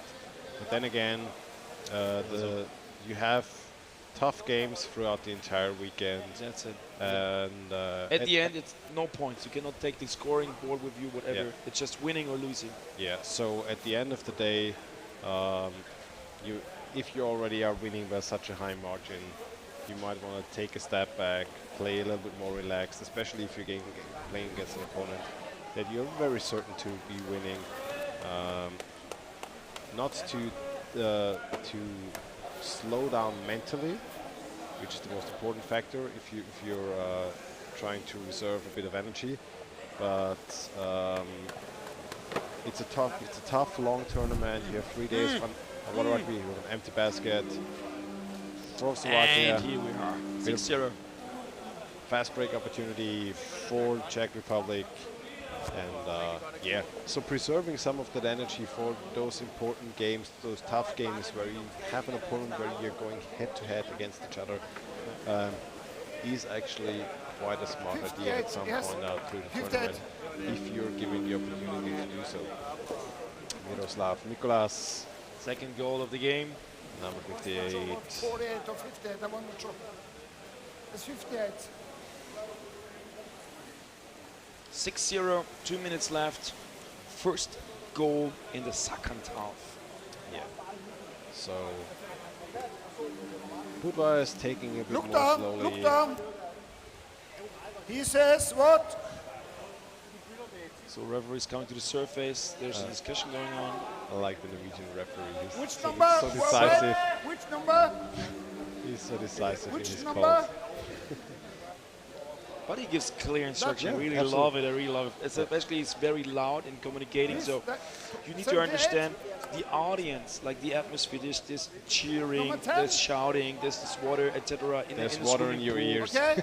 Also on top, and One out, 2 minutes. there's so much going Wide on seven, within 2 the minutes, game. attacking If the equipment. referee is not clearly and loud communicating with the guys, and it just confuse people. There's time penalty. There was an time penalty exchange area on the side of Bratislava. All right, okay, so but then again, whether- to about 1.5 minutes 1 were minute running down left. from the clock 1 minute left. during that time. So there's another opportunity. Oh, there's an opportunity. The number, what is it? 15, 14, 15, no, 13. Martin Look Deser down, here look trying to down. score. Not a chance, but on the other hand, it was number 7, Victor Wide free ball. Oberdovic, who is Pushing. on He's the not chilling out. bench. He's chilling outside. He's chilling. He knows he's not getting into the game back. It's 30 seconds left. So unless they get scoring, then he's allowed back. Time penalty. Oh yeah, that's true. But other if not, it's like chilling the 20 seconds. Other of the bench, keeping the brief, and then he's going clapping. Friendly is giving before going to the shower. 15 seconds left. Oh, Slovakia still having the ball with an while Czech Republic's having a power play. This is quite cool, but yeah, easy peasy. 3, 2, 1. Well done. Congrats to Budweis Vujovic. 6-0 victory here. Well deserved. Well done. Goals from Pavel, Jakob, Miroslav, Pavel, Yaroslav, and Miroslav again. Many goals. 6-0. We're gonna show them in a summary right after the game. And just for you guys, the game plan for today. There's 5 more games to come. Stay with us. Next game will be Flipper versus Zurich. So there's something going on in the water. And then there are 4 more games something to go. going on in the water. Yeah, but I don't know what it means. It's like Flipper are very physical, so I really love watching the Danish teams and the Scandinavian teams because they have a kind of a game style where you can really steal something for your own game. You know what I mean? It's like, there's some great idea, tryouts, pattern, team attacks. Also would be fun to have a soundboard where we could like make a flipper noise every time we score. We have a team here definitely gonna make it. Put it on the wish list. I put it on the wish list. Give us a soundboard and you'll have the most fun ever during your Champions Cup commentary. Live here from the commentator booth. It is me and the good old Torsten from our little chamber being held hostage here at the Champions Cup until 10 o'clock in the evening to give you some underwater rugby commentary throughout the entirety of the Champions Cup. 14 hours of non-stop underwater rugby. And we got a little message from our crew here. So 14 hours of uninterrupted, more or less uninterrupted underwater rugby. We have 2-3 minutes of break, and we will be right back after this with the next game, Flipper versus Zurich. Until then, whoa. I will fall out of my chair. You made it. Oh wait, there's it.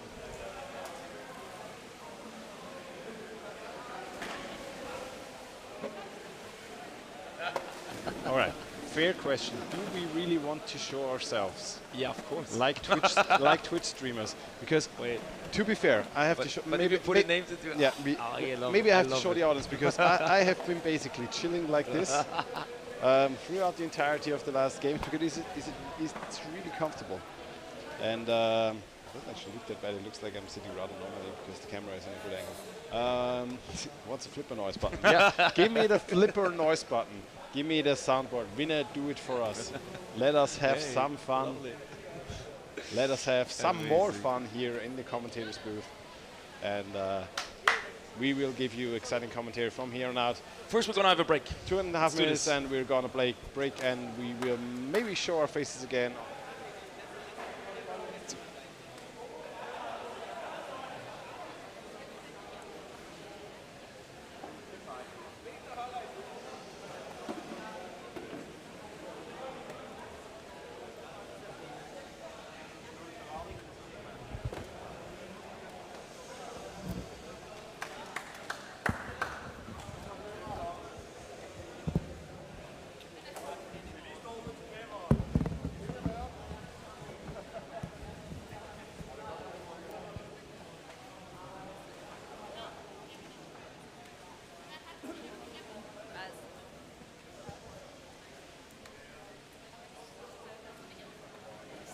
Einfach nicht laut.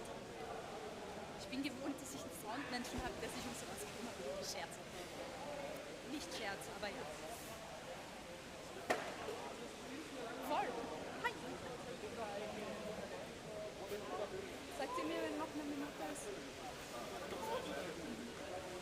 2 minutes. 2 minutes.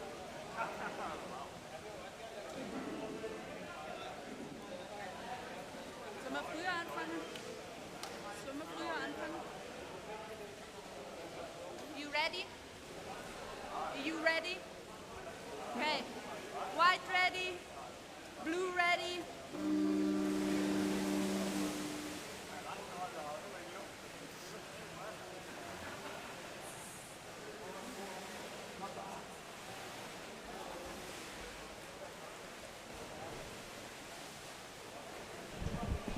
Here we go again. Next game, number 21. Flipper in blue, team from Denmark, versus Zürich from Switzerland. And already here, number 7 here with the first opportunity, Martin Bach Hildegard, with the chance to score right in the beginning. Flipper lost today already, 2-0 versus Alesund, team from Norway. And Zürich also got several goals versus Alesund. So it's something that we can predict out of it. I would say 100% Flipper is here in the favorite position. However, if I had to put money on it, I'd say if I would be a betting man, my boss would say. Yeah, I'd say probably Flipper. Yeah. If I will be a betting man, as my boss says, I will bet on Flipper. What doesn't mean that it will be an easy match for them. However, we saw here this kind of a Merle, a quite Scandinavian tactique to score, and it is managed so far. First 1.5 minutes was a heavy pressure from Flipper here. Number 7, Martin Bach Gilliard with the first opportunity here to score, but defended. And so the scoreboard still shouts at 0-0. Number 14 here, Mikkel Rasmussen here, trying to get in a team play, so waiting for his pass to score, but well intercepted here. And here we go up. Oh, this is close, it's close! Ball next to the empty basket, and such a pity. Bin mit time. Who's the lucky fella? Number 45. Was a kind of a double fight. Number 45. But look, no one was going down, so the easy peasy goal scoring. Number 45. Just a pity, just a pity. 45. The fun fact is there's no 45 on the table. Flipper.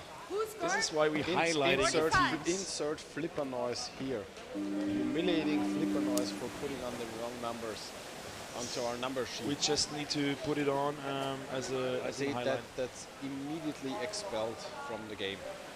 Are we sure? Blue number 45. There's no name. This is why it's also not highlighted here in the stream, because we're trying to podcast you.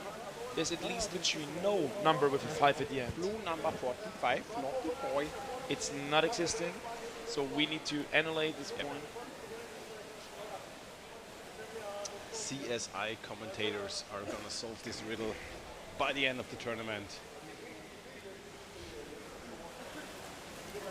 Who is number 45?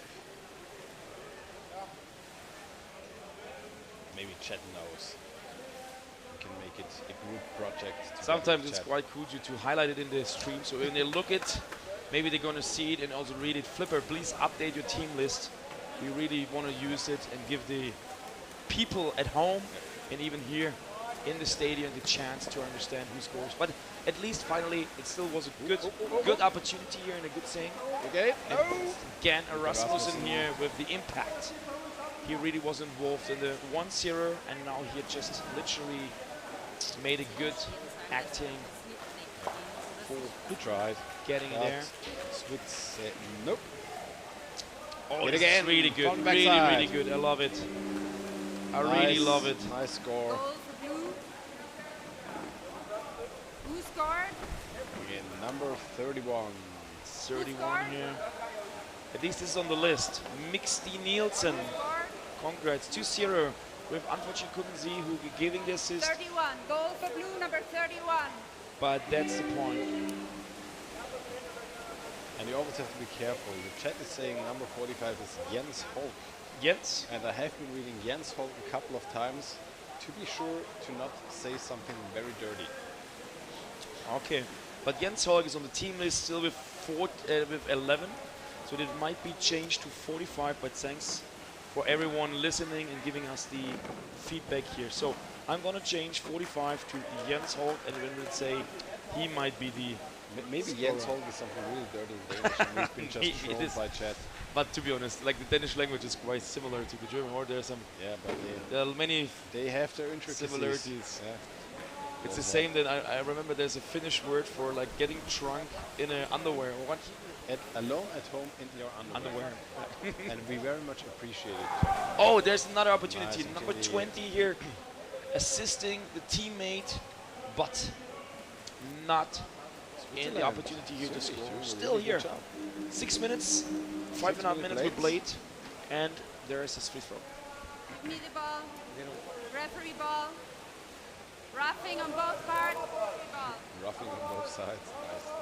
Well done. Roughing on both sides is also something that was it reffing on both sides or roughing on both sides? That is the question now. So we're both referees involved. They're in Berlin, they're raving too much. Raving. So, Berghain intensifies. Just also giving, so Julia is the deck referee, also introducing the referees. So Julia from Austria is here a candidate to become an international referee. Also we use the opportunity here during this tournament. All the international referees are going to invite candidates for their, let's say, wire round of referees, and she's here as a candidate making her. There we have it. Chat. Karsari Kenneth, drinking at home in your undies. There we go. And underwater we have Yurki Mutar and Esteban Zapata Royas from Colombia. Just to also mention our referees. Unfortunately, the game started quite earlier as expected. This is why we missed it in the first stage. But here we are, seeing now, fighting Swiss players over the water, but this was out of the water pole now, out of bounds. And yeah, referee is giving it. And here we are, of course. You see Julia out of bounds, giving now the opportunity for referee ball, or is it a Swiss throw? No, Swiss throw for white. Trade. White. And here we are. Swiss team and ball possession here. About 2.5 minutes. Bit more than 3 minutes to go in the first half. But I would say it's not a bad performance from the Swiss team so far. It's actually quite a good Quite good, really. Here against Flipper, who have been showing us very good underwater rugby against all the teams here throughout the first part of the day. Yeah. But we also need to highlight that they already had that chance to score in the literally first minute with number 7 Martin Bach-Kuldigard.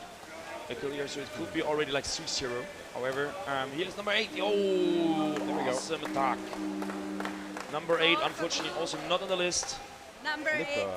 I would love to show you who's number 8 is. Audience here, Jonas Leringard. So they updated it. On my list, it's not. Jonas. Naughty boy. Leringard. Not on our list. But how can it be that's in the machine, but not on our team list? This magic happens. Maybe they gave some introductions to the protocol table rather than us in our team commentary box. But we provide you the name. It's Jonas with the 3-0. Number 8. 1.5 minutes to go. First half. Game number 21. Flipper from Denmark versus Zurich from Switzerland. Oh, number 20 here. Swimming heavily, trying to steal the basket. But just team here for the free throw. Referee is not giving. Oh, this is a pity. This is really what I hate. When you go as a player, put all your effort in to swim front, stealing the basket, and then you steal the basket away, and then you watch your team slowly as possibly executing it, blocking everything. All your efforts are done. Yeah. And you're just dying. You just burned your legs for nothing, literally for nothing. Thanks, team. Here again, number 45. Oh, introducing the attack, bringing it up. It needs to be like Jens introducing here, and then there's another goal. So definitely. Was the attack like hello there? Because was it a goal? Sorry. Was it a goal? Number 28. 28 scored here, which is Bastian Davidson. 4-0. Referee timeout. Slowly but surely I noticed that we have a technical break, shortly a technical break to the basket was pushed back to the wall. But this was also well done. So Jens, who already scored the first, here we see him in the picture, like he introduced with his attack and then forwarded the ball, passed the ball. In the end, it was number 28, Bastian Davidson here, scoring for Flipper. And I just want to highlight for our technical team we're still missing the flipper button. Yeah. It will be amazing. Ah, okay. But you can try to make some flipper noises if you want. I surely could, but I won't. You won't. I've worries for that. ridiculed myself enough already for the day, but and it's not even the end of the day yet. So Not yet. there is chance for more. And we're back in the water. 25 seconds to go. 20 seconds left here for the halftime. I would say, to be honest, like we were congratulating already, like the Swiss team for the performance. Maybe a bit too early, because when we said it was like a 2-0 and it looked like 2.5 minutes left, and now they got like a lot of goals in the last couple of seconds, which is definitely something they could have been avoided maybe. Like a 5-0 is quite comfortable. Time break in between Denmark and Switzerland. Zurich versus Flipper. You can see your commentators live from the commentator booth, out prison for the next 3 days, where we'll be shoutcasting violent underwater rugby, trying to survive with the voice, keeping our voices. Cowbells for Zurich. Bobby's having good ideas. I'd say flipper noises and cowbells. It's also the name of our newest podcast. And there's much more going on. So it's not only the Flippers, but also the Vienna team's playing right after, right? Your home team. Yeah. My home team, which I should be playing for right now, but then again, you prefer commentating? Of course I do. It's your passion. Yeah, it's my pure passion. Sometimes you need to step back to support not only your team, but the entire community. Yeah, sometimes we will definitely have missed you today. Your health makes you step back. To be honest, I'm very happy that you made it this morning, so I could just recovering from my Thanksgiving dinner last night. I did work. Work obligations, ladies and gentlemen. Literally, I started a new job, and my boss just told me, okay, I mean, afternoon, you might be cool to go. So let's look what the players doing. Then we can see Clemens Neumüller, the captain, originally German, who moved to Zurich for work, and he's now explaining his team members how they're gonna like defend the massive flippers. But of course, it's a tough game. Of course, yeah. You have the Flippers. We already highlighted it in the previous game.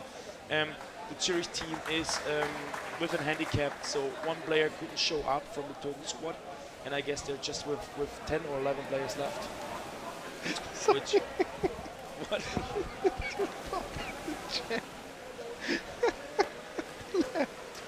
What is an extra budget? What is the commentary? Just straight out of High School Musical. That's it. When is he gonna start singing? We're not sure yet, but it might be until the end of the day. If we get enough likes, I'm gonna show you my hair tomorrow. So big surprise. Big reveal, hair reveal by hair reveal body. Winner takes it all, and there we are going. And just as a kind of reminder for everyone who is in touch with the Flipper team, here we go. Please update the team list. It's still showing an old version here with some numbers missing, but thanks of course to the audience here supporting us with your names that we can provide it. 45 now. Yeah, we've also another correction. Number 31 is Kasper Trapp. Whereas here it says mixed in. Pity. Good, and here we go back. Second half, 10 minutes still to play. We see in white the team from Switzerland versus Flipper, the champion from Denmark, playing blue. Well, it's Marcel here who wants to make a note here, showing them Marcel Vetter here in the 1 versus 1 and saying, hey, we're 5-0 down, but it's not over yet. Well done, Clemens Neumüller here, the captain number 5, making it through. So here really, this is a good signal from the Swiss team, just to show, hey, even we are down, this might be like our last game for today. Let's do something to show ourselves and the world that we want to fight here. It might be that they're also not happy with their performance, especially at the end of the first half. We highlighted it. It was like they had a good performance. 2-0 was quite comfortable, of course, for Flipper as well. But then 3 really good goals at the end of the half was like maybe a bit too much for them.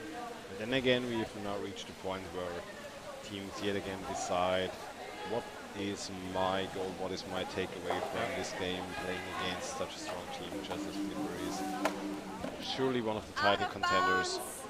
Out of bounds. Another out of bounds. Out of bounds. Free throw against white. And we can see against Julia and Kai here on the, I don't know, it's like a changing referee. So we have also like, of course, referees they're not on the schedule. They're of course assisting by looking. And we saw it in the previous match when a player, for example, is exchanging and then, oh yeah.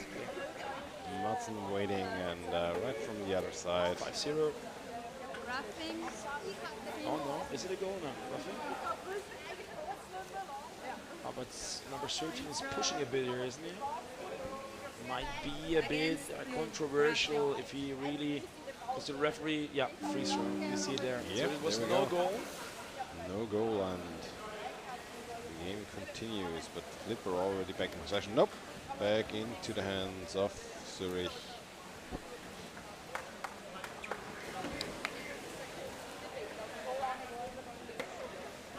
Yes, Zurich yet again. After the beginning of the second half, I mean, very close. Late call. Quite good job now, yeah. Oh, coming in again underneath. Number 32 here, Jonas Lördingart trying here 1-1, giving the ball up, and this is a good one. Isn't it? Ah, well defended here by Swiss, but also very good executed here. Introduced by Jonas and then passed the ball. Oh, there, this is what I mean, of course. It was well introduced, he passed the ball, he didn't score, and I was wondering how this could be because the pass looked very, very nice. But yeah, it was with wedging defeated, so it's a penalty throw now. Yeah. We're gonna see now a 1-1 situation. Penalty. Penalty. They should also penalty. This should be in the soundboard as well. Penalty. You also need those old Unreal Tournament sounds. Yeah, let's go, white. Finish it. Penalty. Timeout, white. A little bit of nerdiness here. Yeah, penalty soundboard, please. All right, let's do this. Okay, who's going to defend it? Or is there timeout? Yeah, there's timeout taken strategically, of course. Used the timeout. I used the timeout. Give your goalkeeper a bit of breathing room there. Swiss team still have a timeout left, which gives them with the opportunity, of course, now to check this out. And also gives us a chance to look onto the team list and to spot who may going to defend. It could be maybe from Clemens Neumüller or Marcel Vetter, but I would still leave from a Swiss point of view and from a attacking point. Maybe they put a junior, like a more like. This is entirely different. What is going on here? Let's check it. Let's check it really quickly. Ah, they've changed numbers, no? 1 different. No. 2 correct. 3 7. We may tell you that we have a kind of a list, yep. you know, with names and numbers from the initial Excel sheet that has been shared, whatever. So high-tech streaming gear and commentary equipment here in the streaming booth. But we just realized that the numbers are now various to what we see here on the booth. So of course, numbers are no good.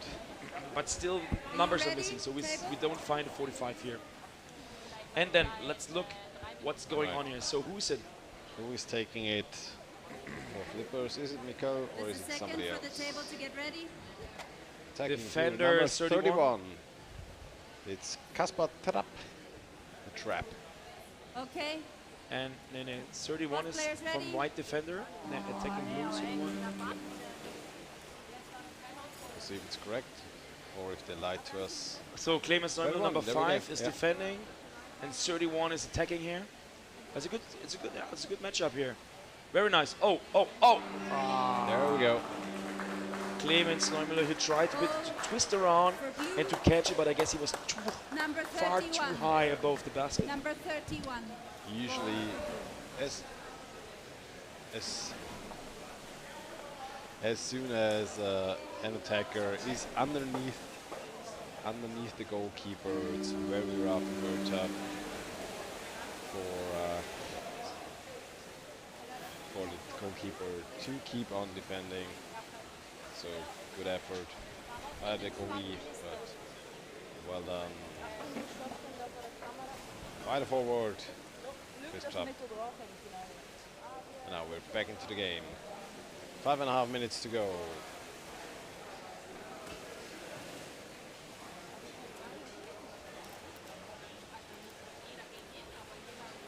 Liver moving in.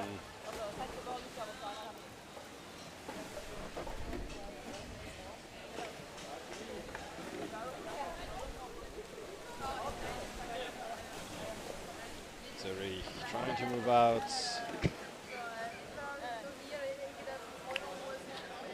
That's it, the first goal in the second half. Just to summarize, Mike Steen Nielsen, number 31, score versus Clemens Neumüller. We have penalty. Was it? Still number 31, Kasper Schwab. The numbers are Did they change the numbers again? The numbers are all wrong. Yes, the all wrong. Yeah.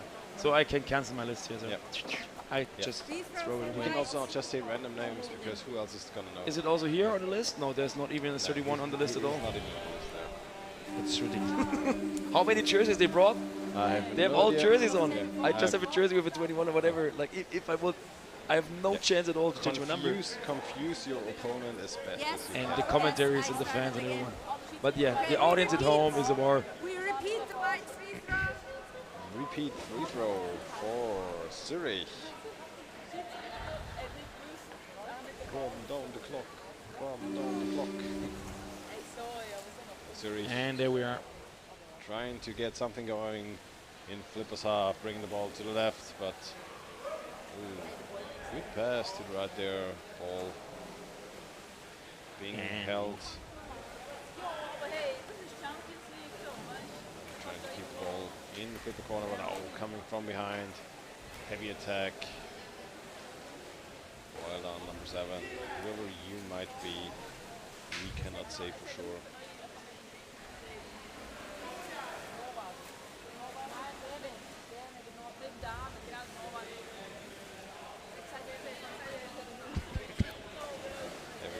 Zurich back in possession of the ball. Flipper tried to rip it away, and as soon as I said it, the commentator curse hits again, and Flipper is going in the middle of a back and forth here in the middle of the pool. They just bounce on the ball. The referee is in the middle, so he's so scared that he's leaving the wall. So just saying, oh, I need to get out. So we have two referees like tackling each other. Yeah. Maybe the referee is starting a fight now. Whatever. But yeah, of course it makes sense. You want to say, but also here we see now Clemens Neumüller here fighting heavily through it, and they're just trying now, of course, to don't push back, which is really cool, to be honest. I would have loved to see the team fighting this in the first stage. Like, was that okay? There's a call by the referee. Yeah. He just casually tossed the ball away. I would have loved to see this fight, of course, in the first place. Now we have a free throw again for Flipper, and that's going to do this. A bit more than 2 minutes to go. Yeah, a comfortable lead for the Flippers team. I mean, they just need to bring it home. The final score doesn't matter. Here, another chance from number 9. Yeah. What you really want to do at this point of the game is, you might have the ball being tossed back and forth quite a bit. Just keep it amongst your own teammates. But then, if there is scoring opportunity, pick up the pace and execute as properly as you can. So you are prepared. Oh, this was a good one. 13 introduced the attack. Introduced by number 13, Philipp Mund on my paper. I don't know if it's right or wrong. And then finally, like, he was in the clinch with Clemens Neumüller here on the basket and pulled the ball down. And at the end, Hendrik Koch-Kaas with the number 1 is scoring here. Henrik is scoring with the number 1, 7-0. This is the current score. However, we just need to highlight 2 scores, like 2 goals in the second half. One via penalty and another one right now, a minute and 10 or a minute 15 before end of the game. Still Flipper here showing a very, very nice game. I also really love their gameplay here around. They're really going here physically into the attacks, looking for each other, having a very nice game style here around. But also, I think the Swiss team now started really to fight, and especially at the end of the game. Yeah, absolutely. Different to what we saw in the first half. They really kept the 2 goals position, and it's tough to defend, right? And also, if you know those top teams, if they are taking it down a notch and slowing the game down by 10, 15, 20%, to retain some of their own energy, because it's late in the day, you have a lot more games to play throughout the weekend. Then you can see the not so competitive teams on what level they actually are, because then they are starting to play with them, then they're starting to have more ball possession and getting into the game, playing more forward. So we can see the basically a bit of the level of difference between the teams, and the difference, even though the scores are very high, might actually not be that high in terms of players' capabilities. So game is over. Final result 7-0 in favor for Flipper. Well done, cool game. I just tried to summarize it. There might be a highlight video right after. Unfortunately, at least the team is messing them up a bit, but we saw several goals. We saw a goal from a number. Then we saw another goal from a number. Then we can summarize the number goal 45, 31, 8, 28, and then another 31 and 13 at the end. I might miss some because it's 5-0. Maybe less. I don't care. We saw an awesome game, at least. It was cool, very entertaining. Thanks for both teams. But of course, like, they're looking to tomorrow's schedule. Also giving you a quick viewpoint what's happening tomorrow. Oh, yeah, there are even 7 games. Like, there are 2 more games to go. It's Saturday, so yeah. 2 more games from the preliminary rounds. So we just highlighting that tomorrow we're starting from 8 o'clock in the morning. I hope you be there with us. And you're gonna join us. We're gonna also provide you with an update who are the teams playing there. And then also promised us to provide us with some numbers here and some names that we can provide. But now we're looking into the next match, which will be also an exciting one with Vienna and us. But let's have a quick break, right? Yeah. Let's have maybe a minute of break. Minimum a minute. Until the next teams are ready, we have Vienna in blue versus Malmö, Sweden in white.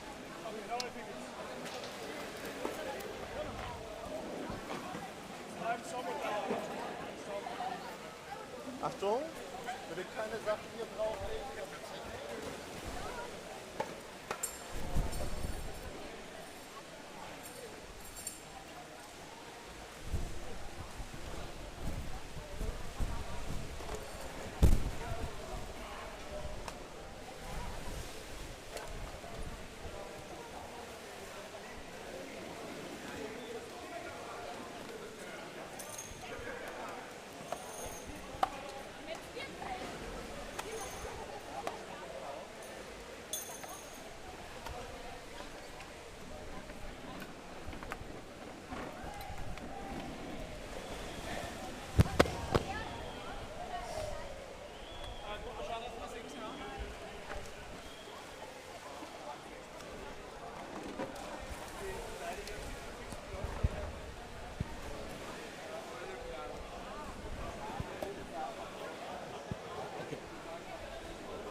One minute to start the game.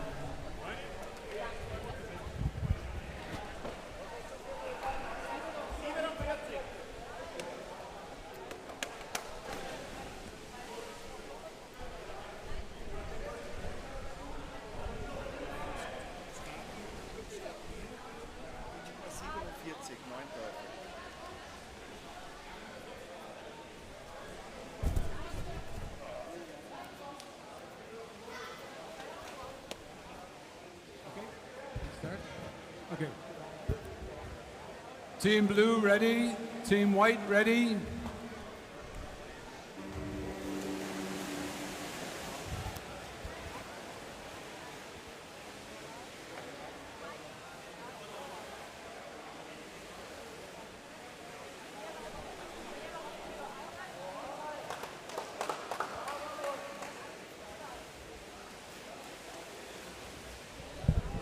Right, ladies and gentlemen, already back with the next game. Malmö Triton in white versus Vienna in blue. Half a minute played. Vienna trying to push forward, but Malmö Triton surely trying to give them a tough time. Oh, ball dropped down, trying to be pick up. Good effort by both teams trying to secure the ball. Gameday trying to pick up the ball for Vienna. Oh, Matthias Neunteufel now also playing for the Viennese team. Came in late today to the tournament. Malmö trying to push forward now. Only 10 players here.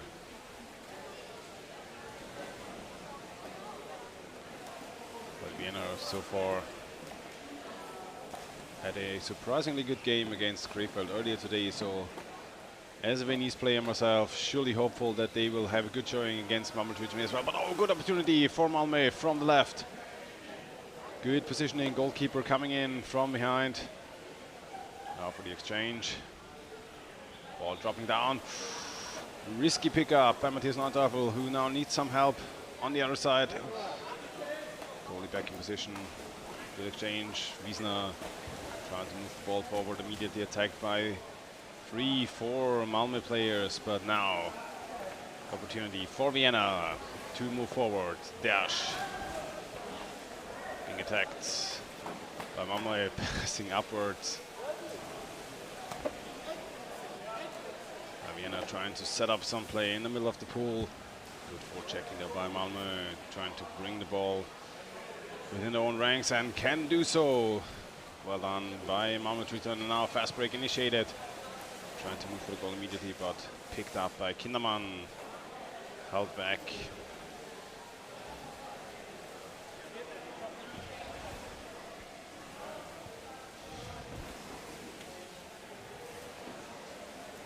Krefeld won against both teams with a 3-0 lead, but having a way stronger game against Malmö than against Vienna. The first game of the tournament for Krefeld. So we'll see what they can do against Vienna, what Malmö can bring, as well as what Vienna can bring against Malmö. Oh, nice attack by the forward, crashing into two players, intercepting the ball, trying to move it out. Yet again, another move. Well done by Vienna, trying to get away from the ball, picking up the pace here, but Malmö matching it properly, even going, having players go for the ball as well, moving left and right. Cannot pass the ball downwards to his teammate now, scrumming on the surface. Really what Malmö wants to do some time in between to recuperate some energy, but now going for the goal. Three players though, immediately just toss the ball backwards, leaving a play. Oh, this is a very tough fast break opportunity for Malmö, and this might as well be the Möller positioning for Malmö. Where's the defender coming in?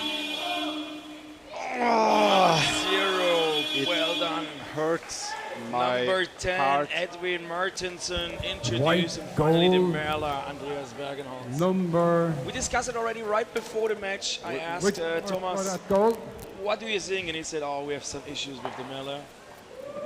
Yep.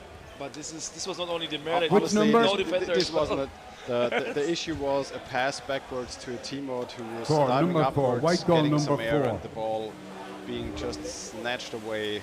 And of course, Andreas Bergenholzen in position. Of course. Of course. Who else? If there is a free spot, then why not having one of the best strikers from Sweden in the right positioning then? But there was also a lack of the other players coming back, right? No, like defending them. It's a pity. It was a mistake from Vienna. Player tried to pass, didn't have his recipient available. He was diving up. Swedish player just picked up the ball and started full speed, full throttle the counter attack, and yet again the ball dropping down.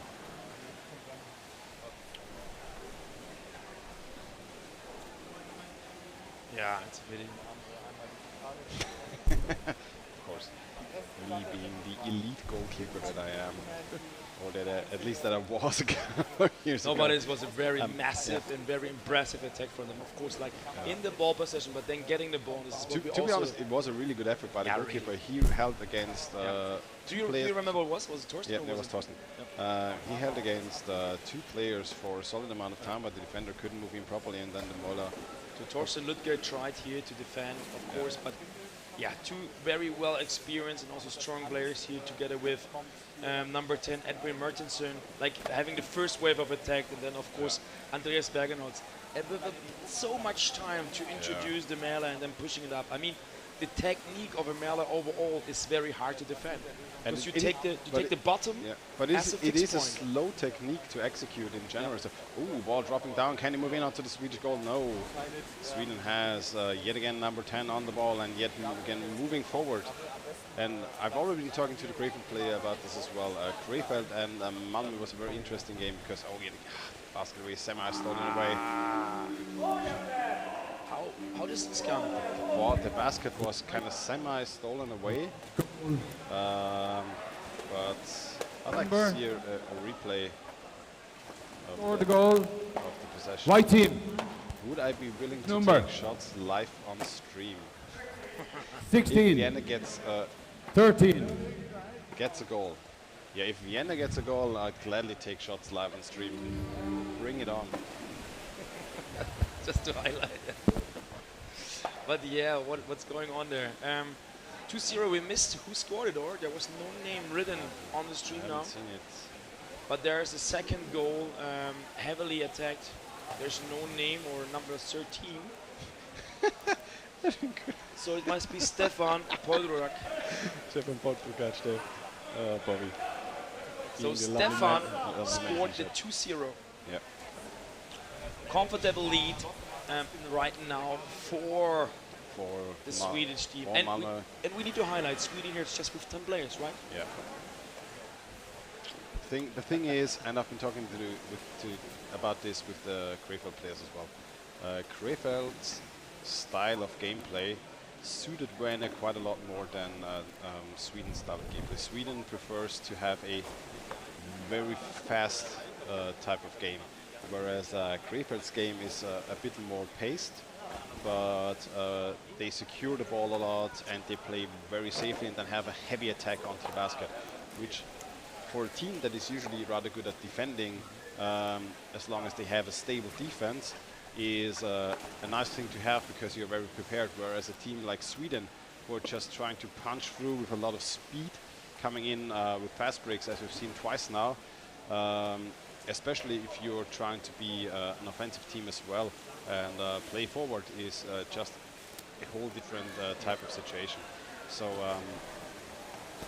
the tactics don't match up well for Vienna, but then again, them playing forward against a tough opponent like Sweden, who they have played against a couple of times, and mostly national team players on the Swedish squad, so I'd say quite a fairly well-matched game so far. The first goal, though, very unlucky, coming from a unfortunate pass. White free ball attacking the head. There's the free throw now for Sweden, the Swedish champions, Malmö. Yeah. Blue free ball. I also expected, to be honest, like from the very beginning, the 10 players might be a handicap for Malmö, and of course, like Austria also having a bit more of an equal game due to that handicap. However, I mean, what the Swedish team is doing here is really impressive. Also here right now, 2 players are swimming through all the way, like immediately going there. We see here again Bergenholz playing together with number 3 and Jesper Larsson, and you see really that they're now playing around the ball. Like a 1-0 lead is quite comfortable, but of course a 2-0 lead right now. Now the question is are they going really to invest more in the second half? Especially if you have only 10 players. You have just 10 players here. You just need to win. At least if you just keep the ball as you're doing right now, it might be enough for them. And you can see especially this style of game that they are playing right now. The holding there. It was holding also. Quite fun. It was very, but you know the experience, like he was touching it a bit and breaking it a bit, just keeping the hand on the jersey without really holding it, but it stops the player from getting close to the ball, and of course it is an advantage here. It does stop the momentum from the player, and especially if this player is losing the ball right after. Half time. I'd say letting the game play through. But I might be biased. Maybe I'm just biased. Just a bias, just another biased commentator. But yeah, here we are. I love it. As usual. I love this function. All right, cool. But there's the halftime. We see the highlights a bit here. Summarized, but they will be also shown at the end of the game. Yeah, halftime in this, but still also quite exciting match. So what we need to highlight is that Austria, like the Vienna team, they tried to establish something in their attack, lost the ball, unfortunate, and then got immediately a counter attack. This was crazy. Yeah. Like this was so dominant with. Just to introduce, like it was number 10 again, like Edwin Mertensen, who were swimming all the way down, having the first impact, and then still at the end, Andreas Bergenholz, with really a lot of time to implement the Mailer and finalizing it and scoring with it. And Torsten Lütke, their goalkeeper, tried the best, but of course this massive two Swedish players here going like that heavily for the score. It's Let's talk about it more. It makes my heart go. I can summarize it again, maybe. Maybe we can show the replay. No, but just also here for you guys. Sweden playing a fine game so far. Vienna, throughout the first minutes, held against them really well, but then unlucky and immediately punished. And yeah, we'll see how this game will continue in the second half. And also after the game, just a reminder, so we're going then in the next match then right after with New Jersey Hammerheads from the USA versus Rugby from Italy. Just to keep you posted and keep you up to date, we are streaming tonight until 10 p.m. Central European time. Team's getting ready, there's 1 minute left. What do you expect from the second half now? Do you think Vienna can come back? I expect Vienna to win 3-2 now. In the second half, I will take 3 shots gladly live on stream for Bobby. I will take 6 shots if they win by I don't care how many points at this point in time. I will be the most biased commentator, hating on pretty much everything going on that is even slightly against Vienna in this game. And I am not even afraid to tell you right now live on stream. But no, but strategically, of course, like we already discussed, this Malmö might go. 20 seconds maybe left. They start Please get ready. In the first half, just to show Vienna, okay, we're still like. The thing we're is, still the alpha in the pool, and then maybe running the time down. The thing is, for Vienna Malmö, needs to score. if Malmö is stopping the speed that they are playing here right now, we have seen that Vienna can quite well match them and play and even create opportunities in front of the Malmö basket.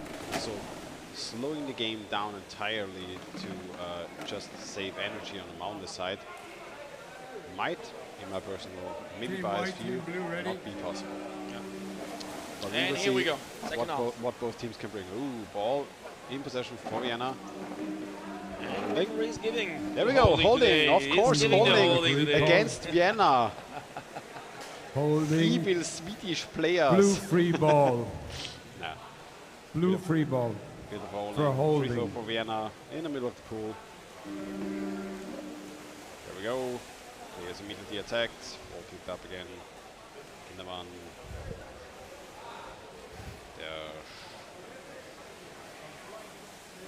They're trying to go in. Yeah. Losing the ball against the defender, but called on the wall referee. There's a call again. Oh, who's it against? In another. Referee's coming up. Drum roll. Rumble and the rumble. What's saying the referees? Who's it against? Is it against Vienna? Nope. Of course. The warning number 13 white. Stefan Poltrogac. Not warning. Bad warning. boy. Warning. Also highlighting the free referees quickly. Ball blue. Bob Robinson on the deck. Kai and Tommy under the water. Warning against. And here we go. The Warning. evil Swedish players. But no time penalty. But it might be another opportunity if the referee takes the time to come up. So it might be they might judge the second half differently. Oh, yet again a fast break for Malmö. So there was a warning versus Stefan, who also scored the second goal of this match. Vienna now trying to play in the Swedish half. 2 minutes already played. Yeah, Poltrogac warning for holding. Told you he's been doing it over and over again, over and over and over again. And now again, fast break for Malmö, moving in the middle, and we see yet again goalkeeper not properly in position immediately, but good effort by the forward to get in between for just enough amount of time. Martinson still waiting on the left side, now ball circling back to the right. Two forwards now in between the ball for Austria. But this time it was Karl Falk on the Vienna goal, and he was quite confident in defending it. He was not properly lying there. He was really giving the feet in the direction of the Swedish players, just trying to stop them, which was coming in again from above. Yeah, yet another arm, number Martinson. 10, Edwin Martinson here introducing, and then this basket stolen here.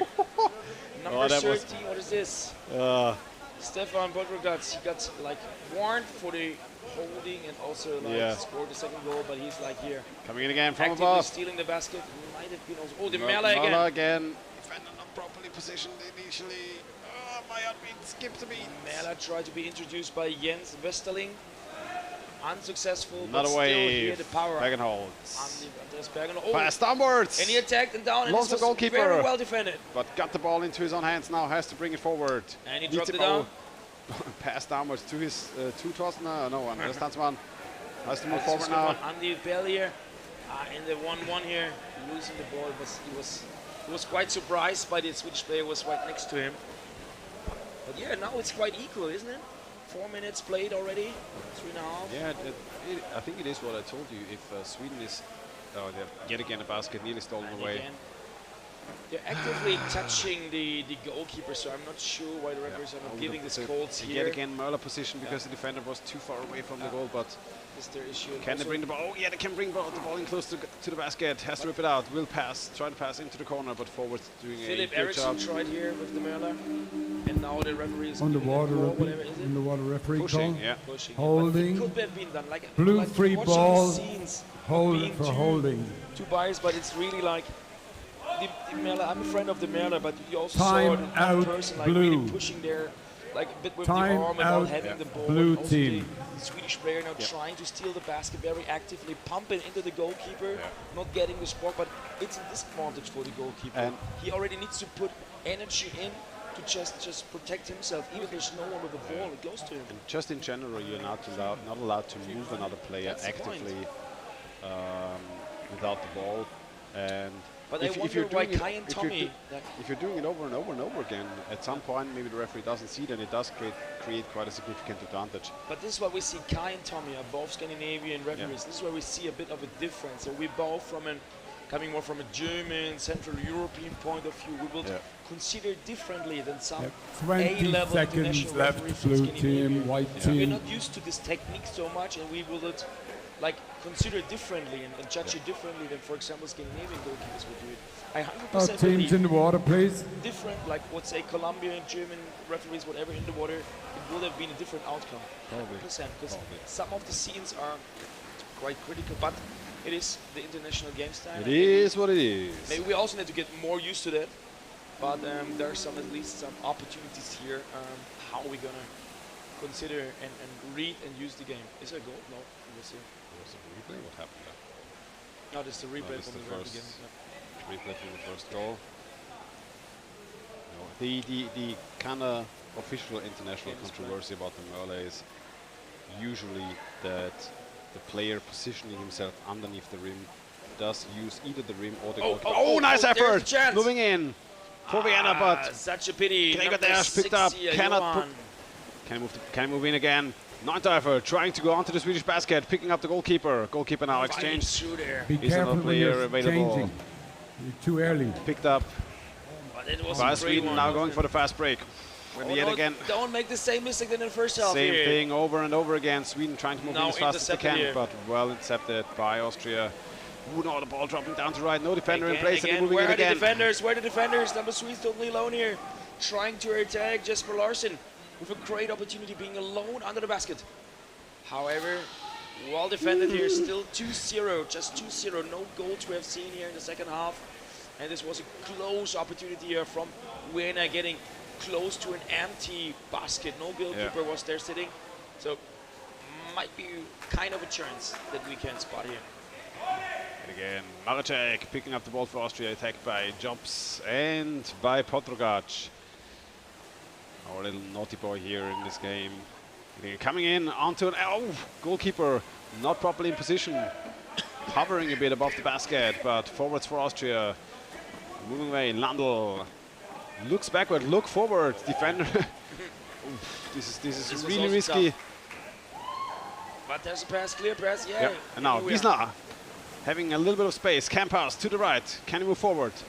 Neuntaufer with the 1 versus 2, tries to move in, now being locked up. Oh, ball taken away underneath, now being played to the surface. We can see now that Vienna is certainly... Oh, Wiesner again! Oh, empty basket, can he push it in? Go! Yeah! Oh my yeah! God! Oh Bias commentator in the booth. There we Blue go. goal, Shots for me. 25. Blue goal number 25. What's going on Bring here? on the whiskey, ladies and gentlemen. Told you they can do it. Awesome. Janova Wiesner. Move. And now we have 3 minutes to go. And Now it's an exciting moving close in. match. We see a totally different team here. Okay. In the Oh second no! half. Come on! Again, Come on, Vienna. Vienna! Come on, Vienna! Again, No! way. Unbelievable. White goal. Andreas Tanzmann Number introducing it with the murder. Who 3. scored? I think Number it was 3. Möller. White goal it was number 3. Jesper Larsen. Was it Jesper Larsen? Jesper Larsen here with the Merla. I don't even care at this point anymore. It's too stressful. Unbelievable, isn't it? Yeah. So they made an awesome game start, and right versa, they forgot their defense again. You tell it from the very beginning. The Vienna, they have an issue with the Merla, but this is something happening twice in a match. Not even being like outplayed, but just having no defender in the right place. It's a pity, such a pity for the team. Because it was already an exciting game, but now I guess Malmö is now, of course, again back to the winning spot. Okay, there's been a bit of a kerfuffle in the middle. 2 game leads, 2 Number minutes blue, left. 81, 2 minutes. Oh, 81. And Thomas white team, Thomas Juffmann. which number? There's a penalty.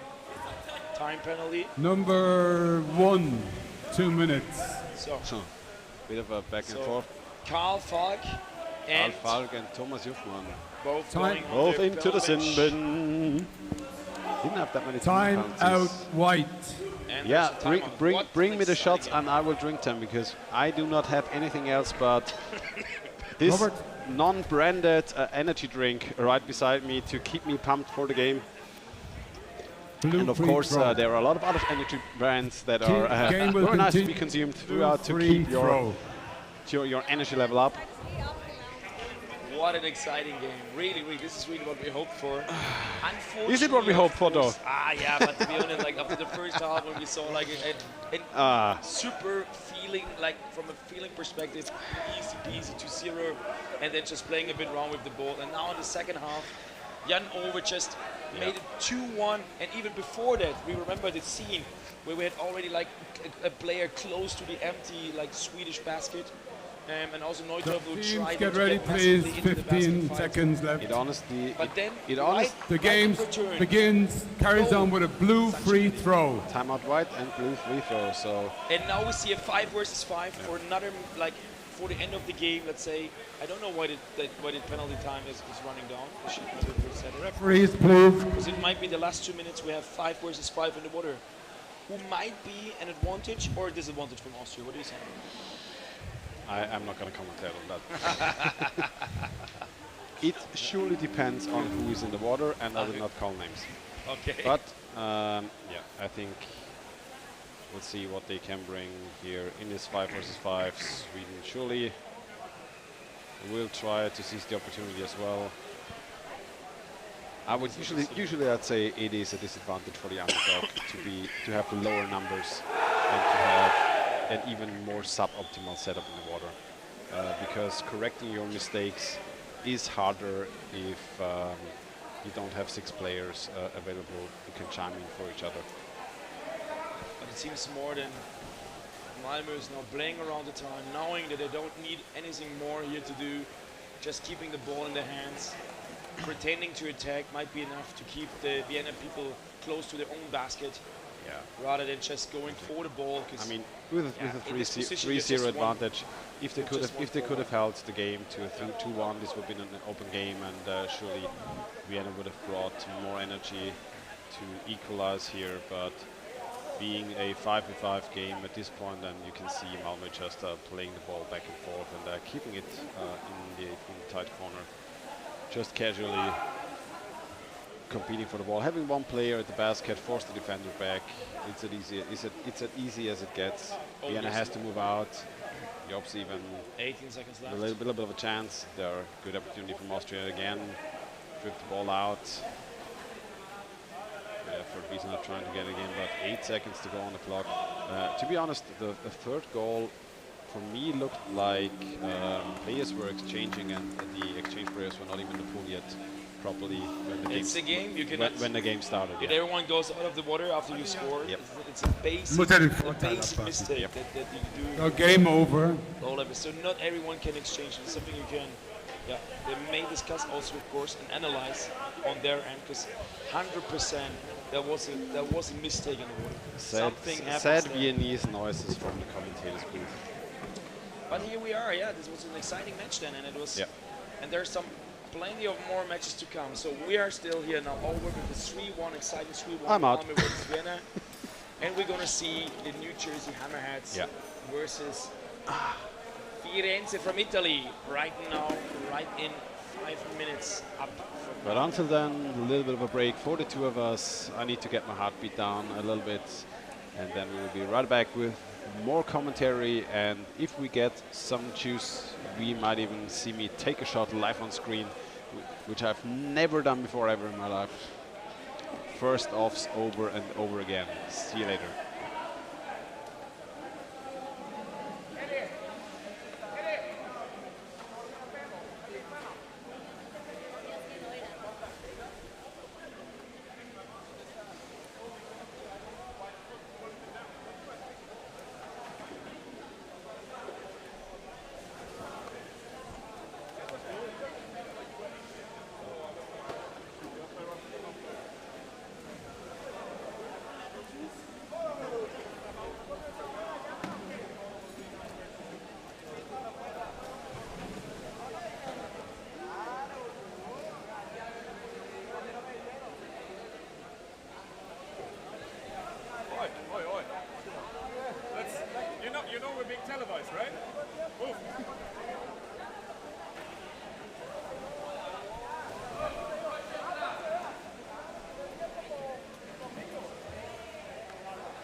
Hola.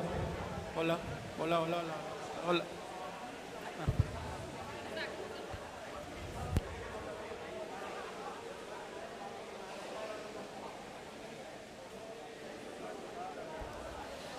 Yeah, but it always film.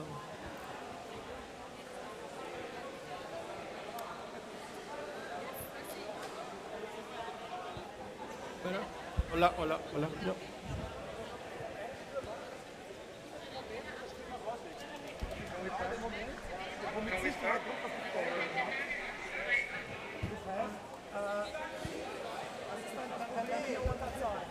Blue team, 6 players. White team. How many are there?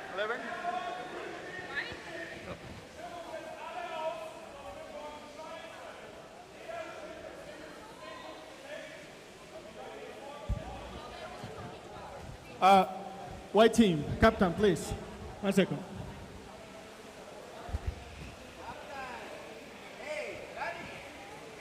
How many are you? How many?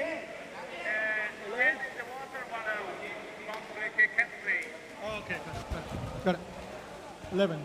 One is out. All right, 6 players, please. White ready, blue ready. Ready?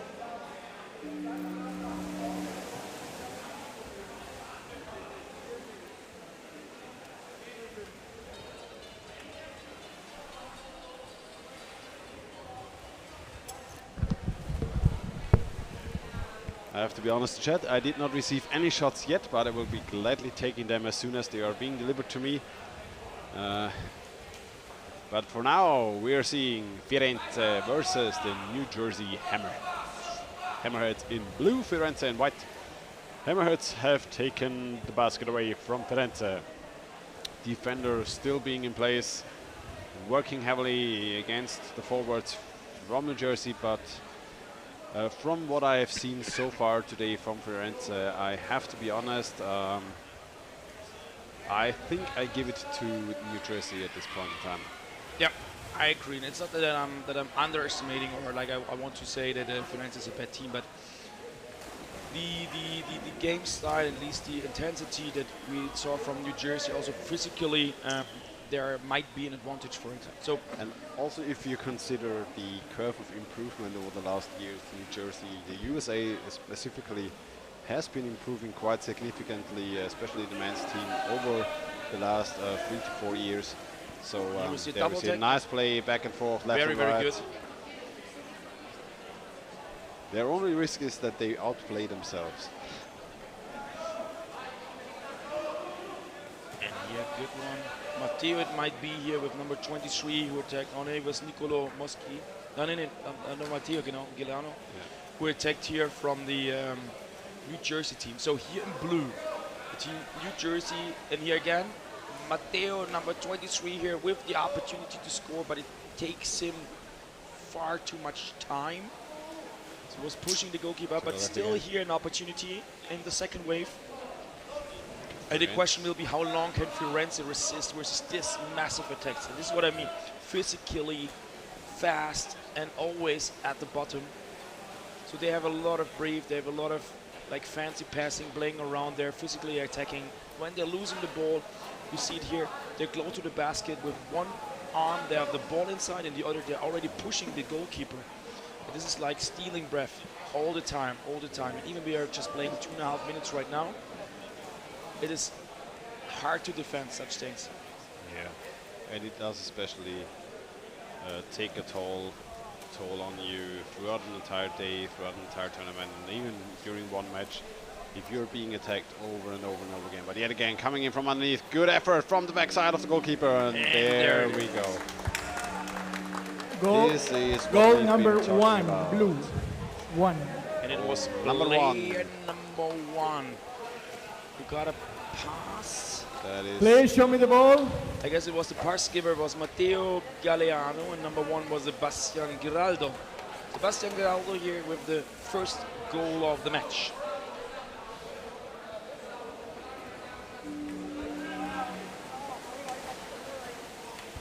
And off we go. Firenze picking up the pace, trying to move into the corner of the Hammerheads. What would be a proper Hammerhead sound? Just a bonk? Do Hammerheads making sounds? I don't know. Probably, I don't know. Maybe. And here we referee call. Holding. Also for your information, the referees White in this free game, throw, we have holding. Esteban Zapateroyas from Colombia, and underwater Julia Brownek and Manuel Tito de Mora.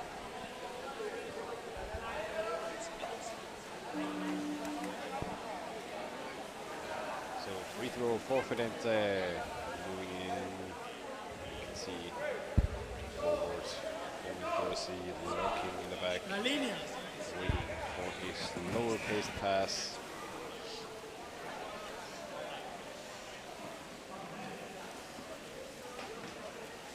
But no, Firenze is coming back here. I mean, this is the first time in the game after like almost 5 minutes where they really have a, like in the, how do you say, like in the front third of the game field, like being close to the opponent's basket. But then again, as soon as we but call them out, well the caster curse hits. That's the point. And fast now this is break. a great fast break. Again, number one, the goal scorer from the first one is now here starting, but getting another ball away. This could have been a great chance here for the second score. But the referee giving a call. Deck referee. White team. Daniel 7 players in the water. 1 player, 2 minutes out. Oh. Blue free throw. There's a time penalty. 1 player, 2 minutes out. 7 players in the water. There is a time penalty versus Firenze, if we got it right. Penalty time white. Still trying to figure out which player it is. But yep. 2-minute penalty issued. 7 players in the water.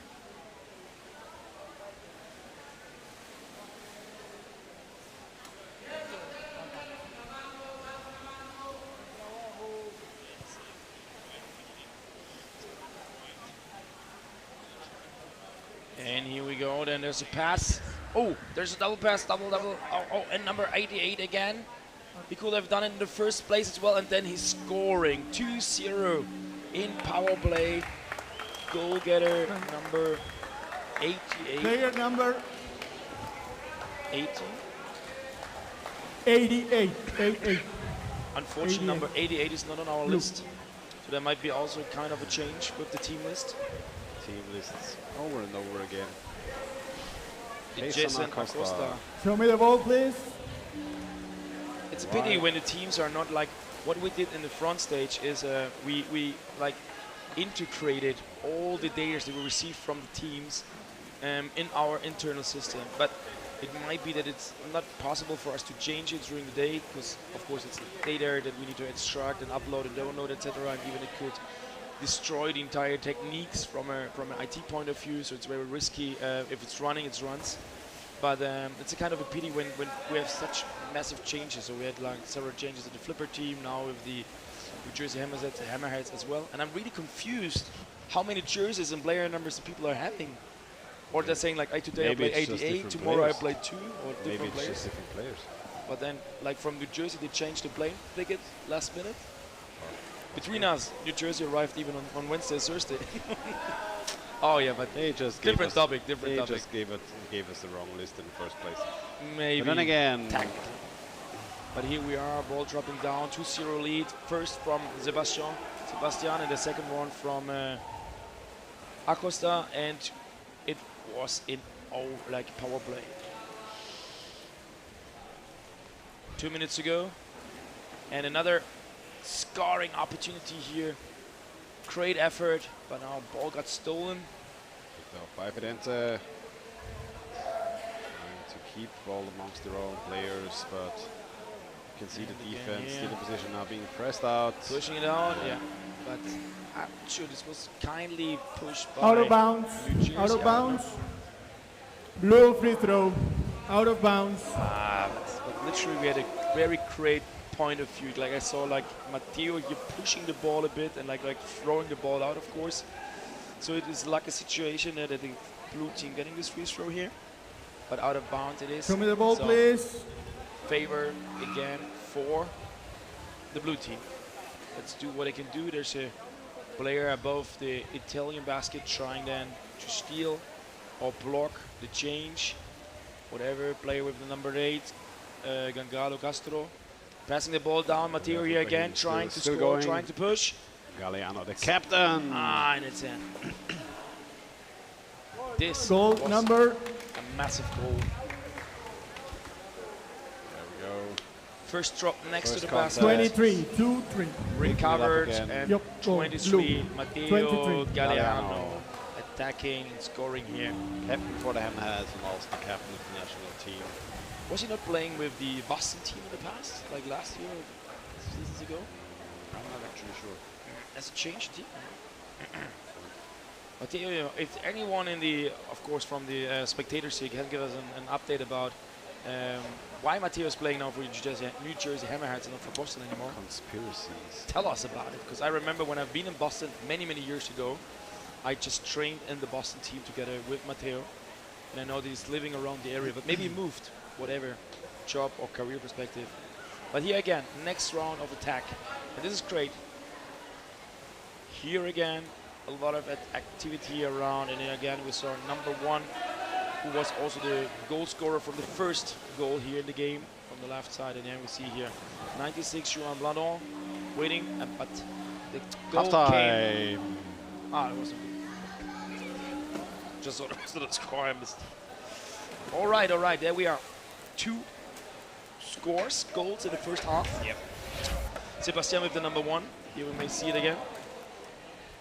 A short summary. No, this is still the Austrian game. Yeah, keep hurting me in the tackle. This is the trigger. This is coming back. Still, then let me summarize it. So first goal, it was Sebastian. Second goal was number 88, Jason Acosta. And number 3, the captain, Matteo Galeano. 3-0 lead for the New Jersey Hammerheads team. Halftime break. We can look what's further coming. So we now might, just again for you guys, the overview about who's in the water. But yes, also look, there's the 88 on our paper. It's not just saying, as we did it several times, we have a list here, and this list is not accurate because it was maybe not updated as we can do it. Like we print paper and then we cannot change the paper. But you change the numbers in the protocol. All right, it's a mess. We see some exchanges here already. You see it. Actually, Mauricio Vargas, number 22, goes in for Rolexi Pinson with the number 10. So we have 1 change on the Hammerhead side. Actually, if I'm wrong, Matteo is not the captain of this team. It's Daniel Nachox. Ah, Daniel Nachox. Oh, right. Nachox. So, excuse us for this little mistake here. All right. Matteo being the team captain for the national team.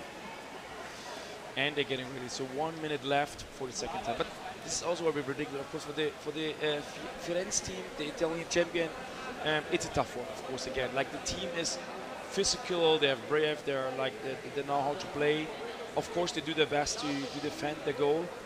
But from a level of experience, from just the overall squad opportunities they have within the New Jersey Hammerheads team, they are just in favor, and they bring it also in the paper.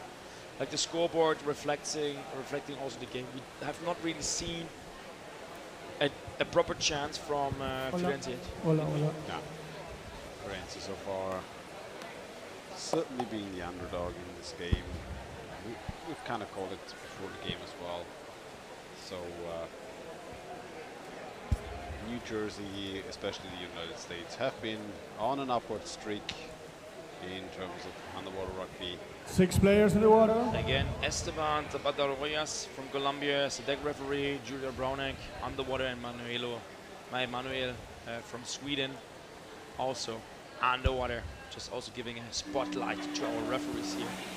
And here we go, second half. Good old trick, passing ball upwards. Oh, and going in immediately after the basket. Attack from the left. Matteo super close here. Well done, well executed. Trying to punch the ball through.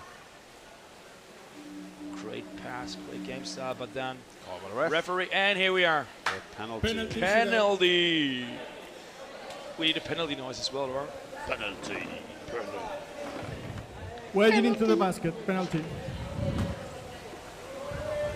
Okay. Penalty. So, penalty for Jersey, 40 seconds or 30 seconds into the first half. Clock still winding down. Please leave the area. Only the goalkeeper and the attacker. Thank you. Penalty. So we have a 1-1 situation. What does it mean? The referee decided it was wedging, so a foul, shoulder in the basket. So there's a 1-1 situation now. And we are going to see now who's going to defend. It might be on time already started. Not attacked in the first place. So it's, oh, this was a quick one. Goal number this was 96. Fast. I haven't expected it. I might need 96. a replay. But this was too fast here. Like this is the kind of penalty There style that are 6 players in the water, please. Down there as fast as possible. crazy. Because a lot of people try. Juan Blunden here with a 4-0. A lot of players Show me the try ball. to take the time when doing the penalty coming in from above, and I just like to go straight down, straight for the basket, ram into the goalkeeper as hard as possible, and quite often you score like this way more easily than you would expect.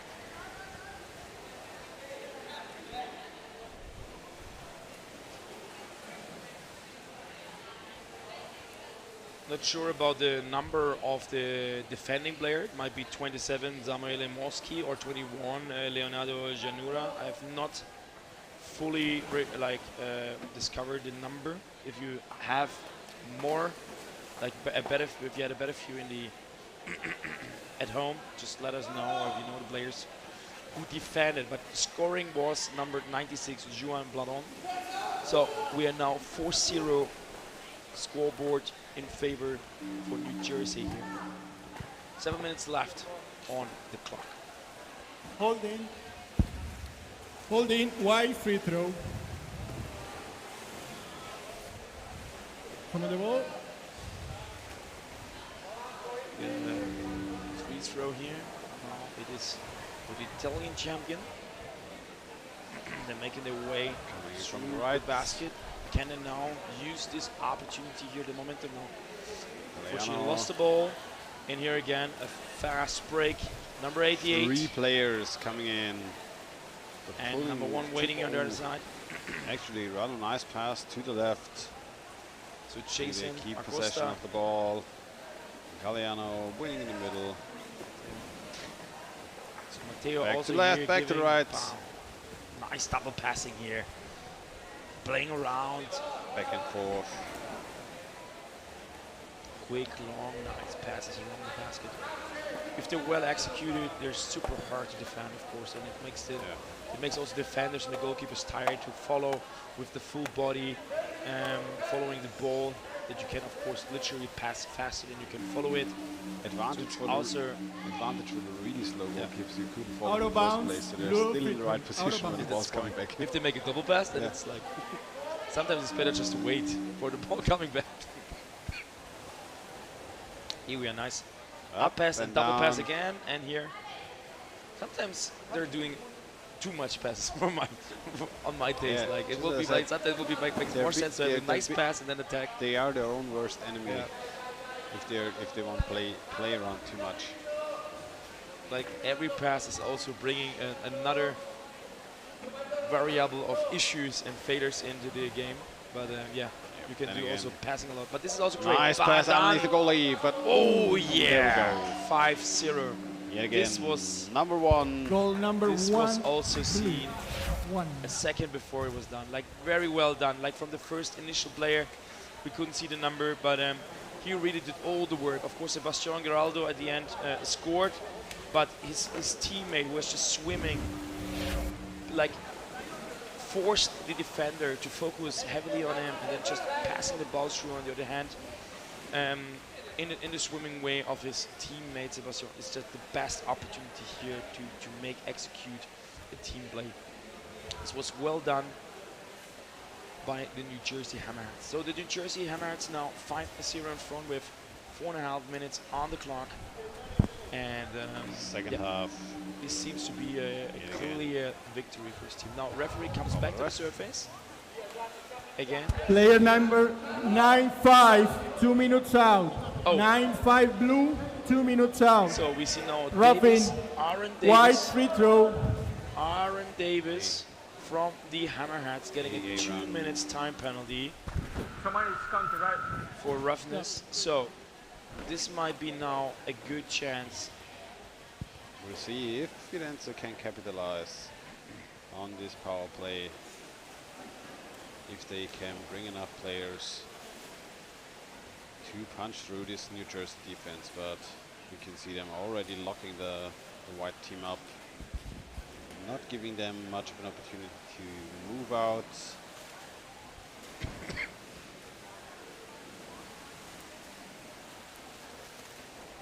3.5 minutes to go. 1 more minute of penalty. At the moment, we're just having 5 New Jersey players in blue in the water, versus 6 players from the Italian champion Firenze. Let's look, 1 minute left in the time penalty. But they're not, like it doesn't seem that Firenze really wants to attack the basket for the moment. It seems like they're more comfortable in just keeping the ball. Now they even lost it. They were playing too passive here. And it gives it spotlight now for number 1 against Sebastian here on the other side. And then it's to the right. Is it an? Nope. Oh, this will be crazy. Like having a Yet handicap in the game and then just scoring would be crazy. Just but then juggling the ball back and 2 forth. minutes 30 on Basket the clock. stolen away. But basket stolen away with 5 Just players with in the water. 5 players in the water and you steal a basket. This is also an alpha move, isn't it? Like you say, okay, we're handicapped here. You have a power play, but we're still putting 1 player on your basket and then you score even. Incredible. Such Number crazy thing. 2-3, 23 blue goal. Matteo Galeano. Matteo here with his second goal of the day. Matteo Galeano here. Apparently the it might be with running out of the time penalty, but they were just like in the offense, just remaining with 5 players in the water. Maybe there was a 6 players coming back to the pool, but here we are in a kind of an underperforming and then scoring versus 6 Italian champion players. Apparently the Hammerheads, quite the sophisticated 5-man team, practicing each and every game to have a power play against them. Very, very well done by them. So we see also this camera slipping here inside. Yeah. Sneaking up behind us, creating some and there we are, but it seems like behind the scenes footage of us in our little underwater rugby prison here for the entirety of the weekend. But it seems like the Italian champion here is quite happy with the result at the moment. They just maybe just want to end the game and go home, focusing into tomorrow's matches. Because when they're in the offense, they're never attacking the basket. They're just trying to keep the ball in the corner as long as possible. And when they lose it, they're already prepared in the defense. You see 1 minute left. 1 minute. 1 minute left. They're just taking the opportunity here. Oh, and there's another. Is it? Yeah. 7-0. And another one. Goal number 37, 37 blue. 37, which is Jason Acosta. No, Jason Acosta is the 88. Let me check the change to numbers. Zolis Duvan. Zolis Duvan with the 7-0. There are 7 players in the water. There are 7 players in the water. So Solis Duvan giving here the 7-0, and the referee gives an advice or a hint to the Italian players. Actually, the ref is not allowed to start the game if there are more than 6 players or more. So if he would start, it will be, of course, issue. Of course, it's also kind of a time play because they're not still 7